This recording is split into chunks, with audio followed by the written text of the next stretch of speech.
Good afternoon. Happy weekend to all. It's time to overload on Age of Empires 4. That's right. We've got a giga stacked session, actually. We're going to be starting off with Lucifron versus Louis MT.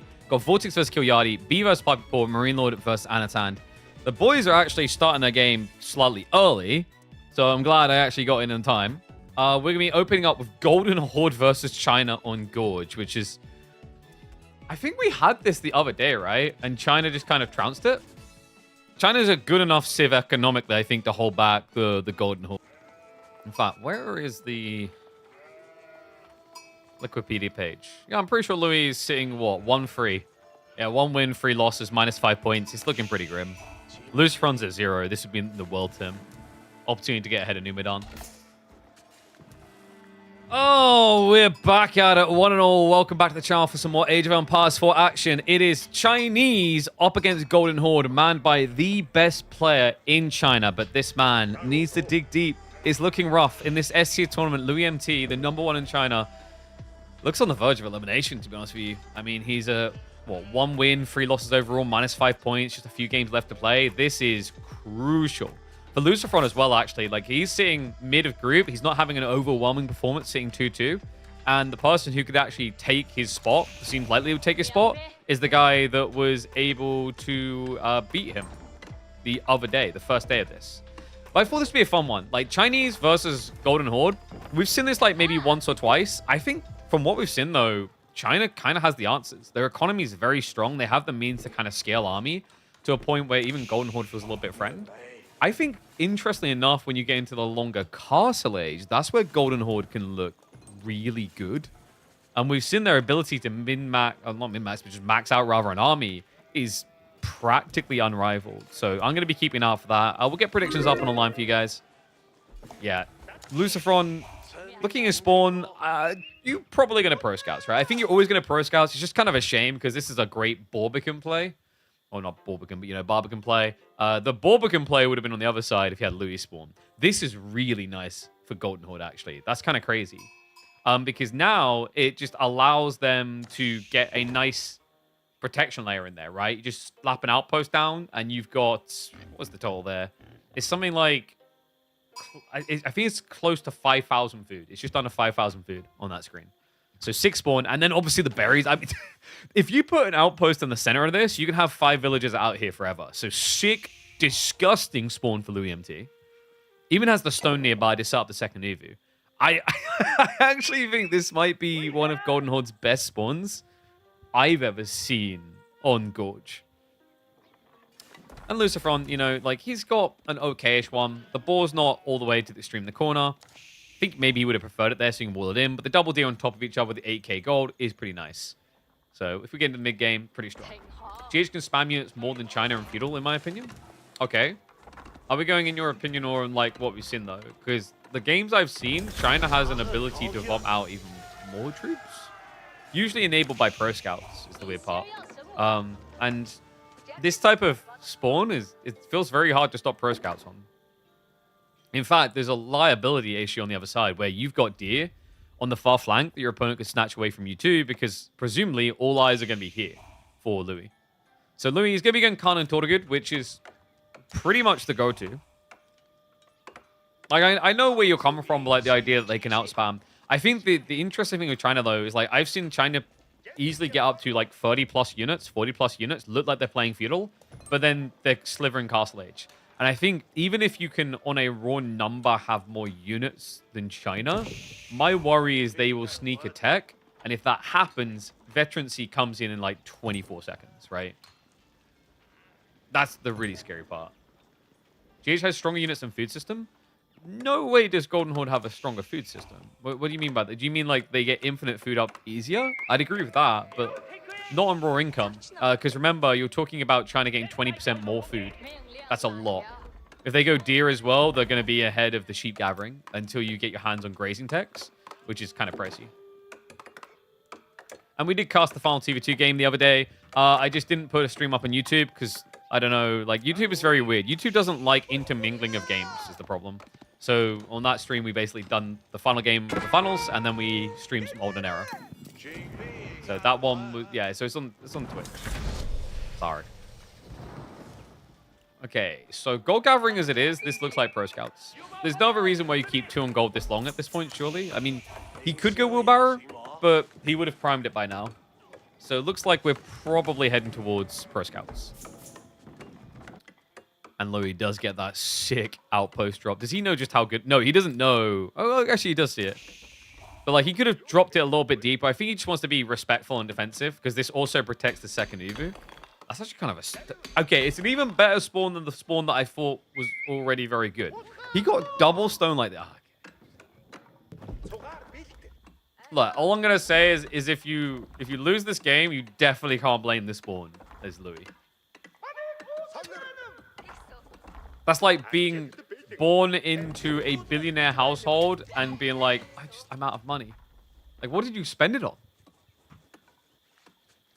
So Pro Scout just came in. Racks plus stables. Makes a lot of sense. You're expecting Tortugud, so you just want to try and protect. That's going to force Louis quite quickly into archers. But the cool thing about playing Pro Scouts is you get a lot of food to work with, and you now already have the building set up to go horseback.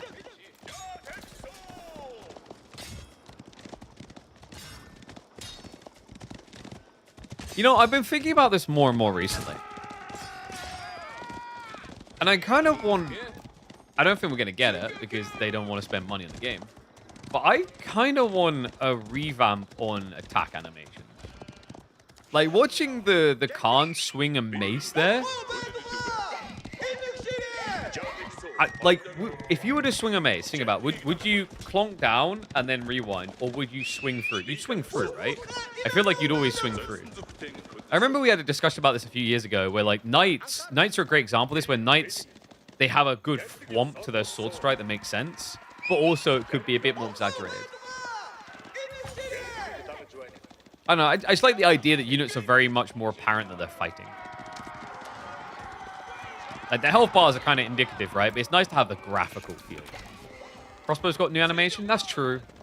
We can always hope. But, like, definitely, I think, like, you know, a lot of sword-based units. Spears could probably get a little bit more frost going, you know, really with that stab. It's crazy the difference it makes as well. Like, I was thinking, I remember, like, this came to mind for me when we were in Spain. And it was just something simple, actually. It was to do with sound. In Age of Empires 2... they had amplified the bass so that, like, you know, Kipchaks were really loud when they shot. It's like, whoa, that actually adds a lot of unappreciated depth until you hear it. So Louis, he appreciates the all-in aggro. This is pretty much what we expect to have a Golden Horde player every day of the week. Sets up the infrastructure next to the fortified outpost so he gets increased production speed. And he's just going to be running to the races with plenty of troops. He did pull the boar in. No, he didn't. That's interesting. Why wouldn't he choose boar first? Because he could have ran the Khan there straight away. I guess he thought it was more worth to stop the Pro Scouts. In fairness to him, it does kind of make sense because now you can snatch the deer before maybe a dive comes in and then, you know, the enemy takes deer away from you. Whereas obviously you can't Pro Scout the boar because this isn't the Rus campaign. Yeah, 1-1-1. You see what I mean about, like, keeping count? Right, and remember, this is not like Lucifron at full strength yet because... you know, he sidestepped into Pro Scouts. He's now starting to get that deer gathering online. He's starting to ramp up the amount of food income. And, you know, you talk about double production for Golden Horde. Does sound great. But remember, you've got double production speed with supervision. Actually, it's like more than that, right? It's double and a bit. So you 2.5x your rate. Military lead already starting to be achieved for that reason. And the scary part is that China can just back off. You have to stay right up in your opponent's face constantly. Unless you're planning a tech yourself. Wheelbarrow coming in. So a lot of respect coming from Lucifron about the potential for a dive there. Louis. He's adding in... Now that is interesting. Keshik's getting added in. Lucifron trying to get a one-up a different way. I like this. He's prepping Steeled Arrow because we're kind of getting to that stage where Golden Horde players going to, you know, be licking his lips, thinking, you're tech and I'm going to dive in. I think someone that is kind of underrated here for China in these situations against the Tortugud is hand cannon slits, actually. Pretty scary. Yeah, because the hand cannon slits are high penetration, so your very tanky Tortuguds tend to start melting pretty fast to, like, double hand cannon slit protection. But I think because Lucifron doesn't have a plan to just fast castle, it doesn't make sense, right? The option's always going to be there. I mean, he has got stone behind where the attack's coming from. Tries to yoink another deer. That's going to be a no, though. So Lucifron, not even getting 2 deer stacks in the end, right? No, he didn't snatch from this side. So Louis, I mean, this is like the dualities of good spawns, right? They can be used against you. And now I love that he actually pokes forward to try and sneak the deer back. Scares him off, does secure more. Karash also getting sniped is really bad for Louis. That's the +1/+1 armor. And he gets rid of it straight away. Sick micro there by Lucifron. And now the clash. Horseman not trying to bypass. They just stick to it to muddy the affair. The Spearman getting decent trades in there. Damage buff did just come in from Louis. But the numbers tell no lie. Your Horsemen, they break round the back. And Louis' Archer Mass now in danger. I told you. China knows how to Zerg. Oh my god. And just such beautiful micro. I think like the critical detail there is the armor. The Clash dying before the fight began eliminates Louis' threat point. Add in the fact that your opponent has Steel Arrow under mesh. That's a double negative for Louis. He failed to have blacksmiths. He failed to keep Karash alive. He's behind by, compared to where he should be, like he's missing an extra, what, 2 armor and 1 damage. That's crazy. Like he basically lost this fight because of Tex. And that's what makes China so damn scary. Their ability to do exactly that. They don't need to drop Blacksmith early because they can supervise to catch up. But if you're on the receiving end, just like when you play against, you know, certain other civs like that come to mind with the increased Blacksmith speeds like Minework H3. When you play against these civs, you have to be so careful of that speed at which they unlock. Same with, actually, Tuklat kind of have that too. It's just less mentioned because they usually just build castles. So out onto the Pumbaa now, but Lucifron on his way towards castle. And this is pretty damning. Yeah, his position looks really bad now. What does he do with this? I think this is pretty hard now. Like, you're going to get dove pretty fast here, right? 19 archers. Lucifron will probably vet them. Then you're going to have knights coming.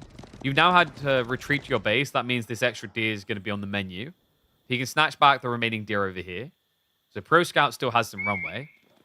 There might be an opportunity to snipe Eco when Lucifron plays for the boar on the south side. But that's still got, what? I'd say about 3 minutes to go until that happens.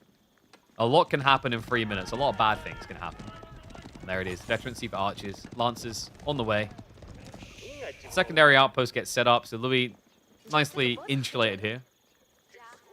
But no way of teching up. I mean, this is a nightmare situation for a Golden Horde player, right? It's like, usually the idea is your opponent techs and you've still been building army and now you dive. Losing a fight that convincingly, there is no dive. A good cut for reinforcements here. Does go up for the horseman. Get a few there. But now they dive into the base. Their archers make it better. 2 worker kills already. Army is moving across, but I mean, Feudal Keshets against their archers with +2 damage doesn't make you feel very strong. He has at least got the Karash, but that's where the +2 damage is going to even things out a bit. Coming in just 15 seconds. Or he starts to snipe. Now the lance is sharp as well. And he's just going to stand his ground. A few spears in there. Beautifully done. And Louis, he's not... Wait, he didn't even register the spears here. He finally switches target, but way too late. There's nothing left of him. That is going to be game 1 for Lucifron. Yeah, like, you don't really have an ability to rematch here. Not fast enough. It's 5 Lancers. Still 12 vet archers. And with ranged armor 2 coming in, it's going to be a full dive towards the town center. Pretty brutal one. This isn't the Louis we know. I mean, Louis, yeah, he's been finding it rough to find his step. Like, you know, I don't think it's delusional or, like, not delusional. I don't think it's rude to say that. He's had a rough one. You know, players that he would, several months ago, expect to be on par with, he's nowhere near. The Lucifron, also props to him. He's had a decent group stage. Not topping group for sure, but I think surprising people just how quickly he's reacclimated to the competitive environment. Yeah, Lance is just getting carried now. This is wave 1. There's double the Lance account coming in now. He's up to 12 already. And GG's going to get called. China, still number 1. Just Not when it comes to the pro player. Very rough start. So that is going to be a win for China and a loss for Golden Horde. That was Louis MT's first pick in the draft, by the way. So that was full prior pick from him. Next up, where are they going to be taking us?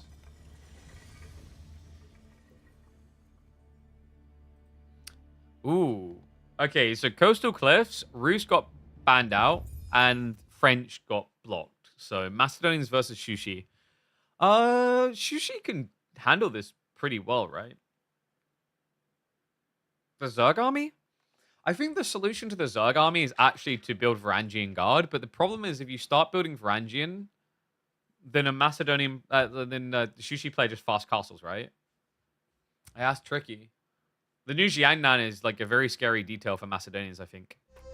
What we'll do is, well, I'll pay out Predickies. Oof, someone just lost money. And then I'll run a minute of ads so you don't get them in game, okay?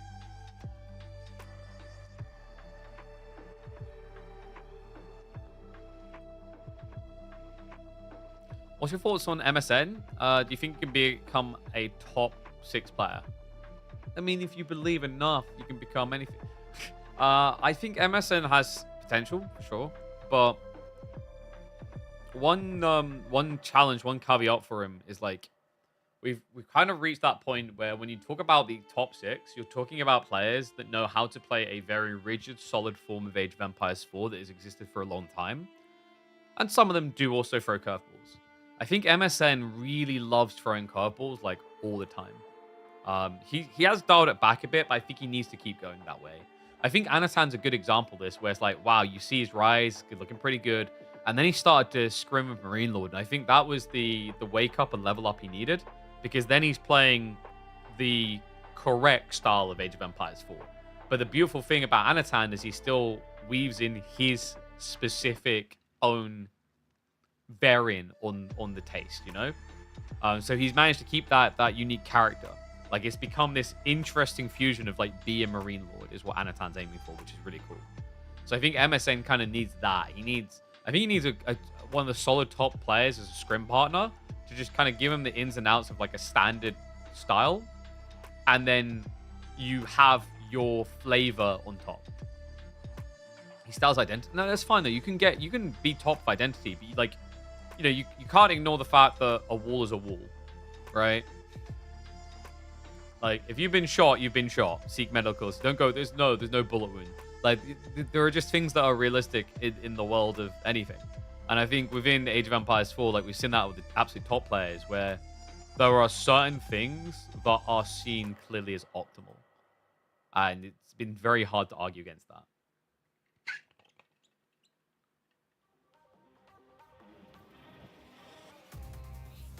Been practicing with Beastie? Yeah, I think the Marine Lord, like, scrims as well, really fully rounded him out. It's actually where Louis got top as well, if you remember. Louis started to scrim a lot with Marine Lord about a year and a half ago, I think it was. All right, let's get ready to go. Oh, did I forget predictions? I think I did. Let's get them up. Game 2.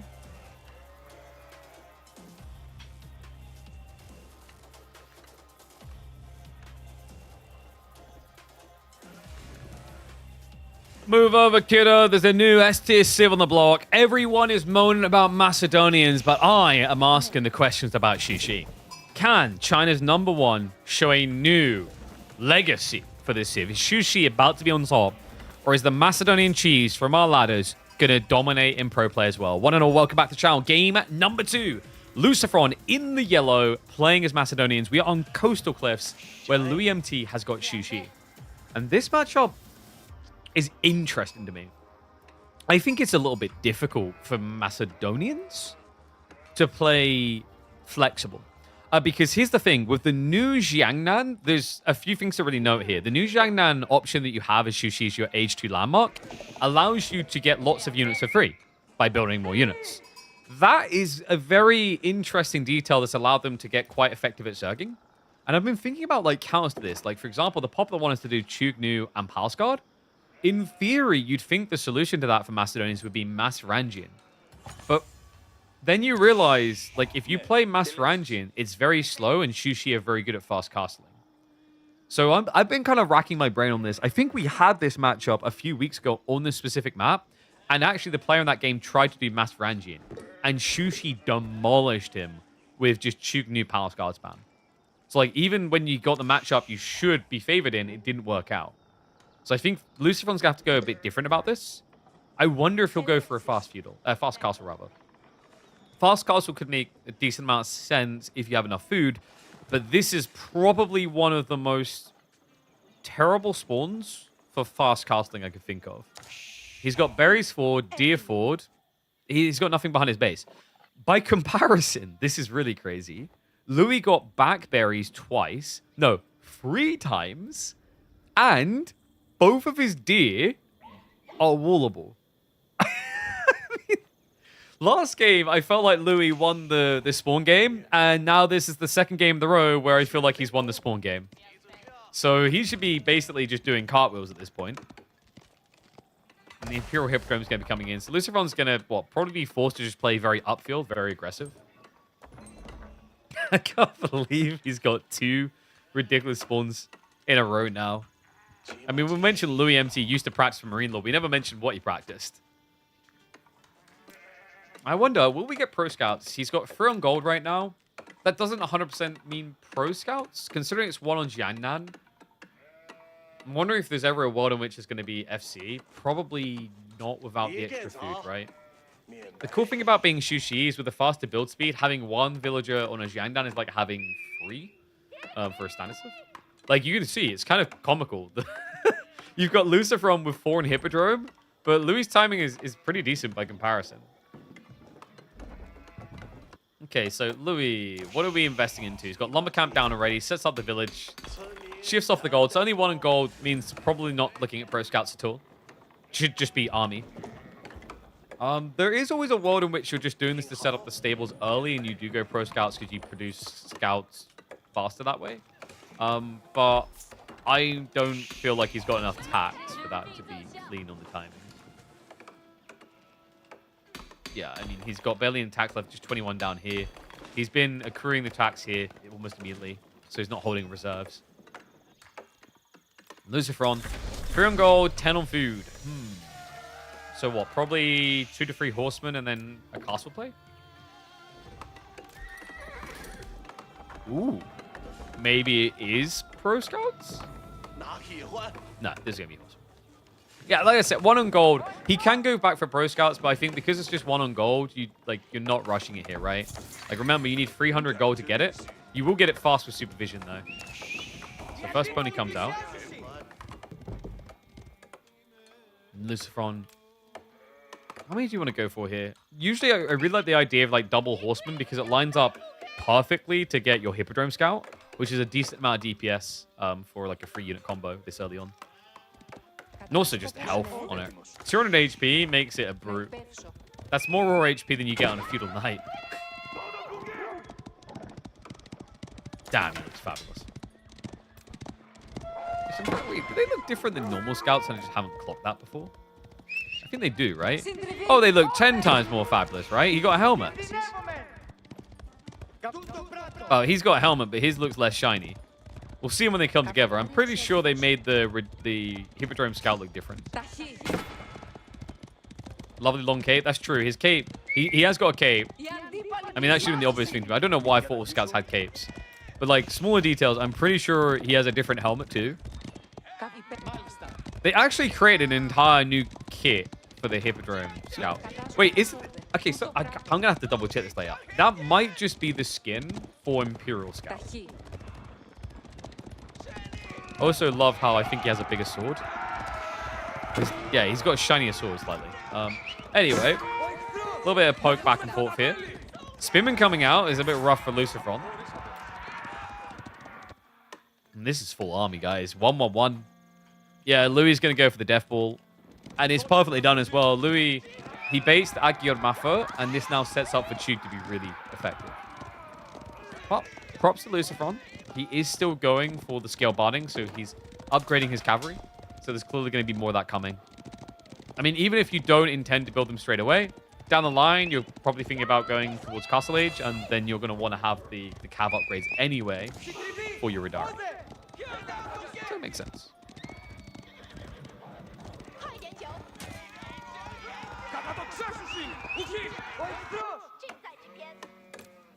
I think this is a lot nicer for Louis as well. Like, it's just a full bait and switch, right?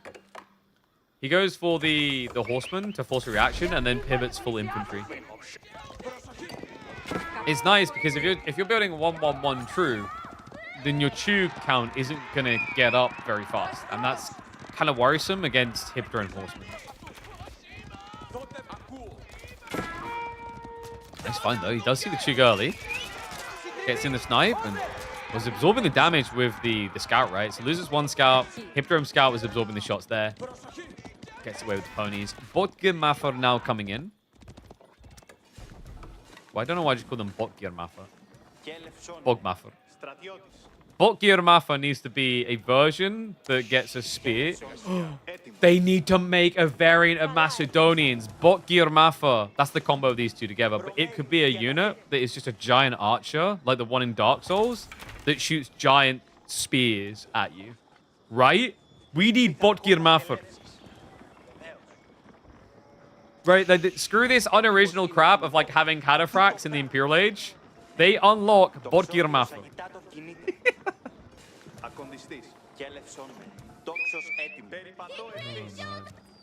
Damn it, I really want this now. I wonder what that translates to. That might be a word in Norse. Or close to. Anyway, Lucifron is going for castle now. Is he dead? That's 15 spears. I don't know, man. What worries me now... God, could you imagine, by the way, a golden Radari? No, let's not go down that. We already have them. My worry now is Lucifron, how much food does he actually have? He's got 10 sheep. Okay, that's not too bad. Yeah, only 3 of them are carcasses, so he actually has got a decent amount of sheep at this point. And his Varangian strongholds, yeah, they're a little bit split. So this one could get burnt out. I don't think he's getting this resource on the flank. He's trying to cut reinforcements. Smart idea. Louis. I mean, this is looking a lot better than game one. I mean, the timing around that push with Golden Horde was not great. Right? Like, he lost key points. He lost key ingredients and just flopped.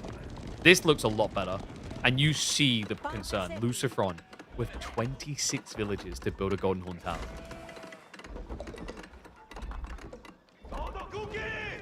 Louis, not going to hard commit. Yeah, he was missing Undermesh. You see, no problem with Guild of Radari. You will when one of them turns up in your base. By the way, why do we call this a Golden Horn Tower? That is very clearly bronze. Well, not even bronze. It's just orange tiling. The only thing gold about it is the fact that Lucifron's playing yellow. All right, ran over. Raiden backside not going to achieve much. Louis, does he look to tech now? I think so. Like, his army is either going in its current state or he's going up. It looks like he's planning to go up. Has a horn that's golden? Does it? Where's the horn?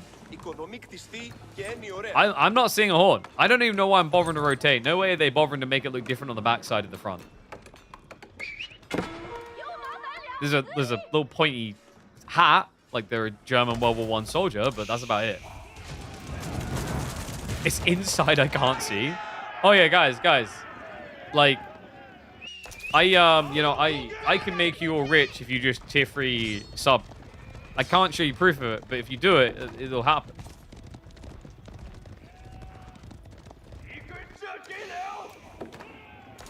Okay, so Louis MT, he's prepping for age up now. Probably just gonna be Mount Lu Academy, right? I don't think you need Shaolin monks here.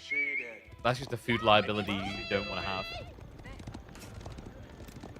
Pull out the third design. Let's see these. Yeah, hold on a sec. Let me just get... I need to unlock camera and zoom in more. We need no clipper. So yeah, Mount Lu's coming through. I'd love to see Lucifron just being cheeky and trying to snatch relics, but I feel like that never happened. Ooh! I'm not going to finish that statement. It is going to happen. if he remembers to queue them up, and he has.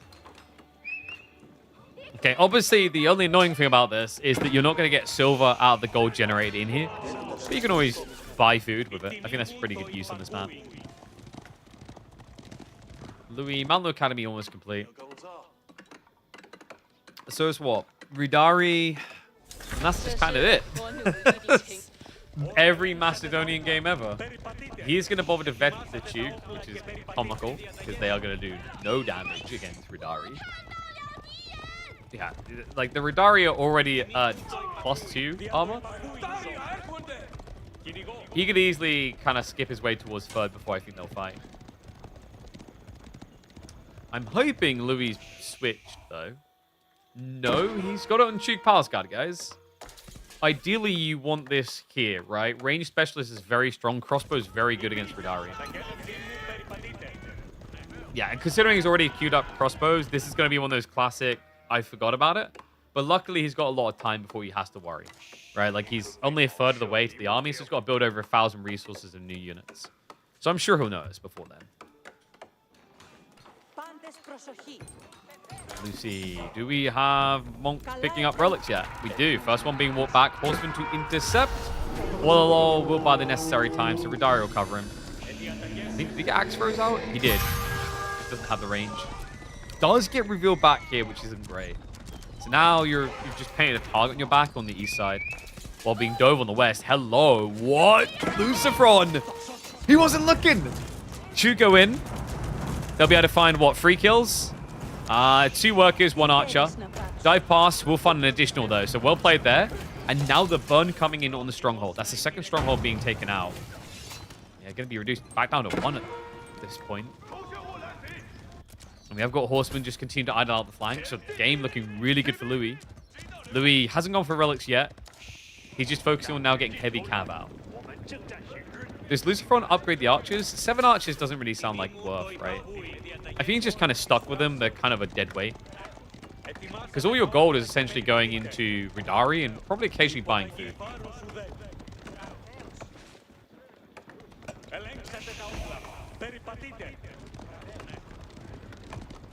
Louis now switching for the relics too. Do monks not contribute to this? I haven't checked that. That's an interesting question. I mean, I guess it's not worth building there anyway. You're only going to build maybe 3 or 4 monks in the game. But he has switched. There you go. Here, remember, crossbows, grenadiers, about to pop out too. So boom, just like that, he pops out 1 crossbow, gets 4 extras and a grenadier. They do count? Yeah, but okay then. But it still makes, I think it makes sense he wouldn't place it there. Because in most games, it's better to just build more infrastructure around here, like production buildings. Because you're probably going to build, at the high end, what, 6 monks in a game? Nice snipe. Finds 2 workers. And this is looking horrible, guys. Like, we warned about exactly this at the start of the game. This spawn is just kind of unplayable, actually. Like, this isn't, so this is the thing, right? It's not a remake spawn because it's not bugged, right? That's when you're allowed to get remakes, is when you're missing like a deer stack or like a gold or something. He has everything. It's just the luck of the draw is terrible. Like, this man should not buy a lorry. This is just getting suffocated. 23 crossbows now. Archers are coming in. This is pretty nice for Lucifron. There is one scary thought, which is if Louis adds siege, you're in trouble. Not really something that people rush to, but I think once you're like approaching towards like 80 military, it makes a lot of sense, especially on a map like Coastal Kings. But yeah, now that he sees all the crossbows, definitely the archers make sense. But like earlier on, I mean, the spears are annoying for sure, but like it was more important to get the Rudari count up. The problem is now that your opponent's already inflated to 26 crossbows. Nuts. Because like let's really think about what happens here. Is that you produce 20 of these and you get 4 extra for free. You get a 20% top up. That's a kind of crazy inflate point. And if you're building other army, you know the ratio is even better. So push coming in. More strongholds being rushed up by Lucifron to give a bit more arrow fire. And Beastie is playing some games today. Maybe we'll catch some of it, maybe not. We'll see how it goes. We have our targeted series, but obviously, with it being rolling schedule, we might have to hop between. This one's not going to be over too fast. Louis, looking pretty good for it. Backstab from Rudari now. Crossbows need to sidestep fast, and already a great trade for them. Ay. Bugmaffer are clearing the spears. My concern is there's not going to be any Rudari left at this rate for the crossbows to have to sweep through, so they'll go for the backline. Sugar mixed in there as well. This is a horrible fight now for Lucifron. It's the repeater bows that's the bigger problem now. You've lost all knights, so repeater bows kill you.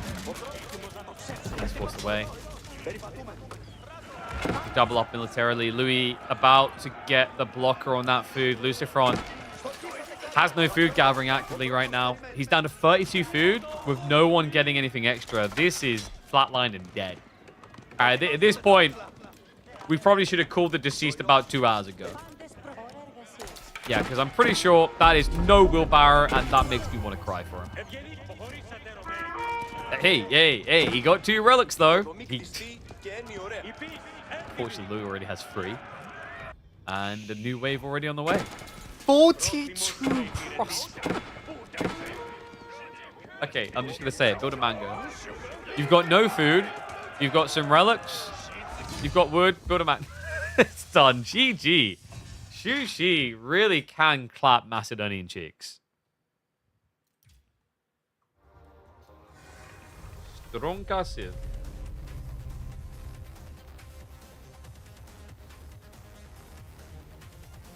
Yeah, just build a mango. Build free.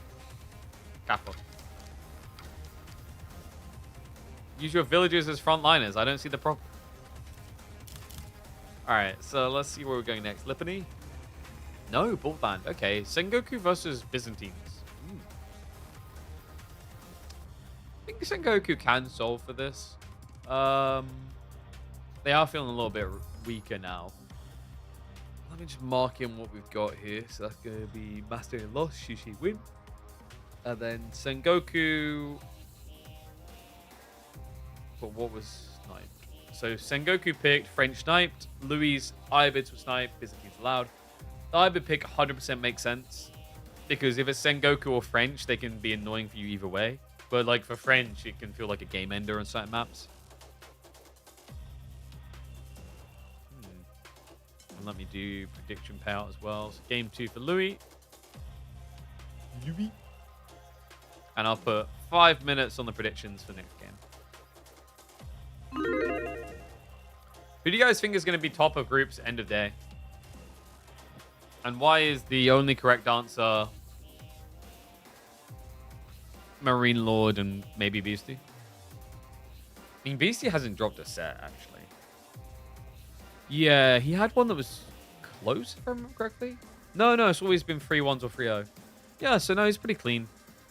He's got Lucifron today, Puppy Paw. I mean, Puppy Paw is the big challenger, right?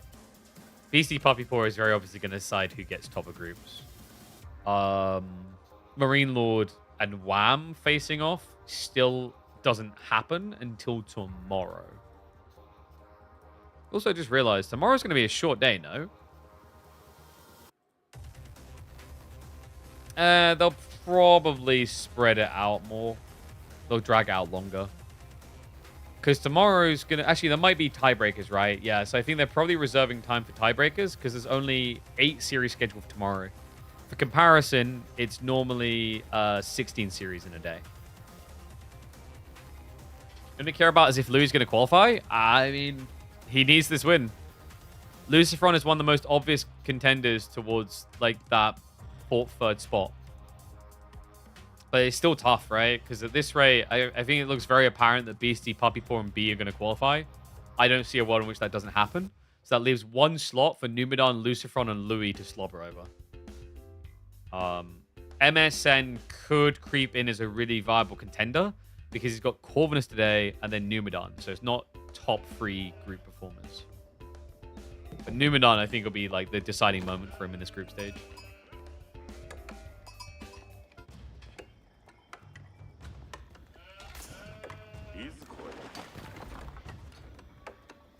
Nullification intensifying. We are headed to Borderland for a Sengoku Byzantine showdown. One and all. Welcome back to the channel for some more Age of Empires 4 action. Louis MT of Team Elephant in the teal as Byzantines, while Lucifron takes to the Borderlands as none other than Sengoku, the variant Civ of Japan. Yeah, really kind of interesting matchup, actually, because we were getting to a point where Japan versus Byzantine started to look really good for Japan.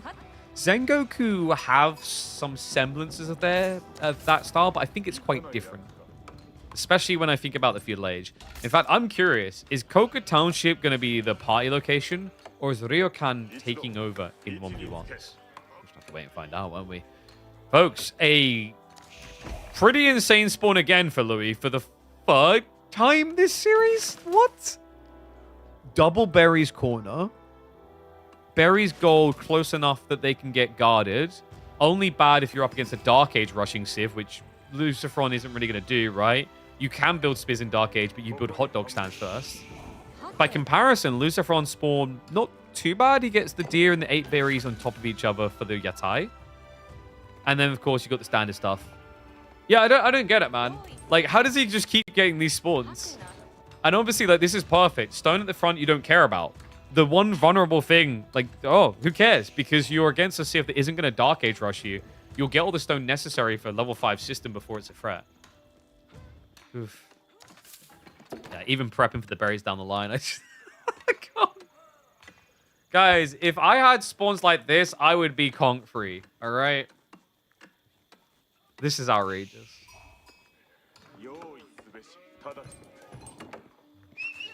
It's like I was playing Olden Era last night, and I couldn't find my boxes when I was playing a skeleton strat in Area 1 on Sprint. Lots of these words won't make sense to some of you. And then it's like, I'm pretty sure if I went back and checked that replay, the guy found his day 1. That's the kind of vibe I'm getting out of this when I look at Louis spawns. Well, of course you'd win with these. So level 3 system already set up, 4th coming in. And then I think, is he still gathering stone? He is. I mean, technically, you could stop at 4 and just get Grand Winery, and then that'll get you most of the stone towards 5 anyway. What is that language? If you haven't played Olden Era, my friend, you've missed out. There are even certain AoE4 pros that are like, nah, screw 4, I'm going to go play Olden Era. That's how good of a game it is. So Hot Dog stands wheeling all the way out to the corners. Do a bold Grand Winery? I doubt it. He's going to be playing against Yadi Cavalry, so it seems very unlikely, right? Like, even if you build Limitane, like, most players just feel safer building the Grand Winery here.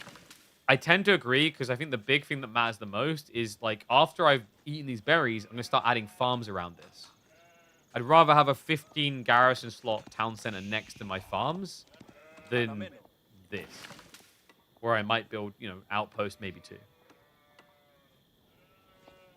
But I would love for him to just say, hell no, I'm going to do it. It would be a ballsy move in the current grouping position. 18 sheep, by the way, to the 17. So fairly balanced game. Double tower? I mean, you're still spending 200 wood to do that, right? What people prefer to do is like 1 tower and just move a small group of villages out. And there you go, Grand Winery in the base. You're not going to get what you wanted. You know what he could have done to set up a Grand Winery here is 2 town center would have given him the protection. And final level assistant. I mean, dude, he's just got it all covered. It's so good. Oh, wait. He got the burn deny. Oh, that was cheeky. Lucifron. And, he moved off, so it will get built up in the end. And Ryokan's on the way, by the way. So we are going to be getting healing on the go. So remember, this is bootleg chivalry, but you can apply it to every unit. It's pretty nice. Interesting placement by Lucifron, though. I'm not sure what the thought process are to build the Matsuri. Yeah. So the reason I say interesting is, like, typically it's nice, I think, to build this forward of your TC so that your production is typically running through it whenever you rally across map. But if you build it behind, you have to always remember to place your production behind that. Otherwise, there's a very big risk you just do not get the healing. It's not a Spanish building placement. Maybe they've been learning. Yeah, the Matsuri is very barren, by the way. Like, it affects the gold, barely the stone, but sets up for a lot of farms. Like, once again, the trade-off of doing this is now you have a forward Matsuri. which if you do now set up farms, you know, it's not going to be guarded. And you're a Civ that can't build castles in Castle Age. I know that's confusing, but that's just the way it is. Yeah, actually, the more I think about that, that's a really stupid and sucky thing about Sengoku. Why is Sengoku limited to the same factors that Japan is, without the benefits of being able to upgrade a town center into a castle? That doesn't make sense. That is a very weird oversight when it comes to designing a variant Civ. Because they're OP? I mean, sure, but they're not going to be OP forever. And then things like this are going to be seeming very silly. So we've already got stables coming in. Louis should be looking to do what? Spearmen. Longbows is quite nice. You can do spearmen javelins. It sets up pretty nicely against Sengoku. Stops the Yumi. Also gives you an ability to get camels against mass cav in castle. But I honestly think that the DPS of Longbows is just so nice to have as a castle play. Like in this matchup, your end goal is to get castle, right? Especially with the way that Lucifron's playing this. Lucifron's holding a lot of food and gold already. Have the Sword of Azeroth? No, you don't. That's just a mock-up. The real one's like twice as big.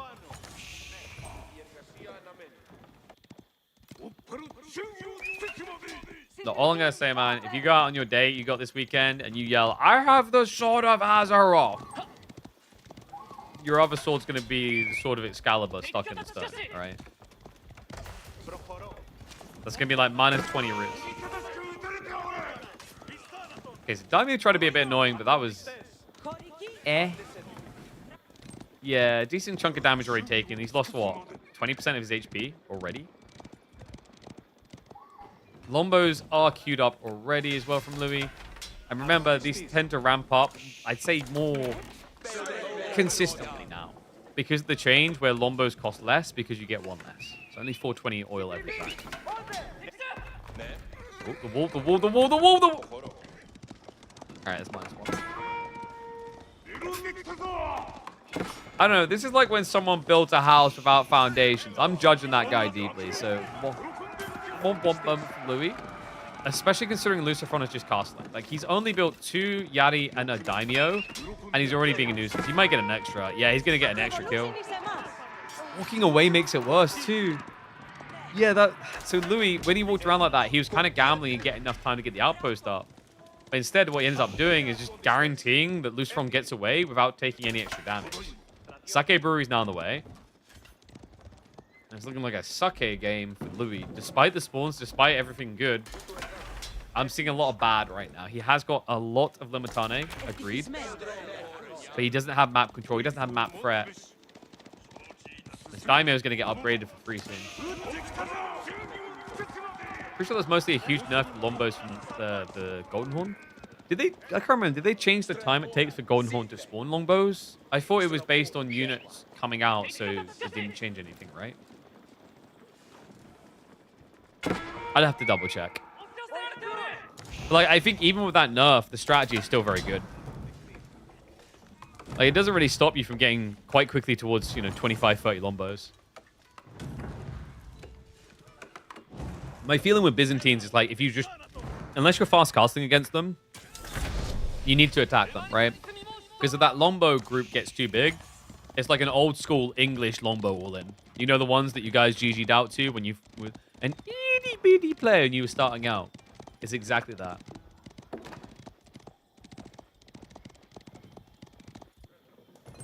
It feels like that? Nah, dude. The run after Golden Horn Tower is it still doesn't have a Golden Horn. Double outpost defense for Louis on his gold. He's prepping tech. But Lucifron already queued up 4 Mounted Samurai. Oh, and the Sake Brewery is going to be farming up the gold, man. I don't know. Like, this is one of those matchups where you just look at it kind of like Mali and Byzantines as well. Where you're like, oh yeah, both civs just get everything they want. I just think timing-wise, Sengoku's getting a lot more. They've got, what, tier 3 gathering rate already on the Matsuri. That's buffing the gold gathering rate and the remaining food really well, which perfectly aligns to this Mounted Samurai spam. He's got Undermesh already on the way. Doesn't have an archery switch at all. Lucifron is just exclusively spamming units.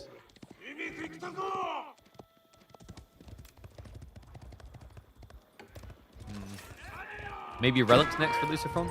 I mean, it doesn't really feel like he needs more gold, but nice to have. Also, just kind of starves your opponent a bit as well. It's just extra objectives, right? Horseman slip in, hold on. Well, he can garrison, but Undermesh is coming through, and there's too many villagers.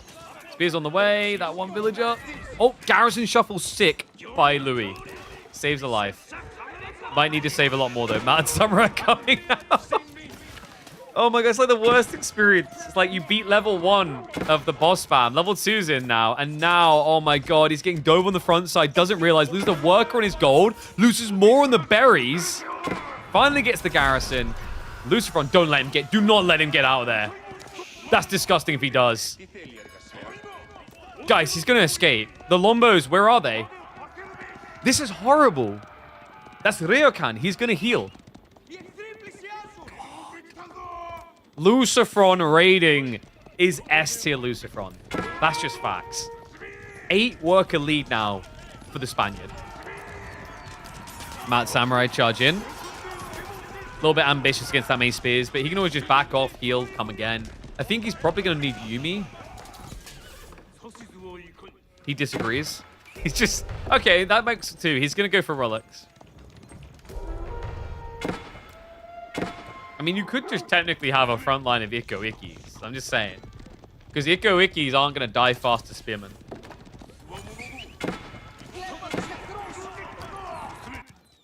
Slip through once more. This time, quick reactions. Louis not going to die that easily. Literally the same move he tries to make again. Does lose a Mad Samurai for it. Gains nothing of note out of the equation. But guys, this is paying off so well. Yeah, we got the 60-60. He didn't build extra ties at all. It's down to 22 here. This would be a good moment to move out towards the berries and deer for extra food. Mad Samurai. Oh. Now he's got 10 workers. He's fine. Wait, did you lose a villager at the back straight off? Of course he did, dude. I can't keep getting away with this. Oh, those bars are as empty as my pint in the pub. Come on, thirsty boy. And yeah, I love this. He's left them on rally. Lucifron is a big utilizer of idle military. Some players love it. Some players occasionally use it. But for Lucifron, he lives by it. I think he done a tutorial video, like tips and tricks. And this was one of his big ones. Is always use idle military. So because they're patrolling, they're never allotted as idle military. So he doesn't end up selecting them back into the control group and pushing forward.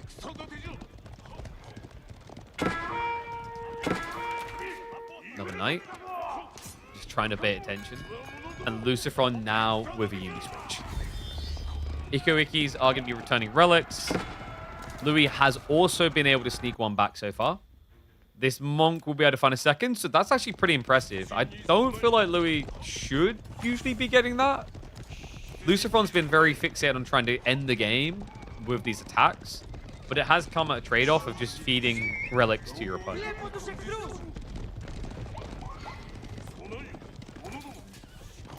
You know, the more I've been thinking about it recently, I think you absolutely need Ryokan. And good eyeballs, he did lose another villager. But, like, this is really important to talk about. I think you absolutely need Ryokan over Koko in most games now with Sengoku. And the reason's this. You have no way of healing your units otherwise. Because Ikko Ikkis can't heal out of combat. They heal you by fighting. It's not very reliable.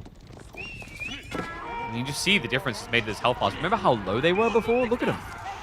Now full firepower. Dives on in. Claps again. Can't hang around too long. But he's got Yumi following this up.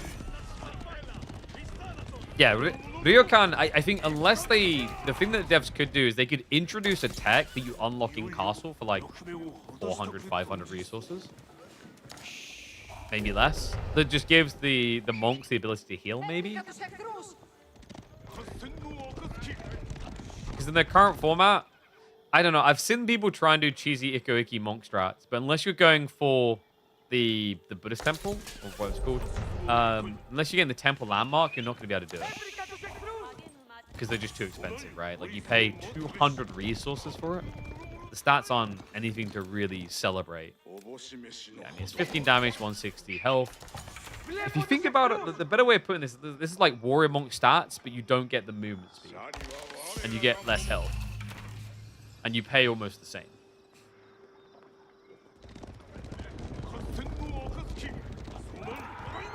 Ooh, actually can go in for a short range attack, but does get pinned. -1.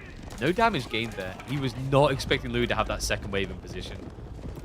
Guys, game is getting kind of ugly. 24 Lombos. We've reached that critical mass.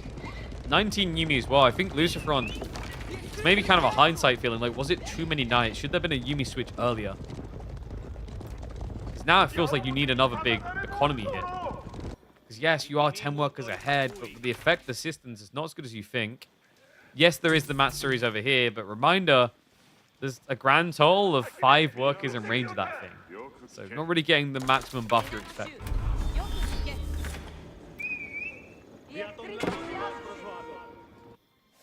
Oh, Lanch. Oh, they find the workers. I think that was only 2. No, wait, that was 5. That was actually 5. He brought 5 for the boar. Oh, what a sick timing. Luciferon sneaks in another knight. There's a lot of workers here, but he doesn't know what he's looking for. I can't believe that. You couldn't even see their bodies. There was 5.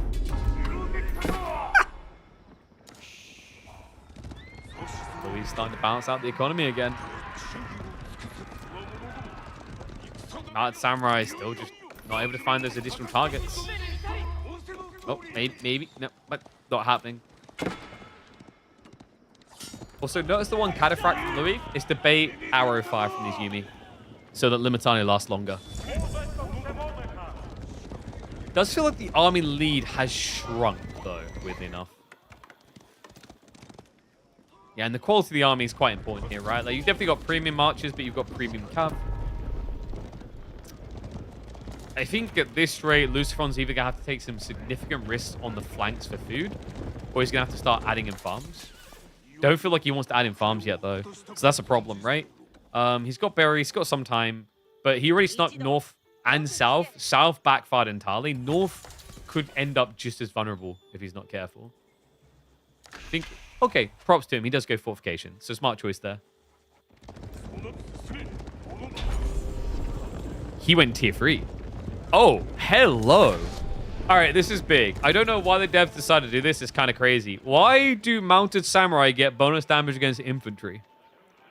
Spearmen at infantry. Crossbows at infantry. These things are meant to counter mounted samurai, and yet you give them +3 damage? I mean, did he even get Oders? He didn't. That's the crazier part. He didn't even get tier 1 Oda for the Yumi. And remember, when you get to this level of Takeda, you also get levies of troops. So you can just summon mounted samurai for a point. It's hella strong. Yumi? That could trade up against the spears. Lombo's trying to eliminate them fast. The spear count. Gotta be careful with the shield wall. I think shield wall has lost Byzantines more games than it's won them recently. Let's see if he does it here. He's holding it. Still shield walling. Mad Samurai, back off a bit more. Yumi will have to retreat. Numbers are still fairly similar. Deer gathering in the center now. Dangerous for Lucy. Luciferon in the end did win the relic game 3-2. What else does he need? You mentioned the Oda. The Oda would be nice for the +1 damage. Now burning. Hello. Trying to force the mana. We've got Sprune placement, but no fortification. However, the step up does scare him. Okay, that's big. Sprune placements are huge here. Mad Samurai going for the charge. Spearman count, not looking too great. No, there's only 13 of them. And the Mad Samurai starting to move up. Lombo sniping a few of the injured ones down straight away. Daimir actually doing wonderful things here. The Cataphracts did just arrive, though. And Luciferon now with a military lead. Spear line has failed. Cataphracts have to carry, but that's way too much Samurai. That's more Sam than Yosemite Sam, and he knows that Mad Samurai with the dive in, Lombo's to be broke, and Luciferon to make it look broken. Just so strong on this attack. Man, and I can't believe that. Louis, he started to make me believe, despite being down almost 10 workers for a lot of this game. But Luciferon gets the perfect trade out. Mad Samurai, still enough for him to be threatening, can deal with the Cataphracts. Yumi count is good enough to chase down Lombos now. Louis MT. What went wrong here? I mean, he was setting up groves. In fairness, he was pushing out while groving, which is very expensive. Maybe needed more cats. I mean, Cataphracts I thought was going to carry him. I've seen it work for Byzantines before, but Sengoku, just a sick read by Lucifron. I think him going for tier 3 was critical here. Any newly spawning Mounted Samurai were getting deflective armor, and all the existing ones got the +3 damage. A huge boost, a huge boon. Now, a huge performance puts Lucifron one game away from essentially guaranteeing Louis not getting out of groups. Yeah, I mean, this is it. The villagers ain't delivering like they might in a StarCraft defense. No, sorry. Army gets mopped up, but Lucifron now almost 20 workers ahead. And deflective armor Mounted Samurai now coming. This is just death. Wow, look at this. We diversified and improved the Civ. It's not like they get everything just to cater, but they do get everything to cater. The only thing he didn't get is Yari Cavalry bonus damage, because why would you ever get Yari Cavalry bonus damage with this strat? But everything else, yeah. Why did they have access to a Daimyo Fuel? Yeah, I mean, I don't think I mind that to the grandest extent. They could change it so that it's like a horseman, but then he drops a banner like Japan when he dies. Otherwise, I think Daimyo has to kind of be that way.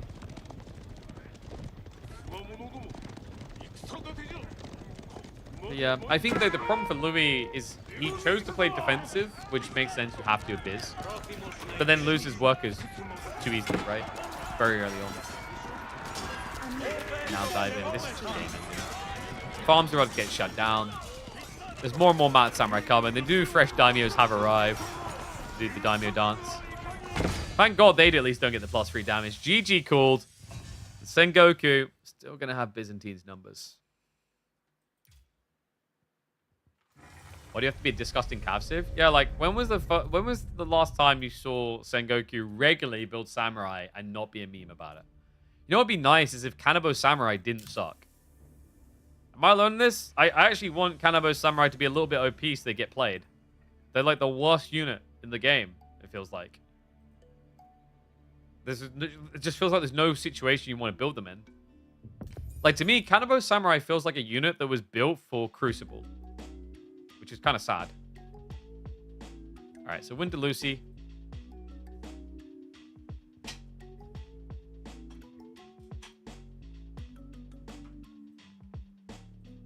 They're OP against Elf. But even against War Elephants, man, they're so slow.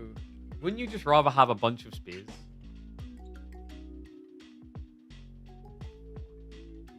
I honestly think part of the problem is they chose to make spears get buffed by the estate, but not Kanabo. That's how you fix it. Give Kanabo Samurai the +5 damage against villagers and the +10% move speed, and maybe, just maybe.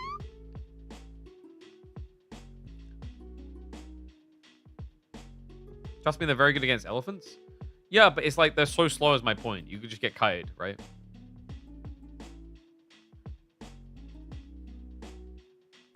I'm just thinking about it, and like, if I'm up against elephants, would I rather build gunners or Kanabo? I'm gonna build gunners, right? Hey, what's up, Cami? I see the sub, buddy. Welcome back to this one. Thank you very much. I legit think like Kanabo, I would always just rather build gunners. That's just so like 150 resources. They're so expensive. Actually strong if you can master them in feudal. I think it's hard though. I think it's really hard to get enough of them. How about do like 60 bonus damage versus elephants? Yeah, but a spear does that. Like no cap. A spear does that. What is it? So yeah, so you have just double check 9 plus veterancy like attack bonus. So you're up to 32. And then elephant, you're up to 37. So you're 37. And then, oh, you mean in feudal? Got you. I thought we were talking more about castle, where both you'll be like castle, right? I don't know. I feel like if a Delhi player or a Tuklat player goes castle and you're still in feudal, you're probably screwed anyway. If there's a Tuklat player, he'll just build a castle. If there's a Delhi player, maybe. Like, Delhi players could just build Ghazi too. And Kanabo Samurai's attack speed isn't that great either. And remember, you're paying twice the price of a spear. I think the weirdest thing to me is that they have no melee armor and 1 ranged armor. Who do you predict to go through to the playoffs for each group? So I'm a pretty big believer that we are going to be seeing... Oh, I didn't get a chance to run ads. All added. Beastie, Puppy Paw, and B out of this group. And then the final slot, I think it's tight, but Lucifron and Numidan seem like the more obvious ones to me. And then for Group A, Marine Lord and Wham, 100%. Then, I think things get a bit spicy. Vortex should make it. I still... I mean, it should just be Anno now, right? Early on, I said Kilyadi, if he's like awake in his best form, could. I think Kilyadi did impress me almost winning against Anatam, right? That was a 5-game series. And now, like, I don't know. I think it's gonna, yeah, I think it's, let's be real, it's gonna be Marine Lord, Wham, Anatam, and Vortex. Because Kilyadi's playing Dimmu today, and I feel like historically Kilyadi doesn't have the best results against Dimmu, right? Unless maybe that's changed recently. I haven't been paying that much attention to the ladder. It might have gotten better.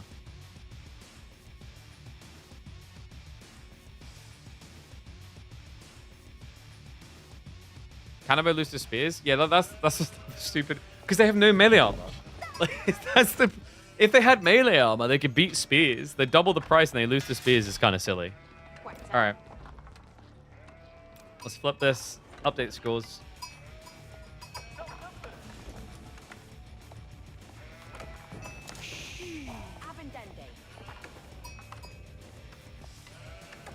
The House of Lamecaster is back. And wait, Dark Age Rush in this economy? One and all. It's tournament time. Welcome back to your Daily Dose Age of Empires 4 action. Lucifron in the yellow as none other than Lancaster. Team Elephants, Louis MT. Are you kidding me? Teal Irobids and he gets this spawn? It's bad, but good. That's actually so crafty. He builds a short wall to protect him. What surprises me, though, is, like, could he not have just built the same cost wall here and then a tiny back wall, like, here? That would have been the same, right? In fairness, he's going to want to be on the gold long term eventually, right? I think the goal for Louis is to buy just enough time with that wall to get Feudal, get his Cambulance and a Desert Raider, and then poke Lancaster away. And the question now is, has Lucifron learned this is going to be a bit rough? The scout's moving in. The scout. The scout. The scout. Lucifron. The scout. No, the scout. Okay, wait. Okay, it's fine. It's fine. The berry gathering, right? There's not enough workers here. Oh, the quick wall. The quick wall. He blocks him in. No, no. Repair, repair, repair. He fails the repair. And Lucifron keeps it open. But Lucifron, there's a wall. Oh my god, Louis, you had him. Dead to rights. Oh, I can't believe that. Could he maybe wall beyond him? I don't think so, right? It'd be 2 tiles here. That's the 1 tile. This is 2 tiles. He can't wall it now. Oh my god, that would have been so good. Because, like, look at Lucifron's food, guys. Did they actually? They might have already. No, they haven't done the whole map, right? So there's extra sheep to be gathered, I think. So there's a few that he would have missed out on. And also, he would have been riding blind with the Spearman play. Oh, man, it could have been so good.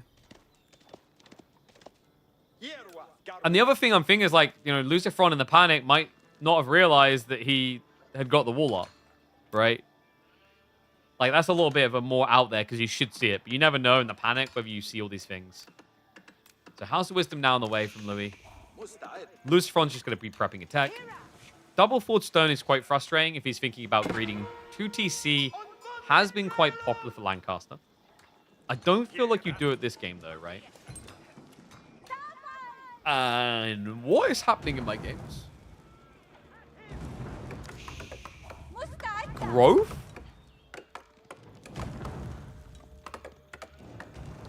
What year is this?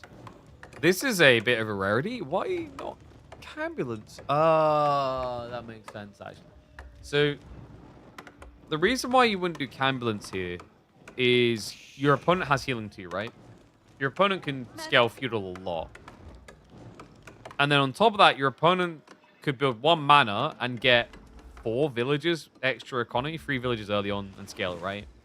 So growth balances you out there. The question now is, will it just be a fast castle?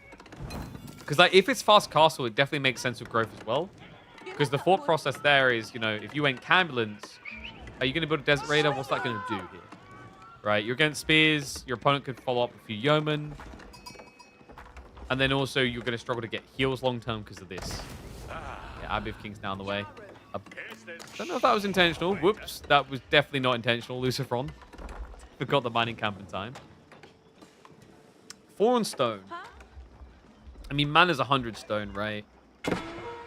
Looking at his spawn, though, and the way he's gathering wood, this is 2 TC. Yeah, look at... For once, it's not Louis being gifted the divine spawns. I mean, in fairness, he got double gold here, which is good or bad, depending on how things begin. Bad in this situation. But Lucifron being 2 games up, it's his turn to get an insane spawn. This is a great town center placement. Blocks the tree lines and protects them. Gets you the deer, berries as well. Short wall to fully encapsulate. And yeah, he's still gathering. This is 2 TC. Did we do predictions? I don't think we did, right? Oops. Give you guys 2 minutes. So now, unless this is fast castle from Louis, it gets a bit weird, right? It's not fast castle. What's going on? Okay. Does he know it's 2 town? He has to. He's scouted. He knows the stone's been gathered way too much. This is 2 town center. The tricky part now is 1 archer's gonna lose to 8 villages with short bows, right? So you have to wait. And he rushes 10 onto gold. So he is going fast castle now. But all of a sudden, this archery range feels a little bit like a waste. Yeah, I mean, he probably felt he needed it, because otherwise you have to shiv the spears perfectly.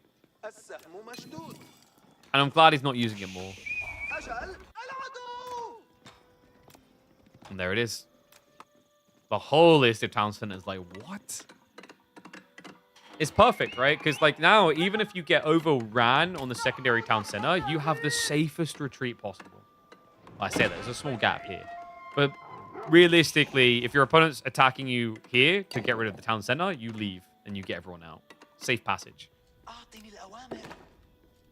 Louis already halfway towards tech up, probably looking at what? Logistics? I think logistics makes sense. It's all about tempo, right? It's like your opponent's gone 2 town center, so you want to get relics and you want to get them fast. Because it balances out against his economy.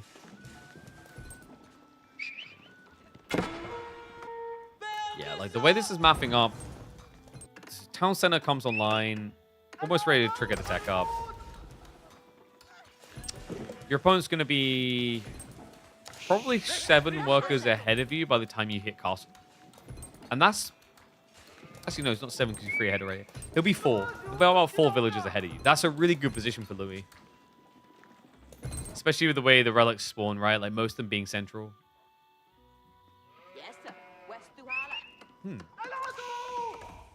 Mana out here. Is he going to build a second, though? I wouldn't mind seeing him gather some stone here, because you're going to be producing villages non-stop in this area. So a second mana here is pretty sick. And there you go. As expected, logistics wing now coming through for the Iberts. Lord's going to be a little bit annoying. Yeah, 1 archer's not going to stop him. This is what I mean about, like, it feels a bit futile. Like, you kept the spears away, but now Lord is the most tilting craft imaginable. And Louis, oh, that was close. So he's going to have to idle off the gold. Frustrating. He's still got 1 minute and 20 to go, and he didn't gather that much. I think that's going to end up being about, like, 275. Oh, 266. So he can't build many lances with this.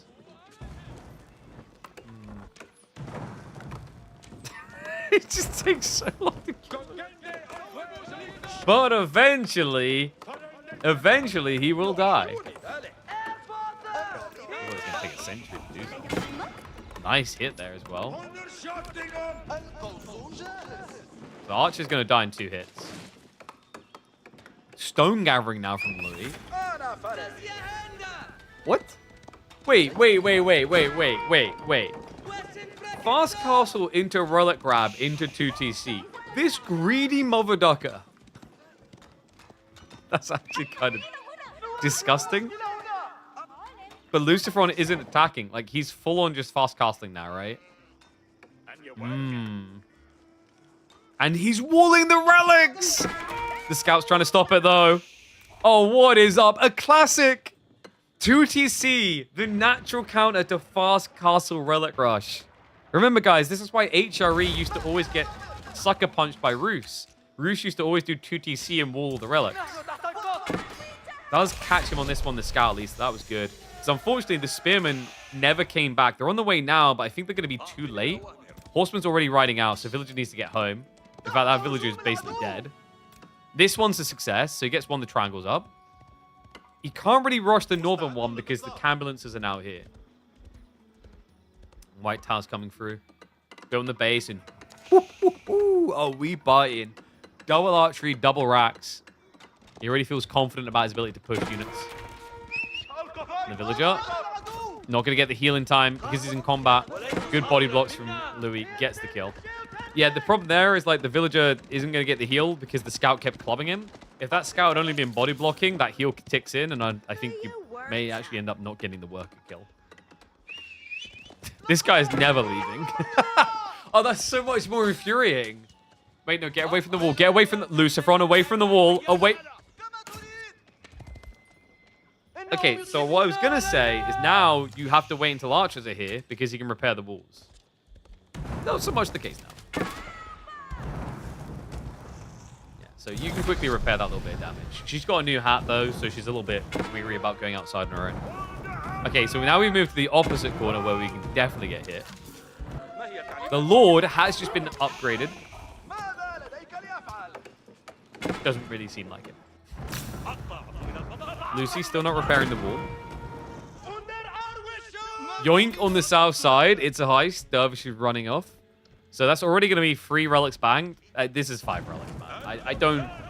I'd be shocked if Lucifron's going to be quick enough because like the little villager here is still not repairing. That wall's going to break. Archers are now here. He didn't even try to repair. No, please kill the worker. For the love of God. There we go. So he gets the kill. Spears can't do anything now. That's 5 relic gaming. Wall in the center to protect the secondary town center. Louis is not going to fall further behind. He's just going to be ahead. Relics providing about 10 extra workers worth of gathering. In terms of the mana effect, the mana is generating what? We've got 75 food, 45 wood here. He never built a second mana, which is surprising. He's got 21 workers in range of this thing. That's definitely worth a mana, guys. Because a mana with 21 workers is going to generate 105 resources. Really strong.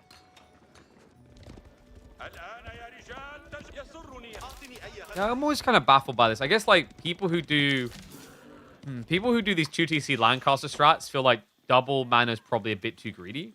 But, like my take is in the opposite direction of like double mana. If you're gonna be this greedy, it's probably worth that extra sliver at least once you're, I'd say, 10 plus workers. Because 10 plus workers is early enough that you're gonna stay in range for a long time. It's not late enough that yes, you'll immediately have 20 plus workers in here, but they'll be moving away fast. It's like a mana drop here, for example, because then he would have got the deer, the berries, and then all wood gathering afterwards. Did he get the... Yeah, the mana's in range here too. You're always 2 mana? Yeah, but that's like... I mean, you're the extreme pivot point. You're always 2 TC. And no, I don't think... You don't fast imp here, right? If you're Louis, what's the point in Fimp? I think if you Fimp, you get Dove. 2 town center, 5 relics into Fimp. Like, someone's got to give, you know? Lucifron now building the Hobbler. Makes sense. It's up against mass crossbow. So crossbow Hobbler. I'm not sure how I feel about that when I say it out loud. I mean, it makes sense for the strat, but it just sounds so odd as a combo, doesn't it? He's still scaling spears as well, which is smart. Spears are super effective here because crossbows don't basket.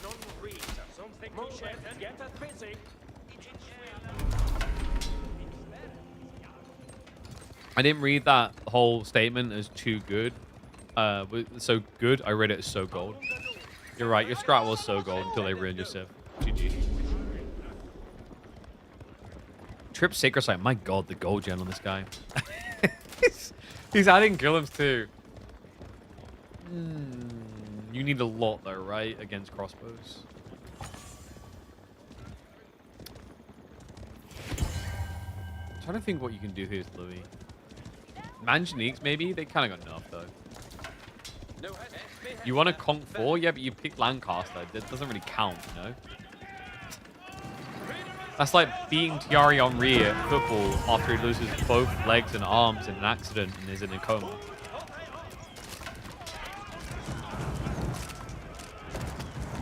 Diving, crossbows. No finish on the Dervish. Interesting there, but good trade. Luciferon hasn't been building the Lords, which is a bit shocking. Missing out a lot of health because of that. Maybe he just felt like they were both going crossbows, so it wasn't worth. Louis. Kind of pinned in for the time being. Luciferon's numbers are waning a bit. Goes to the burn through on the flank. Decap on the Sacred Sites. He's using villagers to decap. Okay. Wasn't expecting that. He has got the burn through coming. And oh, there wasn't any relic picked up by Louis to buy time there with the wall lol. That's a bit unusual.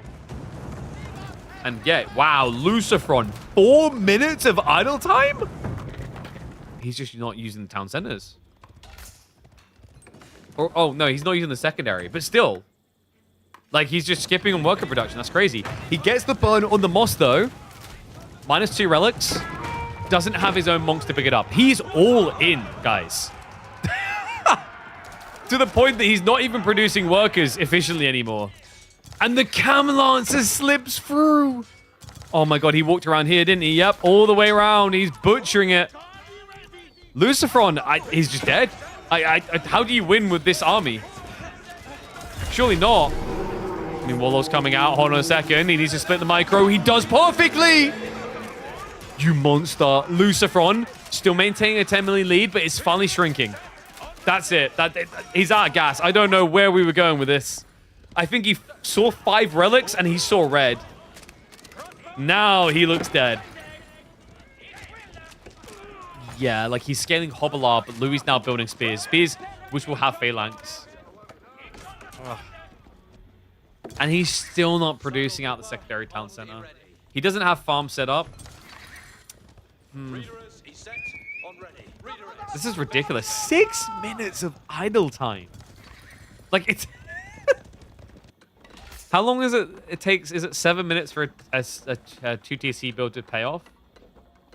So, like, he's idled that town center almost as long as it would take for it to pay off. It's crazy. Does look pretty, though. Luciferon now going again with just solely mass Hobbler. Louis got Gulam scaling. Interesting that he's not producing spears. I don't know why he stopped producing spears. That's a bit odd. I think what Luciferon was going for was the idea that Louis would run out of food on the push. And that would be the difference. Unfortunately, that's only true if your opponent isn't just walking out and eating food. Hobbler. March on in. Outpost coming up. He's going for spring replacements.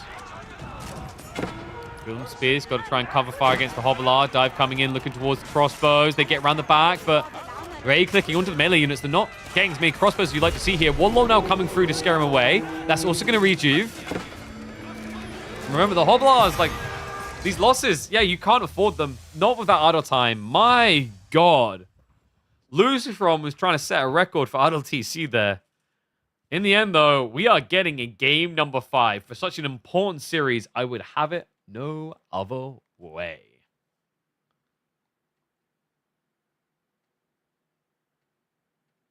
Intrigue.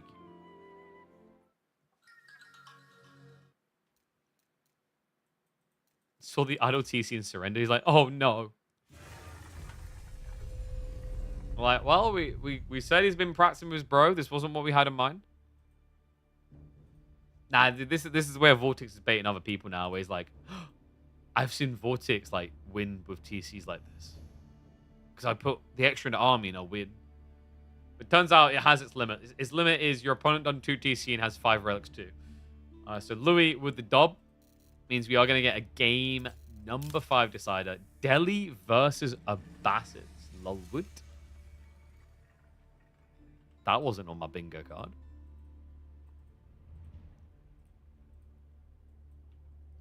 Okay, so we'll put a 5-minute prediction up. I'm going to run a minute and a half of ads now so they don't pop up when you guys are in game.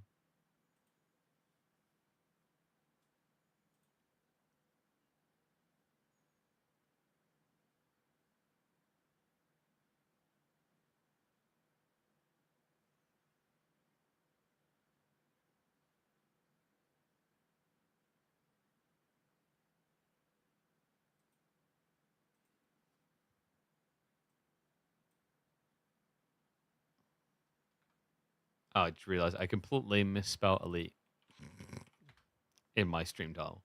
The elites. Idling and TC means 0.71 nights per minute. I mean, this seems fine to me. That's a good deal. You want to see 4 TCs? Go check out my videos from 2021. Anytime I would cast Abbasids, it's all they do. Every single time. Like, Civ had 0 imagination.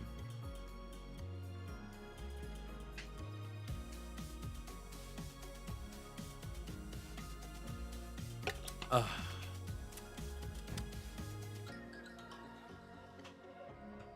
man. So, status update on other series, by the way. Dumio Kilyadi 1-1.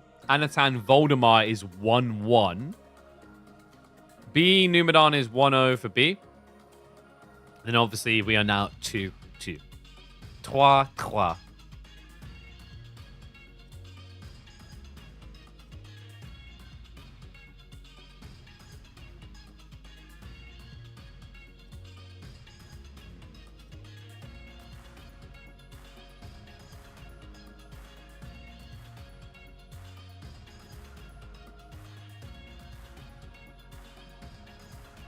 Nice.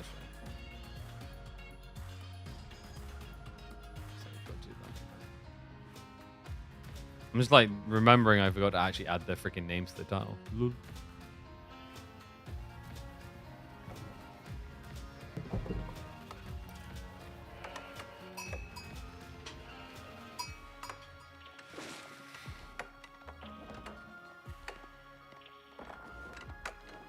Alright, let's get ready to roll. Game 5, and this is a rare matchup to see these days, especially in pro play. Ladies and gents, we are getting Delhi up against Abbasid. Delhi in the yellow, manned by Lucifron, and Louis MT on the Abbasids in the teal.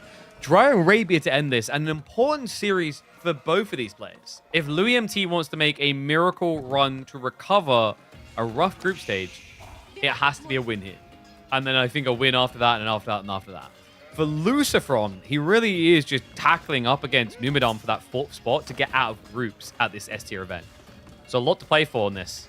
I'm glad to see both players tying up with the A game. Let's see who's going to be bringing their S game. Because Abbasids has been buffed, has been changed. Can they solve for the Delhi? I mean, in theory, right? They have some quite nice things now as the game scales deeper. The question mark is, will it be allowed to scale that deep? Because we have got Lucifron on a Civ that makes a lot of sense for his playstyle. Lucifron has always been, at his signature point, a raiding player.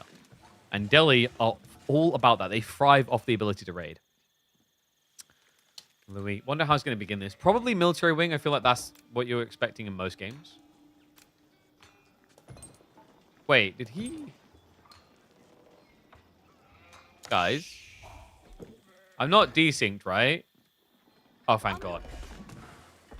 I forgot. Louis is one of the players that does this, right? Like, he'll play as the House of Wisdom earlier than necessary. Could you imagine if he misclicked and blundered with that? So this is fine. Timing-wise, this lines up really nicely, actually. So the House of Wisdom will complete, and he'll basically have the final drop-off of food coming in to begin the tech, right? Actually, razor thin margin here. Ready? Ready? Look. Perfect. I think that was like 0.4 seconds off perfect. And military wing it is. Which makes sense. This gives you the +2/+2 units. So you get archers, spears to begin with. And the whole idea, usually like people do this to try and force Ghazi to not be the opening for Delhi. But Delhi players have realized it doesn't work because I don't care. I'm going to build more Ghazi. If you only have 2 spears, you still lose. But what this can do for Louis is give him an opening into 2 TC. The thing is, we haven't seen him moving out to stone yet. And I feel like when you're playing against Delhi, if you want to go to town center, probably doing stone first, right? Yeah, so instead, this is going to be a battle of attack speed versus health. Because Luciferon has gone for Tower of Victory. Yeah, this is going to be a fun one. So we've got Abba all in with Military Wing versus Tower of Victory Delhi. And that is one spicy meatball. I don't know if Louis expected this. Like, I quite like the idea of what he's going to try Military Wing against Dome of Faith. I'm not so sure against Tower of Victory. A newly buffed Tower of Victory, by the way. Not only does it give the correct attack speed now, but it's a blacksmith's. Yeah, that's huge. That's 150 wood saving on your opening play. That's technologies coming in straight away as well. And that's such a big boon when you remember that they changed this landmark because the scholars weren't scalable, right? Scholars are way too expensive at full price. You pay 145 to pump each of these. You need that blacksmith immediately. Louis, not without his own advantages, but he needs to get them online. Golden Age Tier 1 isn't in yet. When it does come through, it's a 15% eco buff. Complete. Remembers his tech straight away. Undermesh in 3 minutes for free. He queues everything, right? I don't think he missed anything at all. Nah, he's got it all. Not going to get any whoopsie daisies in this game.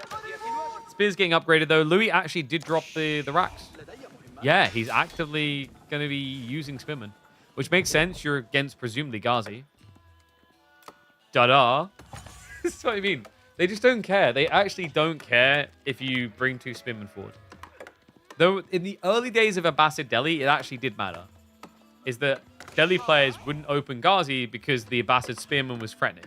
But then they quickly realized, oh, it's just 2 spears. And especially if he doesn't even get hardened, the spears aren't threatening. Louis, however, because he rushed hardened, it has been revealed.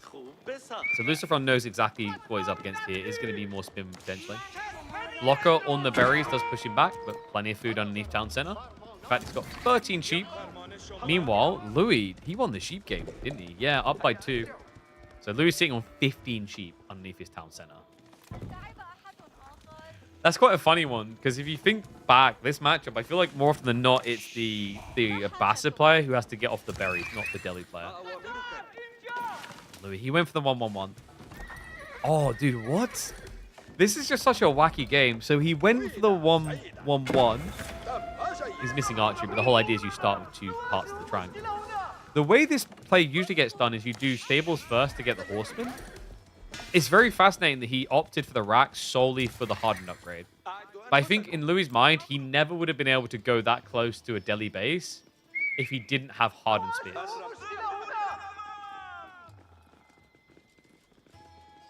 Louis front. Undermesh almost complete. Just a minute out already.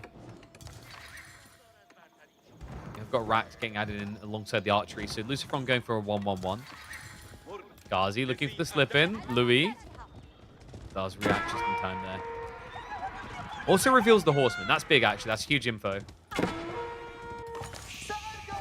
Nice info gain there. Louis, he did scout in. He saw it all, right?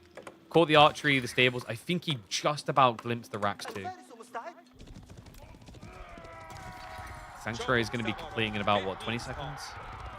Okay, 40. And then we can look for that pull. I just don't think Luciferon's big enough to go for that pull just yet, though. Yeah, dude, it's 6 horsemen already from Louis. And he would have already got his hands on fresh foodstuffs, right? Yeah, so the villager production is cheaper, which is what allows for this. He's only paying 30 food per worker. That's saving him 60 wood a minute. That's where that extra sliver comes from to allow for horseman spam. Pretty crafty. Wheelbarrow also coming in at a good time as he's going to start moving out of the base. And it is indeed Tower Victory. Second tech queued. 3 minutes out for archery upgrade on damage. We don't have a blacksmith yet from Louis. That does worry me a bit.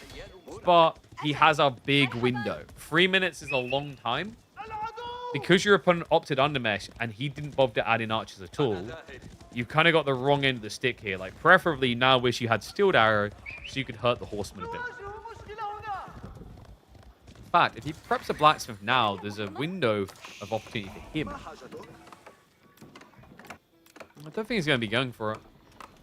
He's got 2.5 minutes, so don't take him a minute to research blacksmith. So he could have 1 whole minute where he would have Undermesh advantage with no Steeled Arrow on his opponent. Instead, he adds in the archery range. So true 1-1-1 now. Horseman are looming around the back. He's fishing for those berries. No textiles. Dive coming in. Lucifron needs to be fast. On point. Not going to get caught that easily.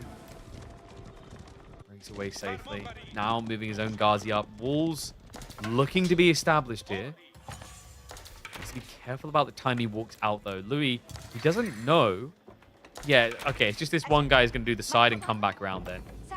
Yeah, it looked like he'd been tipped off. He hadn't. It's just he's got one villager building the entirety of the wall set.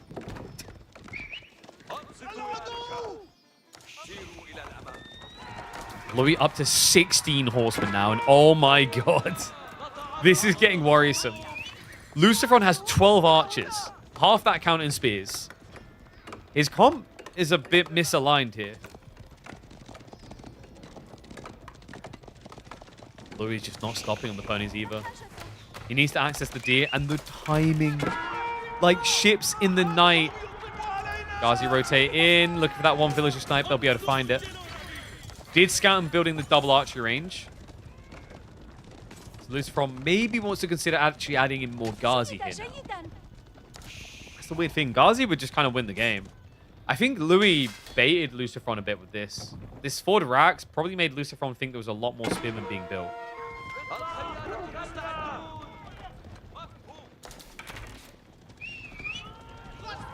Scaring back. Horseman intercept. Gets the micro on point there. Finds the injured Ghazi. Lucifron is about to have Steeled Arrow. So presumably his go point now. Does he pull the Scholar? Doesn't look like it, which is a little bit surprising. Because he can go for Sacred Sites now, remember. Why is he not pulling a Scholar? I mean, maybe he's waiting for All-Seeing Eye. It's double vision range, so you'll be able to see when you're getting ganked. But you kind of feel like you need that intake, right? Like, remember, Abbassids are going to have that Golden Age buff, which equalizes against all your eco buffs you get for free. And then there's the risk that the Abbasid player gets the extra eco text, in which case his economy is just better.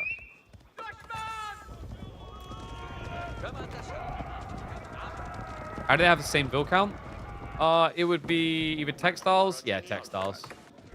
And because he didn't have a lot of scholars, the textiles takes like 20-25, right? Yeah, so you lose but so slightly ahead. Now the horseman, he springs the trap, jumps on in. Without blacksmith still. Oh my god, the archers aren't guarded well here. Spear count is very low. Lucifron just trying to get rid of that back line. His spear count, it's at 7 still. That's good enough. Louis, the lack of blacksmiths. A classic lose condition against Delhi. Oh, man. It looked sexy for like 2 seconds. And then I sobered up. Oh, my God. It's just... I don't get the plat... Oh, no. Dude, please tell me he didn't forget blacksmiths. Please. I can't believe that. That's crazy. Like, I mean, he'd admit it, right? Like, this feels like he just kind of forgot blacksmiths. Which, against Delhi, is insane. Or he thought he had more time, and Lucifron forced the fight earlier. But I don't believe, like, that justifies it, right? Because, like, you're against Tower Victory builds. even if this wasn't TOV, it would be like, it could be double Raw Blacksmith to tech fart. Like, you've got to be expecting Undermesh Steel Arrow by 12 minutes on Delhi. That's just the norm. Louis now just looking royally screwed. Gazi count, mirroring the Horseman count. Spears to assist as well. Louis can't stand still for long in this fight. They're slipping in, they're getting the kills. Archers are front lining just to try and spread the damage. It's not working. There's too many Gazi for you to frontline with Archers. He's dead. He's gone. 3-2 victory for Lucifron. He remains in contention for a playoffs slot. For Louis, it looks pretty much done.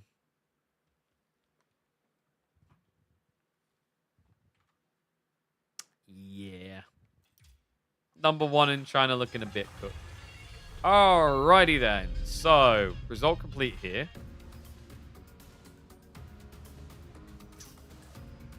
Next up, we're going to be looking in on... I think I said we go for Vortex versus Kilyaldi. Yeah, I thought that would be an interesting one. We've got a little bit of time, though. So I think the most logical thing would be to watch the rest of the Kilyadi series.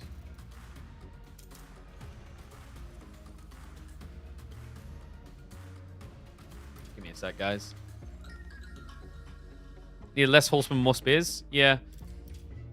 I mean, mass Horseman can work if you raid. But he's never really finding a raid target, right? Okay, how many games they had?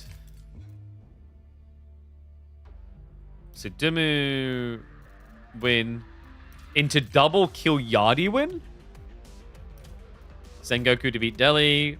Chushi to beat House Lancaster or Mountain Clearing. I can definitely believe that one. Okay, so Kilyadi's on match point, guys. Let's find that game.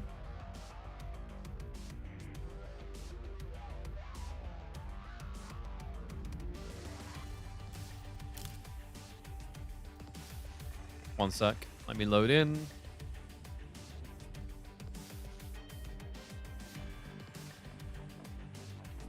Update stream title. We said 2-1 for Kilyadi, didn't we?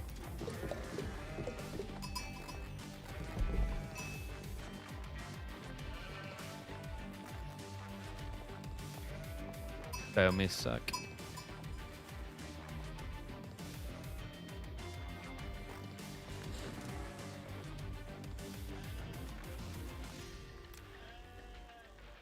One and all, this feels like a rarity. Dumu is behind Kilyadi. That's right, the Battle of the Bald and the Grey enters game number 4 with Dumu on the Golden Horde in the purple and Kilyadi on the French in orange. Kilyadi on a civ that some pro players have been ranking like high B tier, low A tier.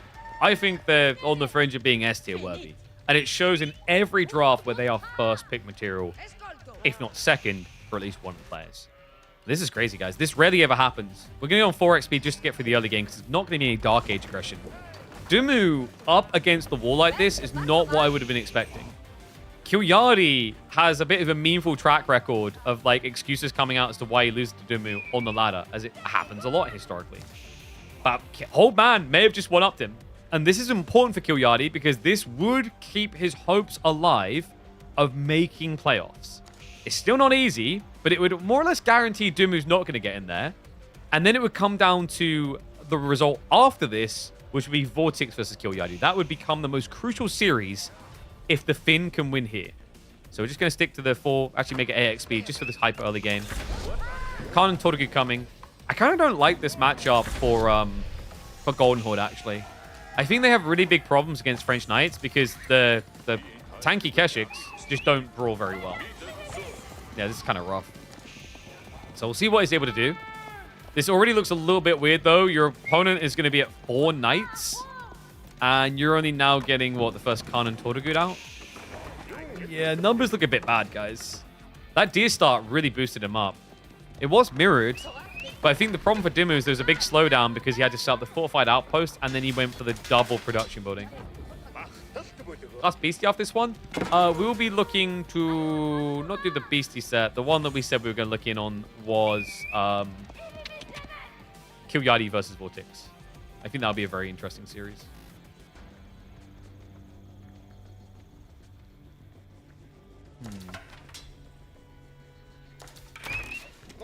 So night count looking pretty good already for Kill. Dimu is just going to be stuck spamming Spear plus Archer into Crash, right? The cool thing about that is you can try to raid with your heavy cav. So usually full infantry at home to defend, and then try to hit your opponent's economy. Probably the best way you can do it. And Lucifron did indeed take game number 5. Okay, so we're just going to keep speeding up, because I think we're like 3 minutes out from live now. Nice pin there. Permanent damage done. Nice little start for Kill. Oh, wait, what? They turn for a charge? Okay. A little bit ambitious there. So basically -1 sort of at this point. In fact, the charge. Ooh, we can't quite get it. And this is just off the back of playing Deer, now about to be complete. It means that Kill can walk back safely and gather from 15 sheep still. He has got berries on backside. Boar is really far out there. He might actually, yeah, I was about to say, just go further south. So look to move to an additional deer stack. We've got a little bit in between time, so we'll 4x again. There is raid attempts. Might actually catch Kill trying to wall up, which would be great. We don't want him getting this boar. It's going to give him a lot of lifeline otherwise. It's a snipe. -1 worker. Giving a hunter in the backside. And kind of a weird one for Kill right? Because he knows there's going to be more Tortugu coming. So if he pulls back from here, you're going to be in trouble. So he needs to wait until the outpost is set up before he pulls away. I just realized I left the music on the whole time.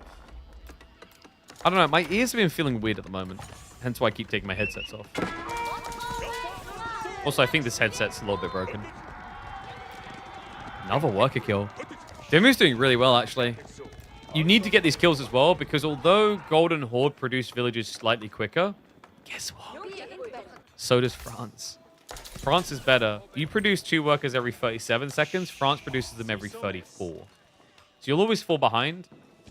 The idea is meant to be you fall behind slower.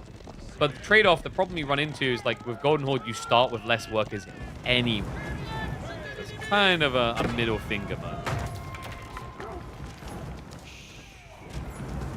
Both coming in now. Kill not weighing around 13 knights. It's pretty impressive at this point. Good move. Going to be stuck full on guard mode. Like, he's going to get to receive, which means he'll have his full firepower. That's the good news for Ben fans. Goes for the second Ubu. Very greedy from Kill actually. Archers starting to regret that step up. Whoops. Nice, get the charge in. Good trade out there. Gets rid of one of the heavy cav. Spear count, not looking great. What, 10 spears? Only 10 spears against 15 knights. Damage buff does come in. He's starting to concave from the flank, but Archers, that makes it easy for them to target fire down. Kill starts to add in a bit of micro, and it's looking spicy here. Dimu now in trouble. Wow. 14 knights to 13 archers. Yeah, French has Golden Horde's number. I don't know, man. Like, this matchup to me has been one of the head scratchers. We mentioned at the start, like, what do you actually do as Golden Horde? You can't mirror Knight v Knight. Like, you could build Keshiks, but that's pointless. Actually, I mean, maybe it could be good. I just feel like if you ever allow mass French Knights to charge you, you're going to lose a fight there, right? So you need spears. Knights now just going to move in to burn down more. GH 2 weak feudal. That's right. We need to buff them. What can we do for these guys? Maybe we make the cavalry better. I don't know. -2 workers as well. So much of that eco lead. And also, Boar's going to be on the agenda soon. Kill just has all the flank resources necessary. Meanwhile, Dimu, I think what's been screwing him is all these. The great ones are up on online, but that's less troops. Every time you add in a stockyard, that's like 3 less units you've built. Because stockyards are 275 wood. They're not that cheap anymore. They got nerfed in the most recent patch. From 250 to 275 because they're 4 farms and they were cheaper than 4 farms, which is a bit silly.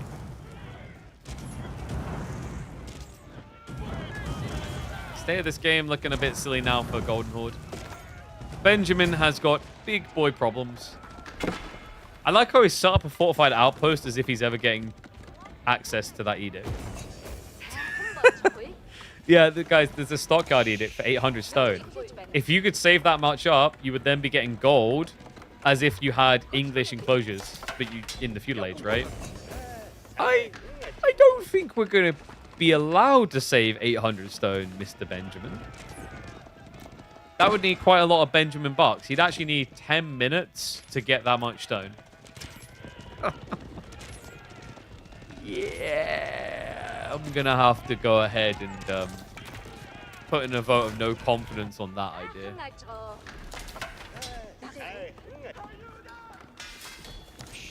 think Kilyadi could just age up now, right? 20 plus knights going castle age with veterancy taking just 30 seconds, rather. Pretty insane. But this is not the player for that. Other players would take that strategical win. Kilyadi needs to make very loud grunting noises at least once every 2 minutes.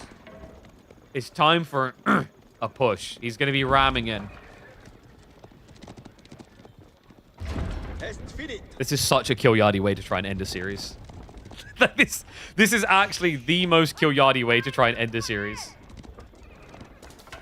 Nobody else but Kilyadi would do this.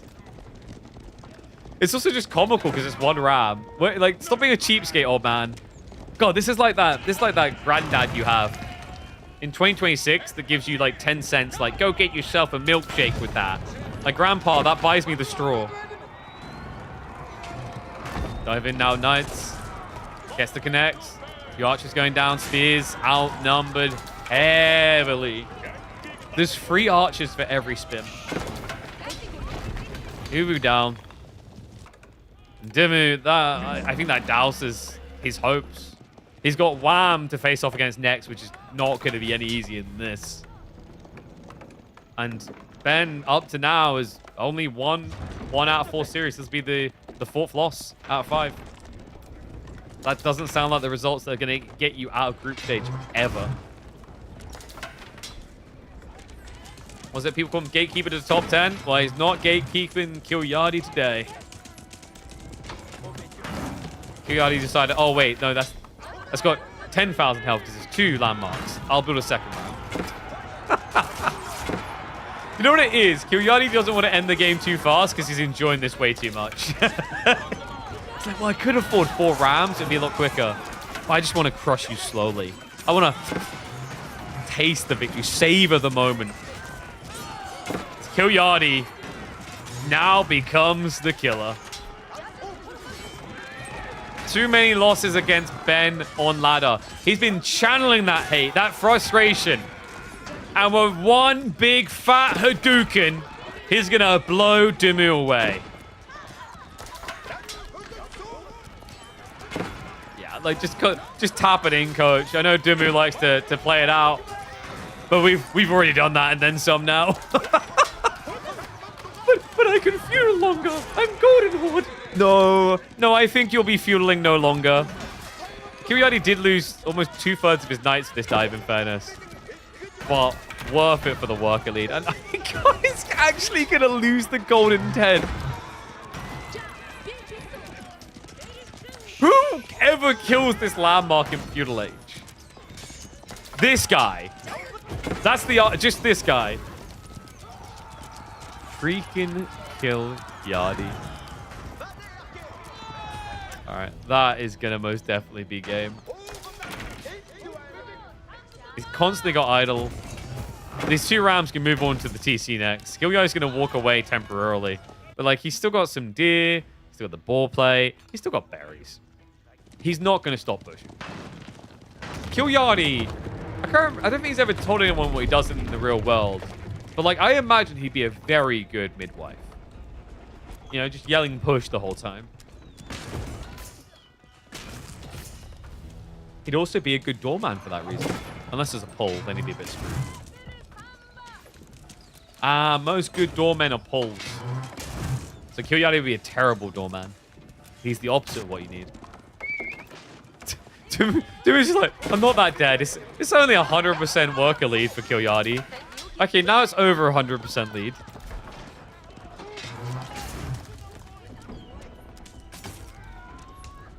It's fine to leave now. It's over 15 minutes, which means that you can add mid-rolls into the YouTube video. Wait, actually, no, I need 3 more minutes, at least. Don't die yet. We fast-forwarded too much, damn it. All right, no extra ad spend money for me. All right, 3-1 victory for Kilyadi. Well played. I was not expecting that. But that sets us up nicely for Vortex versus Kilyadi. Draft is now happening live. So let's exit the game. You guys can have a look at that. I'm also going to need to set this up. So it'll be Vortex versus Kilyadi. All right, so we have got an interesting set of maps, actually. What?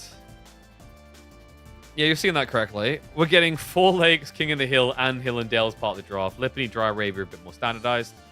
And draft of Civs now beginning. Beginning map is Hill and Dale 2. Which, can I just highlight how absurd Hill and Dale as a beginning map is for a Vortex Kilyadi set, considering both of these players are disgusted by the idea of defensive play. Like, can you think of two players less likely to pick Hill and Dale than these two? I'm kind of hard stuck. I think these are the two.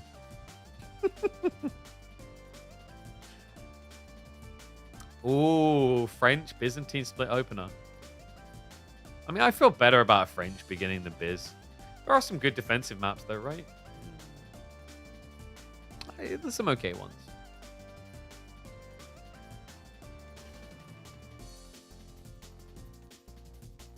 And Sushi secondary. Golden Horde, China back. Dude, the fact that China keeps slipping through so much. Times be changing. These filthy Macedonian builds. I kind of miss Ottomans. Which is weird because we had so many Ottoman games. But obviously now it's like banned, I think, more than any other Civ.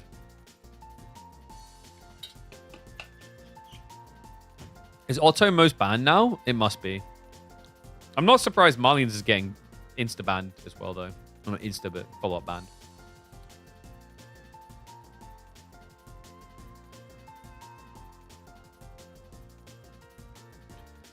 So Ottomans have been banned 52 times!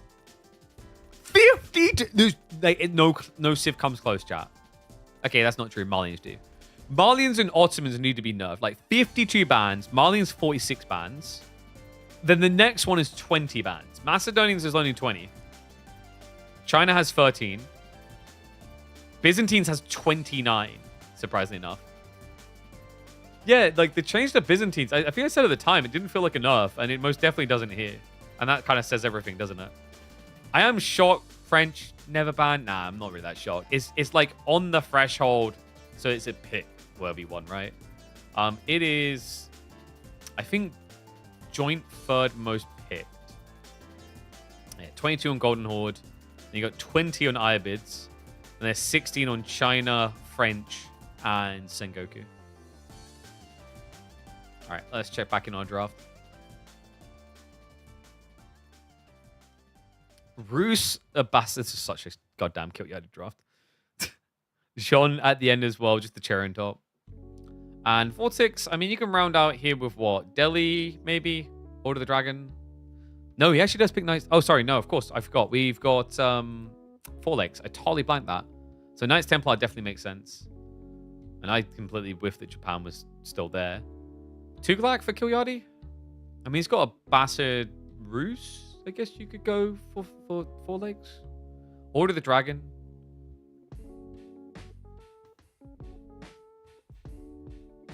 Order the Dragon's not a bad idea here. But he goes Tughlaq, yeah. So he wants that more clear robustness, right? Of like Abbasid Rus, Tughlaq. Because Abbasid Rus have some usage on King of the Hill. Yeah, I think that's actually a quite smart final pick by Kilyadi. Because by picking the Tuklak, he now frees up the Roost to not necessarily go towards Four Lakes. It can go towards King of the Hill instead.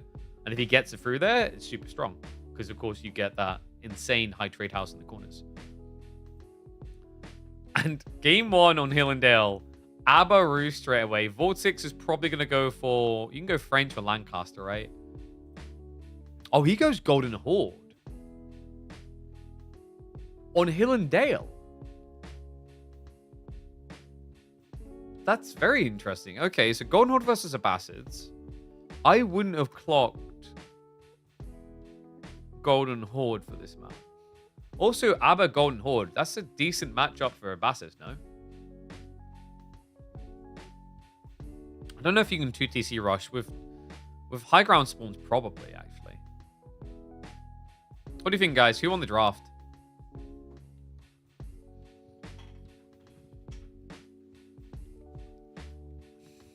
I kind of feel like Kilyadi got a pretty good draft. Shushi is all around very powerful. Sengoku have some decent matchups here. Roos, Abba, you know, we're just seeing them flex here already, but like they have that usage over on King of the Hill. Tuklak to kind of sprinkle in towards Four Lakes. I mean, Vortex is pretty strong there too. Knights Templar, Japan, House of Lancaster. I am always a big fan of French though. Like I think French is just so applicable everywhere. Not really a map where you look at them and go, maybe not. Like maybe Mountain Clearing. I think Mountain Clearing might be that map where you'd be like, I think we've cooked a bit hard today, boys. But like outside that, pretty solid all around.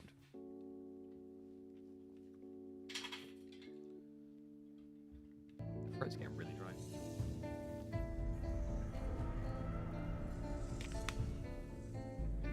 Well, that's the problem, these powdered drinks. I talk too much as a follow-up. All right, have we updated stream title? We have indeed. So boys should be getting a lobby.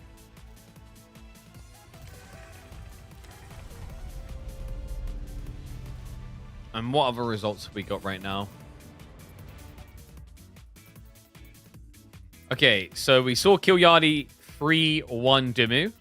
B Numidan is 2-1 currently. Anatan Voldemar is now 2-1. So B and Anatan leading their series there. And of course, we're going to be watching Vortex Kilyadi now. Plans afterwards. At this rate, we might be able to catch another one in the second series. We'll see how it goes. But for the third series of the day, our goal is to go for B versus Puppy Paw. That's going to be a really important one to see who gets top 2 in groups. I think that one's going to matter the most for. And then final series of the day on the schedule, we'll be looking to do Marine Lord versus Anatan. Another important series. Marine Lord unbeaten. And Anatan basically in a weird position where if he strikes a win against Marine Lord, he actually could snatch away like second spot in the groups from M-Lord. Because remember, Wham and Marine Lord both haven't dropped a game in their groups at all. Or I've dropped a series. They dropped a game, but not a series. What's interesting is Wham beat Anatan on day 1, but that was a 3-2 scoreline. So yeah, we might have a very tight top 3 there. All right, looks like they just got in games, so should be loading in soon.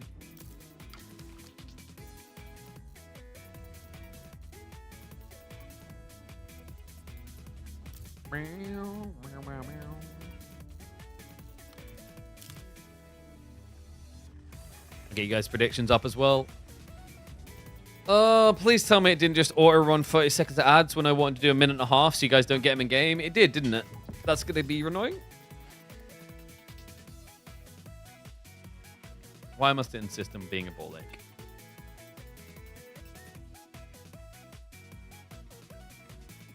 Oh my god. In fairness, I didn't get much sleep last night. Yeah, we played an old and error game that ran until almost 1 a.m. That game was so long. I think what frustrated me about it when we finished it is like I looked at that game and I was like, well, this game should have been over in half the time, but he was like, he should have just been quicker on his turns. Because like our opponent hadn't left his starting area. So I'm just sitting there going, how has he taken this long on his turns? We basically covered half the map. And he hasn't left his corner. I don't know. They can be very weird, those games.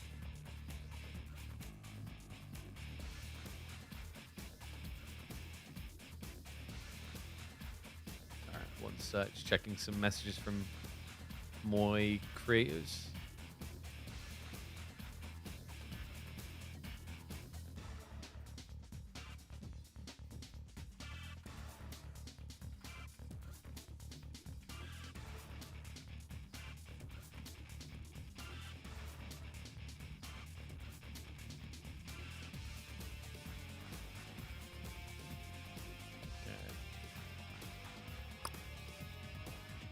Yeah, just trying to get some stats from some of my boys. Ooh, I haven't done trivia today. What do we got? Which game do you play as Iota or a toy? I haven't played it, but I'm pretty sure that's Tearaway. Messages made of paper? I think so. And then the silhouette challenge is going to be... You can join my Discord if you want to do this, by the way. !mark Discord. Or check description on YouTube. Who is that? Oh, that is Genji, isn't it? It's young Genji. Wait, no, it's not. It's Wolf. Oh, yeah. Wait, what? Who's Wolf? Oh, is that the character from Sekiro? I still need to play Sekiro. I thought that might be young Genji. It's definitely not full Genji.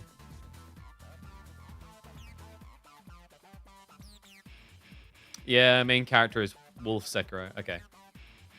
In my defense, I still haven't played Sekiro. I still haven't played quite a few games now that I think about it. Elden Ring. I really should make time for it at some point. I don't know. I feel like there's always a new game and a new game and a new game. Anyone tried the new seasons of Battlefield 6, by the way? I spun it up yesterday. I don't know, man. I feel like they just... The gunplay and well, the netcode was the problem. Just hasn't really been improved still. Which is egregious after this time. And some of the map choices to add in was kind of questionable. That's a shame. It had a lot of potential. And then I think they just kind of fluffed it. I think they're like hyper focused on basically just making the Battle Royale mode good.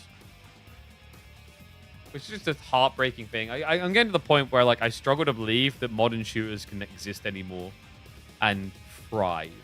Like, I know Call of Duty sells really well, but it's been selling worse and worse every year, right? Like, I mean, like, the way to put it is I feel like we're at a point where now actually, like, leaning into your Overwatch, S games, Marvel Rivals, Deadlock is the way.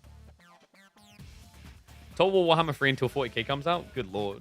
You're not bored of that now? I don't know, man. I feel like I need something spicier.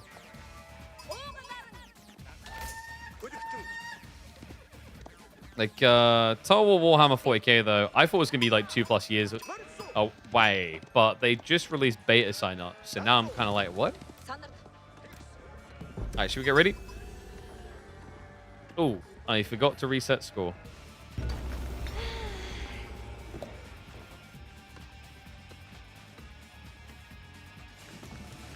Modern Shoot is absolute garbage for different reasons. Yeah, it's just like they're failing to deliver good stuff, and that sucks. I never expected this in a million years out of these two. We're in an S-tier tournament with two of the most aggressive players in the history of Age of Empires 4, and they chose one of the most defensive maps in the entire tournament as their default map. One and all, welcome back to your daily dose Age of Empires 4 action. We have got Team DS's Vortex in the blue as the Golden Horde, which is an aggressive Civ, up against Kilyadi in the orange on the Abbasids. Not really known to be an aggressive Civ. However, it is in the hands of a guy who will attack you more aggressively than the Spaniard, which is a rare statement. So I'm curious to see what he's going to be cooking this game. Yeah, I mean, this is interesting as well, because Kilyadi is something of an Abbasid specialist. He just doesn't really brag about it, and it doesn't really get highlighted enough. This guy has more games on Abbasids than 90% of the other Civs in the game. When you look at his ladder play, it's his third most played Civ historically. And in the earlier years, I'm pretty sure it quickly became his most played. Yeah, like if you go back to the very, very beginnings, Kilyadi was an English Men-at-Arms Dark Age Russia, but then he evolved into Abbasid somehow. And I still don't know how you make that jump from, like, English Dark Age into a Basid that aren't ever really known as an attacking civ. Nice lame on the deer here. Vortex trying to be a bit of a nuisance. Golden Horde is quite interesting here, though. Feels like you can get blocked out easily because walling is quite easy to do. One nice thing about Golden Horde, though, they're not an attacking civ like Mongols Dark Age-wise, which means you kind of worry about your flanks getting raided. You do have the ability to wall. Right? That's something unique for them that the Mongols can't do. And Eco Wings coming. Oh my god, guys. This is going to be such a long game. All right, this is going to either be a 20-minute game or this is going to be a 50-minute game. I don't think there's any in between. You know what I need now from Vortex? I need him to just walk over to the trees and start chopping. Let's just go 2 TC. Let's mirror it out. And then 3 TC. In fairness, it only takes wood as Golden Horde. So Khan and Tortugud coming in. Should just be your standard aggression. Oh god, I'm tired. That really shows how I feel about a Basid Eco Wing that I'm already yawning. Okay. Oh. This thing will help keep me awake. We've got a long day, man. We're doing, like, what? I don't know what we clocked last weekend. It must have been about 14 hours. Actually, it might have been 15, 16, no, maybe more. We cast a lot of games on the last weekend is the point.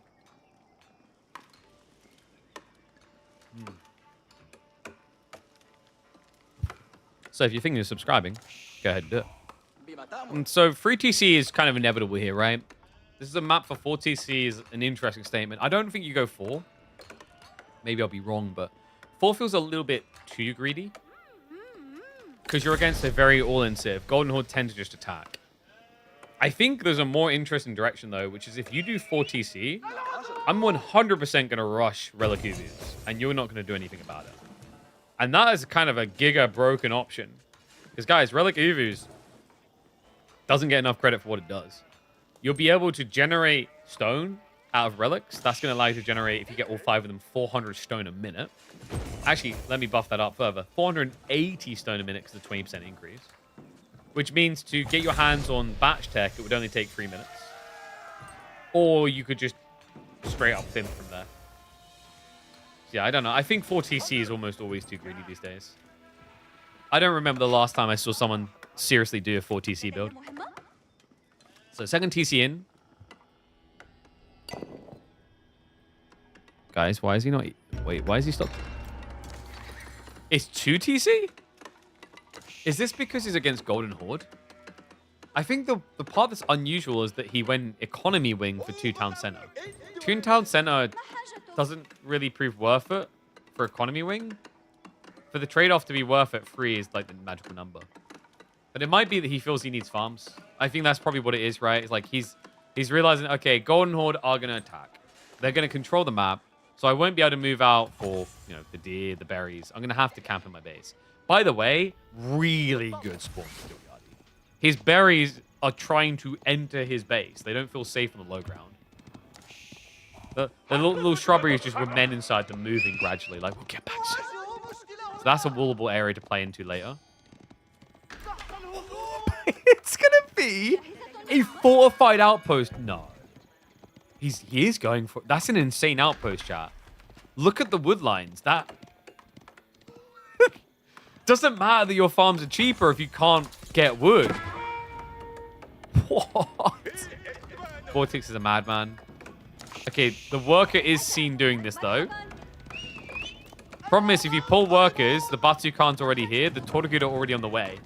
I don't think you can stop this if you're Gilliardi. He builds archery. Dive in, maybe, with the Batu. Okay, no. Whoa, 13 workers to get archery up. He doesn't stop this. There's no way. There's no way archers stop this. I would be baffled if he does, because, like, look at it. It's double Tortugud and a Batu. You're going to get dove every time. He's pre-diving. He knows it's coming. Gilliardi. Better start running, boy. It's going gonna scare him back underneath the town center. Other problem here is like this strat doesn't work because you're gathering berries, right? And you're gathering gold and now wood. You've got no one on food. Wait, they're on the deer, right? Like his deer gathering is his only food. So he has nobody to garrison the town center when these guys dive him. A very quick game, anyone? How did you guys predict? Nobody predicted? All right, fine. I'm done giving you guys gambles. Just waste it anyway. Unbelievable. Vortex. Now just poking the east side. It's going to push him towards the outpost that's getting arrow slits. Oh, this is so toxic. And of course, he has got the falcons from the Khan. So Arafai is just inching in. It's almost there. Oh, there we go. He has it. Oh, the timing on that. That was pristine. Vortex, he primed Garrison with the arrow slits within a second. So that he get the first full shot instead of just a one shot. Now he pokes on the east side again. Camel archers are now here. Minus a worker. Might end up being -3. He's going for it. -3 workers. Oh, this is so impressive. I mean, yeah, we knew he was going to do this. It's just the way of the Torgud. But it's the pace at which Vortex has done this that's impressive. Because it's not even like Kilyadi was that greedy. He done 2 town center. With eco. Now the outpost going up. Too many workers here, though.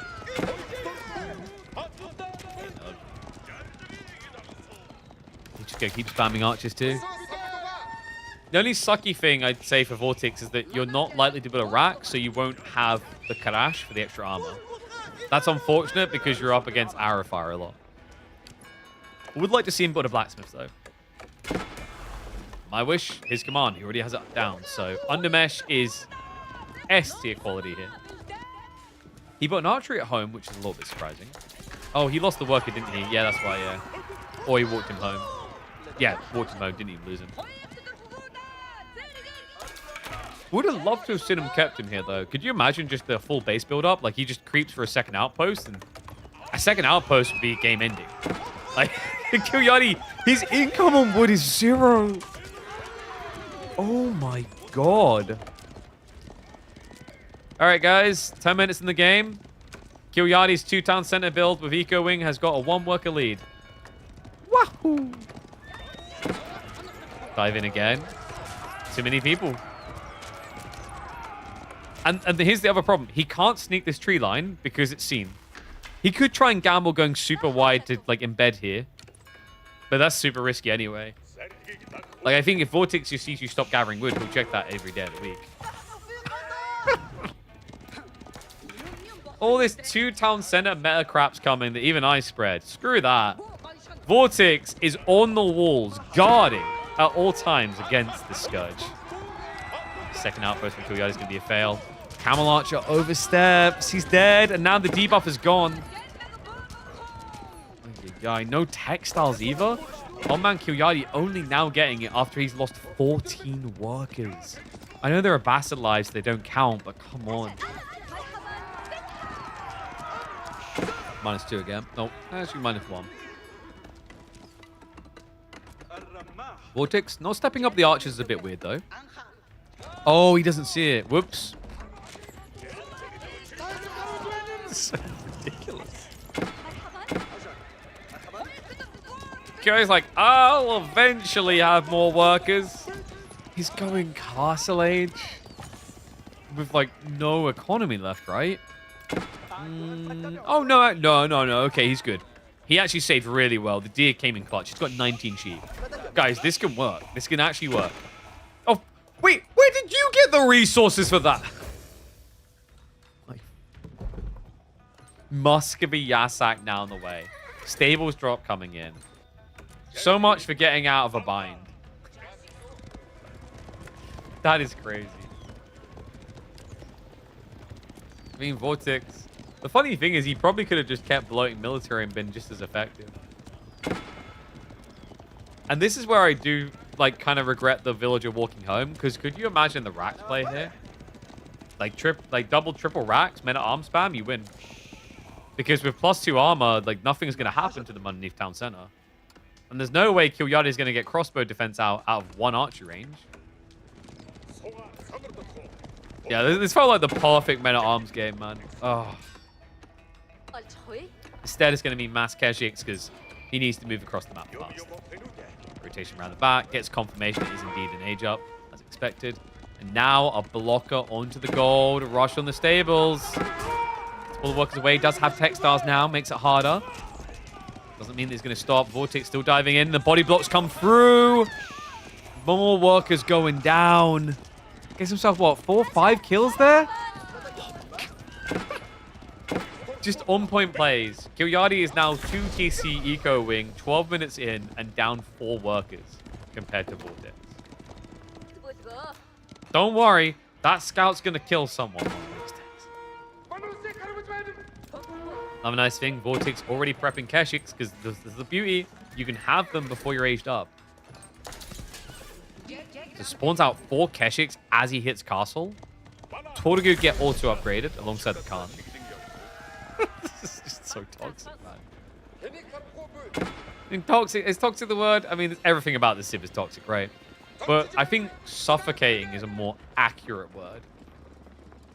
Kilyadi hasn't been allowed to play the game for 15 minutes almost. He's going to try to prep crossbows, which is definitely the correct call. Problem is, you need a front line to protect crossbows. And that's why we build 2 town center, folks. The reason why you go multi-TC Abbasids is so that you have a very cost-efficient front line. Because remember, Abbasids only spend 30 food on a villager, and a villager can have 75 HP. That is insane value. That is over double their value in health. What more could you ask for? Okay, so Cam Riders need to be dealt with. Archer's going to do exactly that. 1 down already. Don't lose that camel. Whatever you do, do not lose that camel. Keshik's the backstab. Oh, what a hit! And camel's gone. This Lancer does not stand a chance. Damage buff level 1's already in. He's going to keep brawling to try and work towards damage level 2. The Ram's going to help him with that, as is the Gulam feed. This is not the way to win, guys. These Keshiks now hit like a truck. They hit as hard as a French knight. And they're going to keep rolling. Debuff's going to run out soon. No, he keeps it rolling. So he's got the 20% buff still. Everything's just going to die. You just don't take damage. It's 7 ranged armor on these things. Archer crossbows definitely need to leave. The Cav can party all day and all night. Weird that he pulled back the Keshiks. They were injured. And Kilyadi does have a worker lead. It's just when half your economy is not working constantly, it doesn't feel like it. Yeah, this is like when you live in a cardboard box, but you go on one of those shows and win a Ferrari. Like, can I just have money instead of the Ferrari? No, you get the Ferrari. Oh, okay. Actually, that's not too bad. You could always live in the... No, you wouldn't. Those things are small. Can you imagine trying to be like an average to large man and trying to spread out to sleep in a Ferrari? I've never been in one, but I feel like that doesn't work very well. Got a good in again. Spear defense coming. Good choice. Vortex now looking for relics. Now, the outpost is at least gone, right? So, harassment on the tree line limited.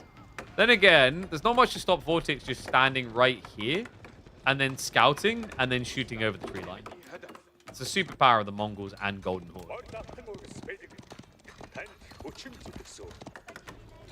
Or, hear me out, we just dive again. Kilyadi, I don't understand. Is this spirit animal a beaver? He's always after wood. I guess there's nothing else to gather. What are you going to gather? It's either wood or stone. He's already got enough people on gold, for sure. And there's no food left. The deers... Well, there's 2 deers. I mean, the sheep is practically gone. Rushing that down faster doesn't fix his situation. Maybe if we just get more outposts. Maybe that's the idea from Kilyadi. He's like, okay, I'm going to keep gathering wood. I'm listening. And then I'm going to build another outpost. Okay. And then after that, I'm listening. I'm going to build another outpost. Okay. What are you going to do after that? I'm thinking more outposts. Okay, have you heard of a thing called a ram? He would never build that. No, no, no, no, no, no. No, no. No, this is karma for Dimu's Golden Horde getting rammed out of the game. Vortex, a fellow bald man, now in the Golden Horde, must avenge it. Triple ram play coming in. Kilyadi, barely any melee units to address it. The damage buff works on rams too, doesn't it, guys? 20% increased damage, that's to 240 per rams. Pretty damn nice.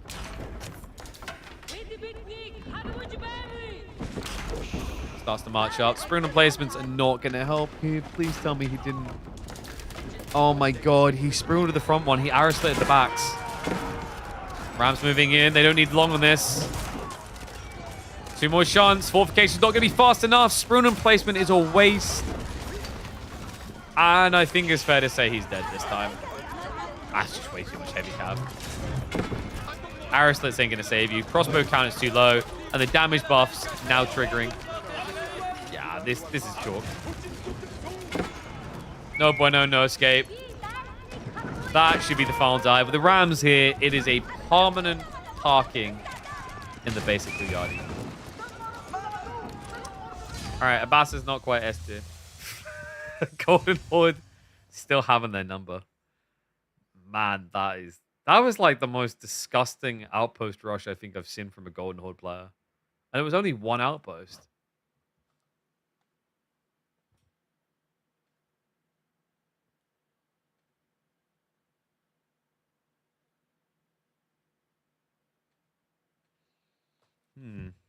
Interesting.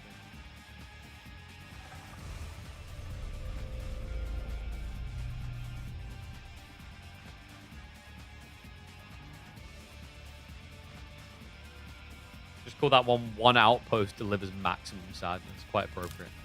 Oh, we're getting Chinese Mirror on Dry Arabia. Wait, what? How times have changed. So let me have a look and see what their picks are. So Byzantine sniped away from Kilyadi. French sniped away from Vortex. Yeah, I think pretty much what you were expecting there. Like, you would either get French versus Biz or this.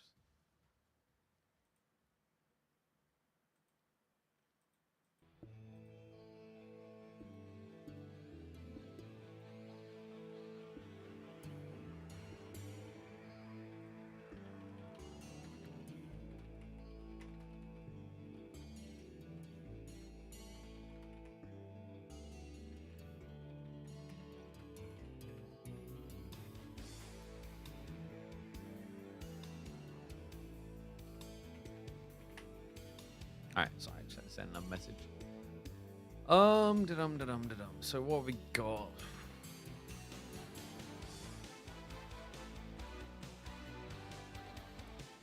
I mean, Kilyadi still has some strengths there in the draft, right? He's still got Reese for, like, King of the Hill. But Chinese versus Shushi. Is Shushi strong enough now to take down their cousin? Probably, right?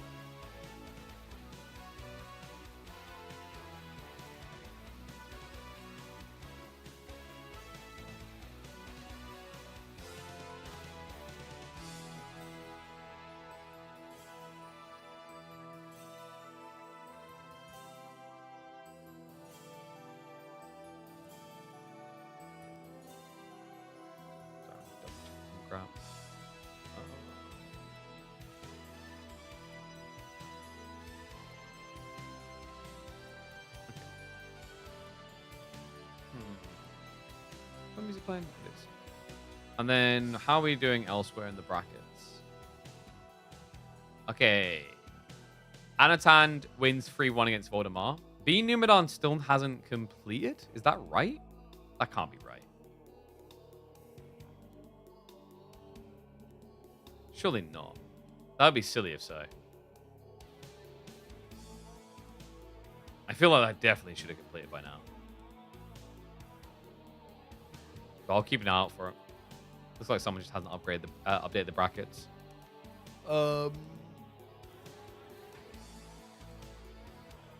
Do I have much faith in Kilyadi? I think Shushi is right up his alley, actually.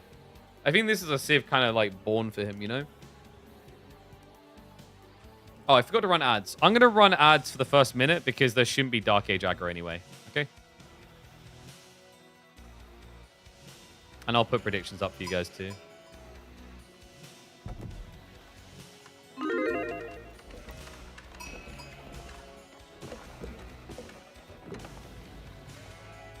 Whoa.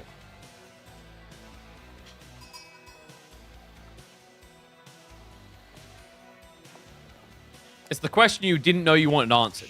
Which Chinese civ is better? And why is it finally time that we said it's Xu Shi?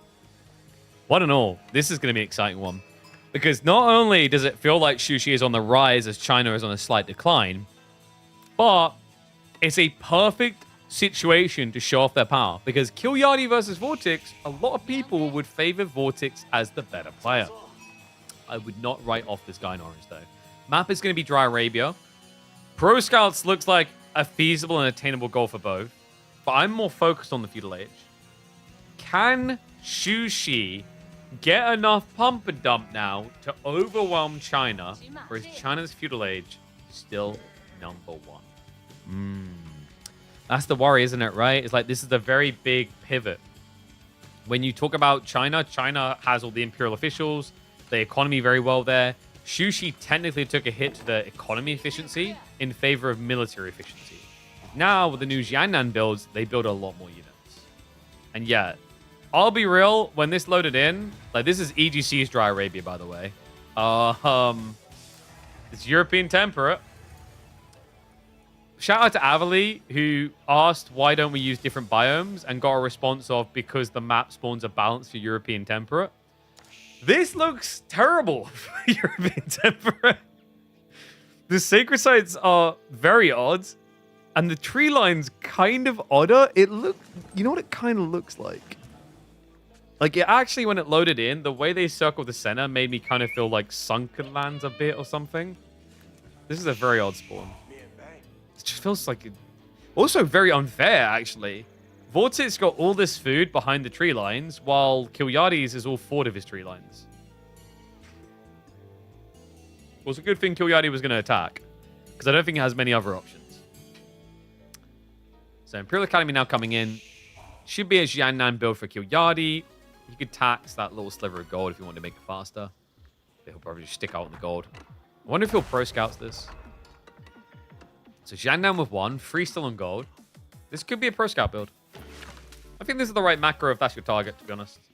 Elsewhere, is Vortex going to do the same? He's got 2 on gold at the moment, but that's going to be so he can afford his taxmen anyway. I think what could be pretty good for him is like blocking pro scout play from Kilyade. Especially if you've got a decent amount of sheep, which, yeah, they're fairly even. Vortex got 13 sheep, Kilyade got 15. I still can't believe this weird-ass map. Yeah, what do you guys think? Are you of the mindset as well that we just need to start using other biomes? This has been a recommendation that a few people have been making for a long time, and it just kind of gets ignored the entire time. And sorry, let me update score. It's 1 for Vortex. You know, if it'll do something. Like, personally, I'm kind of bored of the same biome. We need a bit of flavor. European temperate can deliver terrible spawns too, is the lesson. It's also like, in my eyes, if whatever different style of spawn you get on a certain biome is at least consistent, then it just becomes a subcategory of that map. More things for players to learn, but like the point is that it's something you can control, right? Like we had this with one of the snow maps, which is the snow map on Gorge was essentially creating what was almost like Black Forest with the tree lines. Sounds terrible, but if it's consistent at least, it's a new form of map. So Feudal Age reach for both. It's going to be Rack's beginning. So opens with speeds, probably looking to follow up into stables.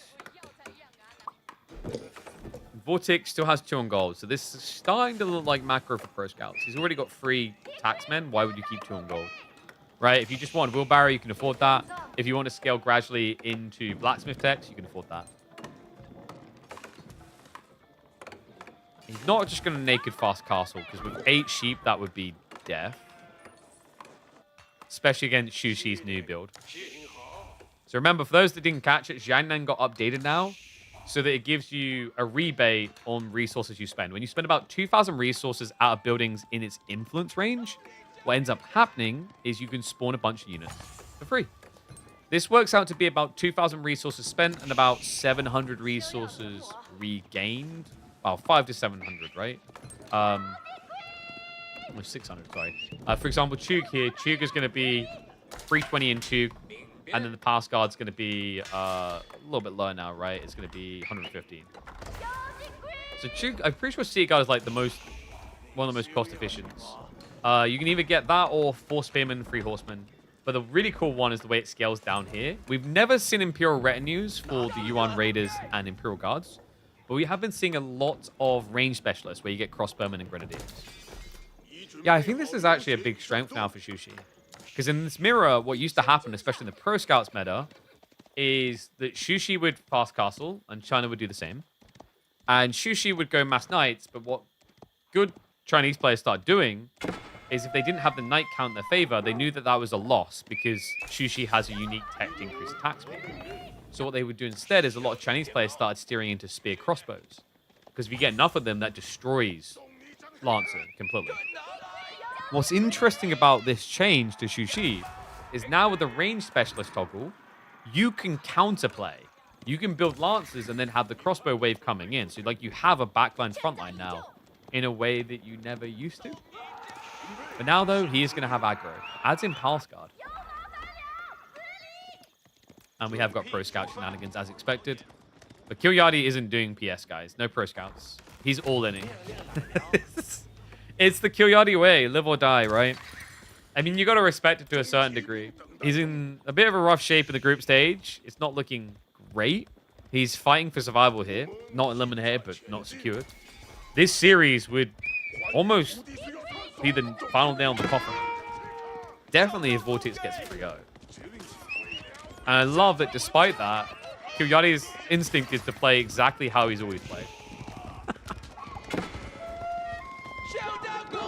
Is it a bait and switch, though? What's happening now? It might be that he's just microing. We're going to have to give it a second, but he's starting to stockpile a bit. There you go. He's adding in Chug. I was going to say, like, no way you build an archery range, just say, nah, I'm not going to do it. So queues up 3 more Chug. Chugga Chugga choo-chooing his way to that extra army. Not long now. Pro Scout shenanigans is going to yoink deer from other side. I mean, Kilyadi's going to be out of food soon, though, guys. He's got 5 sheep left over. He has got a lot of berries in the corner he could play for. That might be the shout. The deer is really close to your base, though. There you go. He goes for it. The deer is basically on your doorstep, so it definitely makes sense. It's also about removing Pro Scout's value from Vortex. Yeah, because ain't no mistake about it. You're in an arms race. And food is going to be the fuel of the economy. All right, let's see how you guys predicted. Did nobody predict again? Okay, I'm done with you guys. Clearly, this place is too ethical for gambling. I mean, that kind of fits for Age of Empires. I actually wonder if Age of Empires 4 has that same overlap as Age of Empires 2, majority-wise, now that I think about it. Because AoE 2 is very anti-gambling, right? There was even a lot of drama about it last year. But Age of Empires 4, I don't think the question's ever been asked. The reason it's a curious one is, I mean, I don't think AoE 4 is big enough for the bookies to want to actually do gambling in it, to be honest.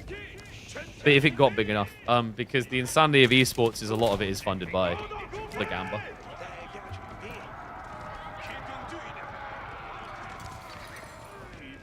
Okay, so Pulse Guard count up to 6, soon to be 7. Undermesh coming too. The nice thing about what Kilyadi's doing is if he ever then has to go Castle Age, he just has an army to upgrade that's worth upgrading. He'll have mass men at arms. Fight begins. Chug gonna fare well against these spears. Baits him to turn around. Steeled Arrow isn't there yet, though. Mirrored timings for Steeled Arrow and Undermesh. Chug just wiping out the spearmen. Got 6 left alive. Horseman count similar on both sides here, but the Pulse Guard is the difference maker. The Pulse Guard is his strength. And he has got the upgrades fully in now. Continues to push through here. Gets caught on some reinforcements. Does force him to retreat back a bit. The Horseman tried for the dive by, but gets baited in again. Pulse Guard with the blocker. Chug with the trade out. That's all spin removed. Pulse Guard is still standing, and a bad fight now for Vortex to remain in. Has to retreat. Even has Bloomery coming, has to respect Palace Guard. Pro Scout still just trying to yoink away. It's going to run into some problems. Wool also going up. So Killyardi's done a good job of protecting his food without having to waste resources on something silly like Pro Scouts. Yeah, really nice for him. Gives him more runway than Vortex. Vortex, who anytime he picks up a deer and walks it back, is losing food, remember.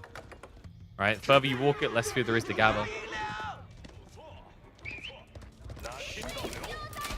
Honestly, a pretty impressive game from Killyardi up to this point.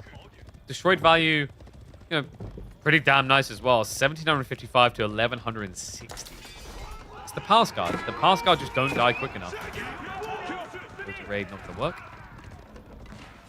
I mean, look at their health bars still. Barely a scratch on them. One's got a dent, and that's about it. That's okay. You can put this guy on a pre-owned carpool like area. He'll sell within the week. Car lot, that was the word. Horseman mirroring favors Killyardi too. The funny thing is, like, he could have just played into Horseman now with Dali horses, and that's a huge win opportunity too. I do wonder if he's looked and seen the melee damage increase. That's a bad fight. Does start to back off. Second wave now creeping up, and Vortex is teching up. This is what China's so crafty at. They always manage this. So we've got Imperial Palace coming. Killyardi is all in, really. Yeah, reinvest everything. Not a dime held back. Now time to dine in hell. Marches forward. Horsemen are into his base. Harassment goes on towards the gold. His horsemen are losing.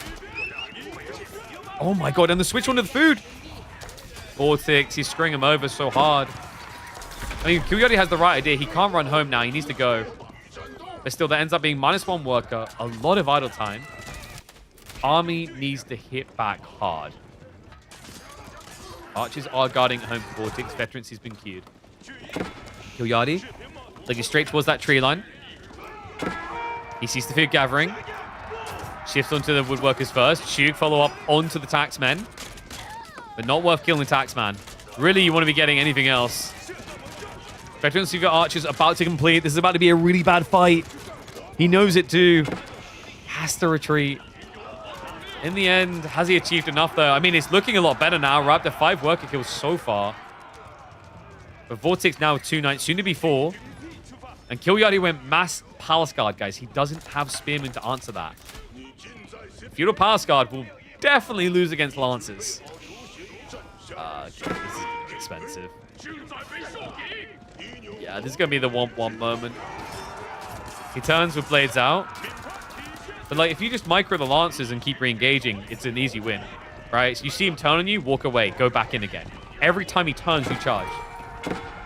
And these are the faster Palace Guard, but, like, it's still just not really fast enough against heavy cav. The archers also stepping up. Second wave coming. Killyardi has got a heavy number advantage. Of course, he does feel quite undeniable. Horseman getting sniped. Palace Guard trying to mobilize that back line. Even they could struggle though. They've only got 3 ranged armor. Now they're up against, what, 8 damage? Almost at risk of getting 1 hit at this pacing. A lot of injured ones as well. So if Vortex just IDs that and micros it, he can start to melt this army. Continues to retreat. There's only 1 spearman in there. The Lancers can hold for a bit. Gets into the choke point. Perfect position to hold. You don't want to give your opponent the opportunity to C-shape you. However, he didn't get in the choke point. Retreats now. Chug are kind of irrelevant here, guys. The Chug do nothing. It takes them forever to get a kill. And Vet Archers can also kite them. It's about everything else, but the Palace Guard are now gone. Killyardi is reduced to just Chug New. New Lancers are coming out. Is he going for the workers? He's not. He's going for the Archers. Which means he's not building an eco lead off of this. He's just losing every edge he had. Yeah, but he's at least buying time, right? Killyardi, he's starting to save for a tech up now. Vortex will get a counterattack window here, though. Unusual that we're getting additional Palace Guard. And quite surprised... Wait, he didn't tag. What? No, he's gambling on Vortex running out of food. Vortex is going to resort to just trading his way for more food. Like, he is starving at this point, but he has got berries at the back. He's also got berries now on the forward. I don't think this starvation strat works. Like, I'm very skeptical about it because it does feel like Vortex has still got about 3,000 food that he can easily access. If you still had a wave of horsemen, it's kind of different, which I guess is the good news. Kill.Yardi's rebuilding into them.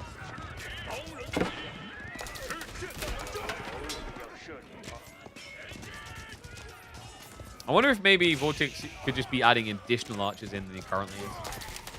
You get up to 30 plus archers, what counters this is my thought. Unless your opponent can have 20 plus feudal horsemen, he's not going to have a great answer. Interesting fight. Vortex just standing ground again. Like, this is actually getting really weird. Xu Shi should start to just be kind of dead at this stage, right? But like these new armies spamming out is saving Kill.Yardi, and it's so snowbally with his Yandan because when you scale your economy, you can build more units faster, which means you get more additional armies quicker. It just keeps resetting the count. Archer's practically all dead now. Lance is still unanswered. Has gone back for more spears, but there's a few vet archers still left over to deal with that. He's just wiping out the Duke now. Such a weird game. Kill.Yardi finally looks like he's ready for castle. He's got to, right? There's no way you don't. God, this is such a funny game. Who else just keeps building like this? Queues up another 10 units. Xu getting the trade out against the archers again. He needs a big fat spear wave now. And that would be enough to keep the lancers at bay. Food has to be running out, right? Still with the berries at the back and good eyeballs. Vortex has definitely got a lot of idle TC time here. Kind of crazy amount, actually.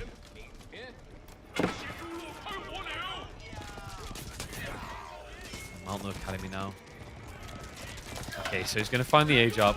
Do you look to just vet horsemen to deal with all archers and then follow spears?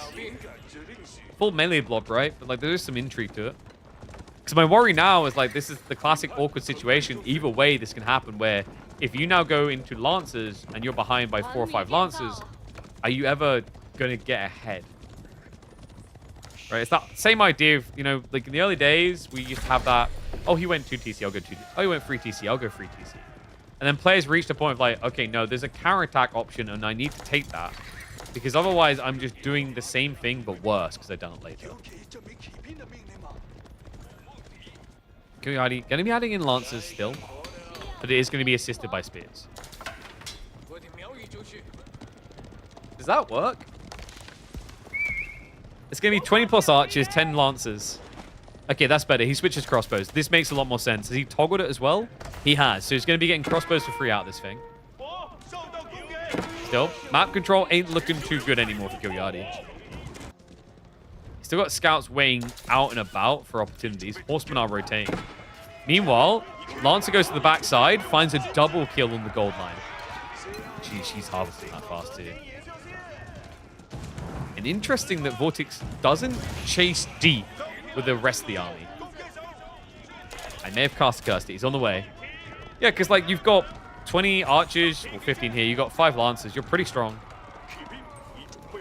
Your opponent's real threat point right now is the veteran spears, but you can snipe them out before you really commit to the fight.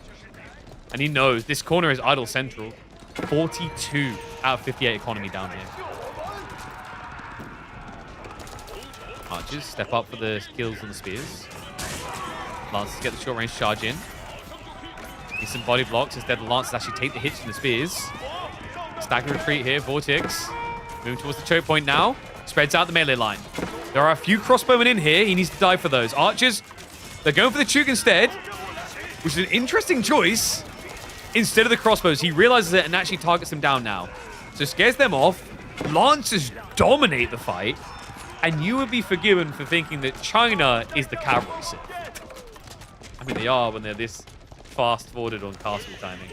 Lancers now the dive in. Kill.Yardi in deep trouble. He's about to be going 2-0 down. Yeah, there's really nothing left. Well, I mean, if Vortex insists on chasing with 18 workers, there's something left. But he pulls back now. Ford Farm's coming in as well. Just as you're getting dove and bloodied to death. Yeah, this is over. 15 worker lead. You've got 2 Lancers to try and do similar damage. That's hard. So hard. And also on top of that, Vortex is out on berries now, so he's not out of food again. This is interesting. Like I don't think this is like the fully cooked build, but the idea behind the Jiangnan is, I think it's there. There is something to it. The Pascal play maybe just a bit too predictable. It looked good for a moment, but like this is what I mean with China and what they're so good at. China will either beat you in Feudal Age, or if it looks like they're going to lose in Feudal Age, they will very quickly tech. And there's not much you can do to easily stop that. What makes them such a frustrating pick? It's why they are first pick, if not second pick material, and have historically been one of the most banned civs in the history of competitive for the last few years. Kiriati is just going for the motions. You have to remember, this is the guy that goes down to 6 villages and doesn't call you.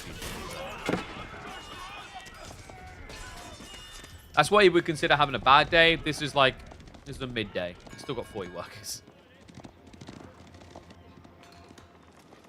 Archers do at least get cleared back, but you'll see this coming. Lancers wrapping around. I think if Kyoyari was raiding into the enemy base, maybe. Oh, the walls? The walls? Oh. Oh, no! One tile! He built literally every other piece of that wall, but that one slice of the pie. Oh, and Vortex is going to gobble him up because of it. Oh, that is brutal. You will scare him out, but damage most definitely done. When you have just as many villagers dead as alive in the game right now, yeah.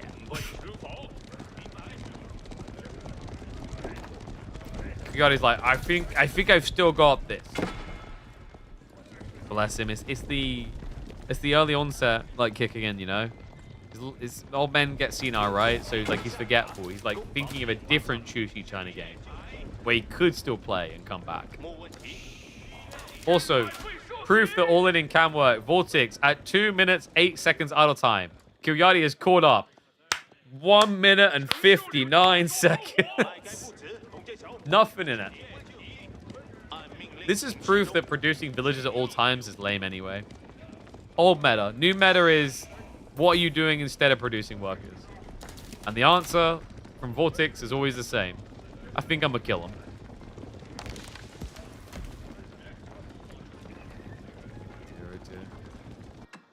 Borba can play now as well. What do we...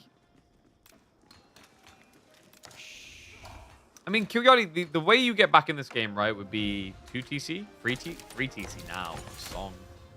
3 TC is so expensive, though. He hasn't even got Song Dynasty. I mean, did I miss something? Did he get relics? He didn't. Vortex is the only one picking relics.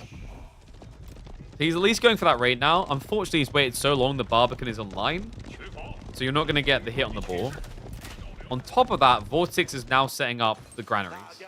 This is the true GG point. Like, if Kyoyari's not convinced it's over now, the problem is just he's going to lose on a macro level in the next 2 minutes. Which usually is pretty obvious at 70 to 38 workers. It's just toying with them. Oh no, you almost got us. It'd be a shame if an army came to help. 1 extra worker is a bit of a whoopsie. But, oh, what a savior. And he was still checking the worker. GG. His one hope at a raid gets crushed. With it, probably his hopes of winning this series. 2-0 down, and Vortex shows no signs of letting up.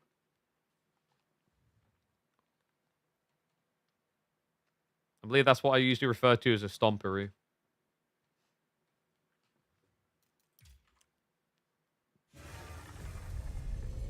Yeah, once the fuel dive doesn't really get much. I mean, I say he got 5 kills. Yeah. I think I get what his idea was, which is, you know, if I just keep pushing and pushing and pushing, my opponent's going to run out of food. And when he runs out of food, it's GG. He was scouting the west side. I don't know. Like, I'd have to go double check the vision, actually. Did he scout the northern berries? That's what I'm wondering, is like if he didn't realize there was extra berries up there. That could explain it. All right, let's see. Payout on predictions. Vortex game 2. All right. Doing predictions again. If no one gambles, I'm just done doing it. I'm going to run a minute and a half ads now so they don't pop in game, okay?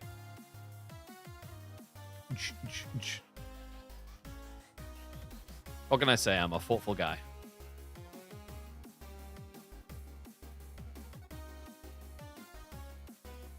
Oh, damn. I just realized Kaz was playing MV4 again. Would have been nice if he could have signed up, though. Well,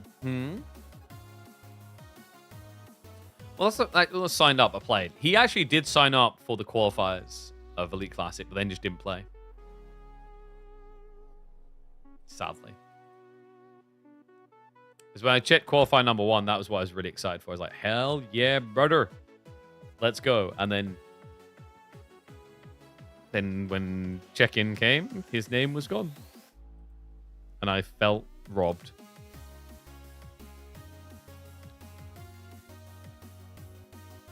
All right, one sec. How are we looking here? God, I need to clean up my personal inbox. It's so spammy. In fairness, it's a bunch of bollocks.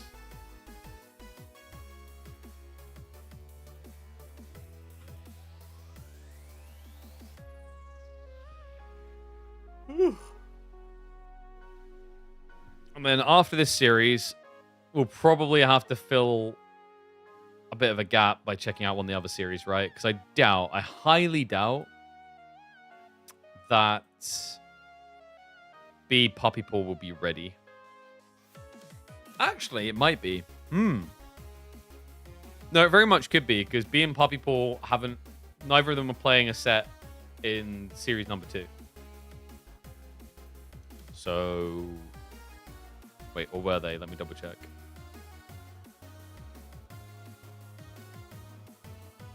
No, they weren't. Okay, that's really cool then. What's up, Case? How's it going, bud? All right.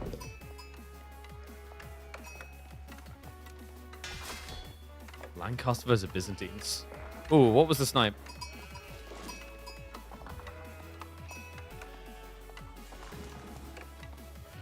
The snipes were Vortex's French sniped, Kyuyadi's Sengoku sniped.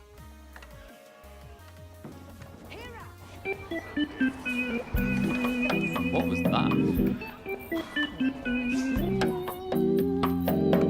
I don't even know. Fancy a proper market? How about... Alright, there was like a Twitch ad playing somewhere. But like, I found it. I was like, is it this? And I clicked it. It was already muted. And then it's like... Okay, that was so weird. Alright, in we go. This could be end of the road. Kyuyadi, 2-0 down. He's got his Byzantines, his first pick in the entire draft. But Vortex is partying hard. It's Lancaster time, baby. And this is a prime matchup for a Dark Age Rush. Oh, yes. Especially when the berries and the gold get joined together like this. Kyuyadi back up against the wall, knows exactly what's coming. He's already opened up by walking out into the berries, meaning we will be getting Hippodrome Horsemen. Lancaster, how many spears? More is the answer, I think. Right? He's probably got to be thinking about it now that he sees the spawn. No, he's going to straight up switch. So gathers the wood necessary for the mining camp. Goes on to the gold now. 3 is good enough, he says.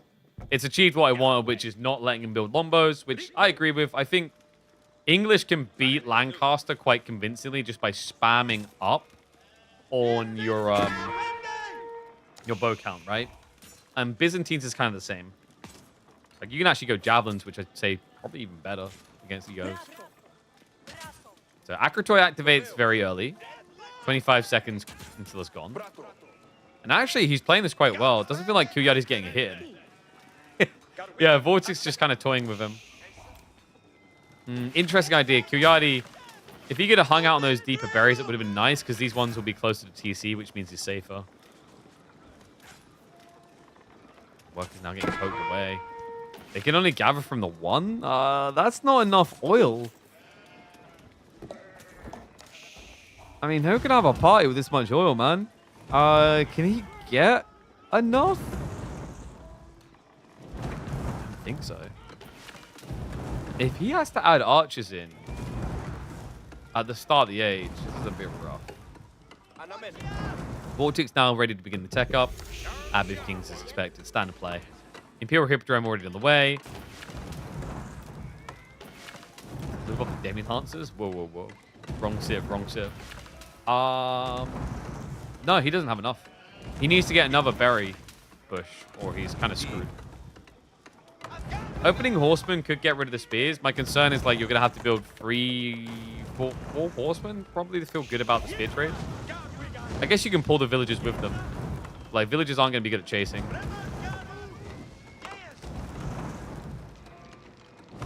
Wrong landmark? I mean, if you are worried about Dark Age Rush, typically people go towards Hippodrome, right? He could have technically just Grand Winery anyway and said to hell with it and re-secured after. But I think, you know, he was trying to avoid the situation where he'd have to build into archers. Because adding an archer range just to add 2 or 3 archers doesn't feel great against Lancaster, let's say. But now he's still in the same situation, right? Where he's going to have to add in archers. Just a very weird set of circumstances. Already loses the mill. Mining camp is going to go down too because it's not in TC range. You can't repair it. And like timing-wise, Vortex, it's not too big of a gap, right? Like he can still tick in hard and fairly fast here. So yeah, Horseman queued up, 17 seconds. Probably not going to be striking until we got at least 2 Horsemen, which means Vortex should have more than enough time to get hardened upgrade on the free spears. Actually shows a lot of respect and starts backing up early. Not what I was expecting. But then again, he's got 6 on stone, so it's 2 TC. He doesn't want to gamble losing the boys. The hilarity is he feels so far ahead. Like, I do kind of wonder how important 2 TC was, really. You know, I think this is like one of those games where after you get that type of opening, every option's on the table.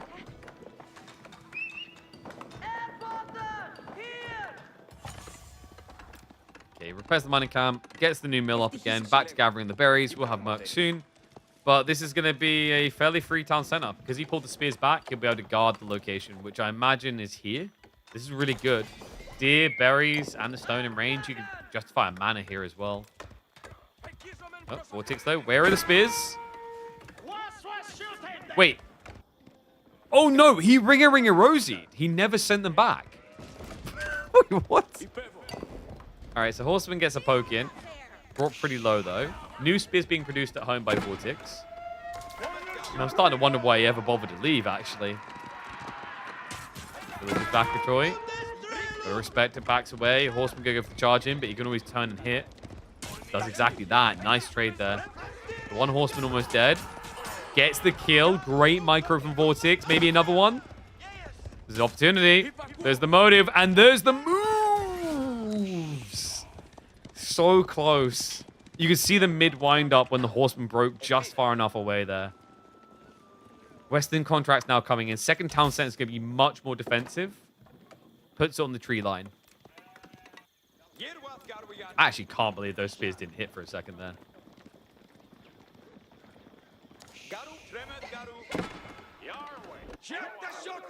What do you mean moo and moose? This is why you can't do nice cast and like hype moments. You guys just take the mic. You know what Kilyadi's going to do now, right? I feel like I haven't heard him make grunting noises so far in this game. I think we're going to get him 8-moding. He's still got the Triumph. He's going Lombos. The Lombos tend to kind of ramp more smoothly now with the changes where you spawn 4 instead of 5. My concern is this. You want to be diving 2 TC? I mean, in fairness, your horsemen do really well. The whole idea here is the English and Lancaster suck against horsemen. So then you have to build spears, and that enables longbows. And in fairness, Vortix's town center placement is very underwhelming. Yeah, he's adding in farms already. So he needs time. Because he didn't go for a loose one on the deer, he can't really afford to do spear hobbler. I think the goal now for Kilyadi is to not give him time. Right? You need to be prepping for attack sooner rather than later. Horse archer from the market mark? If you have it. He had cam archers and Musafadi. Cam archers is kind of okay until you realize Yeomen slap you. Or he could have came over here and got Sipahi right next to the enemy base. That's the Kilyadi moves we need. You're against English, Lancaster, Sipahi are goated. What on... We live in an ambitious world, Kilyadi. That is so far up. That's kind of nuts, actually. That is such a far-off system. He is a hopeful man, I'll say that much. He's like, hey, man, you got to dream big or you'll always be small. Deep, very deep. I still can't believe he's done that. And he's going to be moving over now. Dangerous because Vortex is going Hobbler. If he doesn't know what he's doing, how will Vortex? I think scouting is the answer. And that scout is about to snitch. It's like, hey, bro, why are you out here? What are you doing? What's the plan? The scout's going to go down, but he gets all the info. Sees the system, sees the mill, sees the workers. Kill the snitch? Yeah, but make sure you... Yo, before we kill the snitch, let's at least let him free his pet pigeon because we're not animal abusers. What do you mean he wrote a note and put it on his foot? Get that pigeon. Nah, it's gone now. Info's already been sent back to base. Vortex now scaling into Yos. Has got spears for the choke point defenses. Farm count kind of okay. We've got 130 food, 80 wood off of this one mana. This is why 2TC for Lancaster feels so good. It's a huge boon to your income this early on. You know, down the line, he can move another mana here. That's going to then impact the other tree line. He'll always get good gathering off at least one.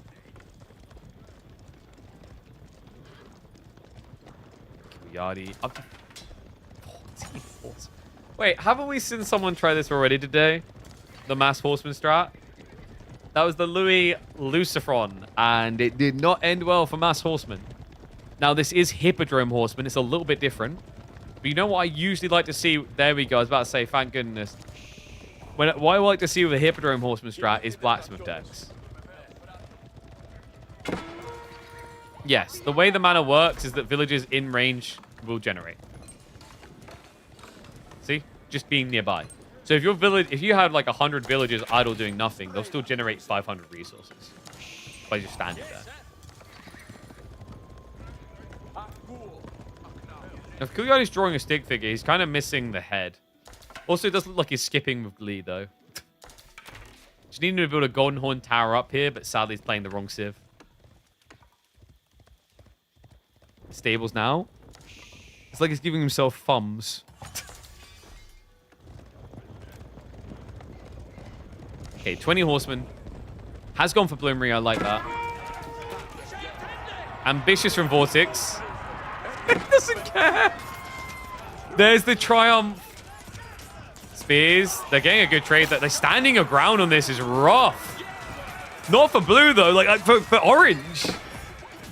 This is meant to be your power spike, and so many horsemen are dying. I mean, Lords get sniped out, right? But now you have to ask the question, was it worth?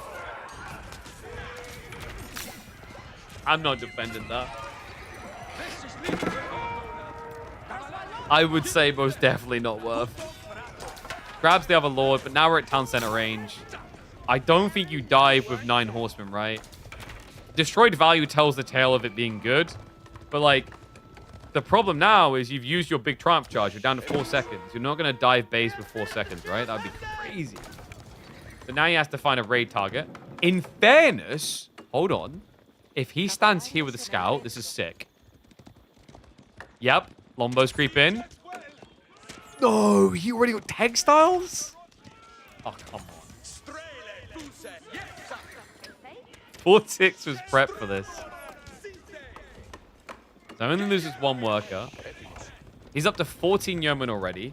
Yeoman is the thing you want to keep alive, by the way. Like, it looks bad for Vortex until you remember he lost cheap units to kill more expensive units. And we have double Hero Siphon. I like that Kill is not going back. There is no going back. You either now get some real damage done, or you lose the game 10 minutes from now, right? Notice what Vortex is doing. He's primarily focused on getting all the Lords back online. He's also getting more farms. They are starting to extend away from this Hero Siphon play. Kill army does look pretty scary at 20 again. But we're at 9 seconds on the Triumph. So he needs to make sure that he's getting a fight that's going to truly happen and be committed to. Because otherwise, if your opponent starts running away, the Triumph isn't going to do much.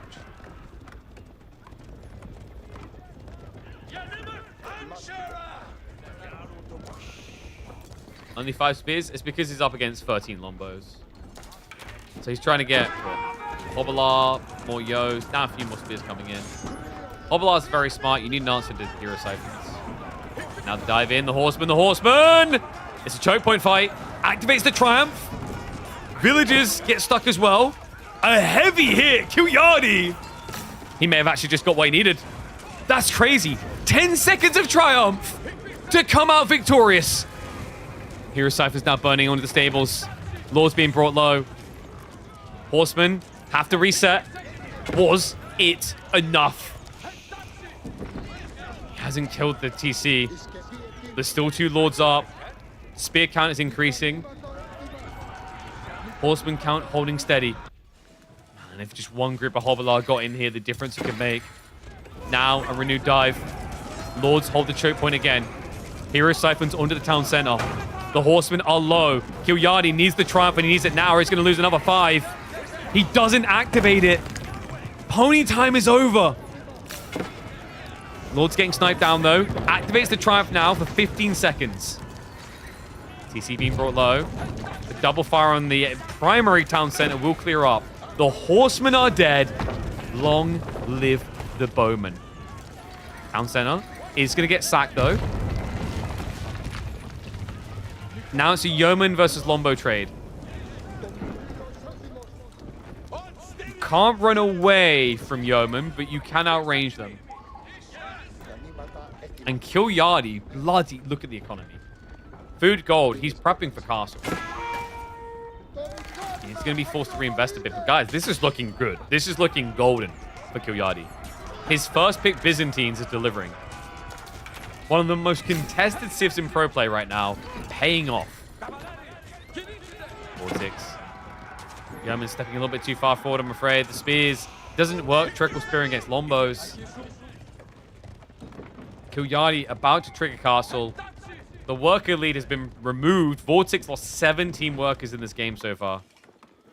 He also has 4 farms now, which are just unguarded. I think this game is almost done. Like, what do you do now as Vortex?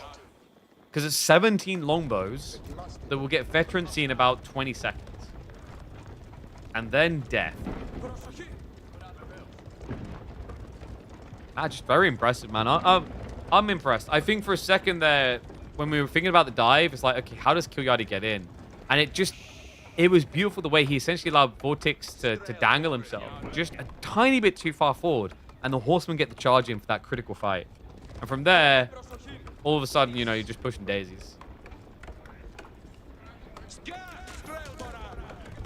Hero Siphon's not breaking the walls a bit weird, though. Just saying, they do a lot more damage to walls. Yeah, it just gives him entry point. I think he's just respecting the fact that he's teching, so he should be stepping up. But now castle complete. You can see veterans is queued. It's not going to take long. He can even switch in Dialecticus to make it much quicker. Vortex says, well, I don't feel like I can really just allow this. So he tries to step up, but he's not going to find a fight. Kilyadi backed off far in advance. Vortex now building an extra mana. Very smart choice. He's got probably about, what, 30 villages in range of this thing? But I think it's fair to say at this stage, Byzantine economy is slapped pretty hard. Yeah, I think he's dead. 21 longbows with +2 damage upgrade is up. Remember, if you have the same count longbow to yeoman, longbow tend to win. Because yeomen are great chasers, they're not great brawlers. They get outranged, they get out DPS'd. Even if these were feudal longbows, the feudal longbows have more damage than the yeoman. They have one more range as well. Like, the health is meant to be your advantage here. That's not going to be a good enough advantage. Fair horseman. Bait the reaction. 12 spearmen. But not for long. And that is a triumph to emerge triumphant. GG fight from Kilyadi. No getting away from it. Vortex knows he is completely and royally screwed.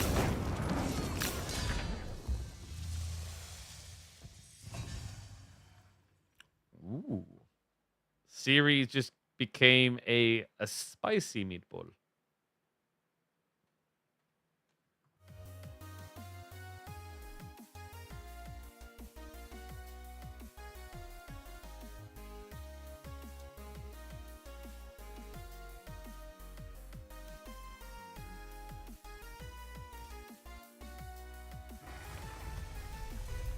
So, where do we go next then? Because we've got 2 maps left, right? We've got Four Lakes and King of the Hill. Maybe Four Lakes time for Vortex. He's got really good picks for it. Yep, Four Lakes it is. Vortex chooses Knights Templar Japanese. Templar gets sniped. Kilyadi, Tuklak, Jean. Tuklak gets sniped. We're getting Jean versus Japan. This is weird, actually. The Coco is surprisingly effective against Jean. Do you guys know this? If you go melee Jean, you'll get annihilated by ninjas. If you go range Jean, it's better. You just have to be careful about position. Luckily, these days it's easy. I remember when Jean first came out, you could actually kill her quite reliably with Shinobi, because Jean, if you remember, used to be slower with range form.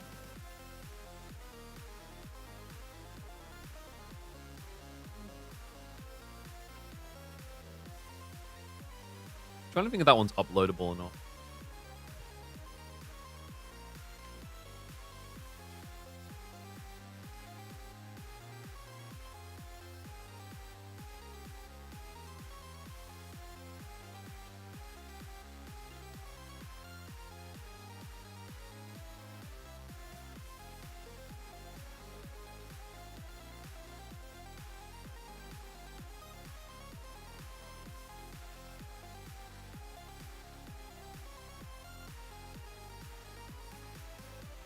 I don't know, nothing on that one.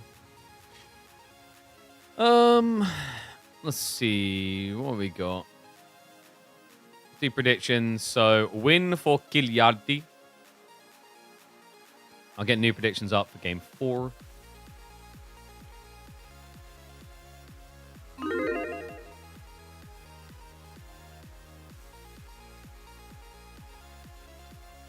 No, I'm trying to think if Jean can be good enough here or not.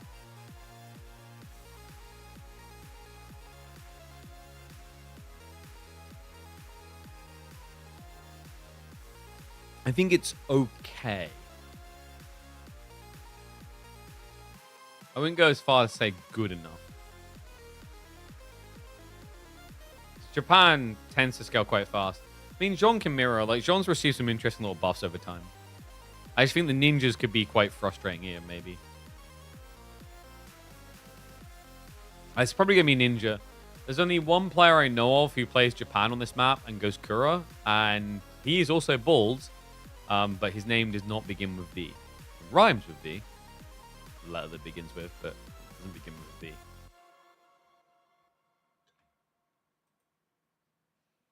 Let me just check. What's the state of the other series? Louis leading 1-0 against Corvinus. Lucifron, I believe, is leading... Let's see that right? Guys, Lucifron is 2-0 up against Beastie. Beastie hasn't dropped a series so far this group stage. Tell you, Luciferon's the dark horse, man. And then, obviously, here we got the 2-1 score now between Vortex Kilyadi. Wham leading 1-0 against Dimu. Also a pretty expected outcome.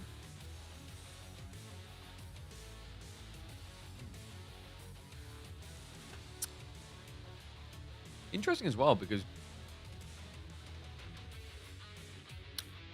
Dimu went offline, didn't he? Did he have a... No, he had back-to-back series, right? I thought he was going to stream all his games. Let's get ready to roll.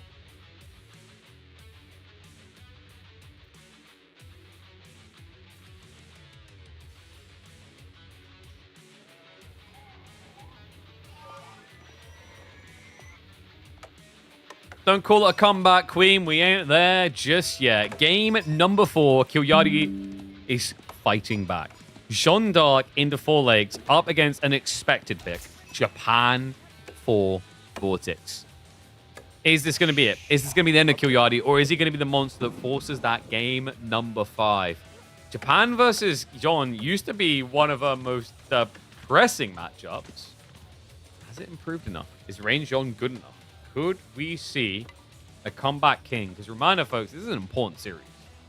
Kilyadi versus Vortex, like both of them are teeter-tottering between them right now over who could or could not make it. This series is critical to seeing who's going to get that 4th slot. So we have got the docks coming up nice and early. Cool thing about Jean, actually, these days, feeling a lot more buff than she used to against Japan. In the early days, Rain Jean would just die to even Shinobi because they could chase you so easily because you were too slow. And then on top of that, on waterside maps, now you have to consider that Jean and French basically get more efficiency out of going docks because docks are also houses for them, right? And that's doubly effective because it means you save 15 seconds building a house, and now it's more like you spend 100 wood on a dock instead of 150. So big edge there, gets the fishing boats coming out nice and early. Vortex should just be mirroring for fishing. Already has pond number 1 set up. Wonder if he'll go pond number 2. Is there ever any value in kind of rushing towards Coca? I don't know. I feel like Coca's value has plummeted in recent times. Doesn't really come out that often. I think in general, people have just gotten very good, very clean at executing onto their ponds on 4 legs, which makes it very difficult to cheese a win by rushing a corner. Yeah, I think when you do see that play happen, it's usually off the back of a very solid kind of land-based play, right? Of like, yeah, I've got knights and I can play up here and you can't fight me right now. But the idea of just sneaking it in unnoticed happens more rarely now. A big part of why, actually, is because a lot of civs will just send a fishing boat out wide and sit it here, so they will see you dock dropping straight away. Actually, another reason why Japan feels pretty good, because you can always just walk your villager out and drop a farmhouse here and have your fishing boat always drop off, so you always see. And also, you can use the farmhouses to basically block them from dropping in the first place. I'm gonna make the first system rather free for Biz. Hell no. They just need to make it so that system of the first hill gives a tier 6. There you go. I fixed it. I fixed it, son. How do you guys predict? 50-50. Good lord. Okay. They're convinced. I mean, that is quite the vote of confidence of Kilyadi when you consider how most people would fanboy Vortex by default.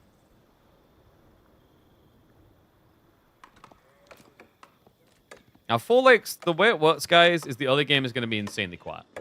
There's just not really going to be much going on. Because the Dark Age, remember, is going to be longer because people are setting up fishing. But once we start to hit Feudal, the game, like, instead of just being, you know, normal game is like this. Whereas these games like that, and then they go right like that. They rock it. Because you've got inflated economy. Right? Like, you have to think of this as... The interesting way to think about this is it's like both players have gone to town center in the Dark Age. And when you think about it that way, you start to understand why people quite often just always go for these castle rushes anyway.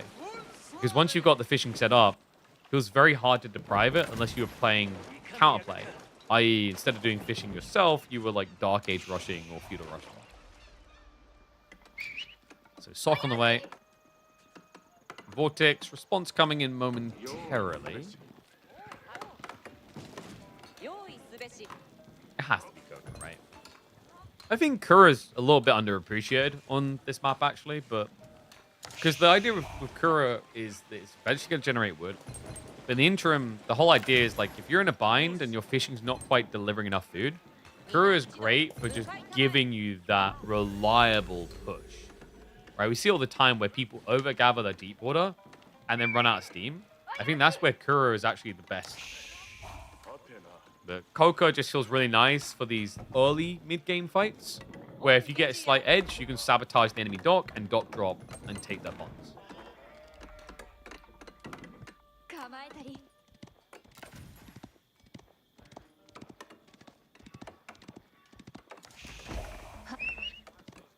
Now, you know what I'm kind of thinking here?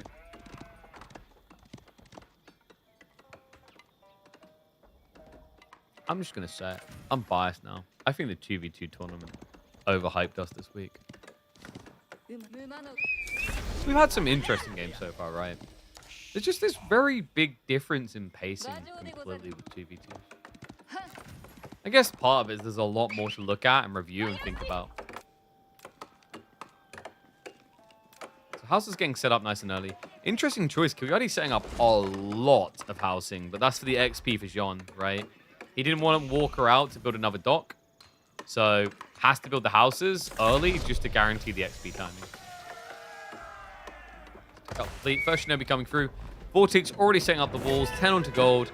Looks like a fast castle built to me. Yeah, he's going to settle for just one pond. Even sets up the dock on the south side so that he doesn't have to waste much resource protecting.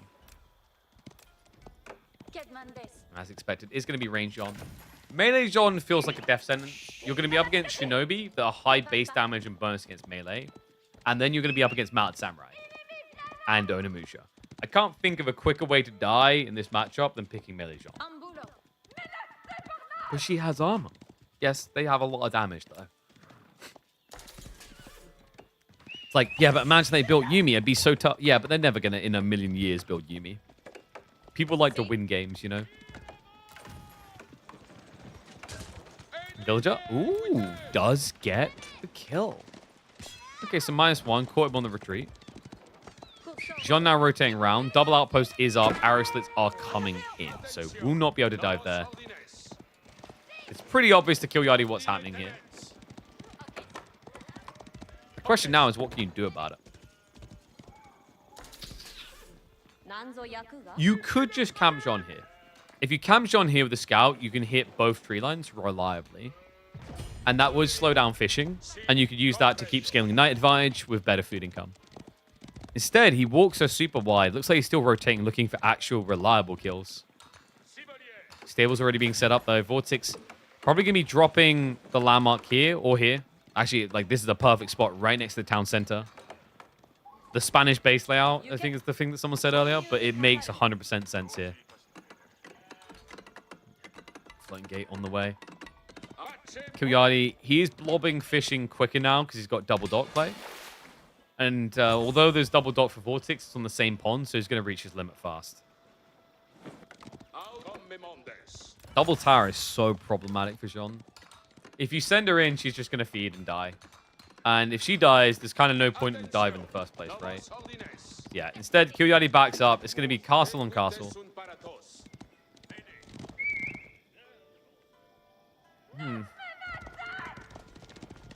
Not many knights for it, though, right?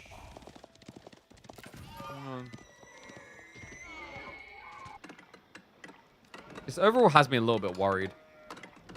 You're at 3 knights. Mounted Samurai pump is going to be fast thanks to the Yoshiro drops. Honestly, with 12 fishing boats and the food gathering on land, he could afford double stables quite reliably. Yeah, I mean, he already just queued up double Mounted Samurai. So wouldn't mind seeing Vortex just add in an extra stables right now. He's going to be sneaking out for relics without any hesitation. Kyoyari's about ready to start his own tech up too. He'd be forced back though. Like, that first fight's going to be weird. You've got 2 knights here versus what will be 2 knights. Jean's looking likely to die at this rate. He actually ignores her. He's going straight across map. Well, he sees the gold gathering. He sees it's pretty stacked. And unfortunately for Kilyadi, he doesn't see the scout. So he doesn't know that it's revealed right now. Mad Samurai scares off the scout. Denies vision on what comes next. And we do have the Daimyo upgrade. So now you can go for the Uma Bannerman around probably about like 8.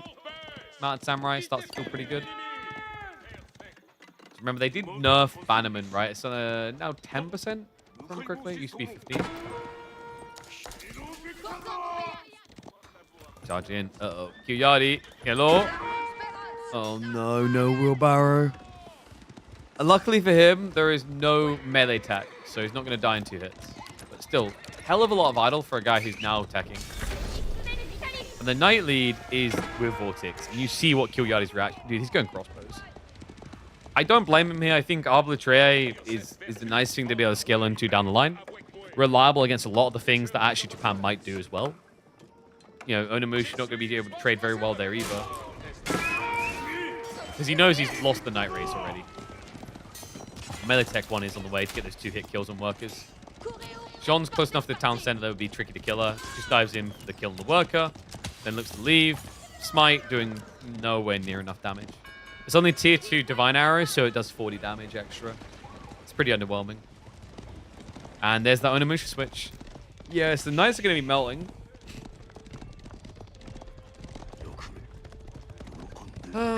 Are we going to be getting second Pond now from Vortex? Because I think he's in a pretty good position for it. He's also got relics coming home, so one's already been picked. Second one to be picked up soon.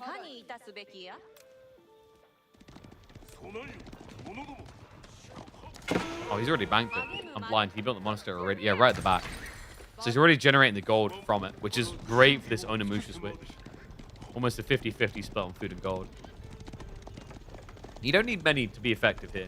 If you have 4 or 5 Onimusha, it's the same impact as Jean in these night fights, which is you will kill anything that gets low and tries to leave.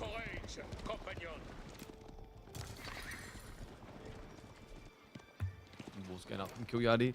Not really the way he historically likes to play. Doesn't really have much of a choice or say in it. Oh, the crossbows, though. There is a pretty cheeky play here for Vortex. If he spots what's happening and he goes Knights... Horseman Onimusha. Because your Horsemen are better than Jean's. Yeah. So your Horsemen, they can get the Uma Bannerman effect, plus an extra melee tech level. So I'm able to Scarpa. That should be double dead Knight, though. He's already circling with the Onimusha. Gets the dunk there. Gets the charge up damage.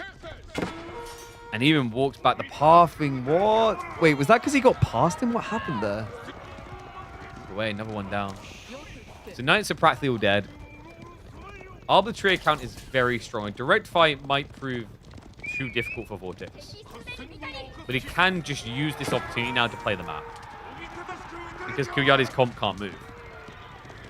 You know? We usually say he likes to resort to these units because it makes him feel more at home. Like an old man with a walking stick in terms of movement speed. Onimusha. Cheeky snipes. Does get dunked on one there. Still some way to go, though. 216 out of 500 XP. The Relic game, the Relic War, is being well and truly won. 3 relics already. 4th one is easy.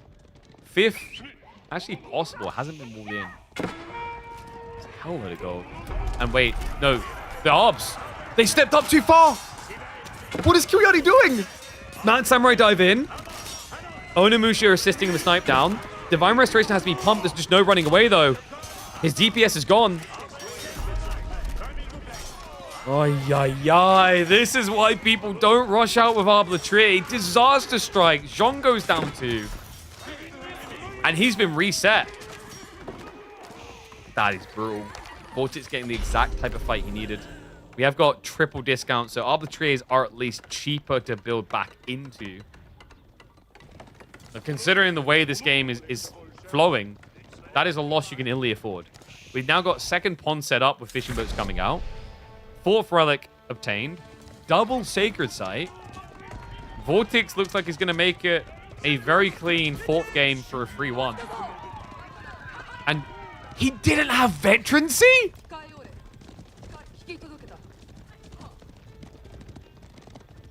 I mean, it was a handful of horsemen, right? It wasn't like he had 20 plus, but still.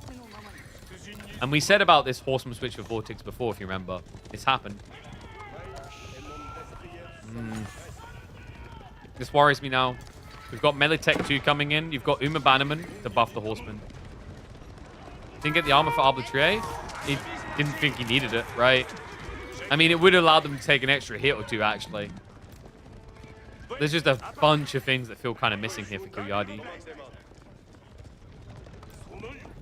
Once again, it just comes down to Cav versus Arbitrary. Does Kilyadi have the capacity to build mass horsemen? Yes. Does he have the capacity to move? You guys just got to preview what happens when he tries. If he steps up, he can't retreat. So if he's going to step up, he needs to be damn well sure that he's in charge of the fight.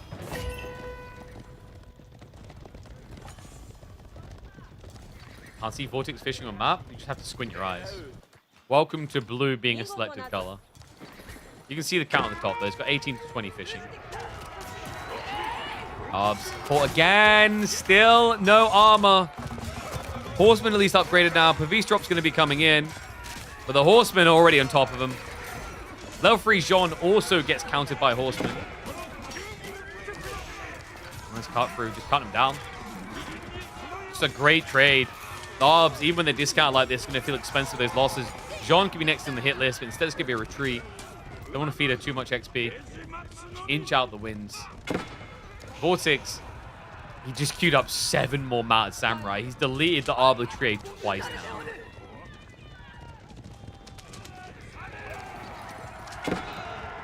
As Lancaster was fine, but they nerfed to death. The Lord's Rush build was too good. And the star before that was really cringy to play. It just needs a full rework. Yeesh. You know who else needs a rework? Jean. When are we getting that patch, huh? Huh, Microsoft? Hashtag make Jean good again. Oh, just sad here. Army gets erased. That's 3 losses now. There's no easy comeback. Did he go Jean Riders? I believe he did. He had them in the fight, right? But there's just too much blob for him to have an impact. So Jean sniped down. Doesn't have the gold for a buyback. Doesn't have an arm or a leg to fight back with at this stage.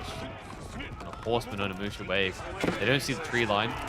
If they did, that would be an easy raid target. Instead, it's going to be a dive. Textiles to minimize losses for Kilyadi. But I think, is this, yeah, it's a Yorishiro TC on the other side. So even if he keeps all workers alive, it's only going to be a bigger and bigger lead for Vortex. Guildhall is at 1,680 food. There is a pull, but there is also death. 1 Mounted Samurai found them all. He got the goal for the buyback on Jean, but this is the killer wave. It's 10 Mounted Samurai now, not a single Arbitrary. Just gone. Oh, well, Jean is back to the trash can. Vortex, back on form. Looking cozy and secure to make it out group stage. With this loss, Kilyadi's life just got a lot harder. GG to all. So, let's have a look at the outcomes of the other series so far.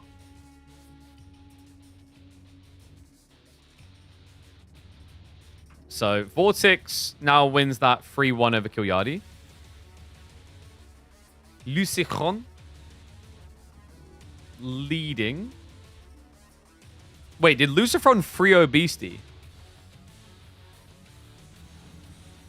I'm pretty sure he did, yeah. Wow. He 3-0'd him? What a giga Chad. That's incredible. Don't go to EGC chat. Why? Do I even want to know what's being said there?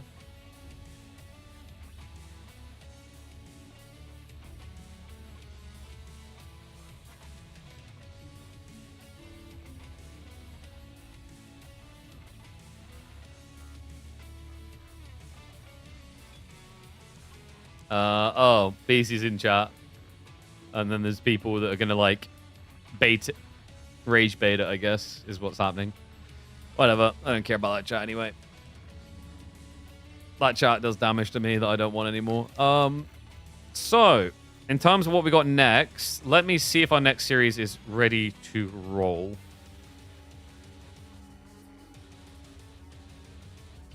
So the one we wanted... Let me have a look. We said we were going to be looking in on B versus Puppy Paw.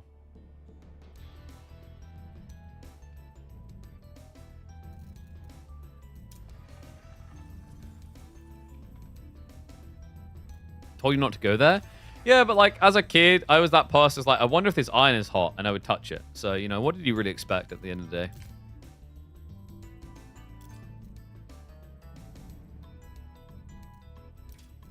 Okay, so B hasn't played his next set yet. Well, they were scheduled to start by now, no? I mean, it's a rolling schedule, but yeah. Yeah, let me check. I'll ask B.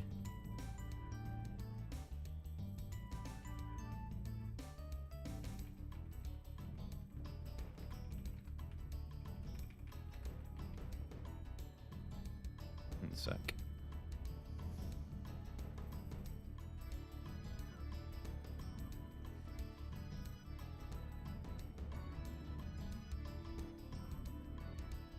Let me update stream title 2.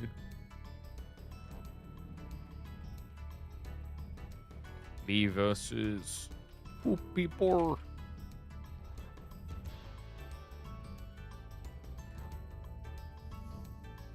Man, I don't know. I'm going to have to go back and watch those Listron games. They must have been fast as well for him to 3-0 like that. Because we had a 3-1, and I wouldn't say any of these games were particularly long. We didn't have any game longer than 20 minutes, right? Lucifron 100% the dark horse. I mean, we know he's capable, but like his group was pretty stacked. The fact that he just like came out and beat the guy who hadn't dropped a single series is impressive. What a beast.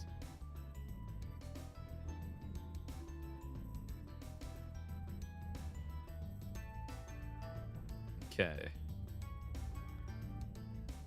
B's now typing, so we should have confirmation in a moment.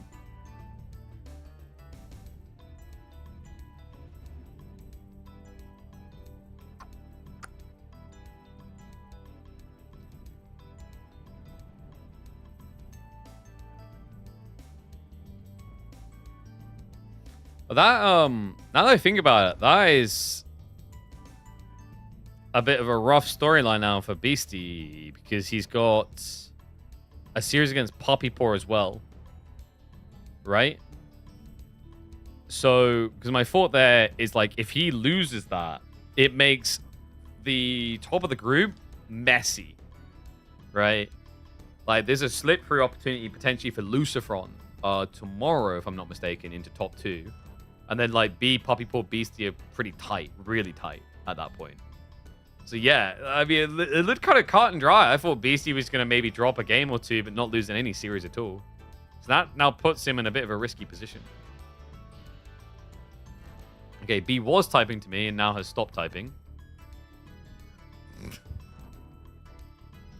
So we've got a few minutes at least.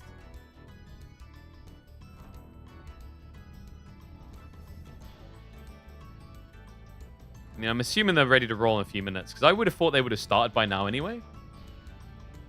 Because they were scheduled to begin, pretty sure, like 30 minutes ago. Lucy's lost to Numu and B's lost to MSN gives BC some breathing room. It's not a comfortable amount of breathing room, though. It's a 2-point differential between him and B, and a 3-point differential now between him and Puppy Paw. So if Puppy Paw goes on a mad one against Beastie, at the end of the day, Beastie's in a bit of a pickle, because that would mean him and Puppy Paw would swap places in the groups, right?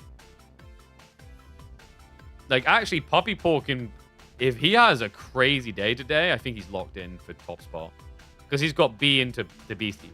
That's what's crazy about these series today. Is like, this is like the top 3 players a Ring a Rosie in there now, right? Or have a Puppy Paw's dancing with them. You've got B versus Puppy Paw, which is the one we're looking to do. And then you got like BC versus Puppy Paw after that.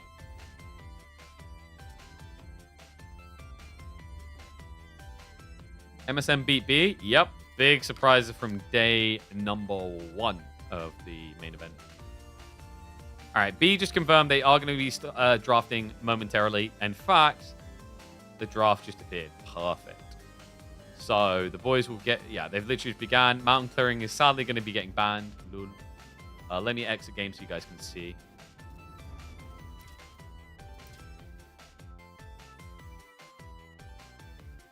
Oh, reminder, guys. !Opera GX. If you haven't already, go ahead and download the browser. Supports the channel. Actually allows us to get sponsors in so that I can put a copious amount of hours into creating content. And it costs you nothing to do. It costs you like a minute of your time. All you have to do is download it, use my link, and then they'll know that I sent you. Thank you again to Opera GX. Love working with those guys. The only reason I don't use them here is my dark mode. I think I need to reinstall it because if I use AoE 2CM, it gets weird. Yeah, it does some weird colors. But other than that, I use this all the time. Reddit, AoE for World, Twitter, Twitch, everything, whole kit caboodle. Hey, look, it's you guys. Yeah, this is all Opera Jacks. Also, have a very nice anime theme. Very zen-like. All right. Content Machine Go Brewer. Yeah, I don't know how many hours I'm up to this month. Like, it hasn't even been a full month of us, like, proper back on the grind. It's been, like, half a month. And we've already streamed 82 hours. Need to sort my YouTube site is kind of a mess, though. I don't know. I think my editor might be overloaded with other, like, RL stuff. So I need to figure that out. Because that's a problem. Because I think I've got, like, 30 videos now that are probably uploadable worthy. Yeah. A little bit of backlog. All right, so Lakeside 4 Lakes coming out. No Kawasan. Wow, wow, wow. Lipany, Hillendale. Dry Arabia getting banned is interesting. Not your usual.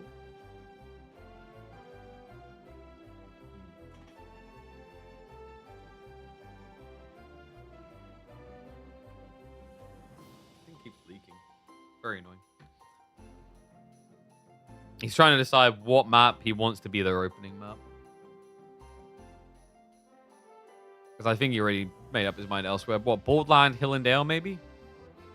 Yeah, Hillendale, and then Gorge ends up being the decider. Interesting. Was it Gorge, Coastal, or Boardland, right?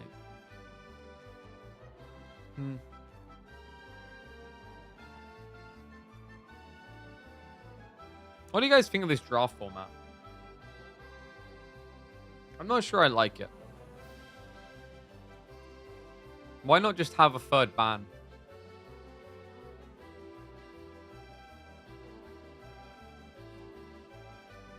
So you'd pick, and then ban, and then the one that's left over gets picked. I personally kind of like that more, no? I don't know, because I think your map draft can get really screwed by a random map pick at the end. Yeah, I don't know why they done that. Because it literally could have been Gorge, Coastal Cliffs, or Boldland. Because in a best of 7, every map gets picked or banned, right?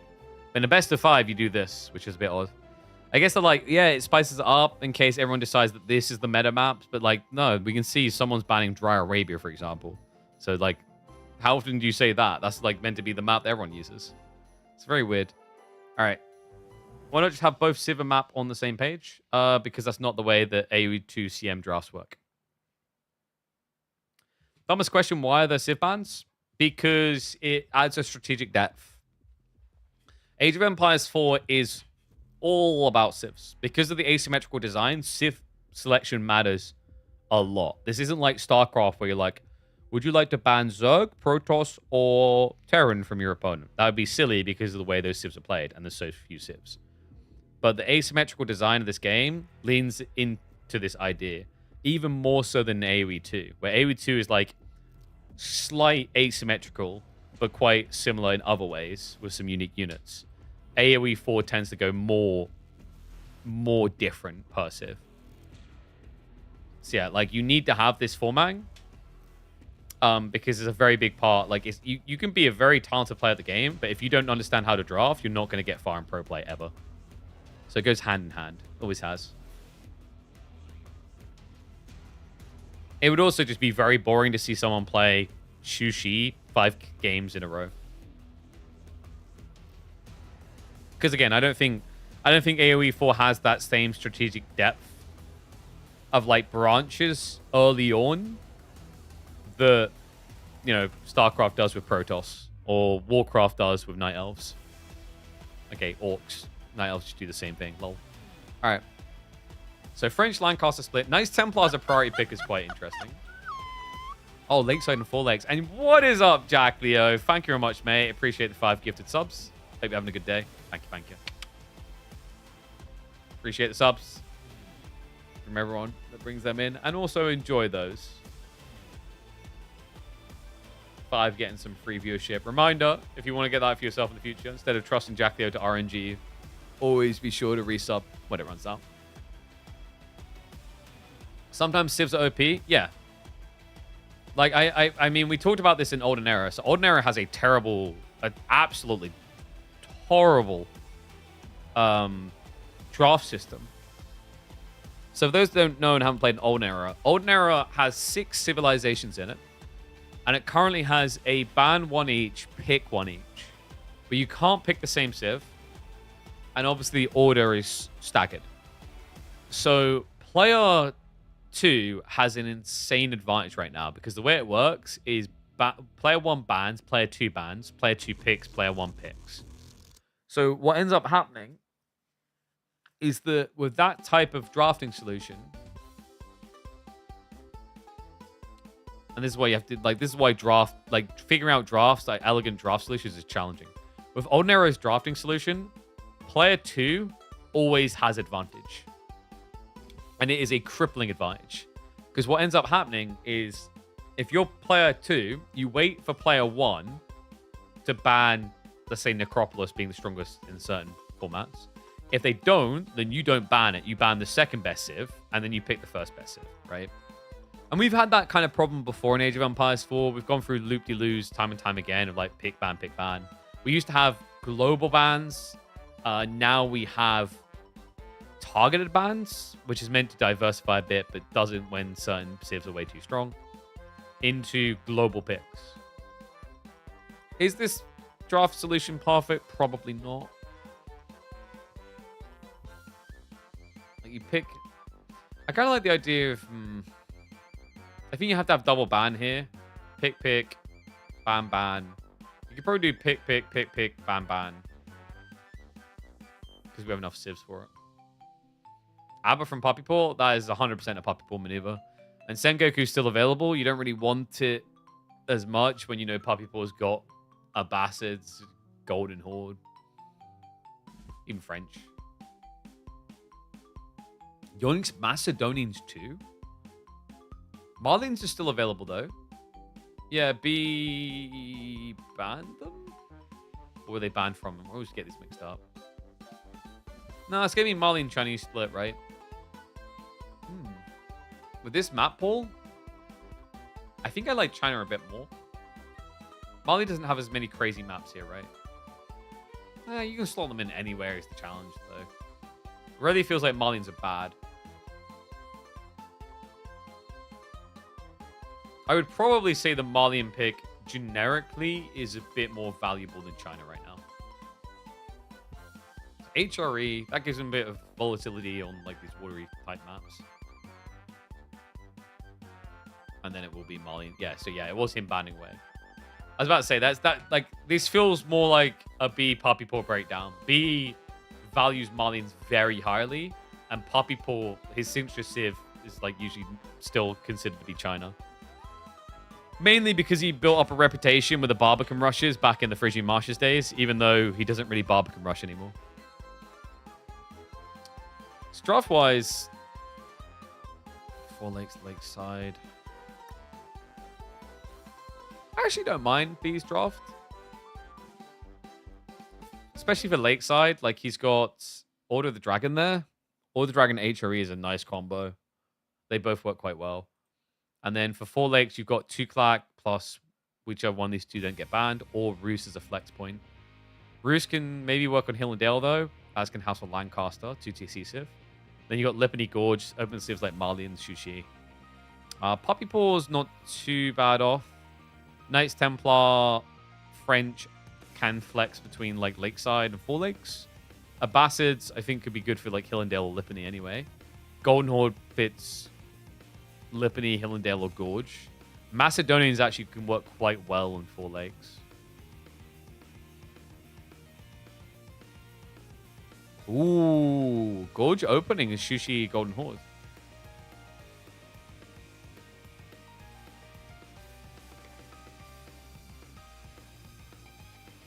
Did we say we liked this for Shushi recently? We like Macedonian Shushi for Shushi. Golden Horde's a bit different, though, because the plus armor from the Karash. I don't think this is easy to win with Chug, and Pulse Guard makes it more easy for Tortugud to bully you. This might still be Golden Horde favored. I don't know. We'll have to see. All right. Did I update? Yeah, we're B versus Puppy Paw now. Let's get ready to go.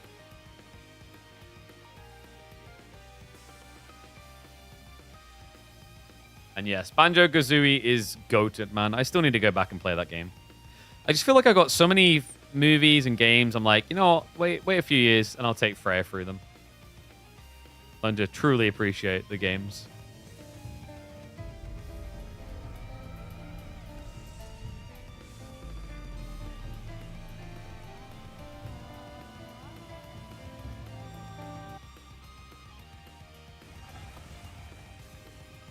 All right, let me have a look.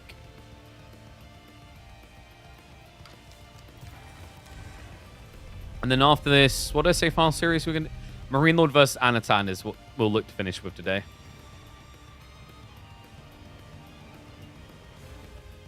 Welcome copy at home. Those guys are going up in prices.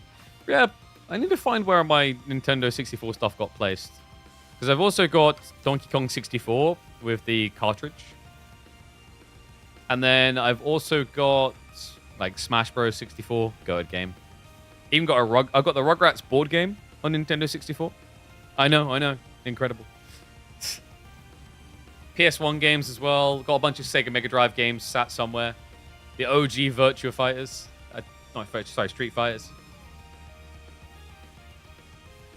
Donkey Kong 64 is such a good game. Yeah, not as good as Mario 64, I don't think. But in terms of for the music and things like that, I actually think it's better than Mario's. And then there was also... What else did I have? Oh, yeah, Ocarina of Time. Which we now are getting a remake of. What up? Comparing DK to Mario? No, I think Donkey Kong wins on vibes. Like, it's hard to beat that Donkey Kong song. You know the one? He's the 4th member of the DK crew. Right? But, yeah, for gameplay, everything else, yeah, Mario wins. But Diddy Kong with the double coconut gun rocks pretty hard. I still think the best game on Nintendo 64, though, was Smash Bros. Definitely my most played game. When I was a little kid, I was obsessed with fighting games. I'm surprised it didn't, like, latch onto me to the same degree in my adulthood. Like, I still enjoy them, but I'm not logging, 150 hours in fighting games a month and then slaughtering people. I remember when I was at, like, an event in Russia several years ago, and the captain of Virtus Pro, like, he just sees me playing, like, a scrub on Mortal Kombat. He comes over, he's like, can I play quick? I was like, sure. And he picks, what's his name? The one with the fire, like, columns, fire pillars. Perfectly juggles my ass from left to right until I die. Rugrat games, that's a deep pull. Only the best games here. And I would damn well win that every time. Dinosaur Mountain would be mine. Tried N64 with my 5 and 6-year-old boys to no avail. They said it looked too old and controller didn't work properly. Yeah, but like you know, I think this is where some hard, firm parenting ensues. They're like, oh, you're like, oh, you don't think the controller works? It's perfect for hitting kids that disobey. Play the game. Beat the game. Or I'll beat. Okay, let's stop. But like, actually, no, I reckon top game on Nintendo 64 for me is either Banjo-Kazooie or Smash Bros. And then I put Mario 64 behind. Some people find that blasphemous. I think that's within reasonable acceptance. I haven't said something wacky. Right? And then probably what, like Ocarina of Time, Donkey Kong 64 coming after that. Actually, people are going to say GoldenEye. I didn't play GoldenEye, so I didn't have that experience. I never noticed it was a thing on 64, so I missed that. I've heard it was great, though. But, like, I don't judge you on all the things you missed. I should. How many of you played the Die Hard trilogy on PS1? I bet there's some that didn't. You missed out. Shame on you. Shame on you.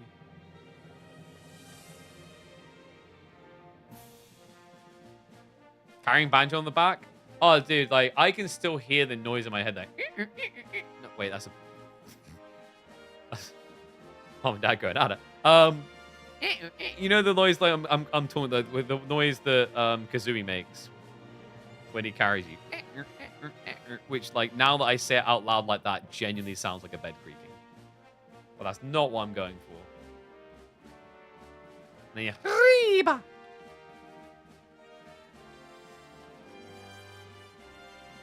Here you go. I'll get you guys the noise.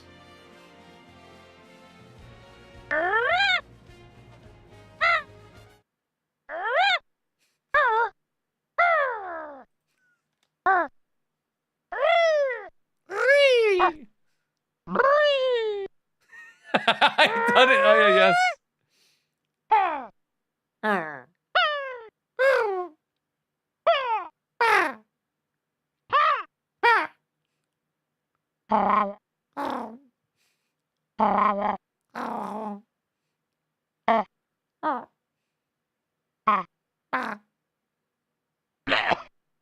What was that one? I don't remember that one. This is like the Matthew McConaughey meal session in Wolf of Wall Street. It hasn't got the noise when he's being walked places, right? Did you ever play? What's that? I'm not gonna find it. I don't think I'm gonna find it. You know the one I'm talking about though. When Kazooie walks. Oh, here you go. So good. Hey, listen, I got your gold. Are you going to be happy now? Because I'm tired of you going... He's yapping. You can't hear it. He's like... walking around. All right, I'm going to run a minute ads now anyway so you don't get him in game. All right, then. Let's get ready for game number 1. Bee versus Puppy 4.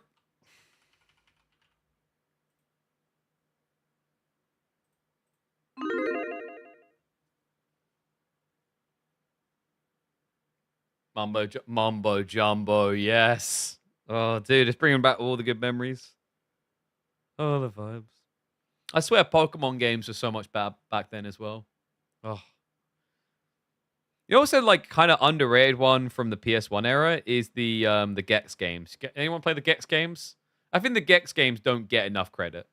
They're not, like, a greatest of all time, but they were pretty good.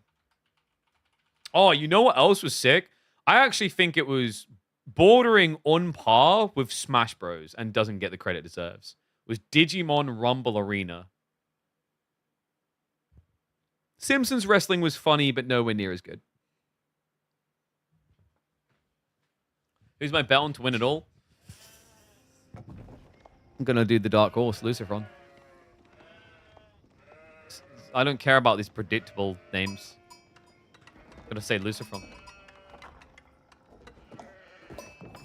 Now, when I'm right, people will remember it. They probably won't. But I can believe. Let's get ready to rumble. This is going to be an epic one. Bee versus Puppy Paw. And we're kicking off on Gorge. Ladies and gentlemen, it's Golden Horde versus Shushi. Is Shu-Shi the next king of Age of Empires 4? Or is Golden Horde still holding on to their empire? They're going to be playing the red, Shu-Shi in the green. And matchup-wise, a very important one between these two because they're basically pecking over that second place right now with BC just dropping a set 3-0 to Lucifron. Everything at the top of this group stage starts to become a question mark. And the question marks loom around who will take top spot between Beastie, Puppy Paw, and B. So this series critical. And B, I wonder what we're getting this game. Like, is there the world in which we do pro scouts when we're against Golden Horde? Or do we feel safe to come out? Because Shu-Shi plays different these days. It's not just about pro scouts. They do have the capacity to just blob at an absurd rate. The question mark is whether the blob is good. Usually I'm thinking someone like Palscard, but then you run the risk of being up against Keshik Tortugud, which I would just kind of favor Puppy Paw for. And what's up, Functional Boomer? Thank you very much, mate. Appreciate the sub. Welcome to Swarm. Perfect name after we've just been talking about the best Nintendo 64 and PS1 games. Which one do you... Like, let me know what yours was. What was your go-to for the platforms? I find it hard to choose for PS1. I feel like there was a lot of really good PS1 games. And I had a lot, actually, thinking back to the kid. I mean, Tony Hawk's has to be up there, right? Like, if Tony Hawk's is not up there, I feel like you just didn't experience Tony Hawk's. Crash Bandicoot is a great shout, but then we get into the argument of Crash Bandicoot versus Spyro, and that is already a hard choice. Then I know there's going to be some people that were Gran Turismo fans or early Final Fantasy fans, or, you know, there's like Metal Gear Solid. I wouldn't have put Final Fantasy in my list because I didn't play Final Fantasy 7 until I was a grown-up a few years back. But I understand why it definitely deserves to be amongst the very top of that list. Yeah, even like Medal of Honor, right? Because Medal of Honor was, from a cinematic standpoint, way ahead of the time. Damn, there's so many good ones. Ape Escape too. Oh, Ape Escape. Ape Escape deserved a very special praise in the hearts of many for introducing analog sticks into the PlayStation world. So Colin Tortugud coming in, Zhang Nantao with 2 is a bit interesting. Most players have been doing 1. So I wonder what the extra pressure is in his mind to need that. Yeah, no, the more I think back to like PS1, it had something for everyone. Even had like the Need for Speeds, Oddworld, Abe's Odyssey, Silent Hill, and Resident Evil. Wasn't really crazy about Tomb Raider. Forgot about Tomb Raider. You look a little like Spyro. Is that an insult? Spider-Man 1. I forgot about that. It was not the open world like city one. That was PlayStation 2. But Spider-Man 1 is like an underrated game. That was like the platform. Well, not platform, but 3D level type one. Driver was all... Driver... You know what Driver gets? Driver on PS1 gets a special award for being one of the hardest tutorials in the history of gaming. Do you guys remember the tutorial for that game? The list of things it wanted you to do, a lot of people couldn't because you had a time limit, if I remember correctly. If you didn't do it in time, it ended the level and restarted you. And that was the tutorial level. Oh, man. So, Tech Up's complete. B looks like he's going for a super fast castle? I think he is. Yeah, we're going to be getting Monk Rush. Interesting choice. I mean, we talked about Palscard not feeling good in this matchup, so I'm not surprised he done this. And the response on the other side from Puppy Paw is going to be to try and prep army. But I think this is the way Shu-Shi can win this matchup, right? Like, you just rush Age up, you get your combat monks, which brawl quite well against Tortugud, and then you just get a few lances out. Okay, I spoke too soon. He's adding in Arax now. Dragon Warrior on NES. But that's not PS1. I'll have to think more if we go all the way back to NES. Because I had a few from back then. You gotta have your PS1 titles ready, you know? Yeah, like, I don't know. There's lots of games I've heard epic things about that I didn't play. And I felt like I played a lot of PlayStation 1 games. Like, I didn't even realize Ace Combat was on PS1. That escaped me. Matt Hoffman BMX doesn't get enough credit, though. Everyone always talks about Tony Hawk's. Nobody ever brings up Matt Hoffman. Which is a bit of a bummer. Okay, so Clash coming in. It is just raw spears. So it's going to be pro... Okay, that was very interesting macro then. I wonder if B was ever considering Castle Rush, or if the plan was always pro scouts, just on a slight delay. So it's almost like, you know, he lays the rope out and dangles it for Puppy Paw. But it's going to be a spear mosh pit, right? Like spears on both sides. But Clash gives edge to Puppy Paw anyway. For your first PS1 as a kid? Hell yeah.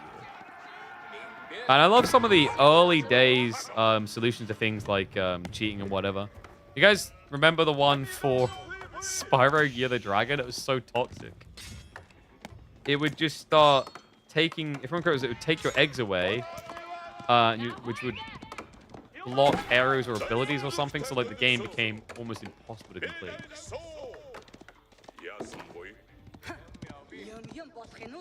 Yeah, I'm just looking at like a list of extra PS1 games I didn't even think of now. Like I'm reaching 100 and there's still so many good ones like Tenchu. Tenchu, oh man, what a game Tenchu was. Army Men, dude, how did I forget? I had so many Army Men games, chat. I had Army Men 3D, Army Men Air Attack, Land, Sea, and Air. Some other ones I'm forgetting the name of. Then PS2 came Sarge's Heroes. Goated games. And then actually, if you're a fan of RTSs, there was the Army Men RTS on PS2. I almost forgot, by the way, Command & Conquer. Command & Conquer on PS1. Can still hear the Wilhelm screams in my head. You have no idea what we were talking about? Okay, Zuma. Be older. We're talking about PlayStation 1 games. Because there's not really much going on right now. We've just got posturing from Puppy Paw and Beast stuck defensive. Lot of spearmen. An insane amount of spearmen, actually. This is such a B strat. B is more obsessed with spearmen than anyone else in pro play right now. But he's done it against Karash, which is crazy. Archer's now scaling. He scares him off. And now he steers Chug. Chug Horseman. He's still affording the spears too, by the way. And he is going to be getting Palace Guard Chug coming in, which is sick, because remember, he's going to have the Palace Guard littered in with spears, making it harder for the archers to win the fight. This is such a B maneuver. It's almost like you see this now, if you're Puppy and go, well, of course he done this. You still don't expect it, though. Like, you can expect it, but you just still get shocked and awed by it. The great hold there by Puppy Paw. He keeps both the Karash barely alive. Got to be careful not to lose those now. I think Pete raw overextended there. The crazy thing is he still has numbers. Look at the health on the heavy cav. Oh my god, they're dead. They're actually just gone. Yeah, you can just turn around for one more stab. Probably take out the Batu Khan too. Yoink. No protection now for Khan. Has to back away. Great fight for B. Destroyed value neck and neck. And that's great for Shushi because he's got the 3 armies coming in. He's got the Pro Scouts play as well. Puppy Paw did play onto one of the deer, so he's at least removing some of the value for B. Tiberian Sun was life, and Red Alert 2... Oh, man, Red Alert 2 is still the best Command & Conquer game to ever be released. And I will always die on that hill. How can you beat mind-controlled squids? Why isn't there a modern Army Men RTS? I don't know. It was like, it's very basic. But if you want, you can actually pick it up on Good Old Games. The original one. Oh, I forgot the Italian job as well. They also made Disney's Atlantis on PS1. If you want a very interesting strategy game in the Disney universe, there was one. What was the one where I've still not watched the movie to this day. They're in space, but it's like pirate ships. Something Planet, right? They made I actually had that. They made like a kind of RTS of that. I say kind of RTS because it wasn't really base building. You had a bunch of ships you controlled. Batu Khan barely scarpers away safely there. Double outpost up. This is fast castle now for B. Yeah, he secured this. Thought a good replenishment is going to be a little bit too slow, I think. It does feel a tiny bit greedy what B's doing, but with double outpost, he should feel safe. Planet, was it Adventure Planet, right?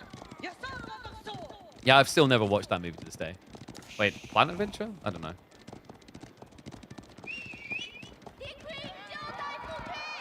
Whatever. Someone knows. Treasure Planet. Emo's just wrong. Treasure Planet's the one I'm thinking of. Please kill the Khan. That's a big hit. No damage buff in the extended fight is rough. Puppy Paw may have to slow down here. Chug. Gonna happily step up. Goes for the crash. Feeds them to him. Spear follow-up 2. Oh, he's just bodying him hard. I think he knows what he's trying to do. And B has to just queue up a crapload more repeater bows. Goes in with the pass guard. Full force. Tortugud now right. Guys, this game isn't over yet. B hasn't started the tech up yet. What? And the food? The mill over here is self-griefing at this stage. B is in trouble. That's a handy amount of Karash. Not Karash, Tortugud. Karash not here, so he doesn't have the extra armor, but he has got 240 raw HP. Dives in, clears out the Chug. Slips one over towards the economy. Good blocker here. Archers mopping through what little of the bows remain. Town Center should save him. He goes to the Mount Lu Academy. He's convinced the Puppy Paw does not have staying power here. I mean, the cavalry's practically gone. Villagers at the back are kind of problematic, though. Needs to shift them away fast. The Town Center fire will protect. So he will get the tech up. He lost 4 workers for this, though. Mount Lu Academy soon to complete. Puppy Paw now saving for Castle. Empire Earth. Yeah, I played like some of Empire Earth and Empire Earth 2. I kind of got the love for it, but also didn't. Does that make sense? It reminds me of like when people say you've gotta watch Cowboy Bebop, and I go and watch Cowboy Bebop, and I didn't finish the series because I like understood why people were obsessed with it when they first watched anime when it was released. But now what it does is nothing that it does now is original or timeless, if that makes sense. The things that made it good, like all other animes now do. And I think that, for me, was kind of Empire Earth, is by the time I experienced those games, a lot of the good stuff they were doing, other games were also doing. The one that really was iconic for years and years was Total Annihilation, because that one really took lots of years for other RTSs to catch up on. Cossacks was good.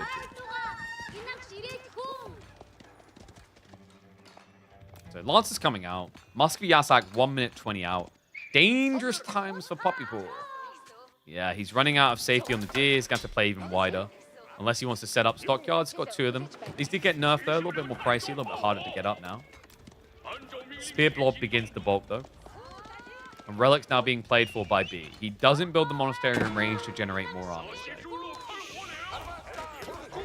Got to be a bit careful there. That's still a lot of spears. Off here. Doesn't have the +1 armor, so unnecessarily taking damage. He could easily get it. He has got a blacksmith already. Puppy smelled the opportunity. I mean, you have to as Golden Horde, right? Even after you lose that previous fight, if you don't commit in underneath the town center, you just feel like you're feeding. It's very hard to mirror the tech timings of other civs. Golden Horde's biggest advantage is their ability to dive like no other civ.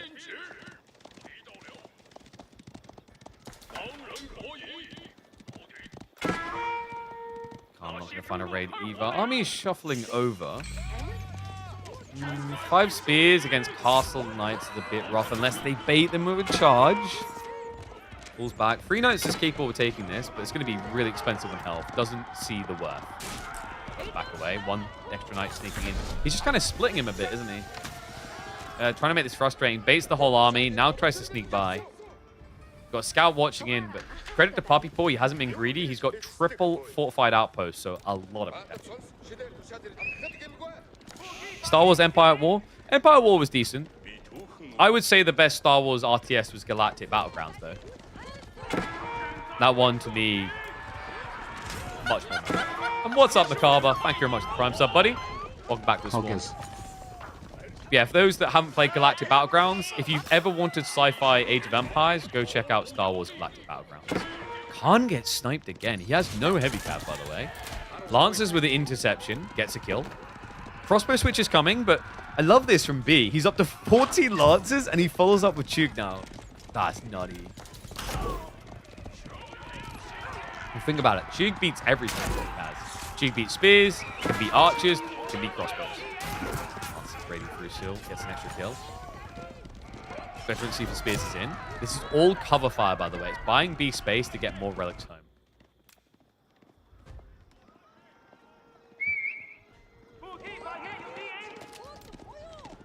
He still has plenty of wiggle room here, doesn't he? Yeah, he's still got some Pro Scout deer left over. Then he's got the berries just to the north here. Then he's got Boar all the way in the corner. So plenty of food to work with if he wants to go additional lances. But like 15 seems pretty good to me. Interesting that he hasn't been queuing up more Chuk yet. Did he pivot into? He did. He's getting crossbow grenadiers for free. Which is going to work out considering Puppy Paw took the bait and is switching men-at-arms. That's impressive. Yeah, B, getting just enough Chuk that it seems enticing.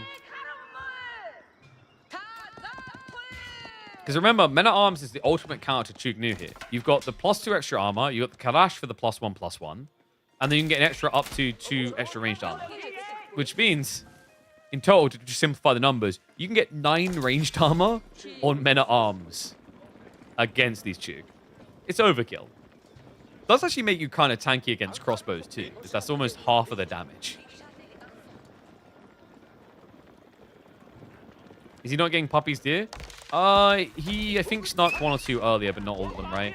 And as soon as I say that, back with a fury. Da-na-na-na-na. The green camouflages you, chat. You never see it coming. What game did I say was a futuristic Age of Empires 4? Star Wars Galactic Battlegrounds. Banger. Nice idea there. Puppy Paw now camping the Boar. B shifts full north, though. Dali Horse is coming. Good time for it. You got 18 Lancers. Definitely worth getting 20% better attack speed.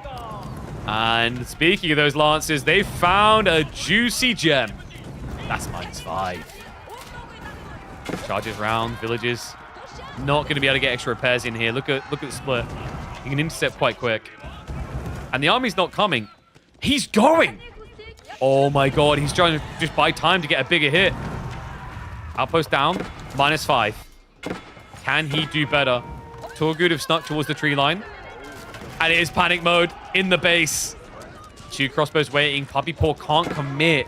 Oh, he's heavy melee, really. Half his army melee blob, but squishy. So he gets nothing done with that. The Torgood do sneak in to make it worthwhile. Then they get, what, 2 free kills? Relics are coming home, though. 4th relic now for B. So much gold. Just go nest the bees. I mean, not really some of you doing Gorge is the problem.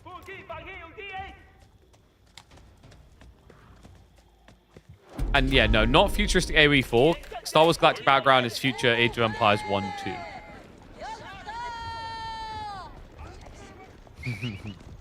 Lancers.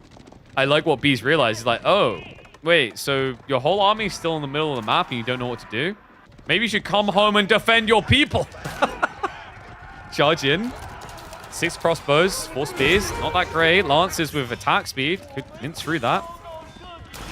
Starts to aggro him. Springwood placement is going to be pretty handy here. A few workers are going to end up getting sniped in the process, though. Kind of an expensive dive for B, but I think still worth it for the other time. Just a few extra kills. His economy did just go a little bit limp, though. Down to 600 food. Yeesh. Yeah, half the income now, Puppy Paw. I don't know if that dive was necessary for B. Still, he's got crossbow Chuk switch coming. Problem is, Puppy Paw now sees a goal wide open. Guys, horseman spam. It's such a smart call. If you think your opponent's running out of food, remaxing Lancers is a bit tricky. So, like, horseman against an army that's going to be 2/3 ranged, very, very powerful. He does need time, though. I think if the 2 armies clash right now, despite what the numbers show, I kind of favor B. I think 2 crossbow count is going to, like, inflate pretty aggressively, right? You do have to be careful with the Men-at-Arms because they are insanely tanky, like we mentioned. Like, they've got 8 ranged armor. But the mobility factor, right? Like, if this isn't strong enough in Puppy Paw's eyes to dive the base, you start to ask the question, what will be?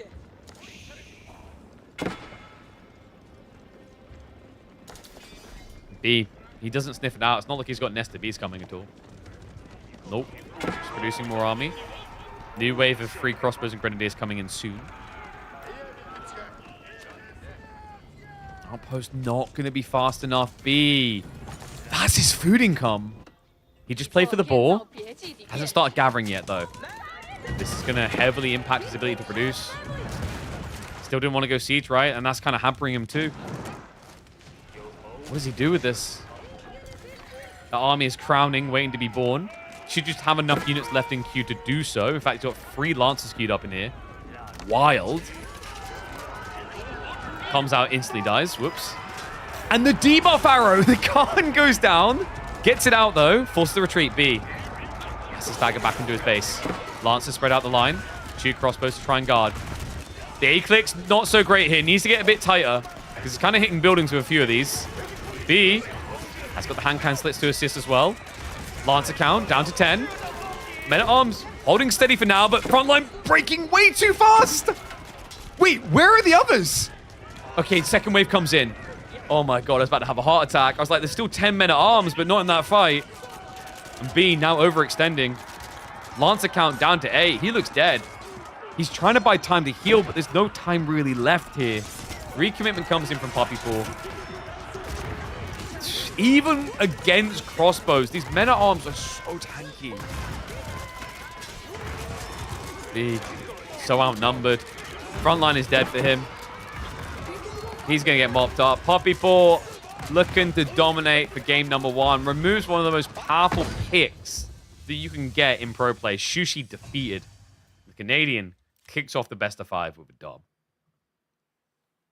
Damn. Interesting game. Not sure if uploadable or not, though.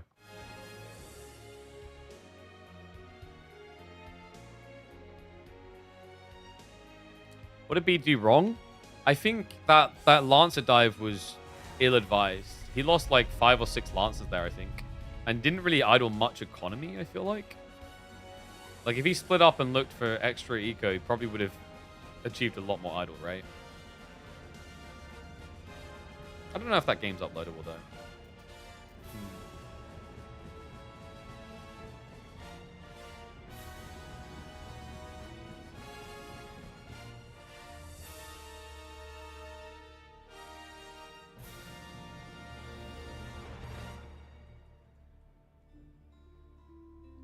Maybe. I put it down as it's all going well until Golden Divers turn up. So, P Poor wins. I just realized I think we put 3 Ps in his name. Let's see. What are we getting for G2? Oh, they're not in yet? So, G2... Ooh, straight into 4 lakes by the looks of it. Actually, no, that could be... I think that actually might be Lakeside. Knights Templar China picks for Poppy Pool. B goes Tuklak Order of the Dragon. Would you pick China for Lakeside? I feel like you pick it for 4 lakes, right? Has to be.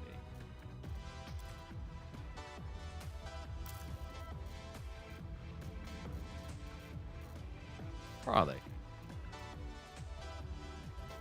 How's lobby not up? Did they just re? Might have been a remake. No, they just haven't got in yet. All right, so we've got a minute. Yeah, actually, I can quickly show you that thing then if we've got a minute. Yeah, you can literally get it on Steam or you can get it on GOG. If you want to get some friends to play, it might be better to get it on GOG. Here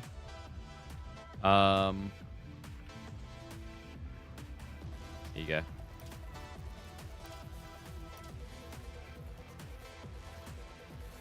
So this is it. Star Wars Galactic Battlegrounds.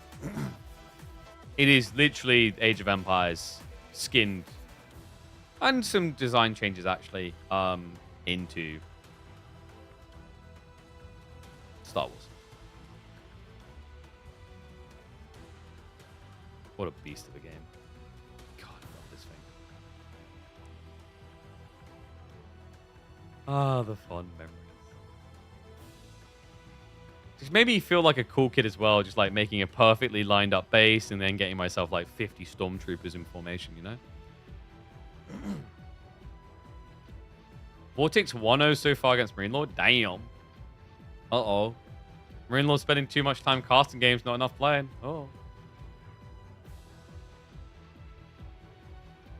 Yeah, I love the campaigns as well. This is something I miss with games nowadays. Like, these would have little Easter eggs off to the side that you could chop through trees and find.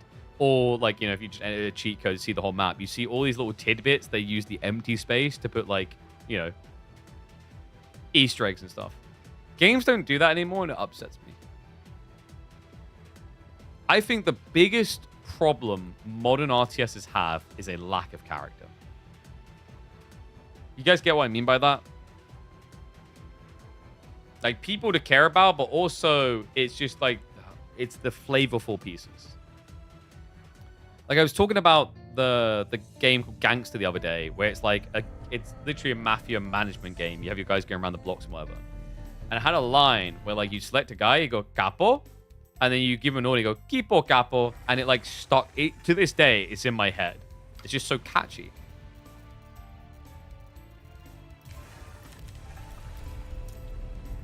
You know, like, what? For some people, Strelbora lasted about a year, and then even that stopped. So, like, that didn't even hold on for Age of Empires 4 fans, you know what I mean?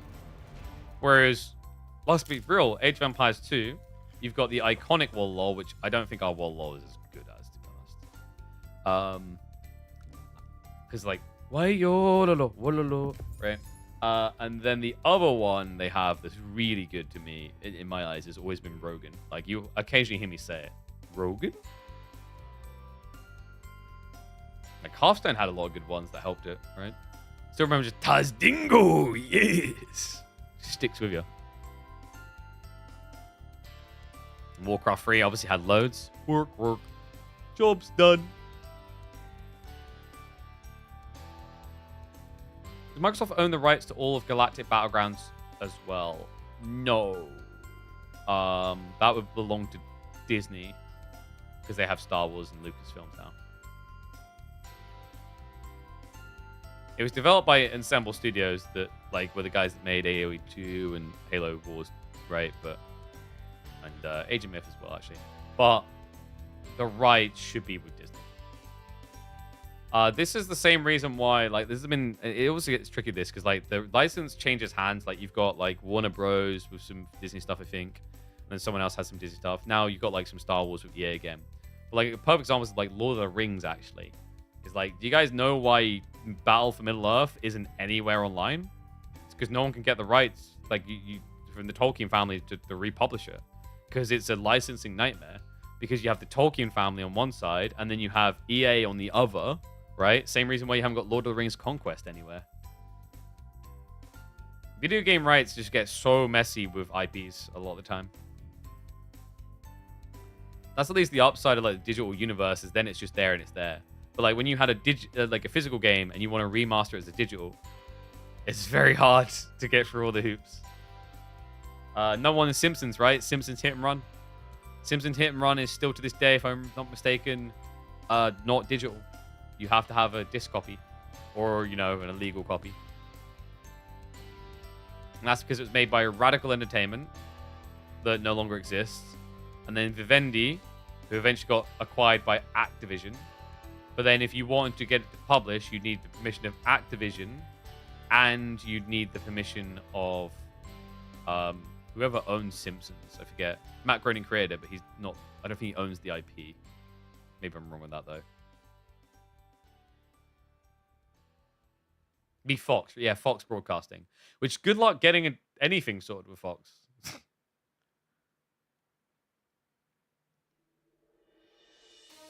Ensemble did not carry on the rights to the game. The rights would be with the publisher, most likely.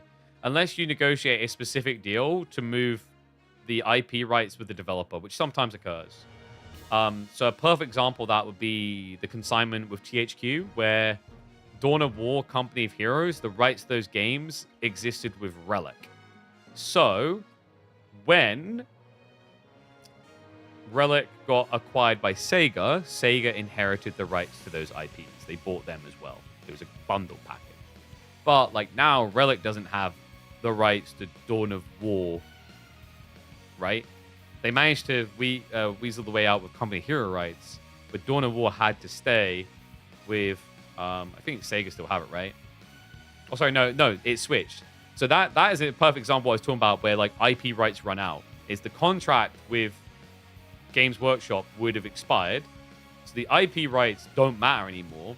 The naming rights isn't worth holding on. I imagine there was also probably a loophole in there for Games Workshop where they retained the right to the name of the series Dawn of War because it's the Warhammer universe anyway. So what they now done with Dawn of War 4, that's Deep Silver, that's PlayOn Interactive and Deep Silver. So, you know, the right shift. And it gets more convoluted, right? Because then you've got the Space Marine series, which is handled by Saber Interactive. It's all licensing agreements. But at the end of the day, like, if you wanted to see Star Wars Galactic Battlegrounds 2, or if you wanted to see, you know, Battle for Middle-earth, there would need to be a permission element, I think, from the developer-publisher side. But in the end, the final decision comes down to the IP holders. So Tolkien and Disney.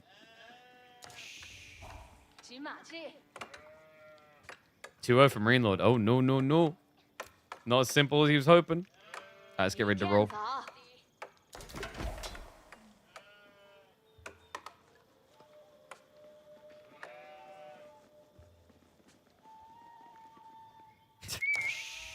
All right, we've had one game where B just rushed a crap load of spears, and apparently we're doing that again.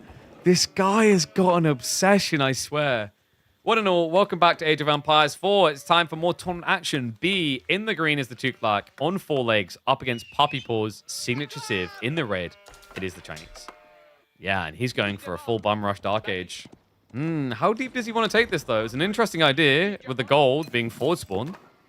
But it looks like Puppy Paw is all too aware. I think he just scouted it out.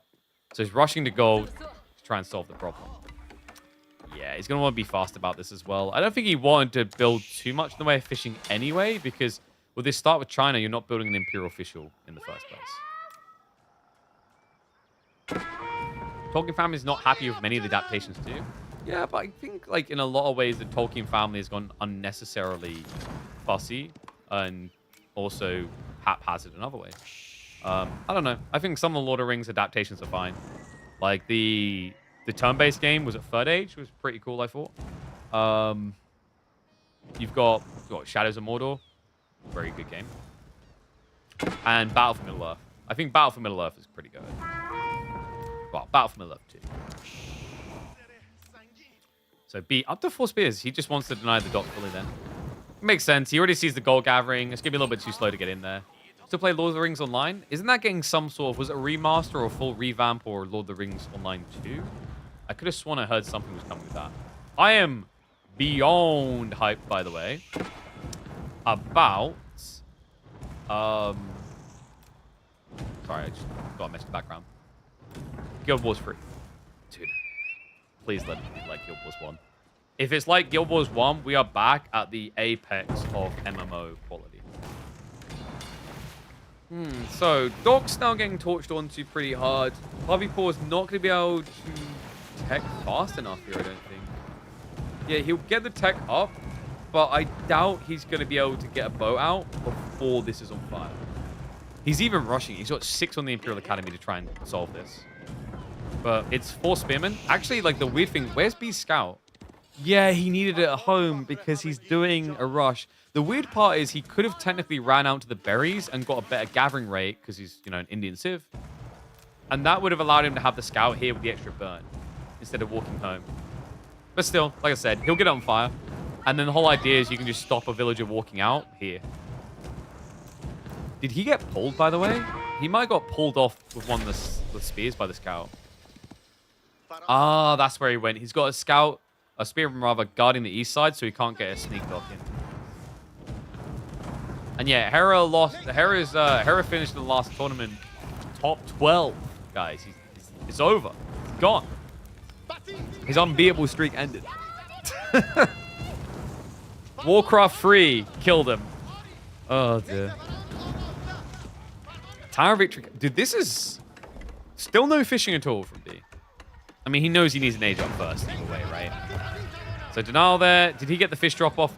He didn't, but it was only 2 food each anyway. It didn't matter. So this is the thing now. You have to hold this for a very long time or it's kind of not worth. Because now what happens is, yes, there's idle economy, and he's not building more fishing, but like it's not idle economy until they cap out at 40 food. So if he gets another dock down before then, it's like nothing happened here. He missed out on extra fishing boats, but he didn't miss out on gathering, is the point. Well, surely you're going archer, right? Poppy Paw? Well, he switched a lot onto wood. He shoves in some deer. I mean, he's got the sheep to work with, right? He just needs to start harvesting and then adding in. He's going to be greedy. He goes for another dock. In fairness, he can get an archer ship up. Viper was on vacation during the tournament too. Nobody to challenge Leary. Yeah. I mean, Leary, like, I'm glad for the lad, man. I think Leary is, the way that I've heard it described is always the bridesmaid. It's been rough for him. If you look at the backlog, like S-tier tournaments over the years, especially LANs, always there, always in grand finals, and always getting second. Like, there's not been many people as consistent as he has long term on making grand finals. Okay, so Archer reaction is forced. B has started to play pawns now, so he's got a dock drop coming in. And it should be stables full up, so we are going to be getting the Raider Elephants. Spears will march away. Probably going to be seeing Spearman as well from Poppy Paw, you'd assume. I don't think it's like a rush play for him. More value would be actually getting another dock up on the southern pond, which the archers let happen. And Poppy Paw agrees. He has got the worker coming out now. So he's just going to inflate. Because like the goal here now, it's a eco race, right? Who can get more fish and thus get more units up. Iron Magic is back to AOM? Probably. I feel like he always ends up gravitating back there. That's what the AOM guys do. Unfortunately, it's quite a dead game. They've got one land coming, but I think it's fairly grassroots in terms of like scale. Villager, man, nicely played. Mike goes around it, gets the denial. Villager will be able to get the dock up.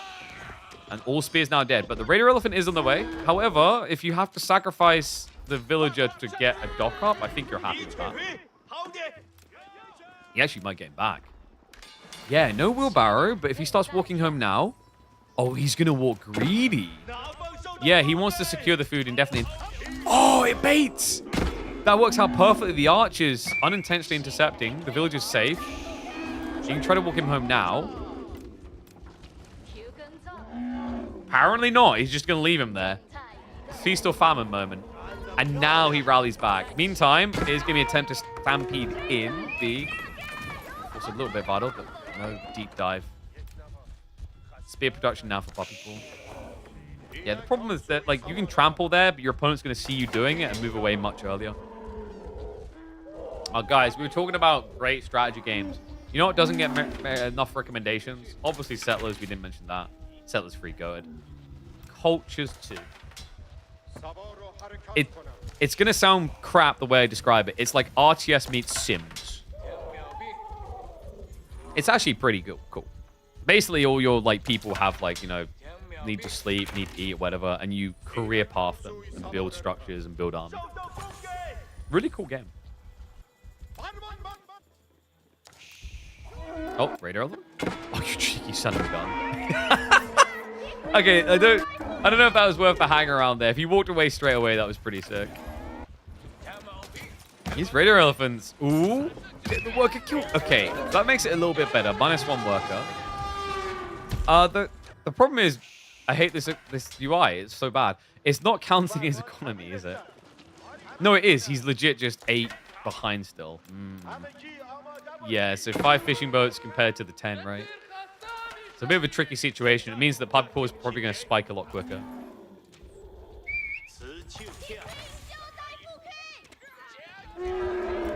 I don't remember the third M in AOMs. The Mr. Magic and... Was it Matreus? Pretty sure it was Matreus, right? The Italian player?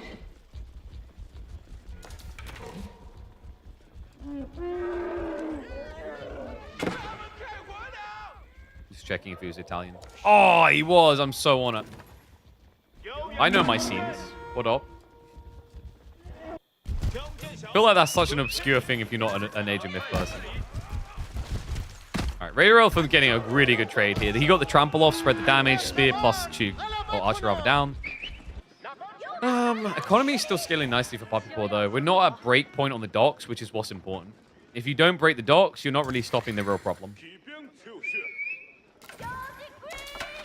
Horseman now getting littered in, too. Black and White. Black and White was a very cool game. If you're going to go down that route, you might as well talk about Spore, too.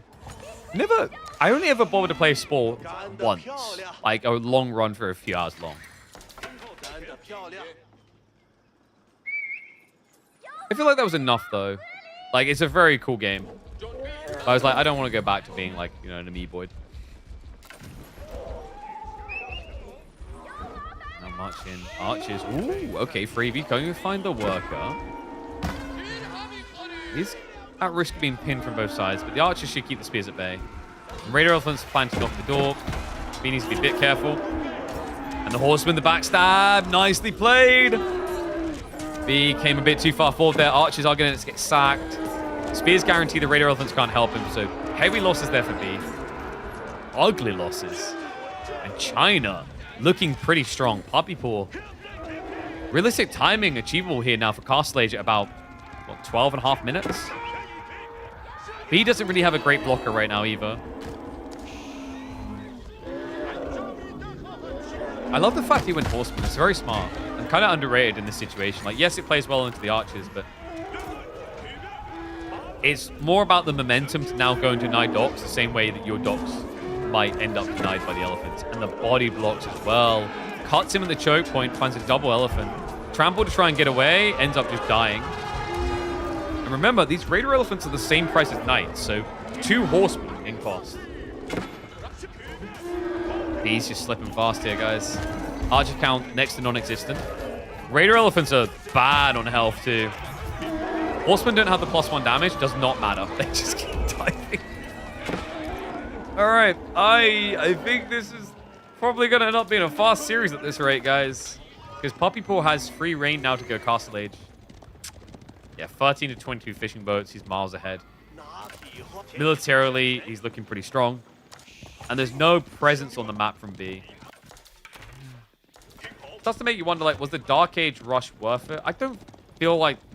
I don't feel that was the big problem. I think missing the villager kill early on was a bit rough. Early Raider Elephants kind of felt like they took heavy hits, maybe unnecessarily. But I think that's the obnoxious nature of Raider Elephants, is like Raider Elephants have so much health. I kind of feel like you can get away with taking stupid hits, you know?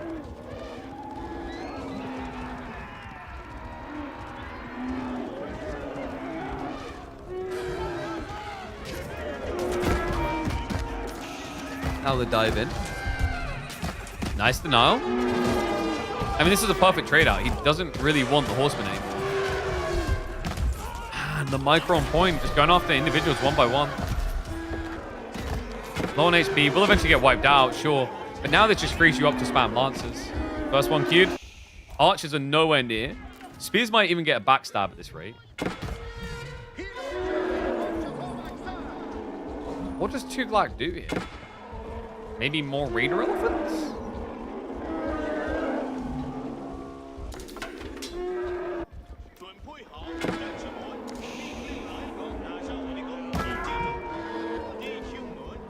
We'll only lose 1 or 2 archers at the retreat. Spears, does realize. A lot of gold gathering. 5 knights. Please tell me he's got triple stable. He's got quad stable. Oh no.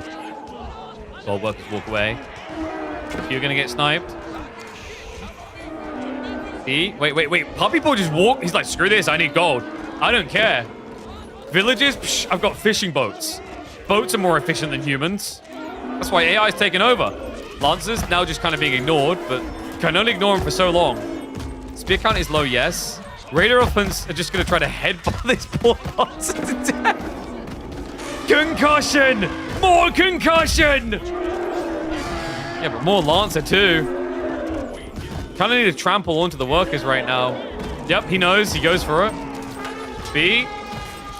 Trying to take down as many as possible. He doesn't have spears queued up behind, which means the Lancers are going to be a problem in a minute. And the Raiders are dead. Okay, damage done. 10 worker kills. Pretty good. But still, Poppy Paw has the lead. He's just been gathering gold on this. Like, there's no war. Seriously, what does he threaten these people with? Like, yo, if you can either enjoy the oxygen up here while gathering gold, or I'll send you in the coal mine. Okay. They're just in the trenches mining. Just all of a sudden, an elephant headbutts their brother. He goes catapulting across. Mine harder, mine harder, mine harder. Yeah, Lancers are now just in destroy mode.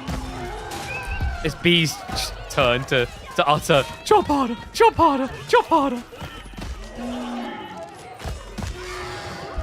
I mean, Lancers could straight up just go economy, but if you're going to be a Tuklak player, you need to destroy his mind, body, and soul. And what better way than to kill his entire Zoo Tycoon? Villagers, it's your turn to run. Wait, he lost! This is like Russian roulette. Puppy Paw didn't pull his villagers. Well, he pulled them for like a second, then sent them back. Yeah, get them out of there, get them out of there! Come on! Vamos, muchachas! B's like, I will not be outdone. My workers work too! Chop more trees, damn it!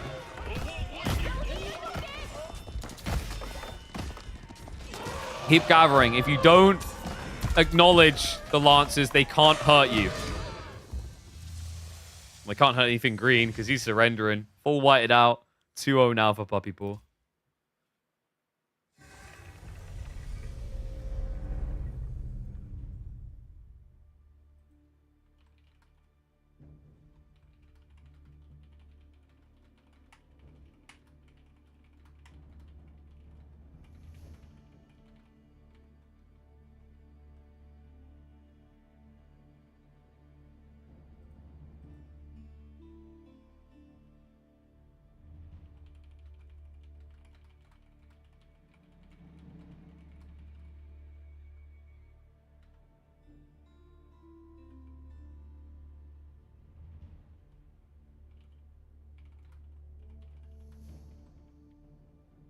Sorry, I just had to message someone. All right, then. So 2-0 up. He's bringing out his roost, guys. Ooh, spicy meatball. All right, so did Marine Lord... Has Marine Lord got one more series today? He has, right? He's got one against Anno. Yeah, because we said we're going to do that one. But you guys said Marine Lord got 3-0'd by Vortex. Sheesh. God damn. There's no tracking for Corvinus MSN or Wham Gully. That Marine Lord Anatan series just got quite interesting then. Because now top spot is up for grabs by like Anno and Wham as real serious contenders here. Very intriguing.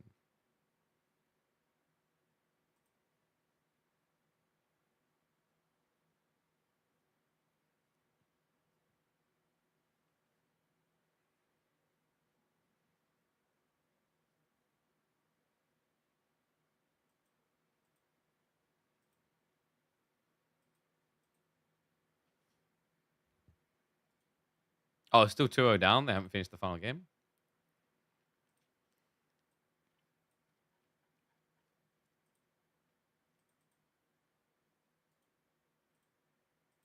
Okay, there we go. Oh, music not playing. Running a minute of ads now, by the way. No one gambled. All right, screw it. I won't let you. You'll have to find less sleazy ways of entertaining yourself, I guess.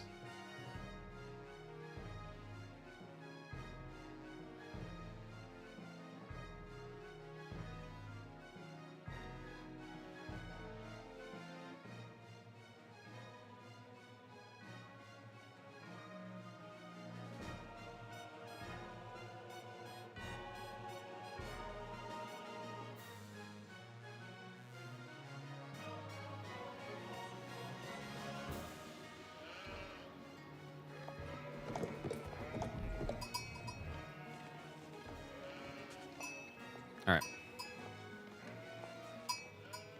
Let's see. Oh, we need to flip the score, don't we?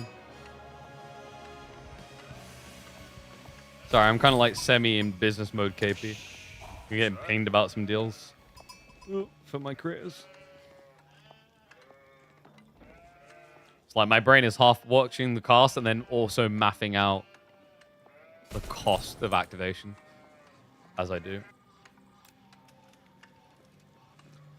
A disaster of a group stage for the reigning champ. Starting to feel like it. B at risk of getting Frio stomped. He resorts to the Roos, a rarely garnished and appreciated Civ. Is it comeback time? Is Roos going to be good? Or is this just a disaster pick? Because he has picked Horse Archer Civ into Cam Archer Civ. Oh my. Game number 3. Red Irobids for Puppy Paw. B in the green is the Roos. We are going to be on Lipany to see if he can rotate, come around, and mount a defense. Because B has had a little bit of a mixed bag of a group stage. Some unexpected losses. The kind that you would not be expecting out of a reigning champ. He's still maintaining a top spot because of the result Beastie just had. But that's not going to last long if Puppy Paw now takes the win here. That's going to knock B down, I think, into 3rd on his groups. Double scout open to begin with. Not necessarily going to get a crap load more sheep because the problem is you are up against Irobids. It's a 15-15 sheep split. This is the thing. Irobids don't have to drop sheep off. They just walk out and they keep on walking. Yeah. I mean, if this is a different Civ, you have a little bit of a better chance because your opponent's going to have to send home or run out of food. But now what I'm wondering is, like, are we going to get pro scouts? B, he's gone for double hunting cabin opening. Sure, but he hasn't added in a 3rd scout. You wouldn't do that too early. You'd be waiting for the tech to begin. It's actually lined up perfectly. Didn't touch the gold at all. Yeah, look at the numbers. Yeah, should have the final food drop-off coming in momentarily. Eco Wing? Wait, what? Is this 2TC? It is. Irbid Eco Wing Industry 2 Town Center. All right, I was not expecting that. And now Kremlin drop from B as well. Wait, but he's not 2TCing, guys. This is getting weird. Look at the position. The stoner is in the opposite direction. Gold. I mean, you could walk for the stone. Maybe you do that when you see it's 2TC from your opponent. But pacing-wise, you're now going to be delayed. Switches 5 on the stone. I genuinely did not expect 2TC Irobids when I woke up today. I don't think anyone did. Like, you might see this with Fast Castle, with the Industry Wing, but Industry Feudal's not really on the menu as much. In fact, if there was a player I'd expect to do it, it is the Canadians, but I'd expect it on water. They make this play quite often on water maps, you remember. They actually innovated in a big way when it came to Holy Island. That. Absolutely crazy. It's completely unexpected, too. Interesting approach.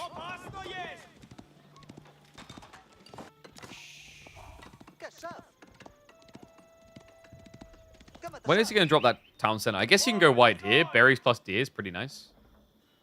And he does go stone. He just does it really far off. Yeah, that does make sense though, right? You're moving villages over in the Kremlin direction, so now you can TC drop here. So it is going to be 2 TC mirrored. I think B did just scout and confirm it was 2 TC here. So 2 town center meta is back? Maybe? Kind of, yeah. Oh my god. Okay, that's cool. I mean, I don't want to see it every game, but it is kind of refreshing to see it with these civs in particular. Roos was likely to make a big comeback or 2TC play. The funny thing is, like, Golden Gate in theory should have felt very good for 2TC because of the way you combine the stone. But I think the idea here with the Kremlin, like, the paranoia for B would have been the potential for it to have been a Desert Raider wing or ambulance opening. I don't think you want to be vulnerable to that. So locks in the deer, which means he gets a loose town center. Whereas if he'd gone for the Golden Gate build, he could have went 2 town center, but it probably would have had to have been a lot tighter. Yeah, wouldn't have been able to be as greedy as he's going to get to be here.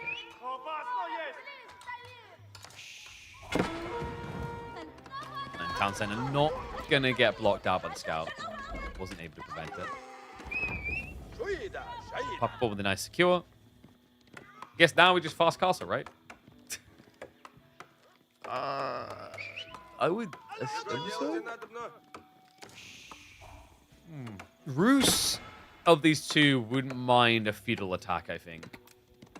Whereas Ibids would probably just prefer raw fast castle to get access to camp lances. Because, like, if you're going to scale desert raiders, what's the best thing Roos can scale? You'd think it's knights, but it's actually all the wood that gives you archers.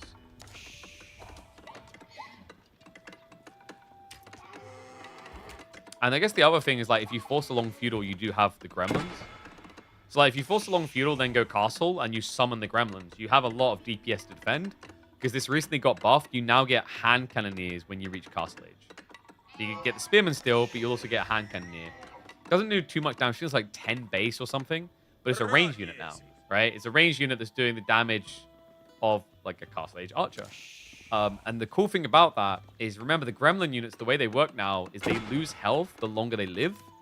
But if you're a backline unit, unless you're being targeted to die, 1 health is as effective as 100% health. That was a bit weird. Okay, goes back on the gold now. Wheelbarrow coming through.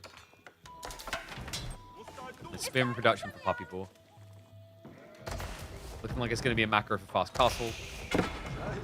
Logistics makes a lot of sense. Like, the next goal, if this is fast castle versus fast castle, it's a race for relics. And honestly, Ibids demolishes Roos if you do this. Because Roos, if they want to play for relic race, they have to get an Abbey of Trinity online, and they have to, like, start producing out these monks.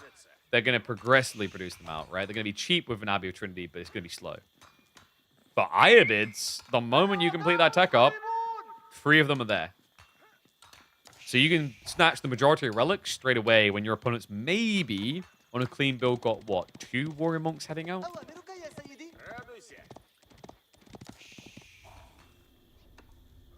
I can eat a fast forward button. This is... And this is kind of why I'm okay with 2TC not being every game, but rarer. I think we can agree. Because there's nothing to do. They just have to play for age up like this. It does make it a little bit comical, yeah.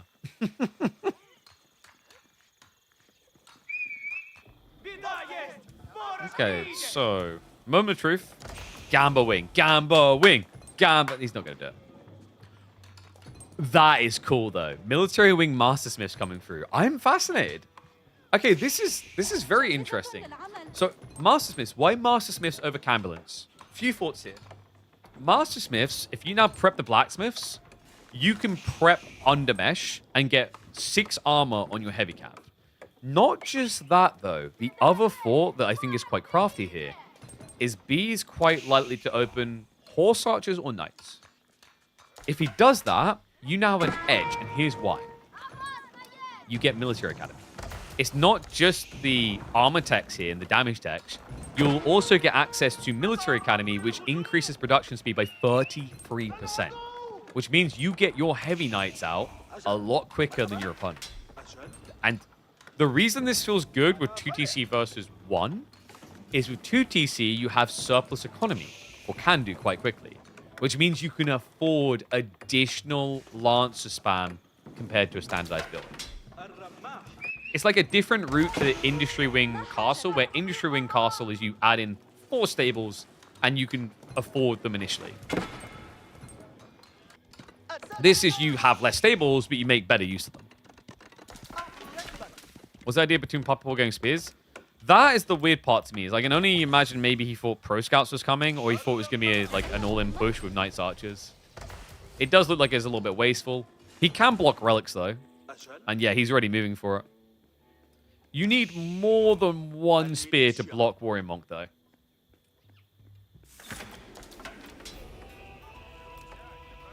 There was a scout annoying his gold. I doubt he built spears just for that scout, though. Okay, so marching over. I think he might believe that this is Pro Scouts, because he's moved over to the deer to camp it. We have got Horse Archers coming, which means the spears are really bad. Because, guys, spears just get melted by Horse Archers now. Remember, Horse Archers got changed. Their base damage is lower, but their attack speed is higher. They are like a real horseback archer.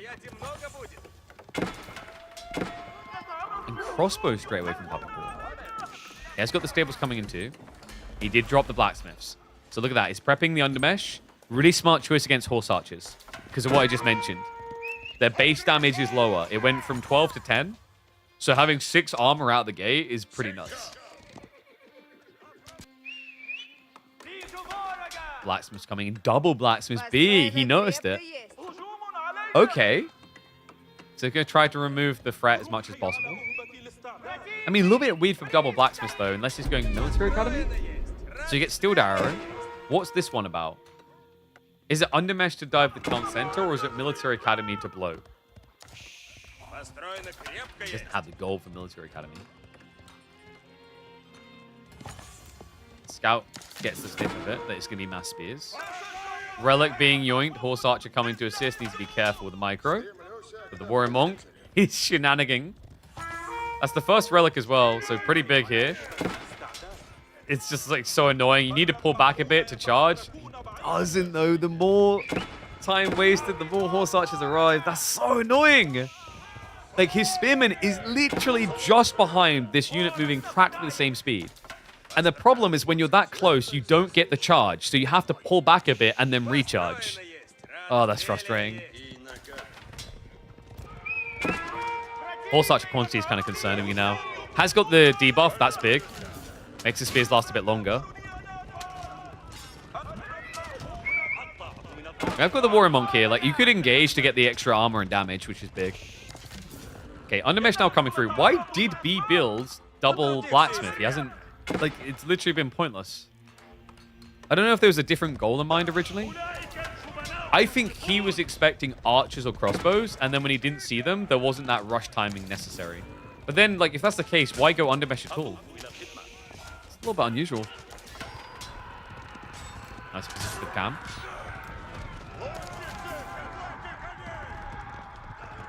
Poppy Ball has got a lot of food, guys. Berries, deer.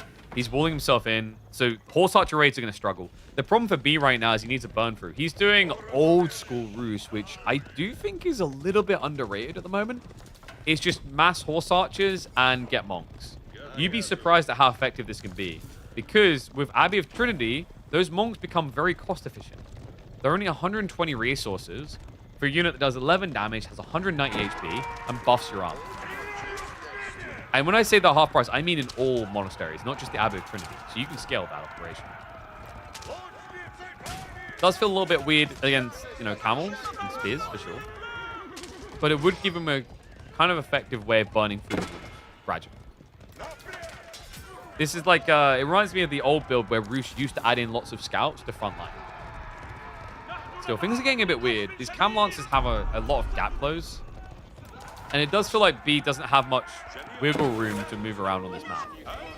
Cam Lancers, oh, they snuck in.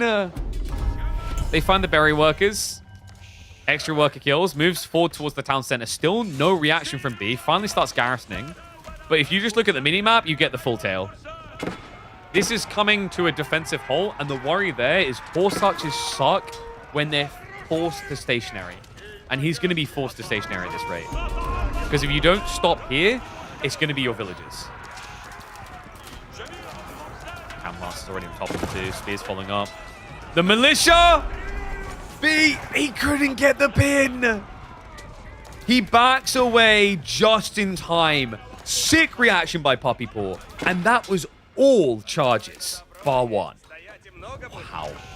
Talk about a move. Unbelievable. So it burns all the militia tickets. All 6, right? Now all you have to do is kind of buy time retreating. He's going to lose some spears, though, because props to him. Militia are fast. Really bloody fast. I don't know why the devs gave them a 1.5 movement speed hand cannoneer. It's only 12 damage, but the speed is the insane part. Yeah, so the spears don't all get away. He has burn power now to get through the walls. Wants to use it before the health bars get too low. Still not out of the woods yet, though. It's 5 worker losses for him so far. No return damage. Relics also now being picked up by Poppy Paw. Looks like he's going to get 2 of the 5. We'll burn through. About to complete. Spring placement is there to scare him off. And the health bars aren't looking great now. Also, reminder, militia don't brace. So when they're low HP, like that, they just die. Got the bonus against Cav, sure, but it's not going to last long here. They get melted through. Anakin is going down too. And that was his big boon, just boomed. Horse archers aren't moving away either. They're just dead. Bees hemorrhaging way too much. Lancers try to slip an economy. At least that'll be stopped. There's no counter rates. And oh my god, the bodies. Crossbows don't have defense now. It's a bit scary. He's got more cam lancers on the way, though. I mean, horse archers aren't that expensive, remember. It's only 120. So if you're one-to-one-ing the crossbows, it's good for you. This is just getting ugly. Double up militarily now for Puppy Paw. Veteran C for Horseman. He's realized that the V is never going to stop. He's just playing 2021, 2022 Ruse. Horse Archer only, which means Horseman destroys it. Gullums as well is pretty smart. These Horse Archers have low base. It's full melee blob against full range, but remember what we said. When you reach this point, like it doesn't matter that you move fast, because your villagers don't. Yeah, because if you run now to here, I'm going to kill this. Oh, speak of the devil, Cam Lance is going again. Chop down some more workers. Textiles and Saint's Blessing will help out a little bit. But this is just wave 1 of the apocalypse. The Iobid apocalypse. What world am I living in? The Iobid 2TC is better than Roost 2TC. Because that's what we're staring at right now. Just digest that a bit. You've been taught that Iobids is a fast castling civ. They did admittedly 2TC fast castling. You've been taught that they're a tempo civ. Their economy scaling is burst. But the way that Puppy Paw has played this has guaranteed that it's not just the burst, it's the continuous growth. And it will never be a disadvantage. Sultan's Mamluks coming in. It's very smart here. Horse Archer is just kind of melting at the stage, right? Has got Boys Fortitude, but still. Through strong, moderate, strong. I'd say, like, under moderate right now. Look at this game. Iobids is just a reliable pick, though. They've slotted very nicely into competitive. I think Iobids in comp play right now is what Delhi was a year and a half ago. They've become this very technical civ. It requires a great understanding of your timings in early mid-game, but the potency is high. What's crazy, though, is more so than Delhi, I'd say, is that Puppy Paw has displayed a flexibility to them in this game. Right? With Delhi, it used to be just play that feudal really well, clean up the game. For Iobids, it was, play the feudal pressure with Cambulance well, and then play fast cast. Puppy Paw goes in a different direction and still makes it look strong.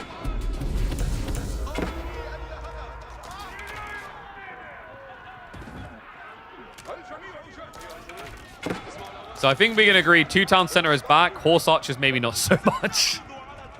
Yeah, it's going to be Iobid archer spam now. Just more cost efficient. I mean, you have a little bit more health on the horse archer, sure. Damage wise, it's higher. I'll give you that. Pop just for the retreat. Preps for the next wave. Almost at 200 pop. Then he's going to be thinking about him. Horseman plus the Lancers start to spring in. Saint's Blessing buff is going to be there. Tries to snipe the back line, but he's not addressing the front. Guys, come on. Like, we're killing crossbows, but dying to everything else. Switches onto him now. Cam Lancers go on the north side. Militia pulled again.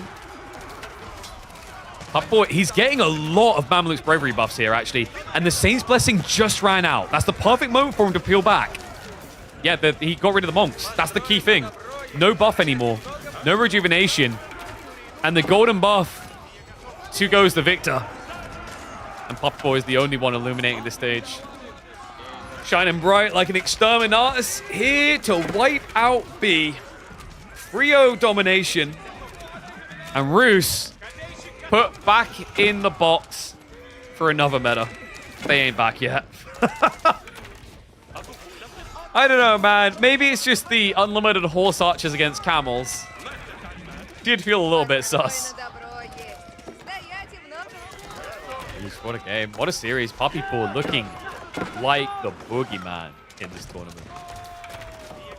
We know what he's capable of. V just learned the hard way.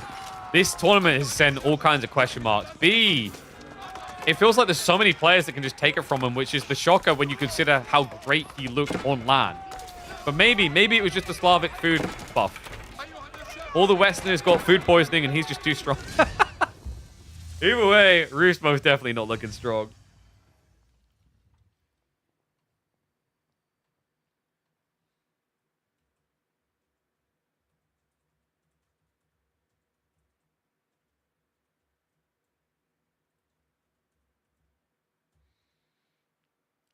Low ping. Ah, true. Ping. I was playing Battlefield early and using that exact excuse, so I can relate. All right, so victory for Puppy Paw. 3-0 domination. Our final series of the day is going to be Marine Lord versus Anatan. Let me check if they are ready to roll. Can't see it just yet.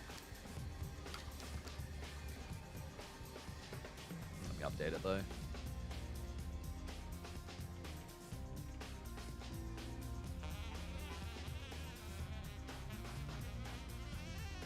God, I'm kind of getting an itch to play SimCity 4.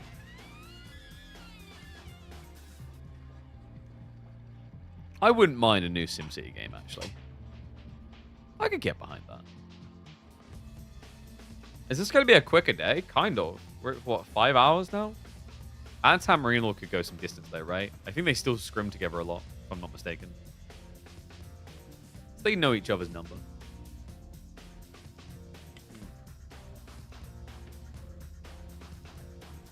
Oh, sorry. Was the 50 stone reduction really enough so 2TC is viable? It definitely helped. I think it's like the timing, the alignment of like having to send less workers out at a specific time on a stone as well was pretty handy. Because then you have that long walk away from the stone with most builds. But in particular, it's funny because like for Roos, it should have been huge. Even though we didn't see it in that game, the Roos Golden Gate build is much better now because it used to be you'd have to go secure 50 stone manually, whereas now you just need 2 tickets, you have enough stone. Yeah, I think it definitely helped a lot. Okay, let's see. Well, presumably, Mr. Monkey Man Marine Lord should be ready to go, right?